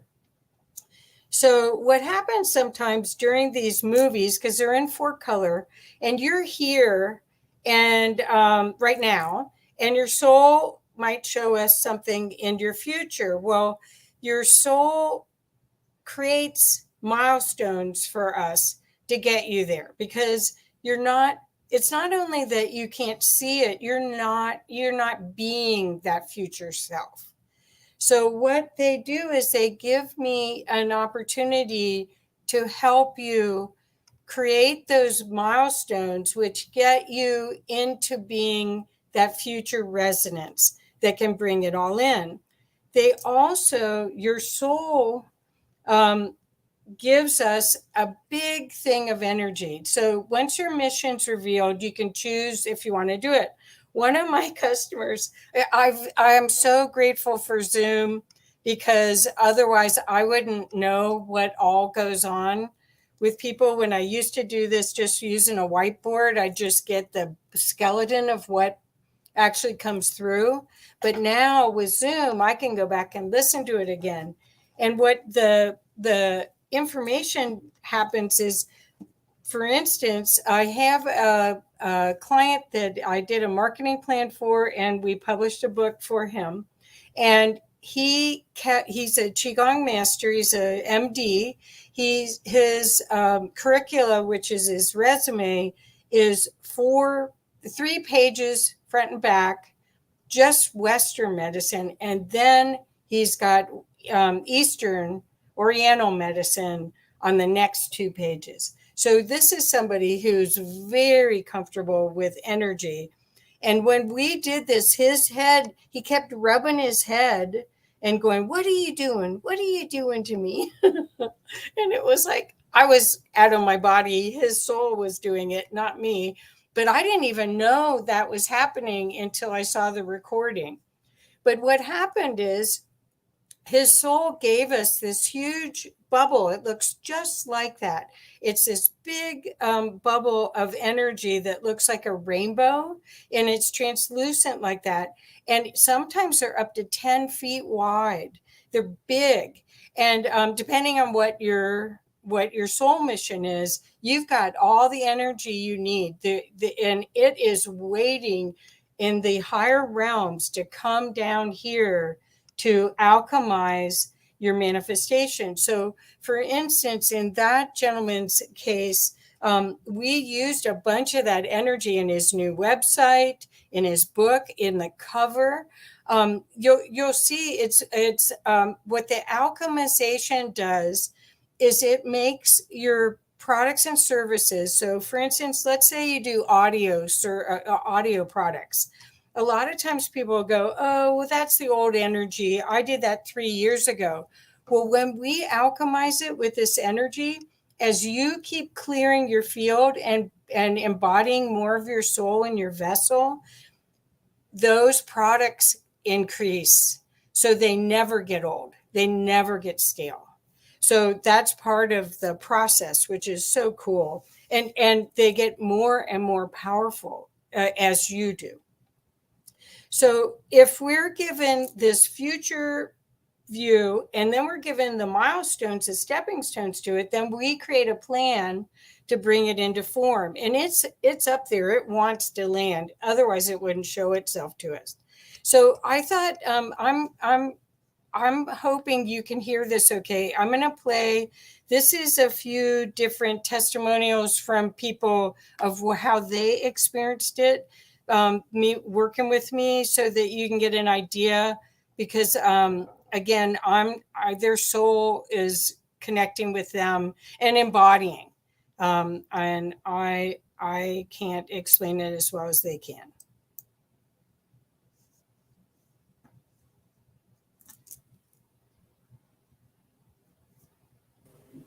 No audio, Kathy. No audio. Okay. How do I? Okay. So I'm going to stop sharing here and let me escape. Okay, I have it here on YouTube. Let's see if I can. I was afraid of that. The technology part sometimes. Let's see if I can. Do you have the video on your computer? Well, I was going to share it on the screen on YouTube. Should I just share it on? I can share it off of. I can It's up open to you. it up. Whatever is easier. Yeah, whatever. Okay. Yeah, I think. Let's see. I'm sorry. Wait. No, shit happens. Look what we just went through. Okay, here we go. It's still not really loud.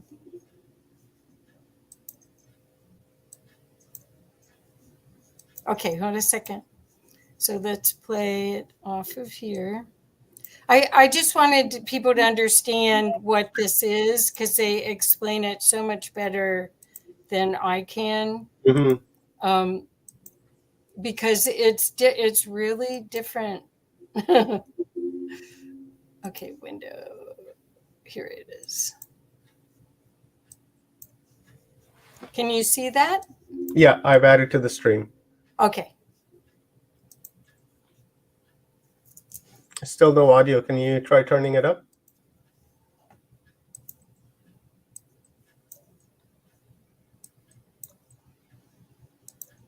It's up 100%. Let's hear.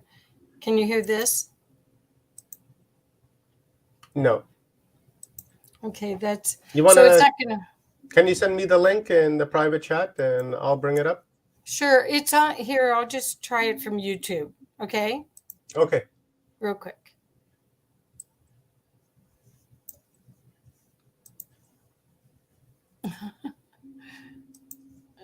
Shoot. Sorry about this, guys. It's all good. We're coming to the tail end. Our minds are exhausted. Hopefully, let's see if you can hear it first before I. From Maui, Hawaii. Yep. My name. Okay, so let's start again and make her full. Aloha from Maui, Hawaii. My name is Bree Wolf, and it is with great pleasure that I am recommending Kathy Mason as a intuitive marketing guru. She has a unique way of consulting the Akashic records, and she has her higher self talk with your higher self so that you can get in touch with the larger, grander vision of your own life. Sometimes we play small. I know I did. Kathy was able to consult the Akashic records, and what she said blew me away. And I was a little skeptical at first, kind of thinking, well, I don't know if this has a place in the business world. But it blew me away because she would see something and explain what she saw. And then within a week later, I could start to see how this was possible. Not only possible, but it was timely. And I was being called to step into a higher version of myself. So she helped me drop limiting ideas so that I could step into a bigger picture. And then we took the practical, tangible steps that it took to turn around my offerings. My classes have been packed and I've had to turn people away. And I'm just. Hi, I'm Sherry Doyen, and I'm excited to share my experience with Kathy Mason and her Akashic readings. She was dead on. I have had numerous readings in my life and have often been like, some of it, right? No, like she not only declared things that I knew from my own experience, but she also brought forward things that I had suspected, and she had also brought clarity to things that I had been wondering, right? So if you haven't yet, please trust her. She is one of the most trustworthy people that I think I know. So please hop in there and have your reading and let your business like catapult, because it has changed the course of my business. Hi, I'm Dr. Pamela Girali, and I am so excited to be working with Kathy Mason. She is an amazing lady with a lot of experience and a lot of contacts, and is helping me to share my life work, the blueprint for the human spirit, with the world. I'm delighted to work with her and know that finally I can truly make a difference and uplift humanity in my own unique way. I have so appreciated all you've done for me. I feel like my life is rolling into a beautiful, beautiful place. And I'm just filled with gratitude for you. I couldn't have done it without you, and I feel like it's so on its way. So, mwah.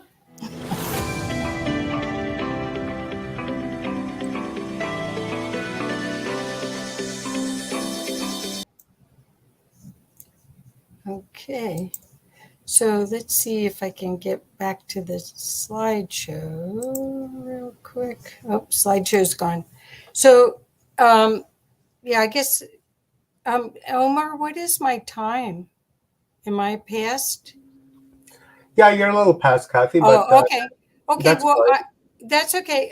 I just wanted to make sure I do have more slides, so I'll cut it short. I want to make sure that people know on my website, on the front page, there is a free gift, which is that journal, that gratitude journal. And I have to tell you, I made 15 free gifts. I have 5,000 people on my email list.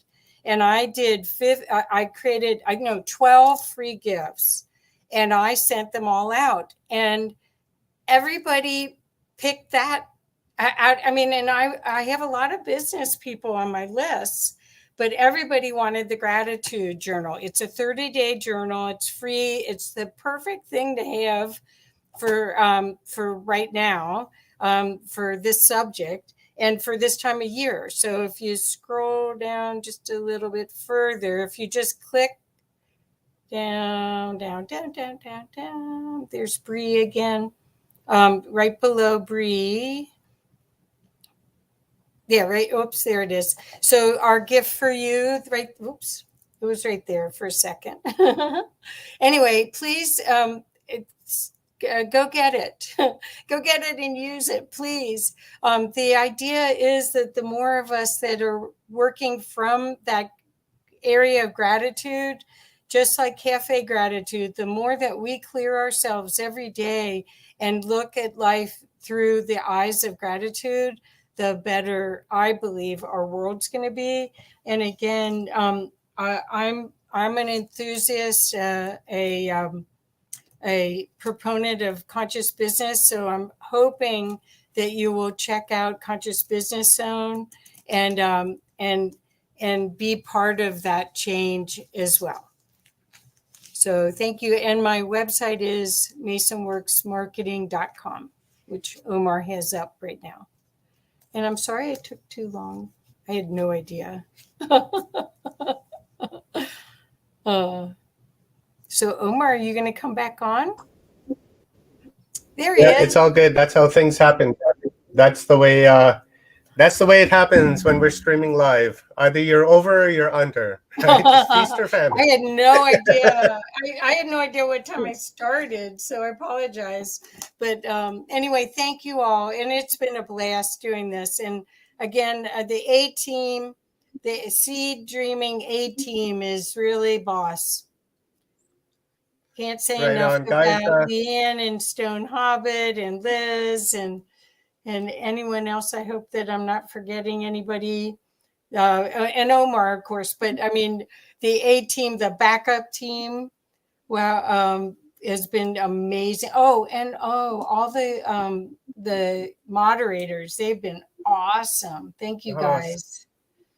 Yes, They've been amazing. They've been amazing. What a gift. There's no backup team, Kathy. We are one team, and we all work together, and we switch roles, and cover each other's backs and look out for one another, and just do what needs to be done as part of a team. And we've done so many conferences together now that it's almost becoming second nature, to where we know what we got to do and we just jump in and just do it, like Stone Hobbit, for instance, and Leanne, right?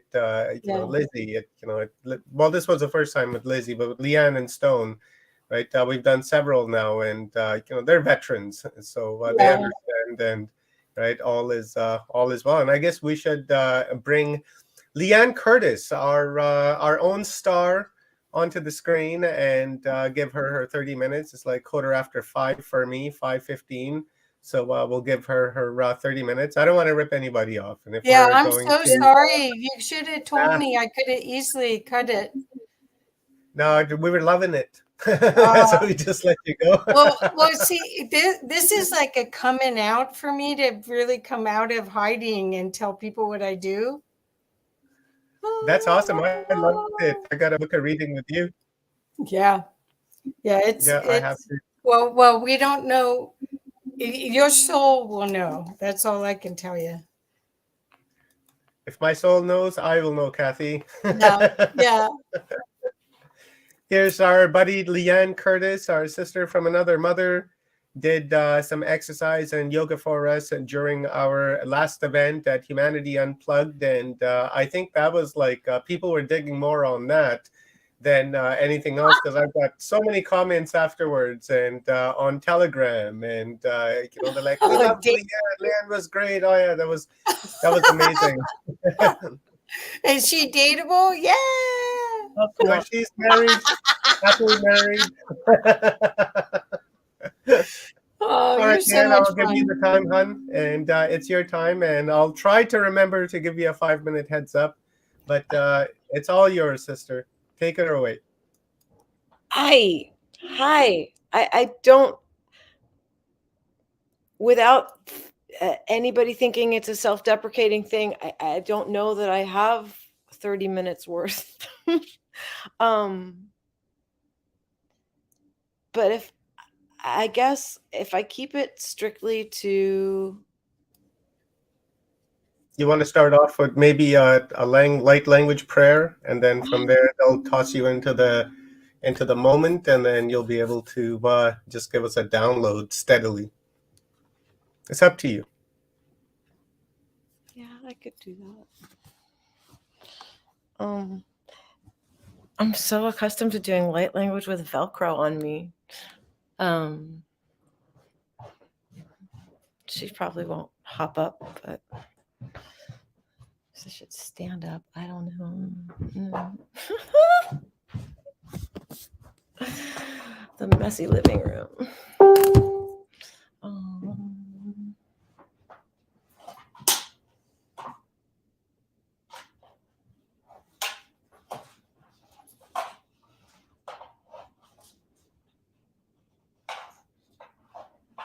Oh well, that'll have to do.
Shijurushtu kunanga yare te ki orto kushta ya urto shu yana ya ki na ki aye urto urtashte ki yarto shi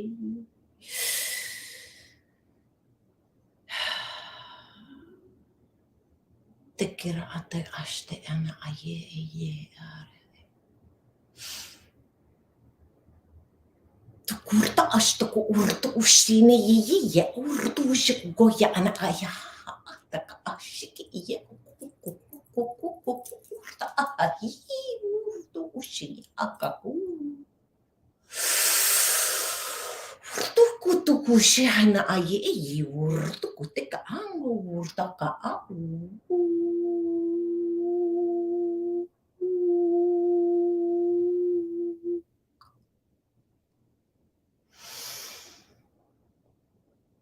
urtastekina urtushikia urtena yera ungo ye ataka urtashi tika kurta shena ango ayete urte ushu urta ango ayate urta tita ta ta ta ta ta ta ta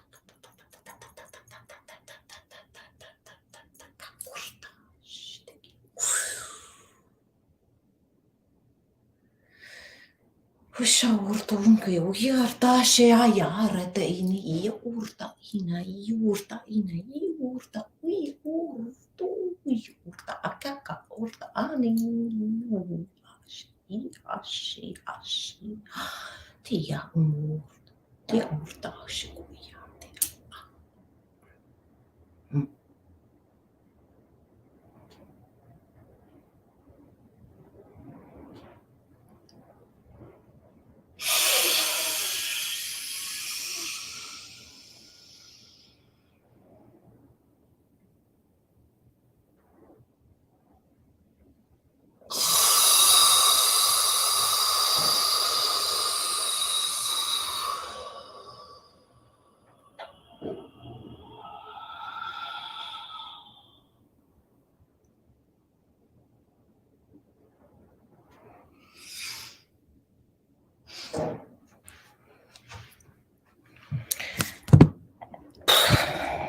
Hi.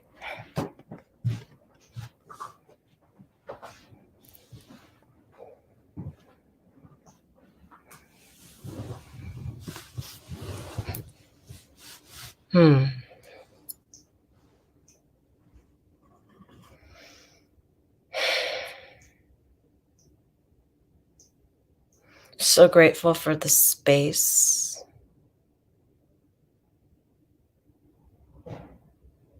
The space around me. Infinite space around me.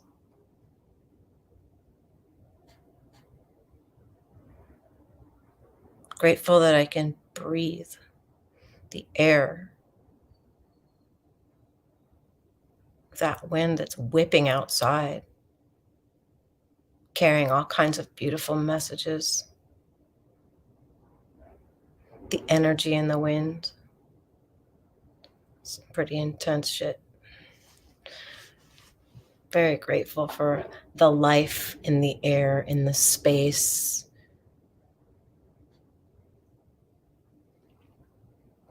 In the layers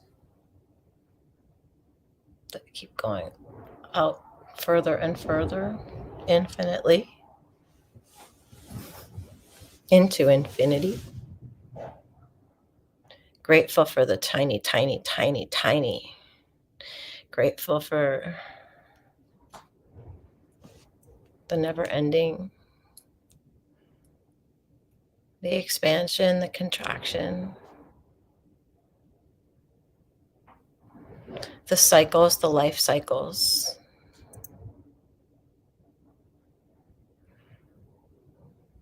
So much gratitude for the ability to be present.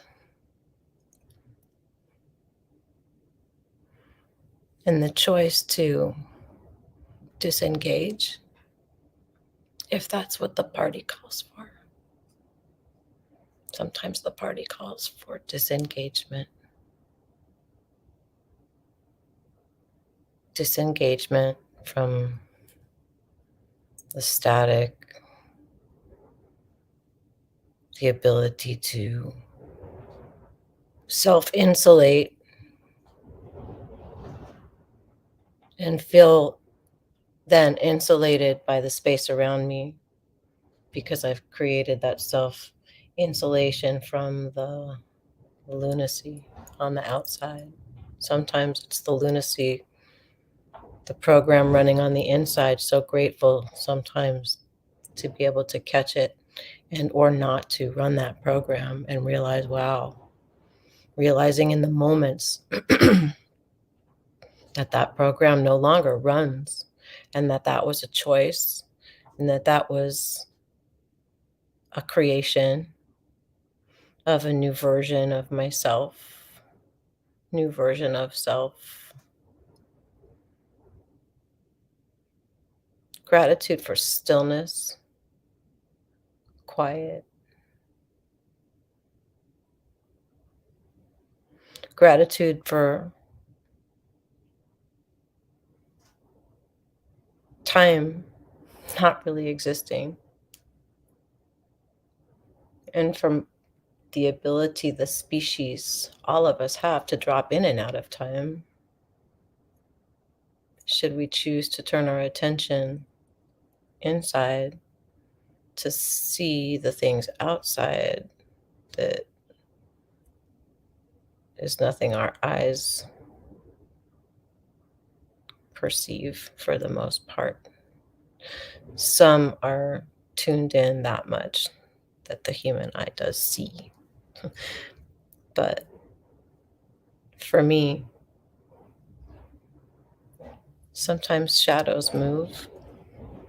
I know the physical space that's occupied by the physicality is very full of other things. And I'm grateful for that. Sometimes the idea that we're not alone really is echoed loudly in those dimensions when the things happen in our peripheral vision. Are they there? Are they not there? Yes.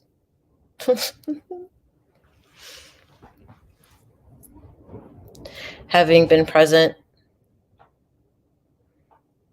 at my own birth, the birth of my 3 children,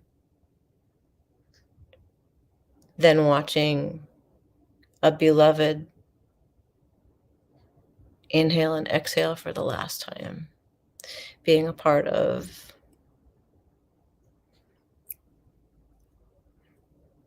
or an observer in the process of reintegration of a light that is way too bright for the physicality. It is slowly not occupying anymore because it's just not sustainable.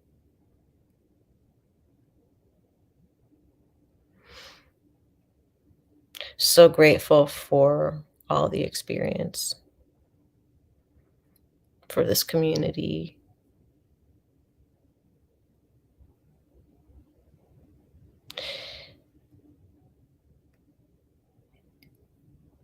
Grateful also for the missteps, even though perhaps a misstep is a misrepresentation. Are there really any missteps? I don't know. Grateful to have feelings, an array of feelings that can go from 0 to a million in a nanosecond. Some people call that erratic. I call it human being, and just how much choice we have. How many notes, how many octaves.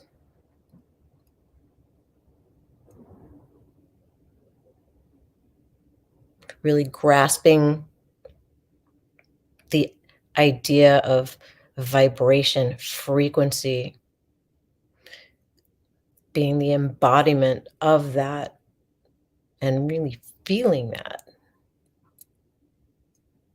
and living consciously and more coherently every day.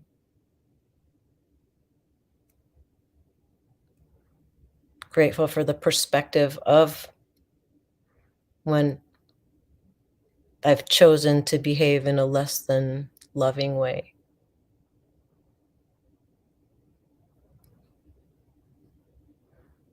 Grateful for the forgiveness and unconditional love I receive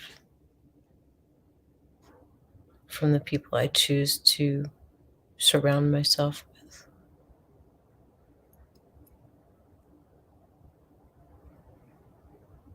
Not just 2022, since 1965 when I showed up, since however many lifetimes it's been. Just gratitude for the expansion, the experience, and bringing that forth into 2023, boy.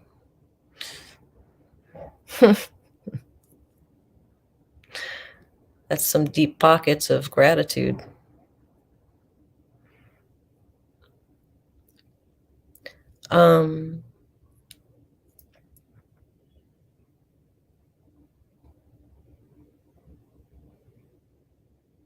I look forward to the rest of this year being sort of still and retrospective. So, like one of our guests said, maybe coming out a little bit in 2023 and poking my head out a little bit into the world in a way that I haven't done for the last 3 years and almost 4 years, I guess now. Making a different version of myself. Not better, not worse, just different. But with coherence in the lead and inner peace being the most important thing. Because if I'm peaceful inside and can operate coherently, then it's of greater benefit to everyone. And I think that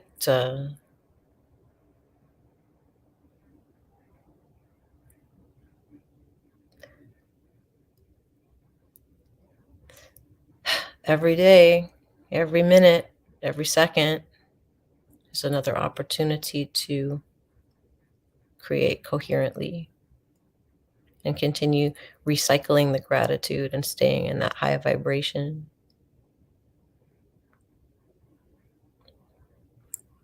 Not forgetting that to keep perspective, sometimes we have to feel stuff and release stuff just to make space for the new, or to amplify and recycle the old in a more cohesive way, and to behave in a way that honors the idea of for the greater good of the greater amount while still serving self in a manner that keeps the inner peace at a maximum. So if anything is brought into 2023, for me,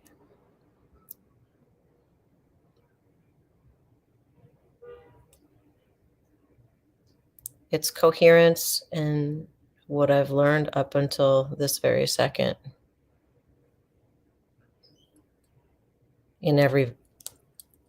This very second. Thank you so much to Omar and to Kathy. My gosh, what a rock star. And Rob and everybody. It's been such a delight it's really, really, really warmed my heart so much to be an active participant in a community, especially since the idea of who are you hanging around with? It's like, well, you know, I know who I'm hanging around with, and I'm really grateful. It's you.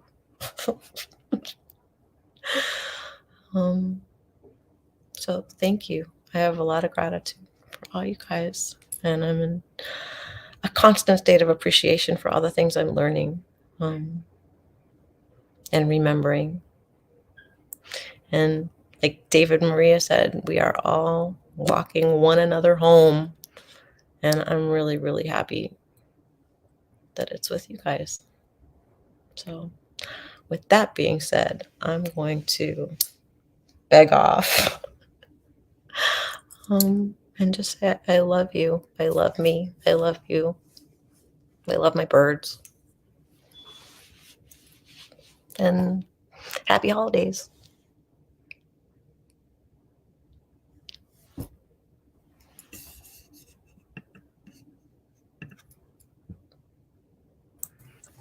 You are amazing. That was beautiful. You're beautiful. Thank you. Yeah. So yeah, I guess the light language did really calm me down a little. Yeah, it was great. I had no idea what I was going to say. Do you know what it meant?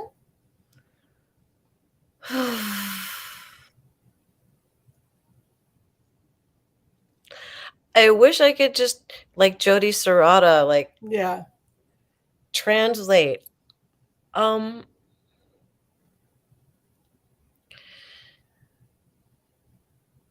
I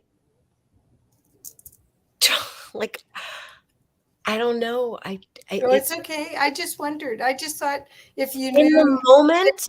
they said they're coming later tonight to pick you up and gonna have a date and go to Mars, or I don't know.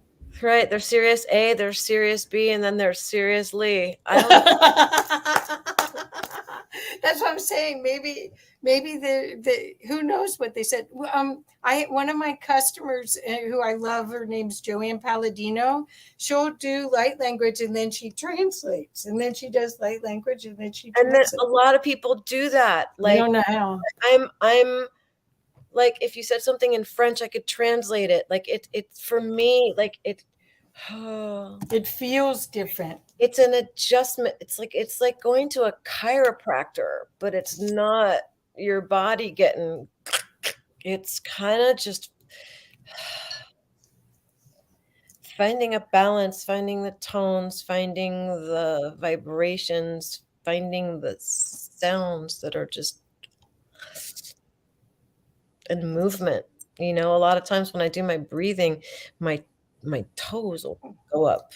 My toes flex really hard, and I notice that sometimes afterwards, you know, and you have toe fatigue afterwards.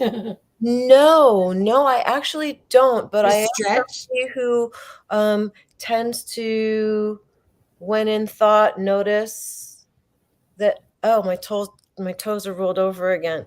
So I feel like there's a chakra system in the webbing.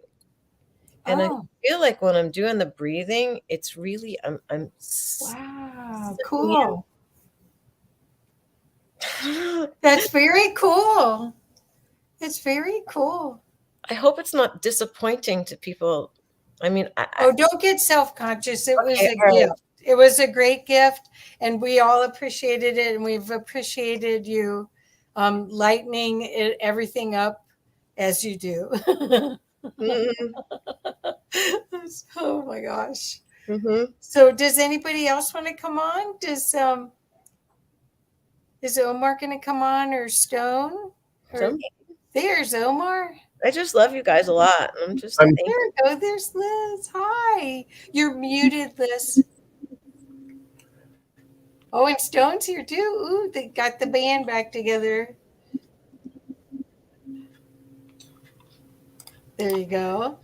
You know, I was just sitting here thinking and reflecting, listening to Leanne, And in the beginning of this conference, I wanted the feminine energy in this conference.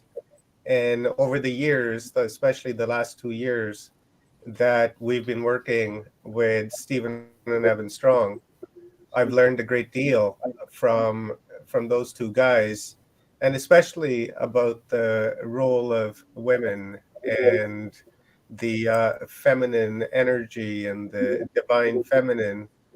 And when I started to put the schedule together, I wanted just all women actually on the first day, and mostly it was, right. 80% of the time it was women on the screen, and then and the universe, right.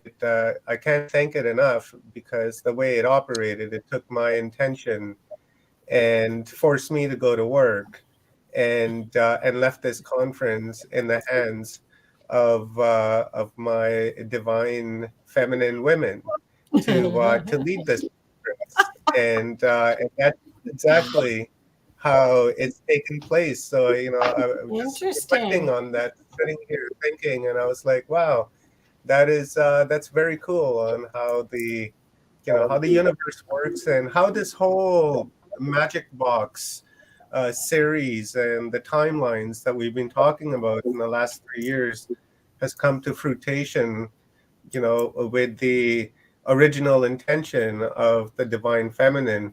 When Stephen and Evan were talking about it, brought it up, and then we decided to do our first conference based on that. And I like the idea, and the thought that it concluded just like this, and the events that have taken place during this conference as well. So a lot of gratitude for that, and eye-opening too at the same time, because it gives you an insight into yourself and how the universe operates, and how to read and understand what the universe is doing, because the universe works in a really subtle manner, right, to the point where you're not going to notice it unless you're looking for it, right. So once you begin to understand and begin to realize your spot in this biosphere, and why you're here, and what you're up to, and exactly what you're interacting with, right, it really gives you a deep insight into all things. And maybe it was Leanne's light prayer that triggered and that thought, because I just kind of just zoned out. I have all these paintings, and I have this woman, actually African woman, standing there with her back turned, and she has stripes on her arms right here, and she's carrying a bowl and wearing a blue dress with white lines going through it, and then walking into the sunset. And then that's what I was staring at when Leanne began her light language, and all this whole thought came to me, and I was like, wow, very cool. Wow. Interesting. I love that. Well, guys, we have. I think Stone still gets to I talk. believe it is Stone Hobbit. Yeah, Stone Hobbit's turn is 5:45. So we'll give her until 6:15, her 30 minutes. And guys, this lady needs no introduction at all. She's a valued team member, a valued friend. We met a couple of years ago, I guess, at a conference with Portal to Ascension. We resonated and began working together and developing a friendship. And it's come to a nice rotation over the years, and I look forward to many, many more healthy years to come, and learn from one another and help raise awareness around the world, and raise our own awareness too, because that's what it's really all about. So welcome, Stone. I call her my my urban shaman, right? My personal urban shaman. She's an amazing woman. So Stone, it is yours, my sister, and I'll try to give you a 5 minutes heads up, right? Because I usually just zone out talking, and I just start you know how it goes. Yeah, I know how it goes. It's all good. Okay. All right. I would like to say, a really big appreciation to everybody who's here, everybody who's made this possible, right? And this is not just the people that are physically here, sitting, watching, listening, joining in, and also the others on the, our partners, our family that have put up with us. And it's through this time, there's been a lot of loss this year for me, and it's shown me that repetitive patterns of loss, repetitive patterns of making my way back to the goal that I set. Now, we had a guest on earlier on who was talking about, what do you really need in this life? What is your footprint? I've spoken about this on a lot of shows. What is your footprint? We can hear what's being said all around us and everything, but at the end of the day, it's tea time, transparency, exposure, and accountability. And this is for you. This is for your actions, what you do. I mean, there was a time not so long ago when if you didn't know, when you're not aware of it, then you can't change it. You can't make it better. But once you become aware of it, then you become responsible for the actions that you take in regards to the knowing. And all these little things that have come in and tested us, tested our patience, tested our emotions. And I look at it as a test of character, a test of, our character armor. How strong is it at the end of the day? I was saying earlier on, that armor needs to be tested now and then. And it is. Push me, pull you, left, right, up, as above, so below. But a lot of the stuff that I've learned through this journey is it's never about the big things. It comes down to little tiny things that other people would see as insignificant because they're not understanding what's taking place. Now, I'm going to be running a few courses this year coming up, and I'll be doing Zooms, and it'll be all free, because there is one area where I will be doing it through an organization, but I'm not getting anything out of it. So everything that I'm going to be doing on the side is going to be about communication, about enhancing oneself, getting to know oneself, getting to appreciate and give thanks. It starts with acknowledgement of your worth. You count. There is a purpose that you're here.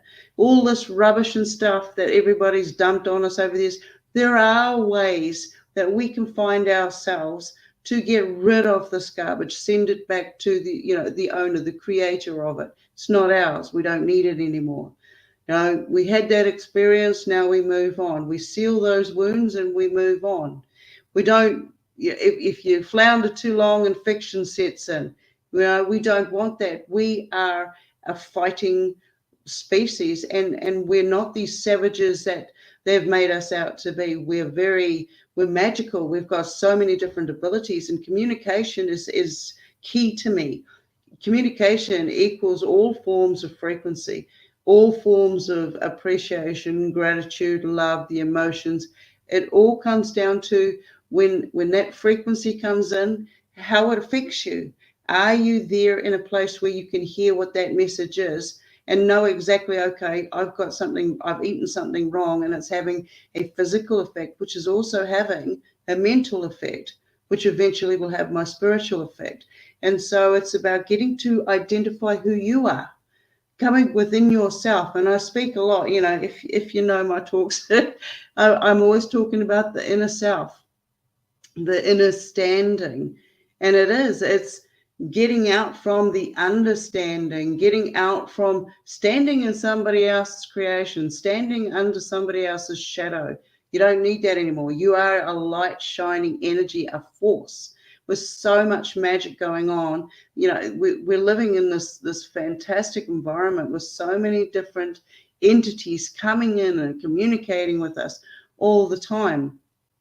Some of them aren't even aware that, yeah, we're picking up symptoms and having reactions to it, but we can't quite hear what the message is until they scream at you and start saying, hey, you, leaving your messages in the sky, or flashing lights in your room, or, oh, there's so many different forms of contact. But I come down to discernment. I've written some notes, by the way. Be aware of the Hansel and Gretel.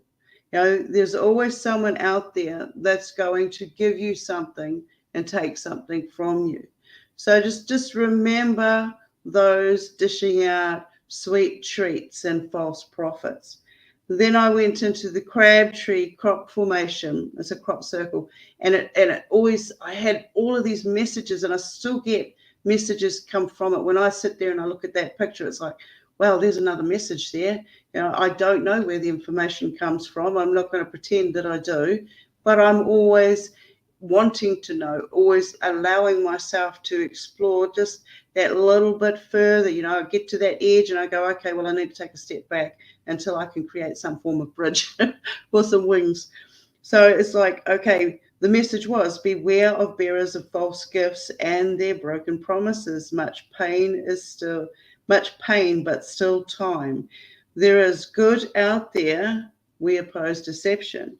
You know, and it's come down to, my biggest fight all my life has been about keeping hold of the truth, telling the truth, no matter what entity has come along and created whatever havoc, chaos, you know, shadows, all sorts of things. I have stood in my truth about my life and what's taken place, the entities and the beings that come in. You know, I'm always looking for ways that other people can see what I'm experiencing, because if I'm experiencing it, the likelihood of others out there is very high, because, you know, I'm just one of the 100th monkeys. So anyway, moving on. Okay, and exercise in humility, the virtues of saving insects. I had an experience the other day. I live on a farm. I was trying to get some work done. You know, I was absolutely at my highest peak of frustration, ready to just walk away from everything. And there was a fly that came in. It was annoying me. I usually listen to what's going on so I can open a window or a door and stuff and let them out. There's forms of communication. You start picking up on it as they get closer. You start doing stuff, and before you know it, you're on automatic pilot, and it seems like you've got some sort of supernatural abilities, and you're opening windows and doors and letting things out that just fly in the wrong way. I had this fly come up to me after annoying me, and it just hovered in front of me. And my first thought was, you know, is this an AI? What is this? What, bugs don't do this? And I realized it was saying, let me out. And so I just reached over and I opened the door. It flew out, it came back and it looked at me, turned around and flew out the door. And I'm like, wow, did I just have a communication with a fly? So, and then there was the birds. The birds started going off really loud. There's a lot of light language stuff going on all around at the moment. And so having the ripple effect from the bigger picture of this light language, it's clearing audio for people as well. So we've been tuning in for a long time, and we got tuned in. And now when I listen to the birds and the sheep and the cows, it's like after a couple of seconds, I can recognize words that they're actually having a communication with each other, and then I start joining in. So there are a lot of abilities about to come into place. So I'm in awe at the moment. I've got, I don't have too much. I don't love it. Love was a program which got broken for me, but I have much appreciation, and I have gratitude for every being out there who has come here and incarnated at any stage of our journeys and had these experiences, allowed themselves to come into this vessel and experience all that vessel has to offer. And it's not just the vessel, it's also the dimensions that these beings can access, these vessels have access to. Some have sonic, some have touch. There's so many ways and so many forms of communications that come in. And so what I'm about this coming year and this past year has been building my inner standing to a connection of my higher self, who I've been looking for and I've found, and then the connections to Mother Earth through Yggdrasil, which is the Viking tree. And it's shown me confirmation that there's so much more going on. We are so much more, and we need to start with ourselves. We need to give thanks and appreciation for the journeys that we've gone through. We've done the emotions, we've got the ego in place, we know what free will is, and we're fighting back every day. We're getting a little bit more stronger and believing in ourselves that much more, to the point where we're saying no more. And we start going, okay, well, this is my imprint, this is what I want to do, this is what I want to share. And you go straight there, clear intent. So appreciation with self first. If you don't know how to appreciate yourself and give yourself that attention, that encouragement, that empowerment, everything that you as a vessel, as a one entity, as we once thought we were, out there required, was programmed to believe we could get from those around us, and then to find that that's not where it was, and it was in here all the time. It was with us the whole time, and there's nothing out there teaching us. We have to learn, we have to walk this path ourselves. Well, now it's getting easier because the waves that we've created of appreciation, the energy, the light, we're getting a lot of entities coming in for it because they can see it, they're feeling it. They're picking up our frequencies, our contacts are coming in. And so, yeah, when you treat yourself with a higher level of respect and courtesy and all the other letters and labels that go with it, then you start finding yourself doing that to the others around you. Your environment starts to heal itself. You start seeing that you're giving thanks for the food that you're taking in, and then you're growing it yourself. So you're doing the full cycle, and you're doing it for the betterment of your vessel, so that you can have further communications and experiences with all the dimensional beings and entities that we are part of. So I'm not sure how much time I've got, but I just, we're going to go through some hard times, but when we start recognizing with our real eyes the situations and how they've unfolded and where you're at this point in time, we're able to say, okay, well, I can take that on. I know how much I can take. And it's like this, like a couple of the other speakers said earlier on, they can keep knocking us down. But once you understand what your value is, what your self-worth is, there's no damage they can do to you. There's no harm they can do to you. They can shoot you, they can knock you out, they can do whatever. You could just vanish off the place of this earth. But at the end of the day, you just get stronger. You let go of all these fear factors, these programmings out there. And this is what's happening. We are starting to turn on our energies. Our energies are coming together. I've seen mass energy in one room undulating as one source, flowing from the people around it. It was one of the most amazing. I give gratitude, I give appreciation for being in the right place at the right time to be able to experience that. There might have been some really dark stuff that took place in my life and stuff. I mean, I won't ever forgive and I won't ever forget, but I appreciate myself for making it through that journey and getting to where I'm at now. And it allows me to say, well, I can notice and I can recognize it in anybody else around, and I can talk to it, I can help it, I can break through it. And this is the deprogramming, the self-deprogramming that we do. Part of some of the things I'm going to cover will be how we can get in touch with our past lives, past regressions. And it's so easy. We don't need all of this. Sorry, I call it pomps, bread and circuses, because it's right in front of us. We surround ourselves with it. All right. We surround ourselves with it. We are water. We are nature. We are the affirmation we put into what we want to become. And we just keep generating that field up and up and up. And we'll have our low days. But that's when you have your breather and you go, okay, well, there's something else going on here. I can recognize it sooner. I can see what it is. I see where it's coming from, and I can work with it.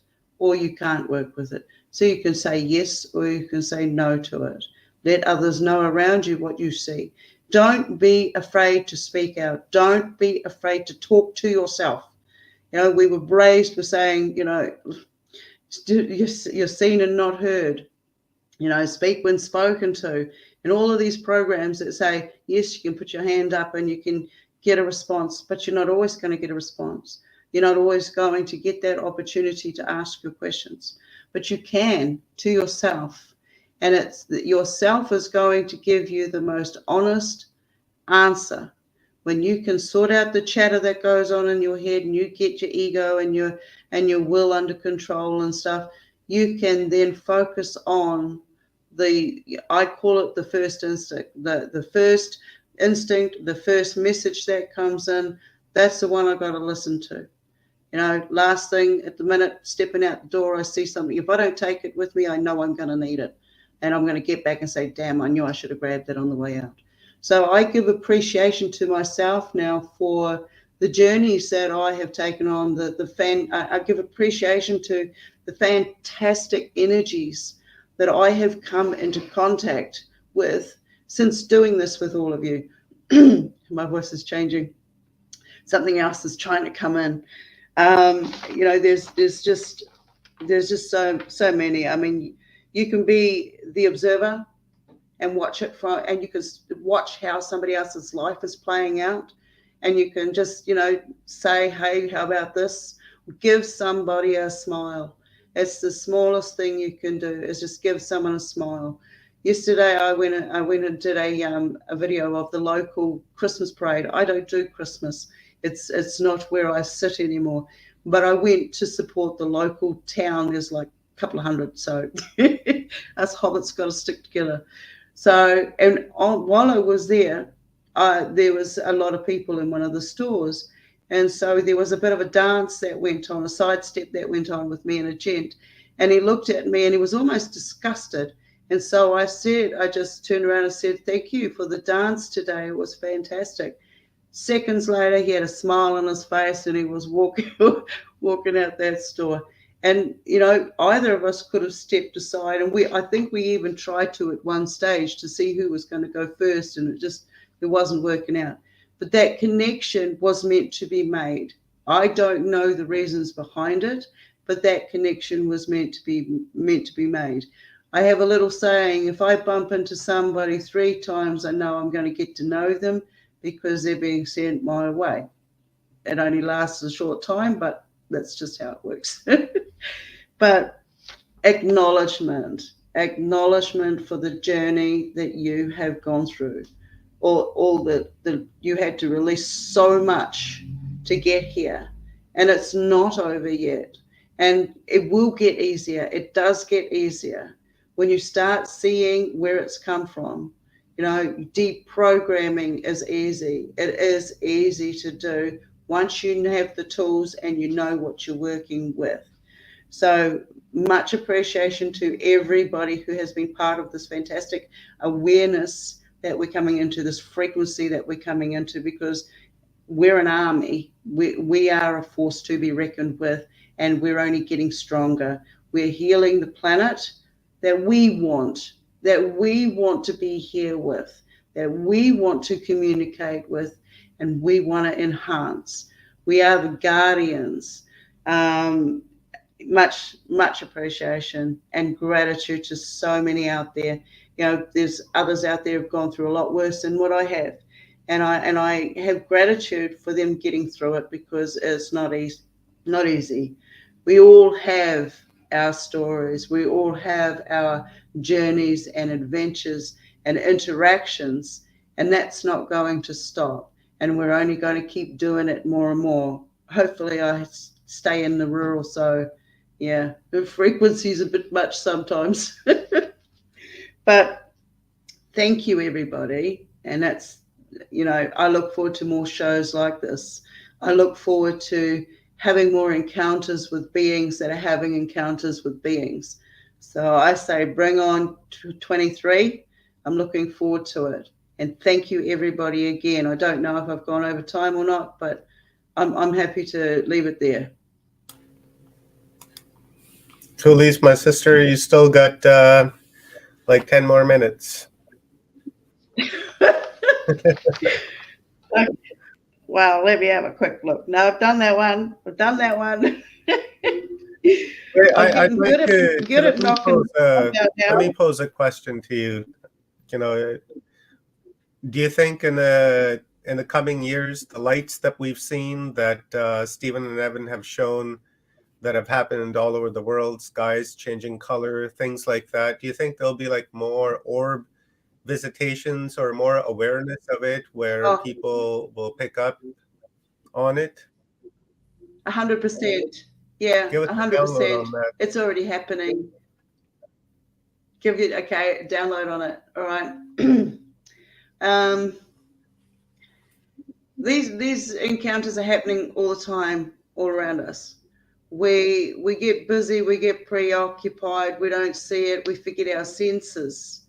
But once you allow yourself to start getting back into discipline, like right now I'm going through a discipline. 4 days not eating, the other days I'm giving thanks and appreciation to what's coming in. I'm finding more clarity. I love fasting. Okay, it's you'll find your own path, and this is part of my path, and it's bringing in. I'm back to grounding. That's walking around barefoot outside in the paddock, whether there's a thistle or a cow poop or whatever. I'm back to having cold showers, which enhances and strengthens the heart and mind and eyesight. I'm back to sun gazing, which is eyesight and vitamin D, and it's also light enhancement and communication. There's all these areas that I've practiced individually for 10, 20 years, and now all of a sudden I'm doing all of them. I'm creating probiotics. As a vegan, a plant-based eater, I preserve. And so I grow my own seed, my own plants. I make my own sauerkraut. We're doing kimchi. We're doing all sorts of different varieties of probiotics. And the best one at the moment has been blue garlic. That's fermented garlic. Next comes a recipe that has lemons, garlic, ginger in it, and a little bit of olive oil. And you have that each day, and it gets rid of parasites. It gets rid of all sorts of things, and it enhances your immune system. So I'm being shown the medicines out in the fields. Like each season, there'll be a certain plant that will overgrow another certain plant. And if you know the properties of that plant, you can preserve it as a medicine. And there'll always be somebody who's going to be needing this type of medicine. It's just whether or not you are in tune with yourself, your environment, so you can recognize it in others as they start coming through. And I'm seeing burns. I'm seeing dock leaves coming up, which means that's a skin thing, that's a surface thing. I'm seeing the bark falling off my kofi tree, which is blood poisoning. So I'm seeing certain elements that I'm going to need in the future for those that come along. So that's just how I work. So I'm listening to my environment. That's my external environment. Then that has an effect on my internal environment. I'm listening to my organs, like I call my body my vessel, my universe. And each of my organs, including my skin, have their own harmonics, have their own work of ease, if you want to call it. And once I can commune with them and make sure they've got everything that they need, the right quantity and stuff, they start making a harmonic resonance. And then when they all start playing, they're working together nicely, it has effect on other parts of me. And before I know it, my energy fields are up. All right, I'm healing more people as I walk past them. I don't have to touch them because if I'm on the best health that I could be, feeling the best way that I can be, in clear intent, and I walk past somebody and my positive frequencies of walking past that person, they're going to get a little bit. They might not know where it came from, but it's an enhancement. It's going to help them have a good day. You drive past somebody who's a bit down, you give them a smile, they're going to smile in return. They're going to get up. It's going to start up their endorphins. They're going to be back onto it again. So it's about finding your level, finding your balance, listening to you, what you need. What do you want when you go ahead? Empowerment, encouragement. Set yourself some goals. But you've got to make sure that one or two of these goals are achievable. It might sound like you're cheating, but you're building yourself into a routine. You do one or two that you can easily do. The next couple get a bit more difficult, and so on. And before you know it, the ones that were once difficult take 5 minutes. It's over and done with. Get on that exercise cycle, get on that treadmill, walk around the block. Start breathing in that oxygen. Communicate with yourself. I see. There's so many orbs around at the moment. It's crazy. I'm having them fly over the house. I'm having lights come through the window. The other night, I thought there was like somebody running around outside with a torch on. And then second thought is, no, how could that be? I'd know because I've got the dogs. The dogs will let me know. So from there, it was like, okay, I've got to look out the window. And then there was a flash. And I knew straight off, okay, someone's trying to get my attention. And I'll just get up and go outside. And before I know, I'm having a communication with my flasher friend. Whatever species they are, I'm not 100%. I just know I've got a photo and everybody tells me here's a grey zeta. So anyway, and it's like, okay, well, what do you want to communicate with? Because there are so many levels of the DNA that we have within ourselves. So much ancestral knowledge that we have within ourselves. So we're going to resonate with a being more than somebody else is going to, because it's in our makeup, not their makeup. But it doesn't mean that they're not communicating with some other beings out there. And there's those out there that are communicating. They don't even know they're doing it. They don't even know they've got information coming in. So we, as where we're at, giving appreciation to being here and knowing what we've learned this year, we can see others coming in. They're not quite at the same speed. There's certain protocols and boundaries and stuff we've put in place for ourselves. Code of ethics, morals, whatever you want to call them. And it's like, okay, well, that was meant to take place, but it didn't. But we'll overcome that. This too shall be overcome. There's certain little elements to these blueprints that are showing themselves, and they're very basic. And we can all achieve, this collective communication, telepathy is coming back. Telekinesis is coming back. And now we need those that can do this or have, express an interest in it to start coming together and start practicing. And there's no point in doing the blame, shame, guilt game anymore. You're going to try it. If it doesn't work for you, you'll find something else that does. This is just how it is. We now are the students. We now can play with some of this stuff. And you've got to allow that inner child to come out. Standing with an elderly lady yesterday, watching all the kids playing and doing what they did, because they've never had a festival like this in this little town before. And she said, isn't it beautiful that it's just for the kids? And I looked at her and I put my hand on my heart and I said, no, we're all kids inside. We can play too. And I watched this expression on her face as she looked over and watched this kid playing on this bouncy castle thing, roll off the side of it, and she started to laugh. And I just saw that. I saw that little girl in her, just that little bit. And then I watched her for a couple of hours afterwards, and it was like she was just, you wouldn't think she was an elderly lady the way she was getting around up and down the street. So what you want to put out there, it's a reflection of what you want to communicate to yourself. Step into your higher awareness, step into your higher being. That's what I call it for myself. You might call it something else for you, okay? And I want to be better. Well, it's not a better, I want to be more aware. I want to be able to look after myself.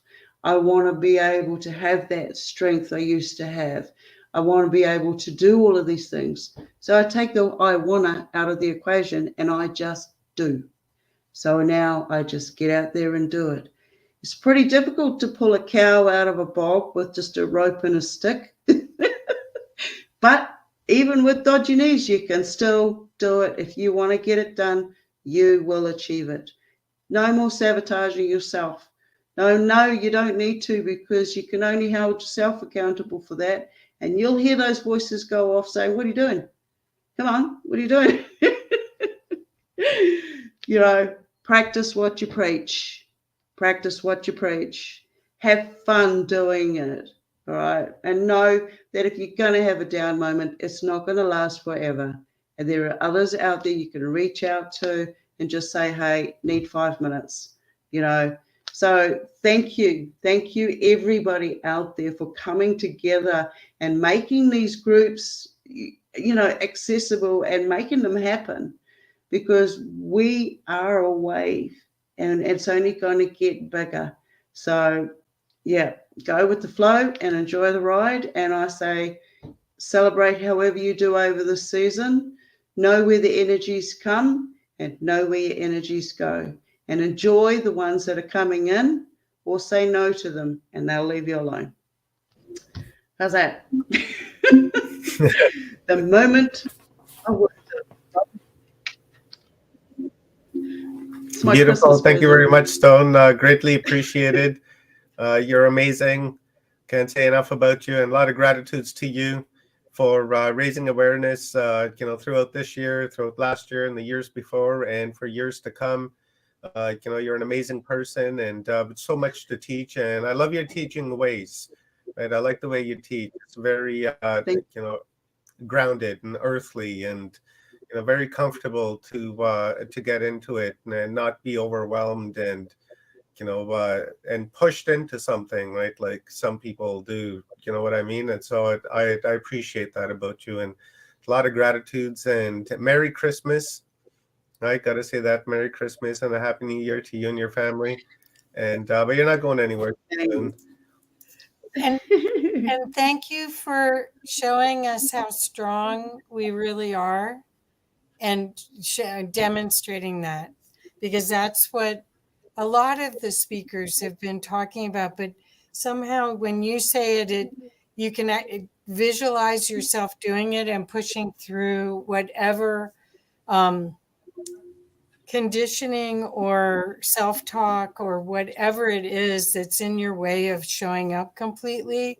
You've taught us all a lot about that. No, we're all reflections. We're all reflections of each other, and it's like when I couldn't take a compliment once, and now I say thank you to myself. And when I'm saying it to myself, I'm saying thank you to everybody out there, because it's all of us. Yes, this is all of us. This is our energy.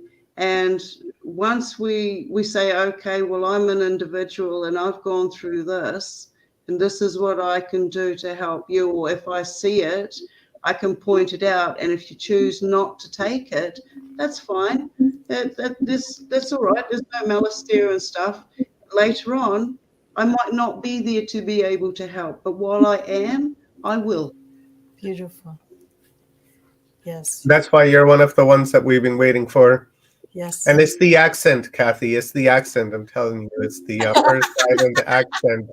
No, it's not just that. No, she's a very magical being, and I want to be able to take orb pictures out on my deck. And she was trying to show me how to do it, and I failed so far. But I will. It's snowing now, so we have to wait a little bit. But the thing is that orbs don't just come up. It can't show up outside. They'll be in your house. My Yeah. house has been flooded with them. So if they want to show up, if you've got the right energy and stuff, and they want to show up, they'll show up wherever. Okay, well, Coach, I'm ready. I am. I just think it's so cool, and I feel them. I feel everything. So I just don't always see them, and I think I might have shut it down because I might have been scared as a child to see everything. But if you say, just real quick, if you say that you can feel them, your ability may not be of a visual one, but you may be tuning yourself into becoming visual.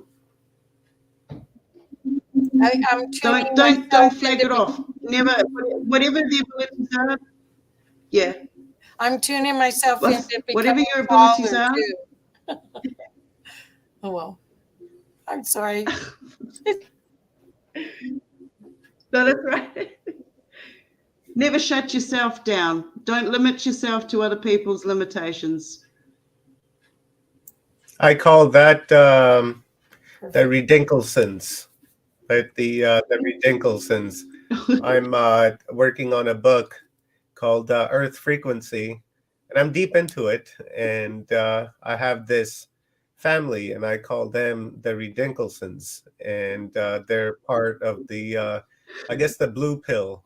They're blue pilled, right? And I call them the Redinklesons because one, is ridiculous what they do, because they're trying to live, other people's lives and perceptions, like competing with the people across the way. If they bought a new car, they go and buy a new car. They get a pool, they get a pool, and right, making a comparison between them. And I was sitting there one day, and I was like, the Redinklesons. That sounds like a wonderful name for this whole family. And yeah, it's a lot of fun. That's what it reminded me of when you said that. I was like, yeah, the Redinklesons, man.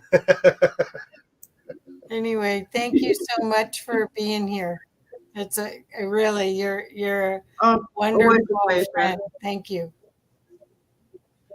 So our buddy Liz wanted to say something, and so I said after Stone, she can come on and give us a quick download. And while we wait for Rob, it's actually my turn, right? But I've said so much already. So Liz wanted to say something, and so I was like, sure. So come on, Liz. Let's give you a spot and say what you have to. Speak your truth, sister, and let the world know what you're talking about, so that they may resonate with your vibe and be down with us. And our You don't new all have to leave. You vision don't of all love have to that we're leave. working on. Because all I want to do really is share the love. Share the love, Omar, you are brilliant. You have such a great spirit. Stone, she knows what I think about her. She's in my heart always. And I got a great big new family here, and it's been absolutely wonderful being part of since day one till now. It's been absolutely wonderful. And I'm just so humbled to listen to so many souls, to so many spirits, so many soul spirit opening their heart.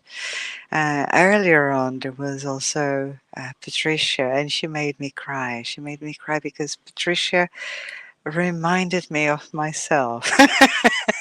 I was listening to her books, and it was Kathy reading, and I just broke down in a good way, There were tears of love because she just reminded me of myself, the strength, and because when I arrived in this body, my first experience was a near-death experience, and I've had more than one.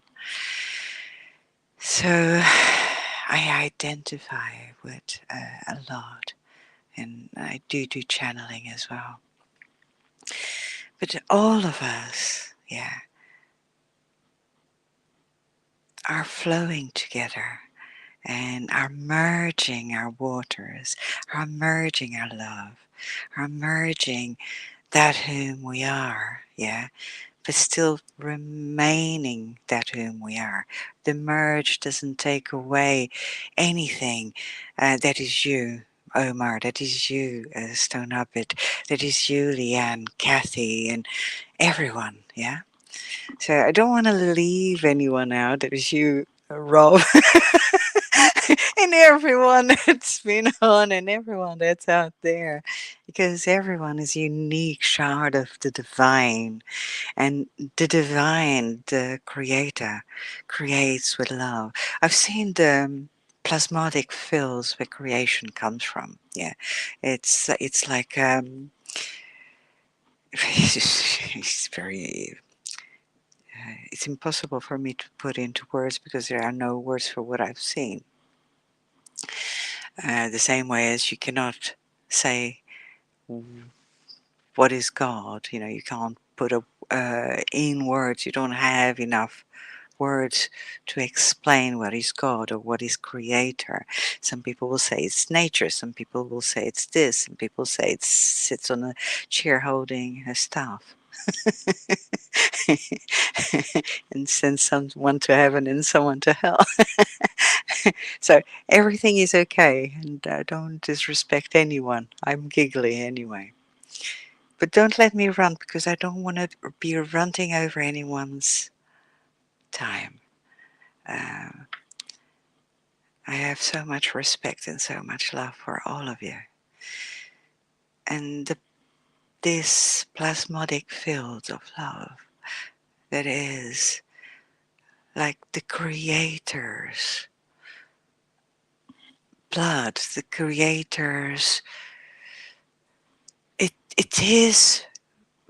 is part of him, it, whatever you want to. And from that, we are brought into existence like little sparks, like cosmic dust. It's truly beautiful. You cannot see it with our eyes from body. You cannot hear it with our ears and the body. You can see it from an inner vision. Everyone has it, and everyone sees it at one point or other. It's just we are ready to see it at any point. Yeah, always. Yeah, it's just sometimes I see it at one point and someone else sees it at another point. Doesn't mean anyone is above or below anyone else. But anyway, I just wanted to show my gratefulness and to share my love. So come on in, come on in, come on in, and I just love you so much. And you know, creation is and always will be the most beautiful thing. It's love in motion. Yeah, love in motion, because it doesn't stop. It's continuous motion, and it's true love divine. And I try not to go into tears, because Stone will tell you I've been talking about this for years, and at times almost had stones thrown at me for it. And I'm still here, I'm still loving, because the heart speaks louder than words. But words is what I have to bring it forth. And the words are mere resonance of what I carry within my heart. So I speak and I sing it, and I bringing out words into the world like seeds. So for every one of you, fill your heart and send it love. Do it now. Breathe in and out. And feel the love in your heart, or gratefulness, or whatever you choose to feel that is positive. Your heart and your mind, yeah, gather together as one. your mind is your seed bag, yeah, your bag with seeds, and your heart is your paints and your brushes and everything together, yes? Now allow your brain to create the world as you will, yeah? Peace, love, harmony, everything for everyone and more than everything for everyone. For yourself, your loved ones, everyone, including Mother Earth, animal life, plant life, all the elements, yes? Visualize all that seed bag, yes? All those seeds suddenly appear in your hand where you have it in your hand. Add a few drops from your heart.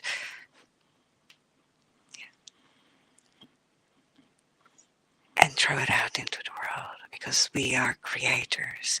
We create from heart-mind coherence. Yes, your heart and your mind and your body. Yeah. So your heart attached to your mind. Your heart has got a mind of its own, actually. Yes, a little sort of brain thing, and it creates. Yes, and your body is your field. Yes, and you walk around, sharing out and creating out of awareness or non-awareness. Come and join me. Don't keep me talking. I love you all. I love you all. I love you, love you, love you, love you all so much. And Stone, you know that. You know that. You know me. I throw it all out of my heart. Oh, one thing I have, and this might come out very wrong because I don't do light language. But I've had this since early this morning. I woke up and Leanne was on my mind. And I'm probably going to regret this because I've lost my singing voice many years ago due to stroke and many things. Oh my gosh, I can't believe I'm going to do this. But Leanne entered my mind and it's been all day with me. And I'm going to try not to sing it so I don't hurt anyone's ears.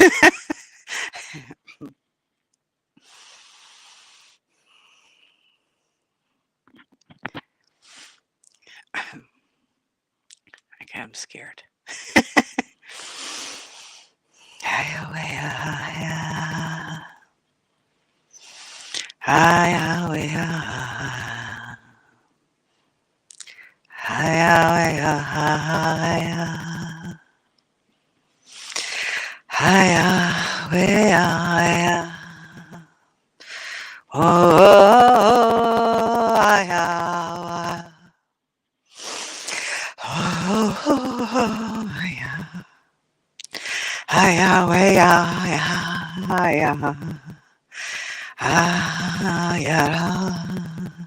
Andara way, oh, andara way, andara way, andara way.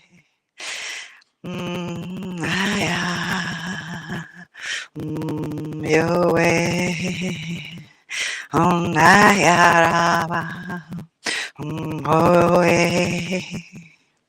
I stop here now, but this is for you, Leanne, and for everyone. But hold on. Let me stop the river.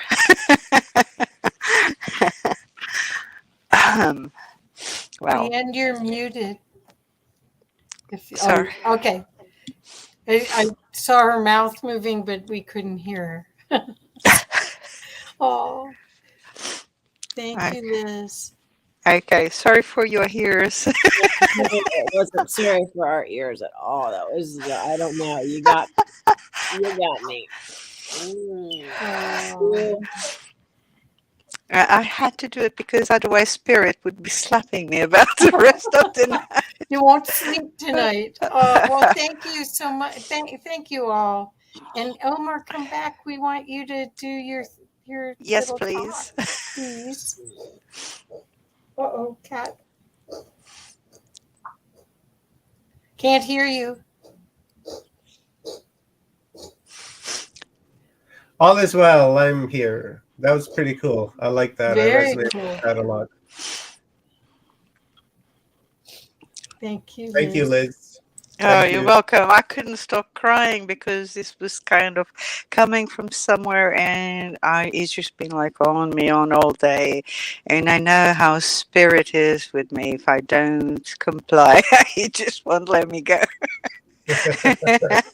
When I channel, and it's I mean, I have knocked on people's doors that I don't know just to give them a message, because spirit made me do so. Yep. And trust me, that's very hard to do. Sorry. Sorry, I'm supposed to tell you that. Yep. Yep. Oh, perfect. Thank you. Yes, No, thank you, thank you. Liz. Thank you. So we Thank you. got a video that we're going to play from one of our viewers, Michael. Sent it in about I guess like a week and a half ago or so. So I'll take everybody off screen and I'll play his video, and then I'll come up and tell you guys what I'm grateful for. Yay! So let's do it. Grateful for Kleenex.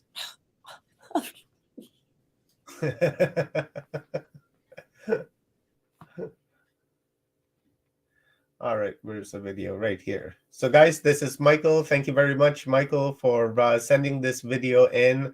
I greatly appreciate it. I made the call, you heard me, and emailed this wonderful video to me. So thank you. And guys, have a listen, have a watch, and let's take something away from this video, because I know I did. New Year. Okay, I'll start it from the beginning because it takes time to load it. All right, here we go. Hey everyone, to a great festival, amazing New Year. Today I want to take you on a vision of Martin Luther King native follower. Imagine tomorrow where you're judged on the success of your mentees and not on the success that you are producing in your life. Because an experienced professional is stuck in the box, but a student will question those assumptions. But the student has not the professional habits or creative thinking of the experienced professional, so that the relationship goes both ways. Imagine the power of VR, of walking through thousands of worlds and past times, just to experience your soul through all these ages. Imagine education, which is about being a human, about becoming who you really were meant to be. I can't wait for this world, and I believe we're all building towards this. Bye.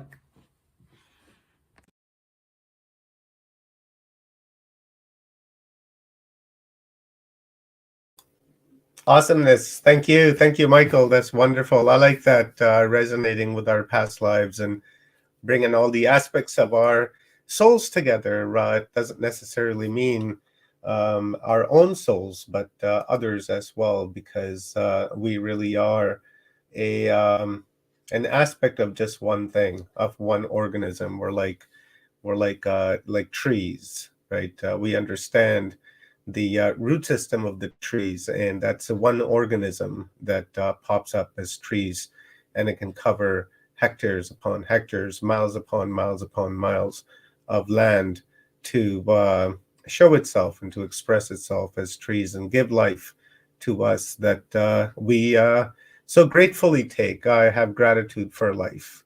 So what am I grateful for? There's that's a really interesting question, as everyone else has said as well. And my journey has it's not been easy, right? I've had it pretty hard for years and years and years, and then finally, I met my wife, Amy, and that's who I'm mostly grateful for, because if it were not for my wife, then I don't think I'd be sitting here with you guys having this conference, meeting all these people, meeting you guys, and engaging in this really interesting journey that we are all on of self-discovery and of unity as well, because we all have one thing in common, is that we've had enough, right? I've had enough, you've had enough, and we want a system in our world that works for everyone, equally for everyone. Doesn't mean that we have to be communists and socialists and things like that. It just means that we need to come together and work together and not depend on the big box outlet stores that are wiping out the ma and pa stores. Because I'm really grateful for the ma and pa stores, and thankfully there's still some around where I live here in Kamloops. So I like to go and visit them, right? I'd like to try and give my business to them as much as I possibly can. Like I'll go out of my way, in fact, to do so.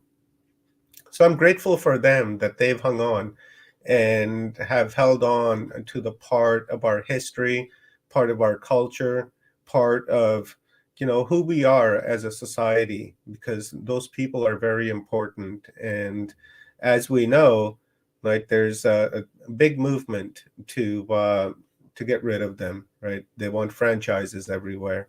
They want big box outlets, Walmarts and Home Depots all over the place. And that's the goal. And I'm not happy about that. So that's why I don't give my business to these big outlets, but I go to the small business, ma and pa.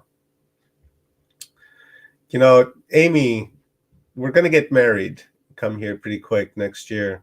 And I never thought that that would be even possible if you had met me when I was, 16 years old, 18 years old, 20 years old, 25 years old, because, I was wild. I was, an untamed horse.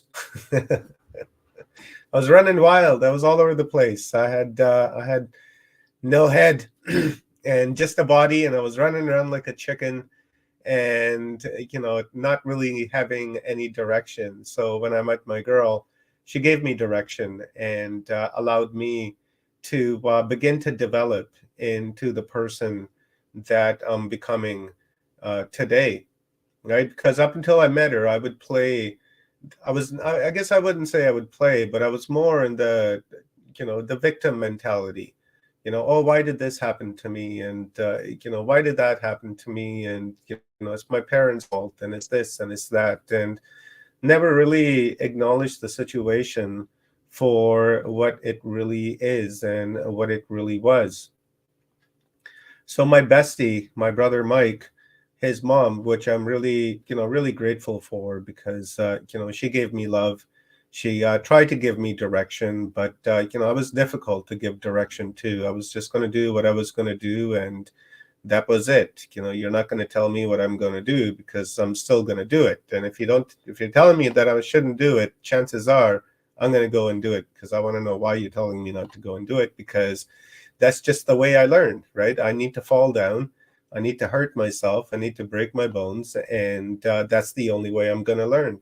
And that's who I am. That's what I am. And any other method just wouldn't count. But this one day, she was talking, and at that time she was an avid Seth reader.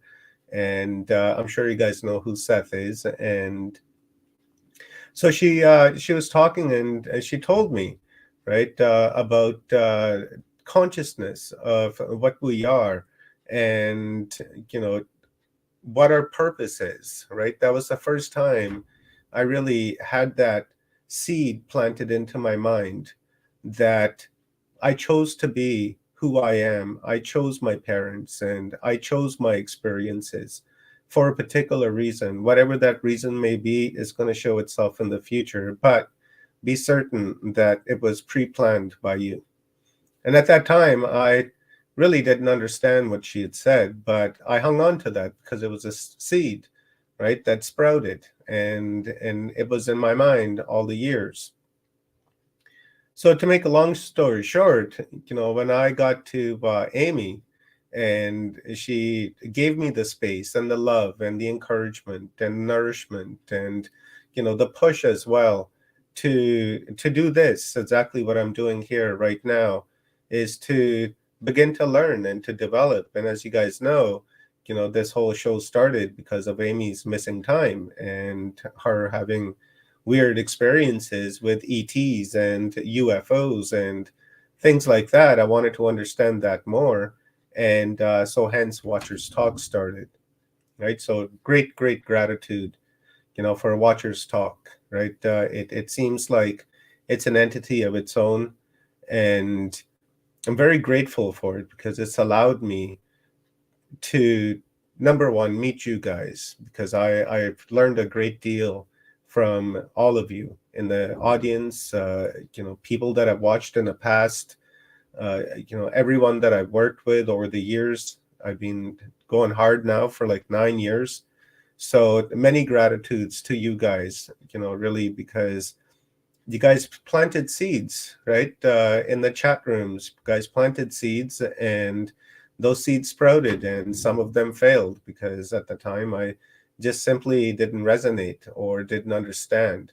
But as time moves forward, gratefully, that I begin to understand. And I think back, because I remember every single, it's kind of weird. I've done hundreds and hundreds of interviews over the years because, YouTube wasn't the first place I started. I began this journey on Facebook, and Facebook canceled me. And then I moved over here to YouTube and met you guys and kept on going. So, you guys, all the interviews that I've done, I don't know how it's possible or, how it even happens, but I remember all the chat rooms, all the chats that I've been a part of. I remember all the conversations that I've had with people over the years, right down to the detail. I can say, hey, we did a talk like 5 years ago, and you said this, this, and this, and what's come from that, right? And then we just go forward. Then if you go back and watch the video, that's exactly what it's being said. So it's a blessing, because I'm grateful for that, because it's allowed me to expand my mind and to expand beyond what I was, right? Because I was a blue-pilled. Well, I shouldn't say blue-pilled, because I really wasn't down with the government, because I felt the government had screwed me over and screwed my life over. And so I really didn't resonate with them. So I really wasn't blue-pilled, but, I was unaware and wild, right? Imagine like a wild beast in the woods, right? That's kind of how I was. And I'm grateful for that. I really am. I'm grateful for all the things that I've done. I'm grateful for, having ended up in foster homes. I'm grateful for being in group homes. I'm grateful for the institutions that I've been in. I'm even grateful for the prison time that I've done. And I'm grateful for the time that I've spent in the hole. I'm grateful for that. I'm grateful that, I was homeless and lived on the streets. And, I'm grateful for all of that, because it's expanded me. It's allowed me to, understand and have empathy and be sympathetic towards others. And that, when I see that type of situation, I can say I can relate to that because I have experience with that, and I can feel it, right? Empathetically, I can feel it, and I want to help them. So I'm really grateful for that. And then that's what's allowed me to become what I am today, because through reading all of these books, listening to you guys in the chat room, listening to my speakers, listening to other speakers and other conferences that I attend, it's just, it's a beautiful experience. And I'm glad that I began this journey, and I'm very grateful that I began on this journey, because, I couldn't imagine life now, as it was, like 20 years ago, for instance. Amy and I, we've been together like 16 years now, so I can really go back 16, 17 years. And I couldn't imagine, being in that state of mind where I was getting my information from CBC Canada and not realizing that it's a liberal mouthpiece for the government, or, CNN and Fox. And, I was just right in that alley because I thought they were telling me the truth. But then when I began on this journey, you guys changed that for me. And I'm grateful for that, because, you guys have said, hey, read this book or interview this person, or, it just said something in a chat room that I picked up on and decided to look into that afterwards and raise my awareness on it. And I was like, wow, that's eye-opening. So I'm really grateful for that. And you know what else I'm grateful for, beyond Watcher's talk here, I'm really grateful for the fact that I have a trade under my belt. I'm grateful for the fact that I don't work for the man. I don't have that thumb on me that tells me that I have to be at a particular place at a particular time, and I can only have a coffee break at this time, and I can only have lunch at this time for this long, and I have to work down to the second to this. I'm grateful that I don't have that, because I just don't, it doesn't work for me, and I've tried it, and it just doesn't work, right? I speak back. I'm opinionated, and I don't capitulate to their demands, right? Because that's all they are to me, is that they're demanding something of me, and because they're demanding, I'm not going to give it to them. So I make a bad hourly worker, right? That's why I'm a piece worker. That's why I chose drywall, because I can just contract my own jobs and just be disciplined in what I do. And I'm grateful for the fact that I get to work with my brother. And, we've been friends for like 35 years. And I'm grateful for the fact that when I go to work, it doesn't feel like work, because my brother and I were just telling jokes, and we're laughing and, flipping the bird to one another when we walk by, call each other names. And, it's just all in good fun, and say, hey, come give me a hand with this sheet. And we're just back and forth.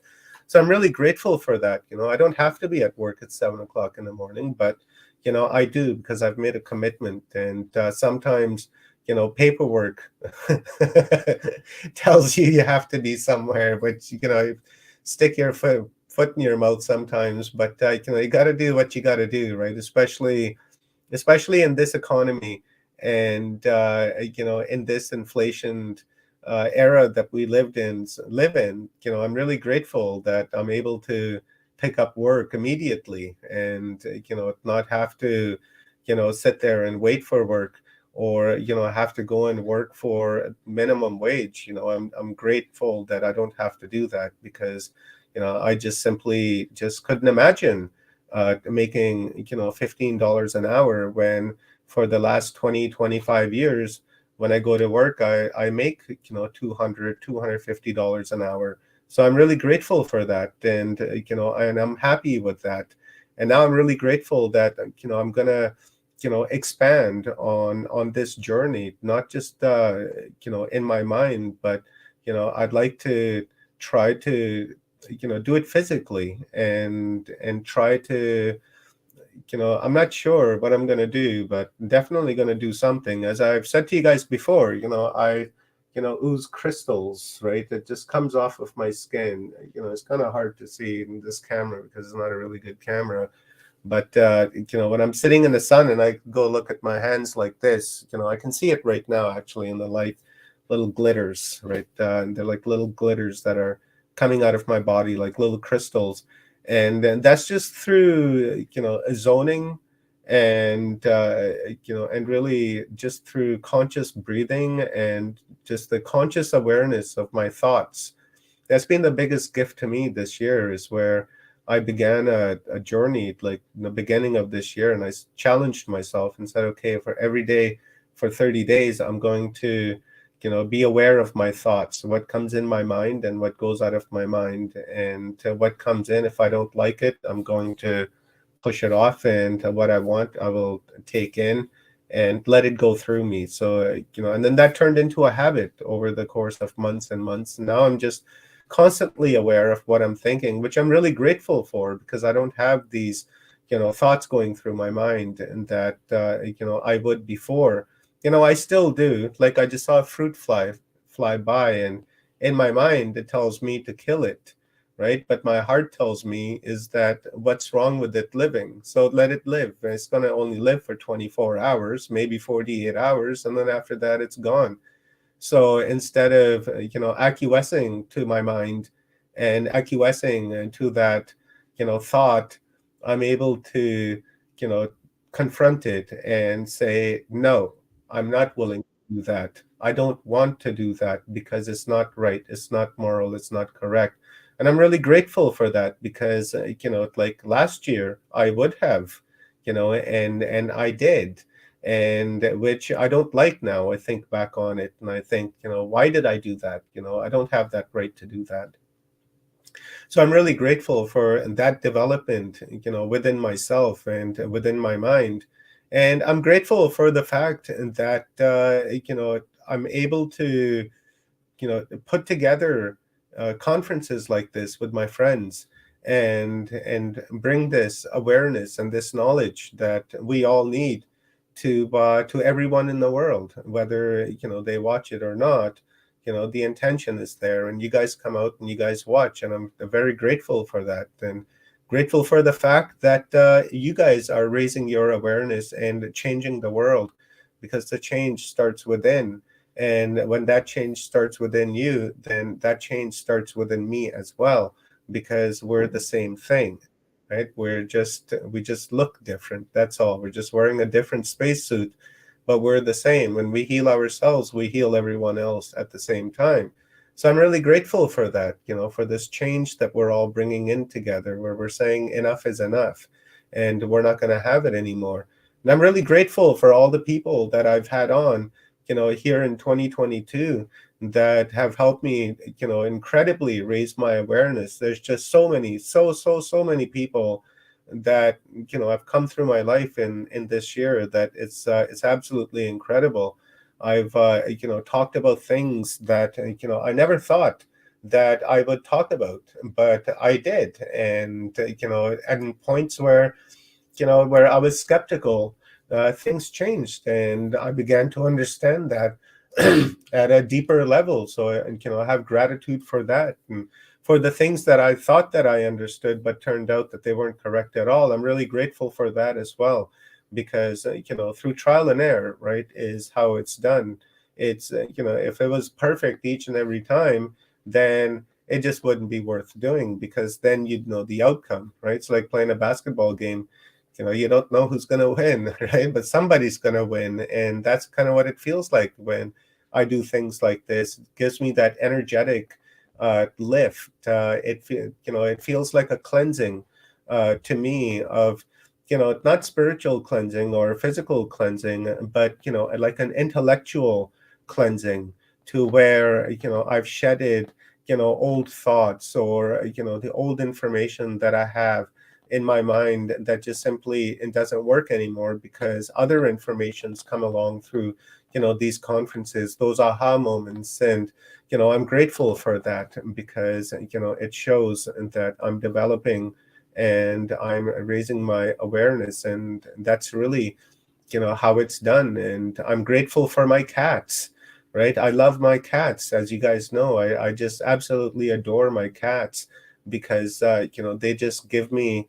unconditional love, and I just love them so much, and I treat them like my own children, right, like my kids, and I do anything for them. I give them top of the line food. I give them top of the line treats. I give them suppers like every other day, because when I give them like wet food suppers every day, I found that they weren't very grateful. They'd be eating it, they would have a few left, and they would take off. Then I learned to give it to them every 2 days, and then now they're very grateful when they get their wet food suppers. And I'm really grateful for them, because I have that love from the animal world, and from the animal kingdom, because human love is human love, right? We don't really understand what human love is, but we do understand what animal love is. And animal love is unconditional love. There are animals out there who, like, let's take dogs for instance, that, or cats for example, that are severely abused by their owners, but they'll still go to them and they'll still try to give them love and try to get them to correct their ways, right? That's love, right? Human love is a little bit different, right? Let's talk about that human love for 1 minute. My wife and I have talked about human love on a few occasions, and I posed a question one day, and I said, "What is love?" And she said, "Well, I love my kids, and I love you. I love my family." And I was like, okay, so, is there a difference between spousal love and, offspring love? And, she's like, well, yeah, there is, but, still love is love. If I love you, I love you. And then I said, okay, well, if it's like that, then, when people are saying, I love you, to me, it seemed like, it's not serious, because as soon as one person makes a mistake, then, shit flies off the handle, either from the man or the woman. It doesn't really matter. Let's say one person cheated, and suddenly, yeah, you hate that person and you want them out of your life. Maybe you've been with them for like 20 years and they made a mistake, and suddenly now you hate them and you want them out of your life. Was that really love to begin with, or was that like love that you were saying was in love because you just wanted to have the nostalgia or the idea of love, so you acquiesced to that and pretended to be in that love? Because if you were really in love with someone, and if they did make a misdeed or a critical mistake, you just simply wouldn't eject them out of your life. You just wouldn't throw them away like garbage and say, I hate you, the next minute before you were saying you love them, right? To me, that's that's what I'm talking about, the human love, right? We really don't understand it. And I don't understand it personally. And what I aspire for is the love from animals, because that is unconditional love. And that's whom I'd like to learn from. And that's who I like to use as an example for when it comes to love, because that's absolute unconditional. And so with that being said, what I love as well is Phil Gruber. I love Phil Gruber, and I have a lot of great gratitude for Phil Gruber, because Phil Gruber is the man, right? I love his information. I've listened to him a few times, as you can imagine, and I've had him here on Watchers Talk a few times. And we've always had wonderful, wonderful conversations. And when I reached out to Phil for this conference, he's like, hey, I got a great presentation for it, and you're going to love it. So, I am waiting for Phil Gruber. So let's bring Phil Gruber on, guys, and give him a great big welcome. And welcome, Santa Claus. Welcome. Oh, Merry Christmas. Merry Christmas. I've been working as a Santa in a shopping mall the last few weekends, and I want to tell you, you don't know how men suffer for children until you've been in one of these costumes for hours at a time. Unbelievable.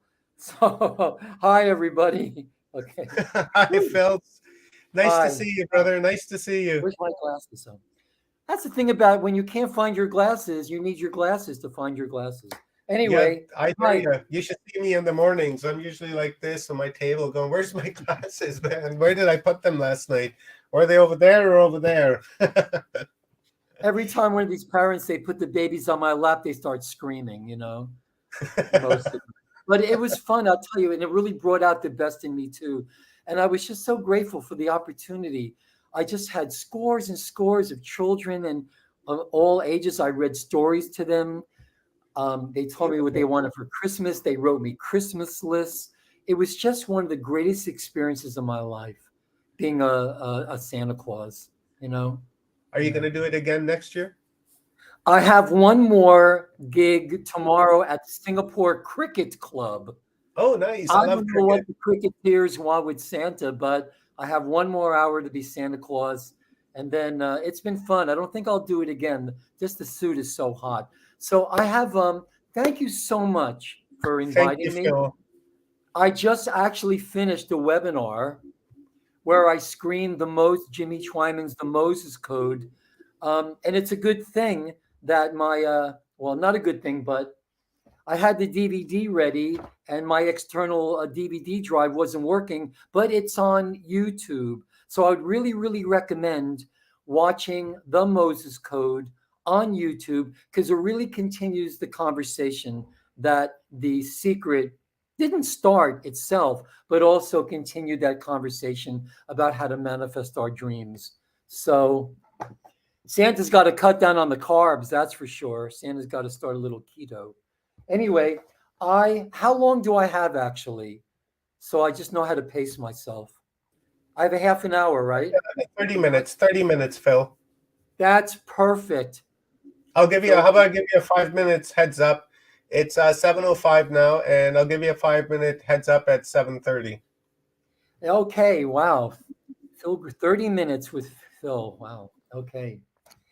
This should be interesting. I want to talk to you about gratitude. I want to talk to you about, Wallace Wattles I want to talk to you about gratitude and forgiveness. Wallace Wattles, The Science of Getting Rich, Success Through Creative Thought, was really the trigger for The Secret for Rhonda Byrne. I think her daughter bought her the book. She read the book, and that really inspired her ultimately to create her magnum opus, The Secret. And I want to talk to you a little bit more about Wallace Wattles. Now, The Science of Getting Rich, this was 1910.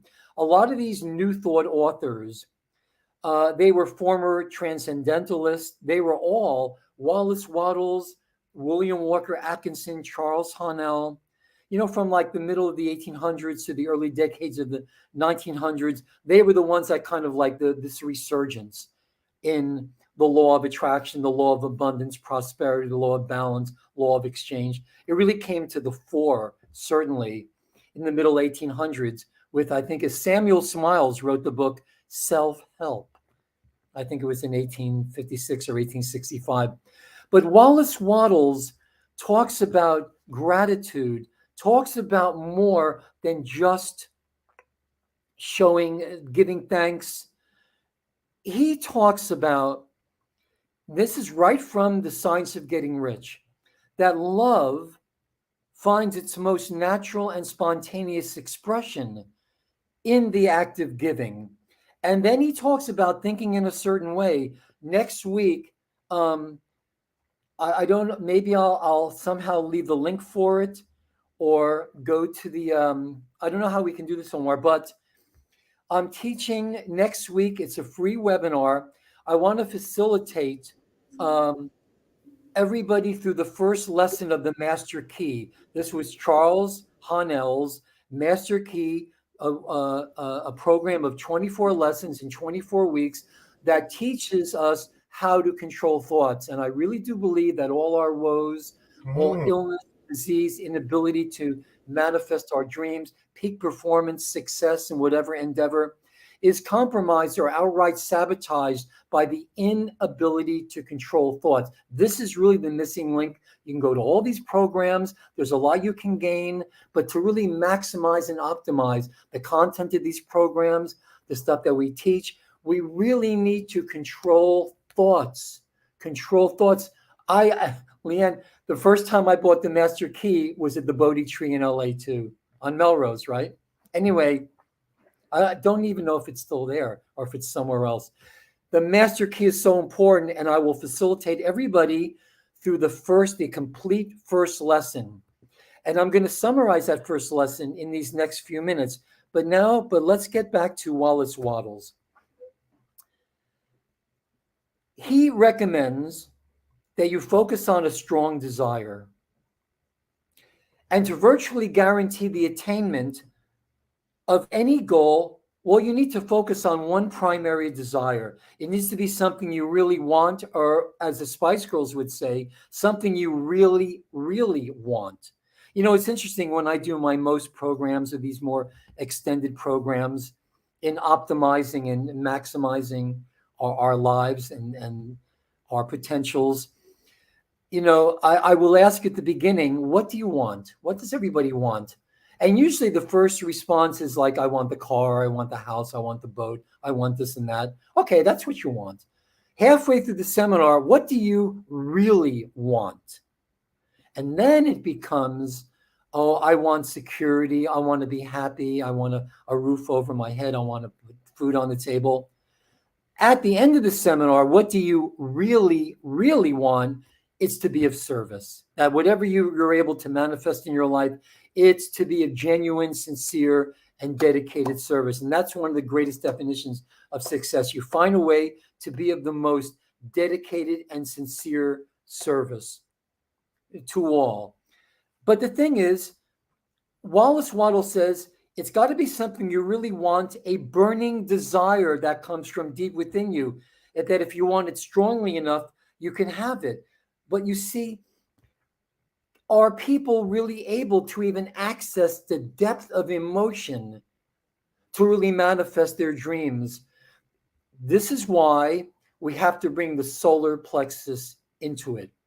If you go, someone I think can, from the last webinar, somebody that knows me or has worked with me, that I give the link for a PDF scanned copy of a little pamphlet that was written, Phil Spice, that was written in 1918, I believe, by William Walker Atkinson, who just happened to write the book in 1910, Thought Attraction, with the law of thought, something, the law of attraction in the thought world. William Walker Atkinson, Thought Vibration, or the law of attraction in the thought world. I've started selling, I've got a whole library of the original source material that went into the making of The Secret, most of them first editions, because I really, really wanted to understand what was really at the core of the law of attraction and The Secret. There's nothing you can't, you go to the writings of Lao Tzu, Confucius, Marcus Aurelius, Jesus, all the Buddhas. It's always been, The Secret's always been the same. That which we habitually think about, we manifest. Whatever's on your mind. So the thinking is the important thing, to learn how to think clearly, but you need the emotional substance. It's the emotions, the emotional body, which forms the mold or the matrix. You have the mental intention. If it even gets into the emotional body, through those filters, through unresolved karma, shadow kind of stuff, miasmic content, it's the emotional body that forms the mold or the matrix out of and through which that will manifest or crystallize. People, even I've noticed, and even myself to some degree, have difficulties, challenges accessing the depth of emotion that's required to manifest our dreams. Well, the solar plexus is the director of the sympathetic nervous system, which controls the physical expression of our emotions. So we need to bring the solar plexus in. And that's just one part of it. And also subconscious programming. The solar plexus is the link to the subconscious mind. The solar plexus is the link to the universal mind, to the great treasury. We've got to bring the solar plexus in. And that's why the deep abdominal pranayama type breathing activates the solar plexus. And I will tell you, when you develop a real conscious relationship with your solar plexus, because it is a sentient identity that's part of us, you can get to the point where you can master this solar plexus breathing, and this pamphlet has it all, where you can actually ask, you command the lovingly stated absolute intention of what you want to manifest. And the solar plexus, which is the great neural plexus in the body, has more neural connections in the brain and the heart put together. It will do whatever rewiring is necessary to manifest your desires. And most people I've noticed can't even summon up the passion, the motivation to want to manifest your dreams. Kathy, all of you, if I can't find the link, or if somebody can't, yeah, of course you can. On a time, you can take me home on a time sharing basis. Go Google solar plexus abdominal brain. Solar plexus abdominal brain. There are many, many sites that have PDF scanned copies. And if it's missing page 21, email me and I will send you the link for page 21. If anybody is on this call that knows me, that I've already sent the link for, I don't want to mess with the transmission here to access it on my email. I could try a little bit later and post it on a chat. But anyway, the solar plexus, the abdominal brain, Theron Q. Dumont. You can't miss it. You can find it lots of places. Now, that's only one part of it, working with the solar plexus. There are receptor sites in the brain for those neurohormones and neurochemicals, the translation of which is the emotion. You simply can't feel the emotion if the receptor sites in the brain are blocked. And what blocks them? Fluoride, chlorine, all this kind of stuff. So it's really, you have to approach this from many, many levels. One thing is working with the solar plexus, yes. Another thing is working through master key so you can control those thoughts, right? It's like, you're driving on the freeway and you're thinking about that trip to Italy you're going to be taking. Someone cuts you off and you start cursing them out while you're thinking about that trip to Italy. Well, when something goes wrong, you help to manifest that. You put that negativity into the larger morphogenetic field that's going to manifest or crystallize as that trip. You did it. We do it to ourselves with our unconsciousness. Most of our thoughts are coming from places that we don't have consciousness of. The whole thing is to make all of our manifestations conscious so we can manifest that what it is we truly want. So if you want it strongly enough, you can have it. Once you've established your goal, you communicate that goal to the original thinking substance, that formless, you communicate it to the void. That thought creates the morphogenetic field, the blueprint or the template upon and through which those thoughts, along with other thoughts that hopefully are consistent with that original intention, that you can, and with the emotions come into it, we create with our feelings first, you can manifest it for yourself. Then, but here's where the gratitude comes in. But first, you have to communicate clearly, unmistakably, and consistently that one desire that you sincerely want to achieve, and that formless substance will take your wish as its command. It's like the genie. The genie will grant the wish, has no choice but to grant the wish. The genie may be thinking, oh my God, not again.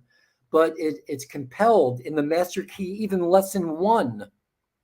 Every thought is compelled by its nature to embody itself in an objectivity. Every single thought we think. This is why we have to learn how to think correctly. This is why I'm offering the first lesson of the Master Key. I will facilitate you the entire first lesson. Of course, I got a program through the Portal to Ascension, a 24-week program, which I will facilitate with commentary every week, every lesson of the Master Key. All 24 weeks, it comes out to about, $20-something a lesson. It's priceless information. It's worth it's worth itself in root canal surgery. You know what I'm saying? Thoughts are created. We live in a thought world. Again, the big secret has always been whatever you think about, you bring about. So, but where does gratitude come in? Okay. And also, when we think about and dream about what we want, since everything is a thought before it's a physical manifestation, just because it's absent in your perceived reality doesn't mean it's not already on the way. I have seen so many people just at the event horizon of manifesting their truest heart's desires, and because it hasn't manifested in front of their eyes yet, they give up. They break that consistency and they don't manifest it for themselves.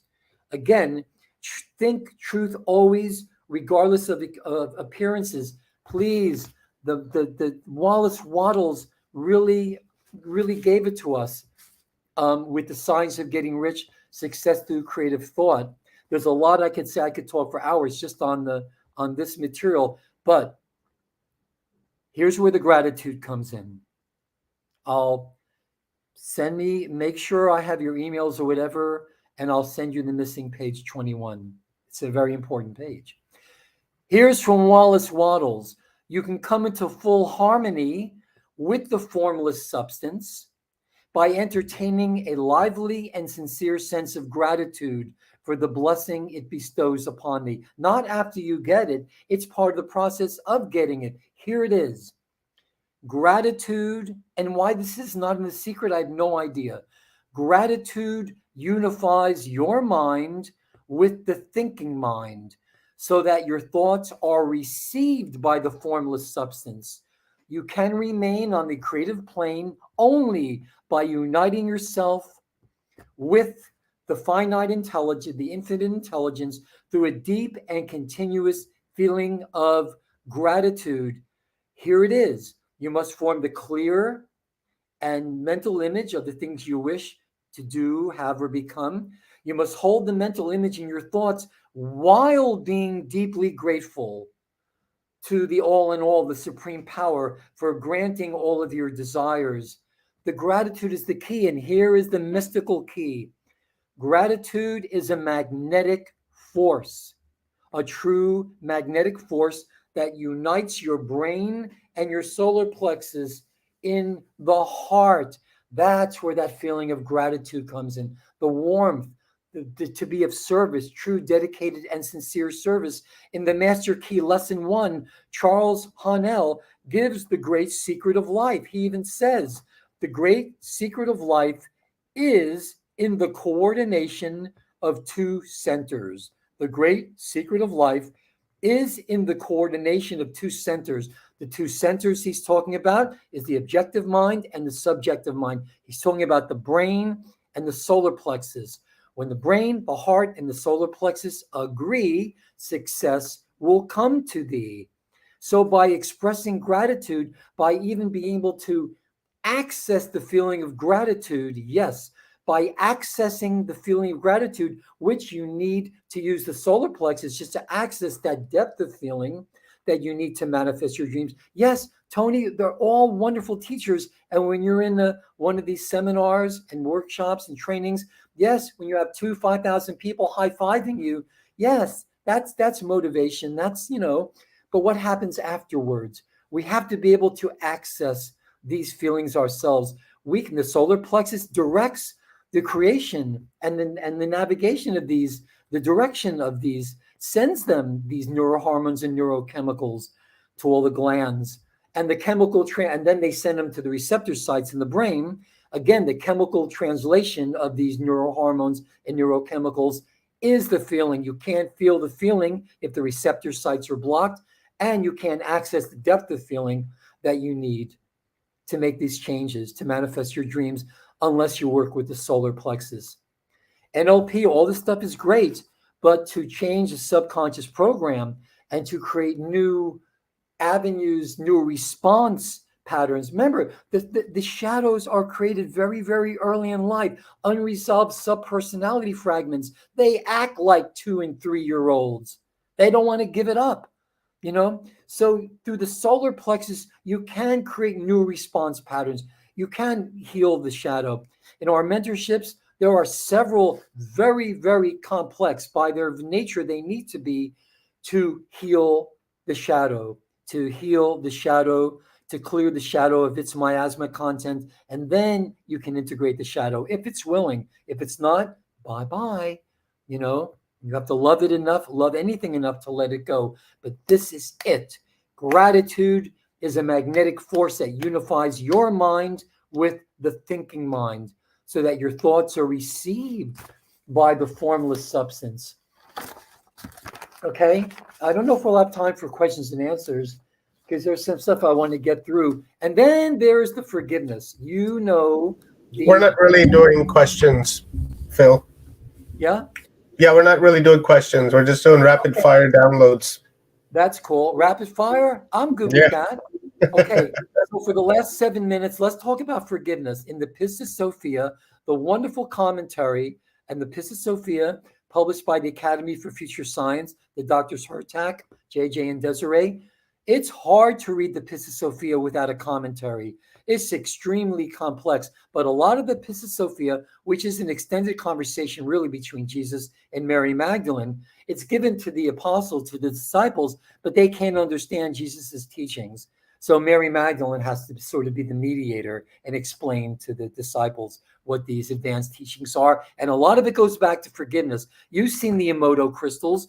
The most beautiful crystals manifest when you just send thoughts of forgiveness and gratitude. The light those crystals can hold is because of their structure. Forgiveness and gratitude, they are sentient forms of consciousness, and they will manifest these beautiful, complex geometrical crystals that can hold and radiate all that light. So imagine if you become the living embodiment of forgiveness and gratitude, every crystal and micro crystal in your body will be able to hold and radiate that light.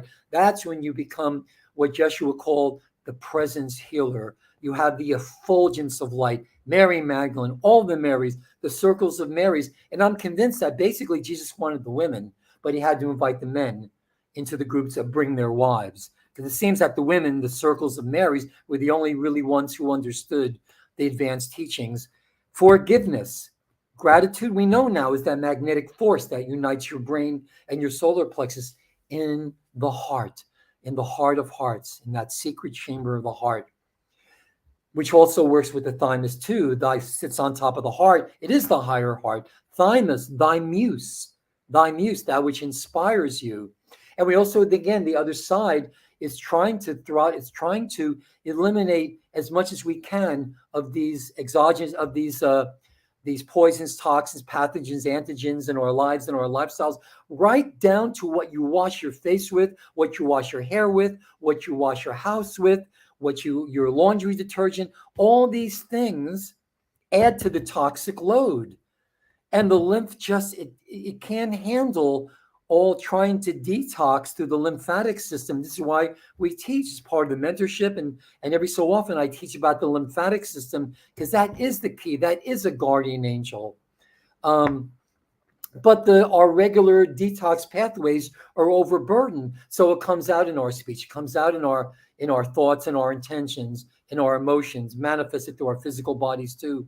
So forgiveness is the key. And it's never been about blame. If you feel you've been violated, if you've been naive, ignorant, or just plain stupid, God bless you, just clueless, and you allowed yourself to be violated, or through unconscious, you've done violation, you forgive yourself. And how do you forgive? You apologize. You simply apologize. And when you understand what apology really means, Apollo means not many.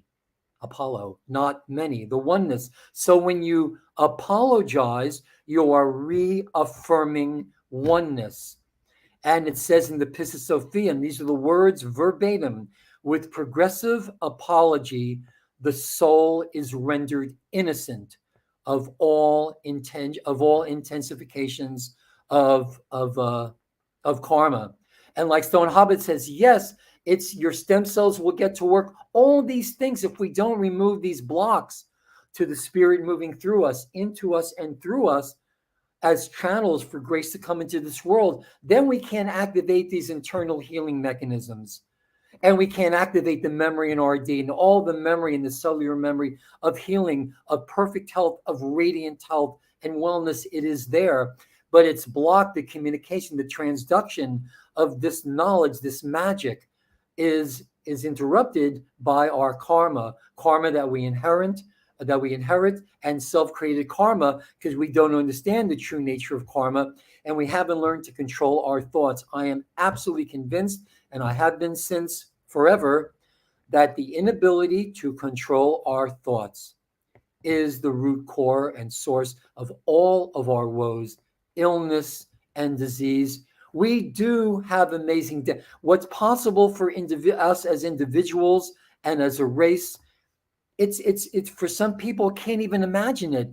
I've even noticed over these last several years, people are even losing their ability to even imagine what they most desire. They're losing the ability to even fantasize, to visualize. Why? Because the glial system of the brain, the glial cells constitute 90% of our brains. It's not the neurons. And the glial system, glial, is the source of our imagination. And all these poisons, the lifestyles, the environment, and everything, that toxic load, it destroys the glial cells. It destroys the ability of people to even imagine what they want. And if you can't imagine it, you're probably not going to be able to manifest it. And when you manifest it in service to not just yourself, to the world, that's the big secret. And this is why we teach these Holy Grail techniques, the original Holy Grail process to activate the third eye, which is a lens within the pineal gland that focuses that mental thought into the emotional body and sending it down to the planetary core into a structure of energy that looks like a cup, a silver cup. So again, this is all we have, everything we need, Physician, you're right, Stone. Heal thyself. We have everything we need. The called, it's one thing to be called and know that you can lead the horse to water. Again, we got to drink from that universal fountain. It's there. And we're all tributaries of that universal stream, all to be in service to ourselves, to God, to the all in all, to the one, and to the world, to know that we're feathers in each other's wings. We're all in this together. We've all asked to be here at this time to really work together. That fellowship, the fellowship of the rings, the real truth of the rings and the fellowship is mastery over the creative process. And the healing and our true healing is going to be understanding the common core of creation that we have all emerged from. The founders races like the Lyran Syrian Anuhazi from April here. This is, whenever I walk around with this, I get double and triple takes. This is an artistic rendering, a portrait of the Lyran Anuhazi, one of the founders races in our time matrix. Isn't that beautiful? I wear this all the time. People really give me double and triple takes all the time. They know that there's a connection between us and these Leonine Lyran Anuhazi races. So gratitude and forgiveness together, I believe and always have, that they are the most powerful forces for healing, and not just healing, to manifest our true evolutionary destinies, which is freedom, which is ascension, the ability to build our transharmonic Akasha Merkaba vehicles, to have freedom, to extend love to all of creation, and understand again that common core of creation from which we all came from and to which we will all return one fine day. Okay? Just want to give you a 5 minutes heads up, Phil. Oh, really? 5 more minutes? Yeah. Oh, cool. Okay. Wow. That's really cool. You know, a big part of this also, a lot of NLP and a lot of that stuff came from psycho-cybernetics. If you're familiar, psycho-cybernetics came in the 60s with Maxwell Maltz. Maxwell Maltz was a plastic surgeon who made a lot of people, you know, through their plastic surgery, look better, look beautiful, but they didn't feel better about themselves because it's all about their self-image.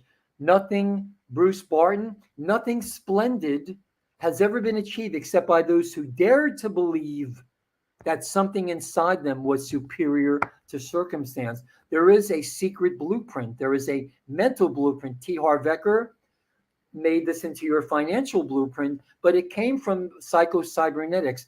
There is a secret blueprint we carry with us as a mental blueprint or picture of ourselves. And that, again, is built from beliefs formed by experience, you know, that cycle. And it becomes our truth. And we act upon it as if it were true. And this self-image controls what you can and cannot accomplish, what's difficult or easy to do. Everything consistent is consistent with your self-image. You act like the sort of person you conceive yourself to be, in spite of willpower, even in spite of conscious efforts, because you've got to get to the subconscious. You got to get to the unresolved subpersonality fragments, and they are stubborn. Anybody that's ever had children, remember those 2-year-olds? Remember the rage? You know? Self-image is foundational. Self-image is management, you know? It's the entire personality, behavior, circumstances in life that we create is ultimately based on self-image. And we will conform with that self-image. Self-image imposes your limits, your underutilized potential to be able to maximize and optimize our lives. Positive thinking, not enough in most cases, because again, that needs to be filtered through your self-image. Jesus talked about it by putting new wine into old bottles. New wine into old bottles. Ideas that are inconsistent with the system, with your self-image, they're just not believed. Okay? So your self-image is the determining factor ultimately in success and failures.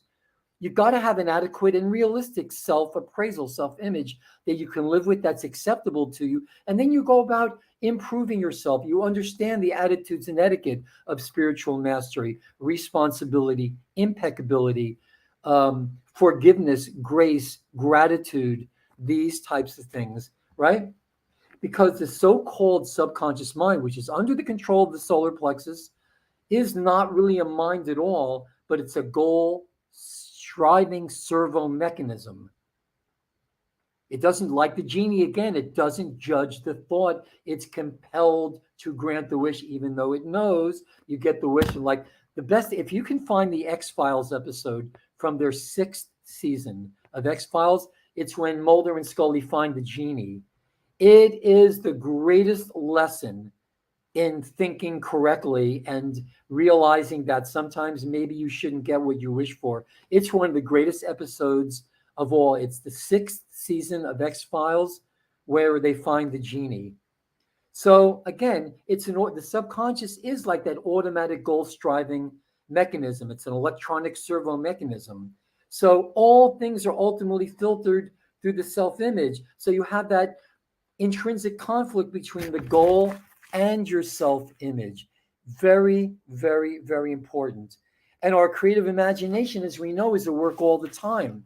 One of the greatest things we can do, and I'll put it in the chat, in the Pissa Sophia, in these last couple of minutes, there is a secret mantra. Those that know me and have heard me, I talk about this a lot. There's a secret mantra that Jesus gave to his disciples remember, that mantra, like all mantras, is composed of words, composed of letters that are representations of multidimensional waveforms. That mantra is an electromagnetic program. It is a mathematical program, and it will open, in this case, amazing gates of light.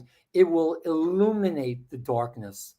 We'll be able to see ourselves for what we truly are, which are divine expressions of the one source, one God that we initially stream from, and we will always ultimately return to. It's Zama, Oza, Rahama, or Rahaman, Ozai. Did I get that right? Yeah.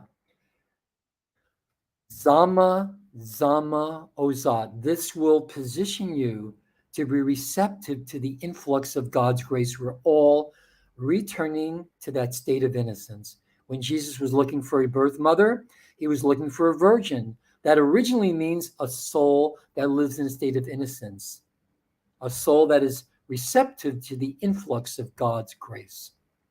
Because what would it have done for his mission to be born through a birth mother or parents that had unresolved karma? Would have made his life, his mission, much more difficult. Zama, Oza, Rahama, or Rahaman, Ozai.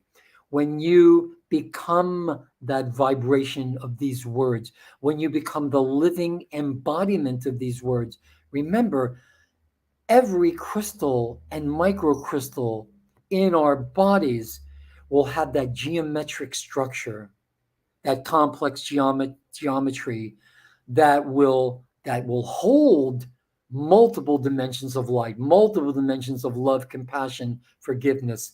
Zama, thank you so much, Kathy. Zama, Oza, Rahaman, Ozai. Zama, Oza, Rahaman, Ozai. Zama, Oza, Rahaman, Ozai. With progressive apology, the soul is rendered innocent of all intensifications of karma, because gratitude for all the gifts of the Holy Spirit and an abiding sense of gratitude and forgiveness are the most powerful. They can heal any man-made karma. There's no doubt about it. And to guarantee that we don't bring any new karma into our lives, we learn how to control our thoughts. Everything is dependent. There it is. I love it. Thank you so much, Kathy. You're going to laugh. You're going to cry when you watch that episode. It is one of the greatest teachings of thought manifestation I have ever seen. When we can control our thoughts and manifest in our lives what we really, truly want in dedicated, sincere service, then that's it. Then we are on the path. The lamb, when you escape from prison, what do they call it? Being on the lamb. That's the path, right? So our evolutionary destinies, we're built for ascension. We were created to be guardians and custodians of the planetary and interplanetary stargates. We were the human race, the original race of the Adam Kadmon, the Taranturunusium, was created to be these guardians and gatekeepers and healers for all races, understanding again that common core of creation through which all interstellar races emerged. So this is it. This is on the path we're on.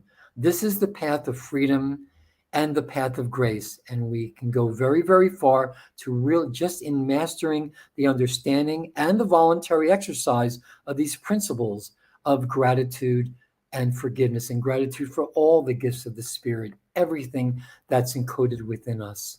Okay? So God bless all of you. Merry Christmas to all of you. Happy Hanukkah, season's greetings. Have a safe, happy, and healthy New Year. 2023 is a big year. All these moments, it's just wonderful. It's just to be here at this time, is really is a gift. It's a gift. There's been many, many expressions and many restatements of the original Emerald Covenant, the original creation agreement that allowed life to evolve cooperatively and co-creatively in our time matrix.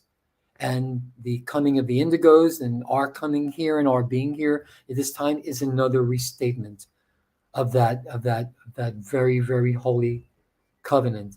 So thank you again. Thank you, thank you, thank you. And remember, if you cancel a thought, you can't cancel it twice because you cancel the cancel. So if you're going to cancel a negative thought, you've got to do it an odd number of times, or else you'll just canceling the cancel. Okay? So thank you again. God bless you. Thank you, Phil. Thank you very much. I really appreciate you. Merry Christmas to you and a Happy New Year, and to your family as well. And health and abundance in a new year. And thank you again, Phil. I really appreciate you, brother. Thank you. Yeah, you too, bro. Thank you so much. Thanks, everyone. We'll talk soon. Okay. Thanks. Bye.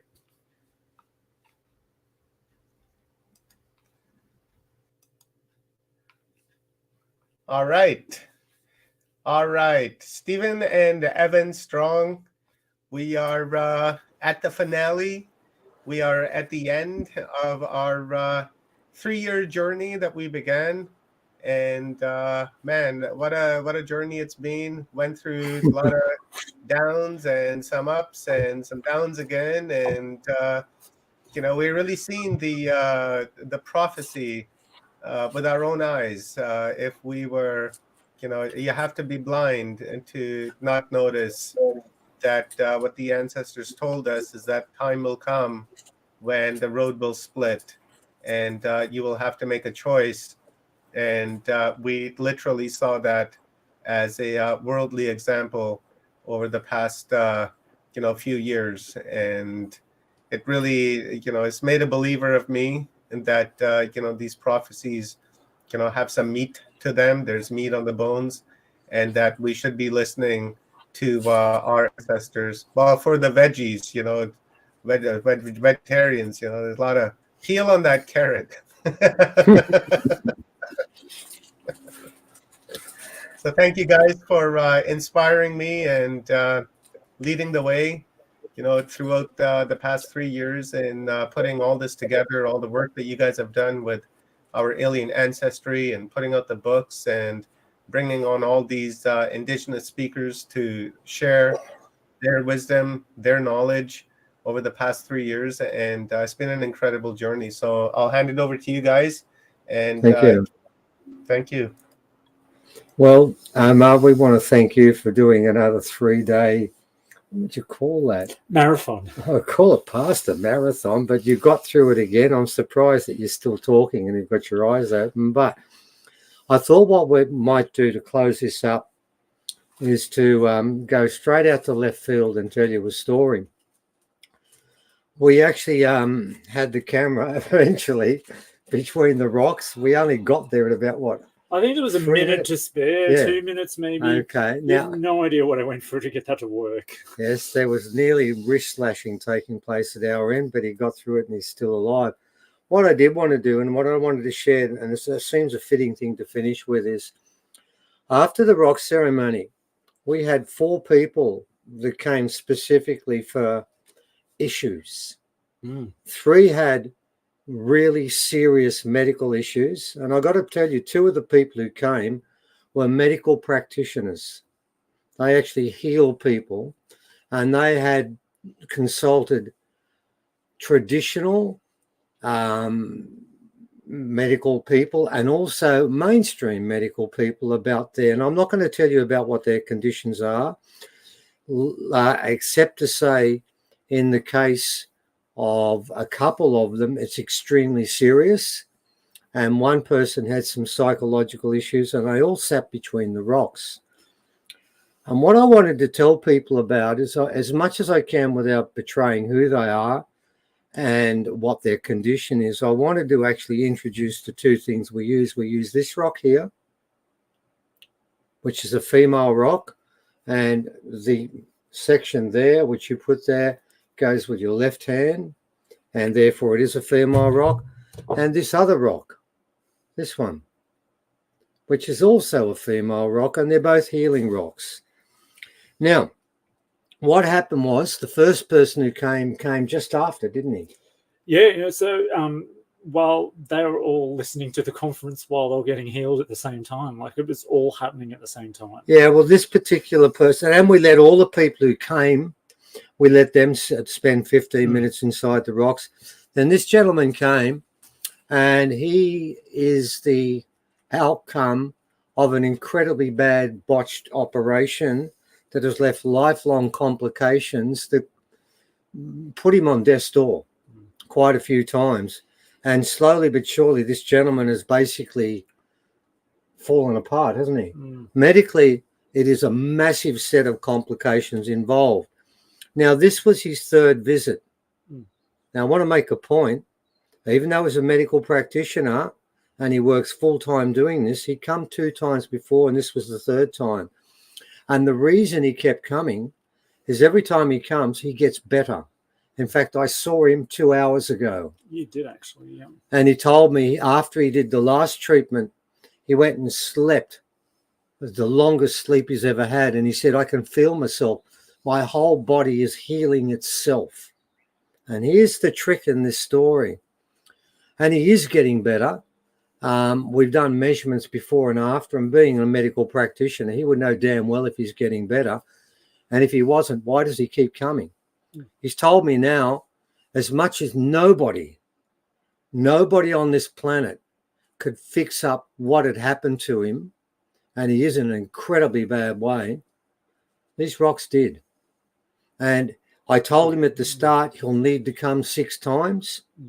He's been 3, and this is the first time. The other 2 times made him feel much better. He told us that. That's why he kept coming back. Now he honestly believes for the first time ever he's healing himself, and that's what these rocks do. They don't actually, they go inside you and find the best way to heal yourself. And that's going to vary from person to person. It varies from person to person. The next person who came, another, he came yesterday, didn't he? Yeah. He's also a medical practitioner, and he's got severe rheumatoid arthritis, and he showed us when he tried to close his hands, that was about as much as he could do. He couldn't do that. It's impossible. He hasn't been able to do that for months. He told me about the pain that's in both his arms, it's in his shoulders, it's running through the whole of his body. He's been to see everyone. They said they can't even find it. It's not in his blood, but it's everywhere else. Yeah, they've looked for it and they can't find it. They can't find it in his blood, but the whole of his body. And the problem is he is probably these 2 people would be the best healers around here, aren't they? They are, literally. And this guy uses his hands and he can't anymore. And it's basically ending his career. Well, not anymore. First time round, he did that with both his hands. And he said, my elbows, which are always in constant pain, they're not in pain right now. And he's coming back also. He's come back because the rocks have healed him or are beginning to heal him. Then we had some people today, and this time 2 females, wasn't it? Just to balance it out in case you think this is a male thing. We're not just grabbing males, we're No. grabbing everybody. And this person has been told, and I won't say which one, has been told the only solution for you is for us to cut out that organ and throw it away. And for some strange reason, I don't know why, she wasn't taken by that idea, was she? No, not straight away, no. After all, you've got to remember something, ladies and gentlemen. The organs inside our body were made for a reason, weren't they? Well, you assume they're in there because they're meant to be in there. Yeah, well, the doctors say, oh, you don't need this one. It'll be all right. We'll just pull it out and you'll be right for the rest of your life. For some strange reason, I don't know why. I don't know why, but she wasn't fully convinced. So she came and I put the different rocks on her and she was holding one rock and they also gave her the ring to hold, didn't I? The Lemurian ring to hold in one hand, this smaller rock in another hand, and the other rock was used. And lo and behold, she's coming back. And she said exactly the same thing. She was feeling better. In fact, she was feeling so good after she'd done it 15 minutes and she came up for a while because the other lady was doing hers. She basically fell asleep, didn't she? Yeah, you were basically talking to her and giving her a bednight story. Giving a bedtime story. Bedtime story. You heard it all. Yeah. She'd just fallen asleep. And what did they say? This is like being on ayahuasca and acid. They were seeing colours in the flowers they hadn't seen before. Yep. Those two, and the second lady, she didn't have a physical problem. She had a psychological problem. Now, you would think, hang on for a sec, how could these rocks deal with that? I don't know. Evan, do you know how it works? No, but it just seems It to just work. does. It just does. Now, I've got to tell you something. We have dealt with these rocks, healing, just healing alone, not in giving them spiritual wisdom or visions or all the other things they're looking for. For the people who were sick, it would seem time after time after time. And I can say this with absolute confidence, there has not been one example of a person who did not get a positive reaction if they were seeking healing. Now, my question is very simply, this is a rock. There's no drugs inside it. There's no needle.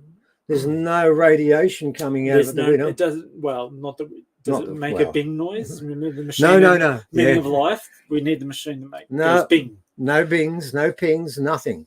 This other rock here is a rock. We don't know what it's covered in. It's not ochre, I can tell you that, because we're left out in the rain. And you can see that area there where the hands have held this so often they've worn it away. And guess who was using it? Original people were.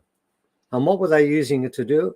Exactly what I was doing. And by the way, I don't want anyone to be stupid enough to think I'm a healer. I just asked them, where is this organ? I don't know where it is. She showed me it was there. I said, right then, that's where I'll go. I don't know where they are. And nor do I know how this damn thing works. And by the way, every time someone comes here, I always tell them the same thing. Unlike the doctors, I start by saying this. I have no idea what I'm doing. I have no idea what these things are doing. No idea how they work. I don't know how they work, and I make no guarantee of healing you. Now, if normally you went to a doctor and they said, I don't know what I'm doing, I don't know what this is, and I don't think I can help you, most people would think right then I'll just go wander away. off somewhere else. Well, that's how I start our consultation, with absolute ignorance. I have no concept or idea how it works, but the one thing I do know is it does work. And now, why do I mention this? Because at the start of this whole thing, we had the rocks in ceremony. And they've made it clear to me that the ceremony was successful. And I'm going to tell you now, if they can heal anyone on this planet from diseases, and that's not the first time we've dealt with people who've been told by mainstream and all forms of medicine, your sickness or your ailment is untreatable. There is nothing we can do. In fact, most of the people we've done this with come from that verdict. In other words, they've had the bone pointed at them. They've been told they will die. And in some cases, in a lot of pain. Now, these rocks have been found now, are in formation now. Now, that circle that they sit inside the circle first. It has rings inside there. It has bones inside there that come from alien beings. It has a combination of artifacts that come from all over the place and every type of artifact. And together, they're all here now. Now, my point is this, and this is what I'm leading up to. Why are they here now? What's the purpose? Why should they be turning up at this particular moment? Why should the rings we talk about be found 4.5 meters beneath the surface, 1.5 meters beneath the surface? Why are a lot of these rocks found by people who've been driving past a car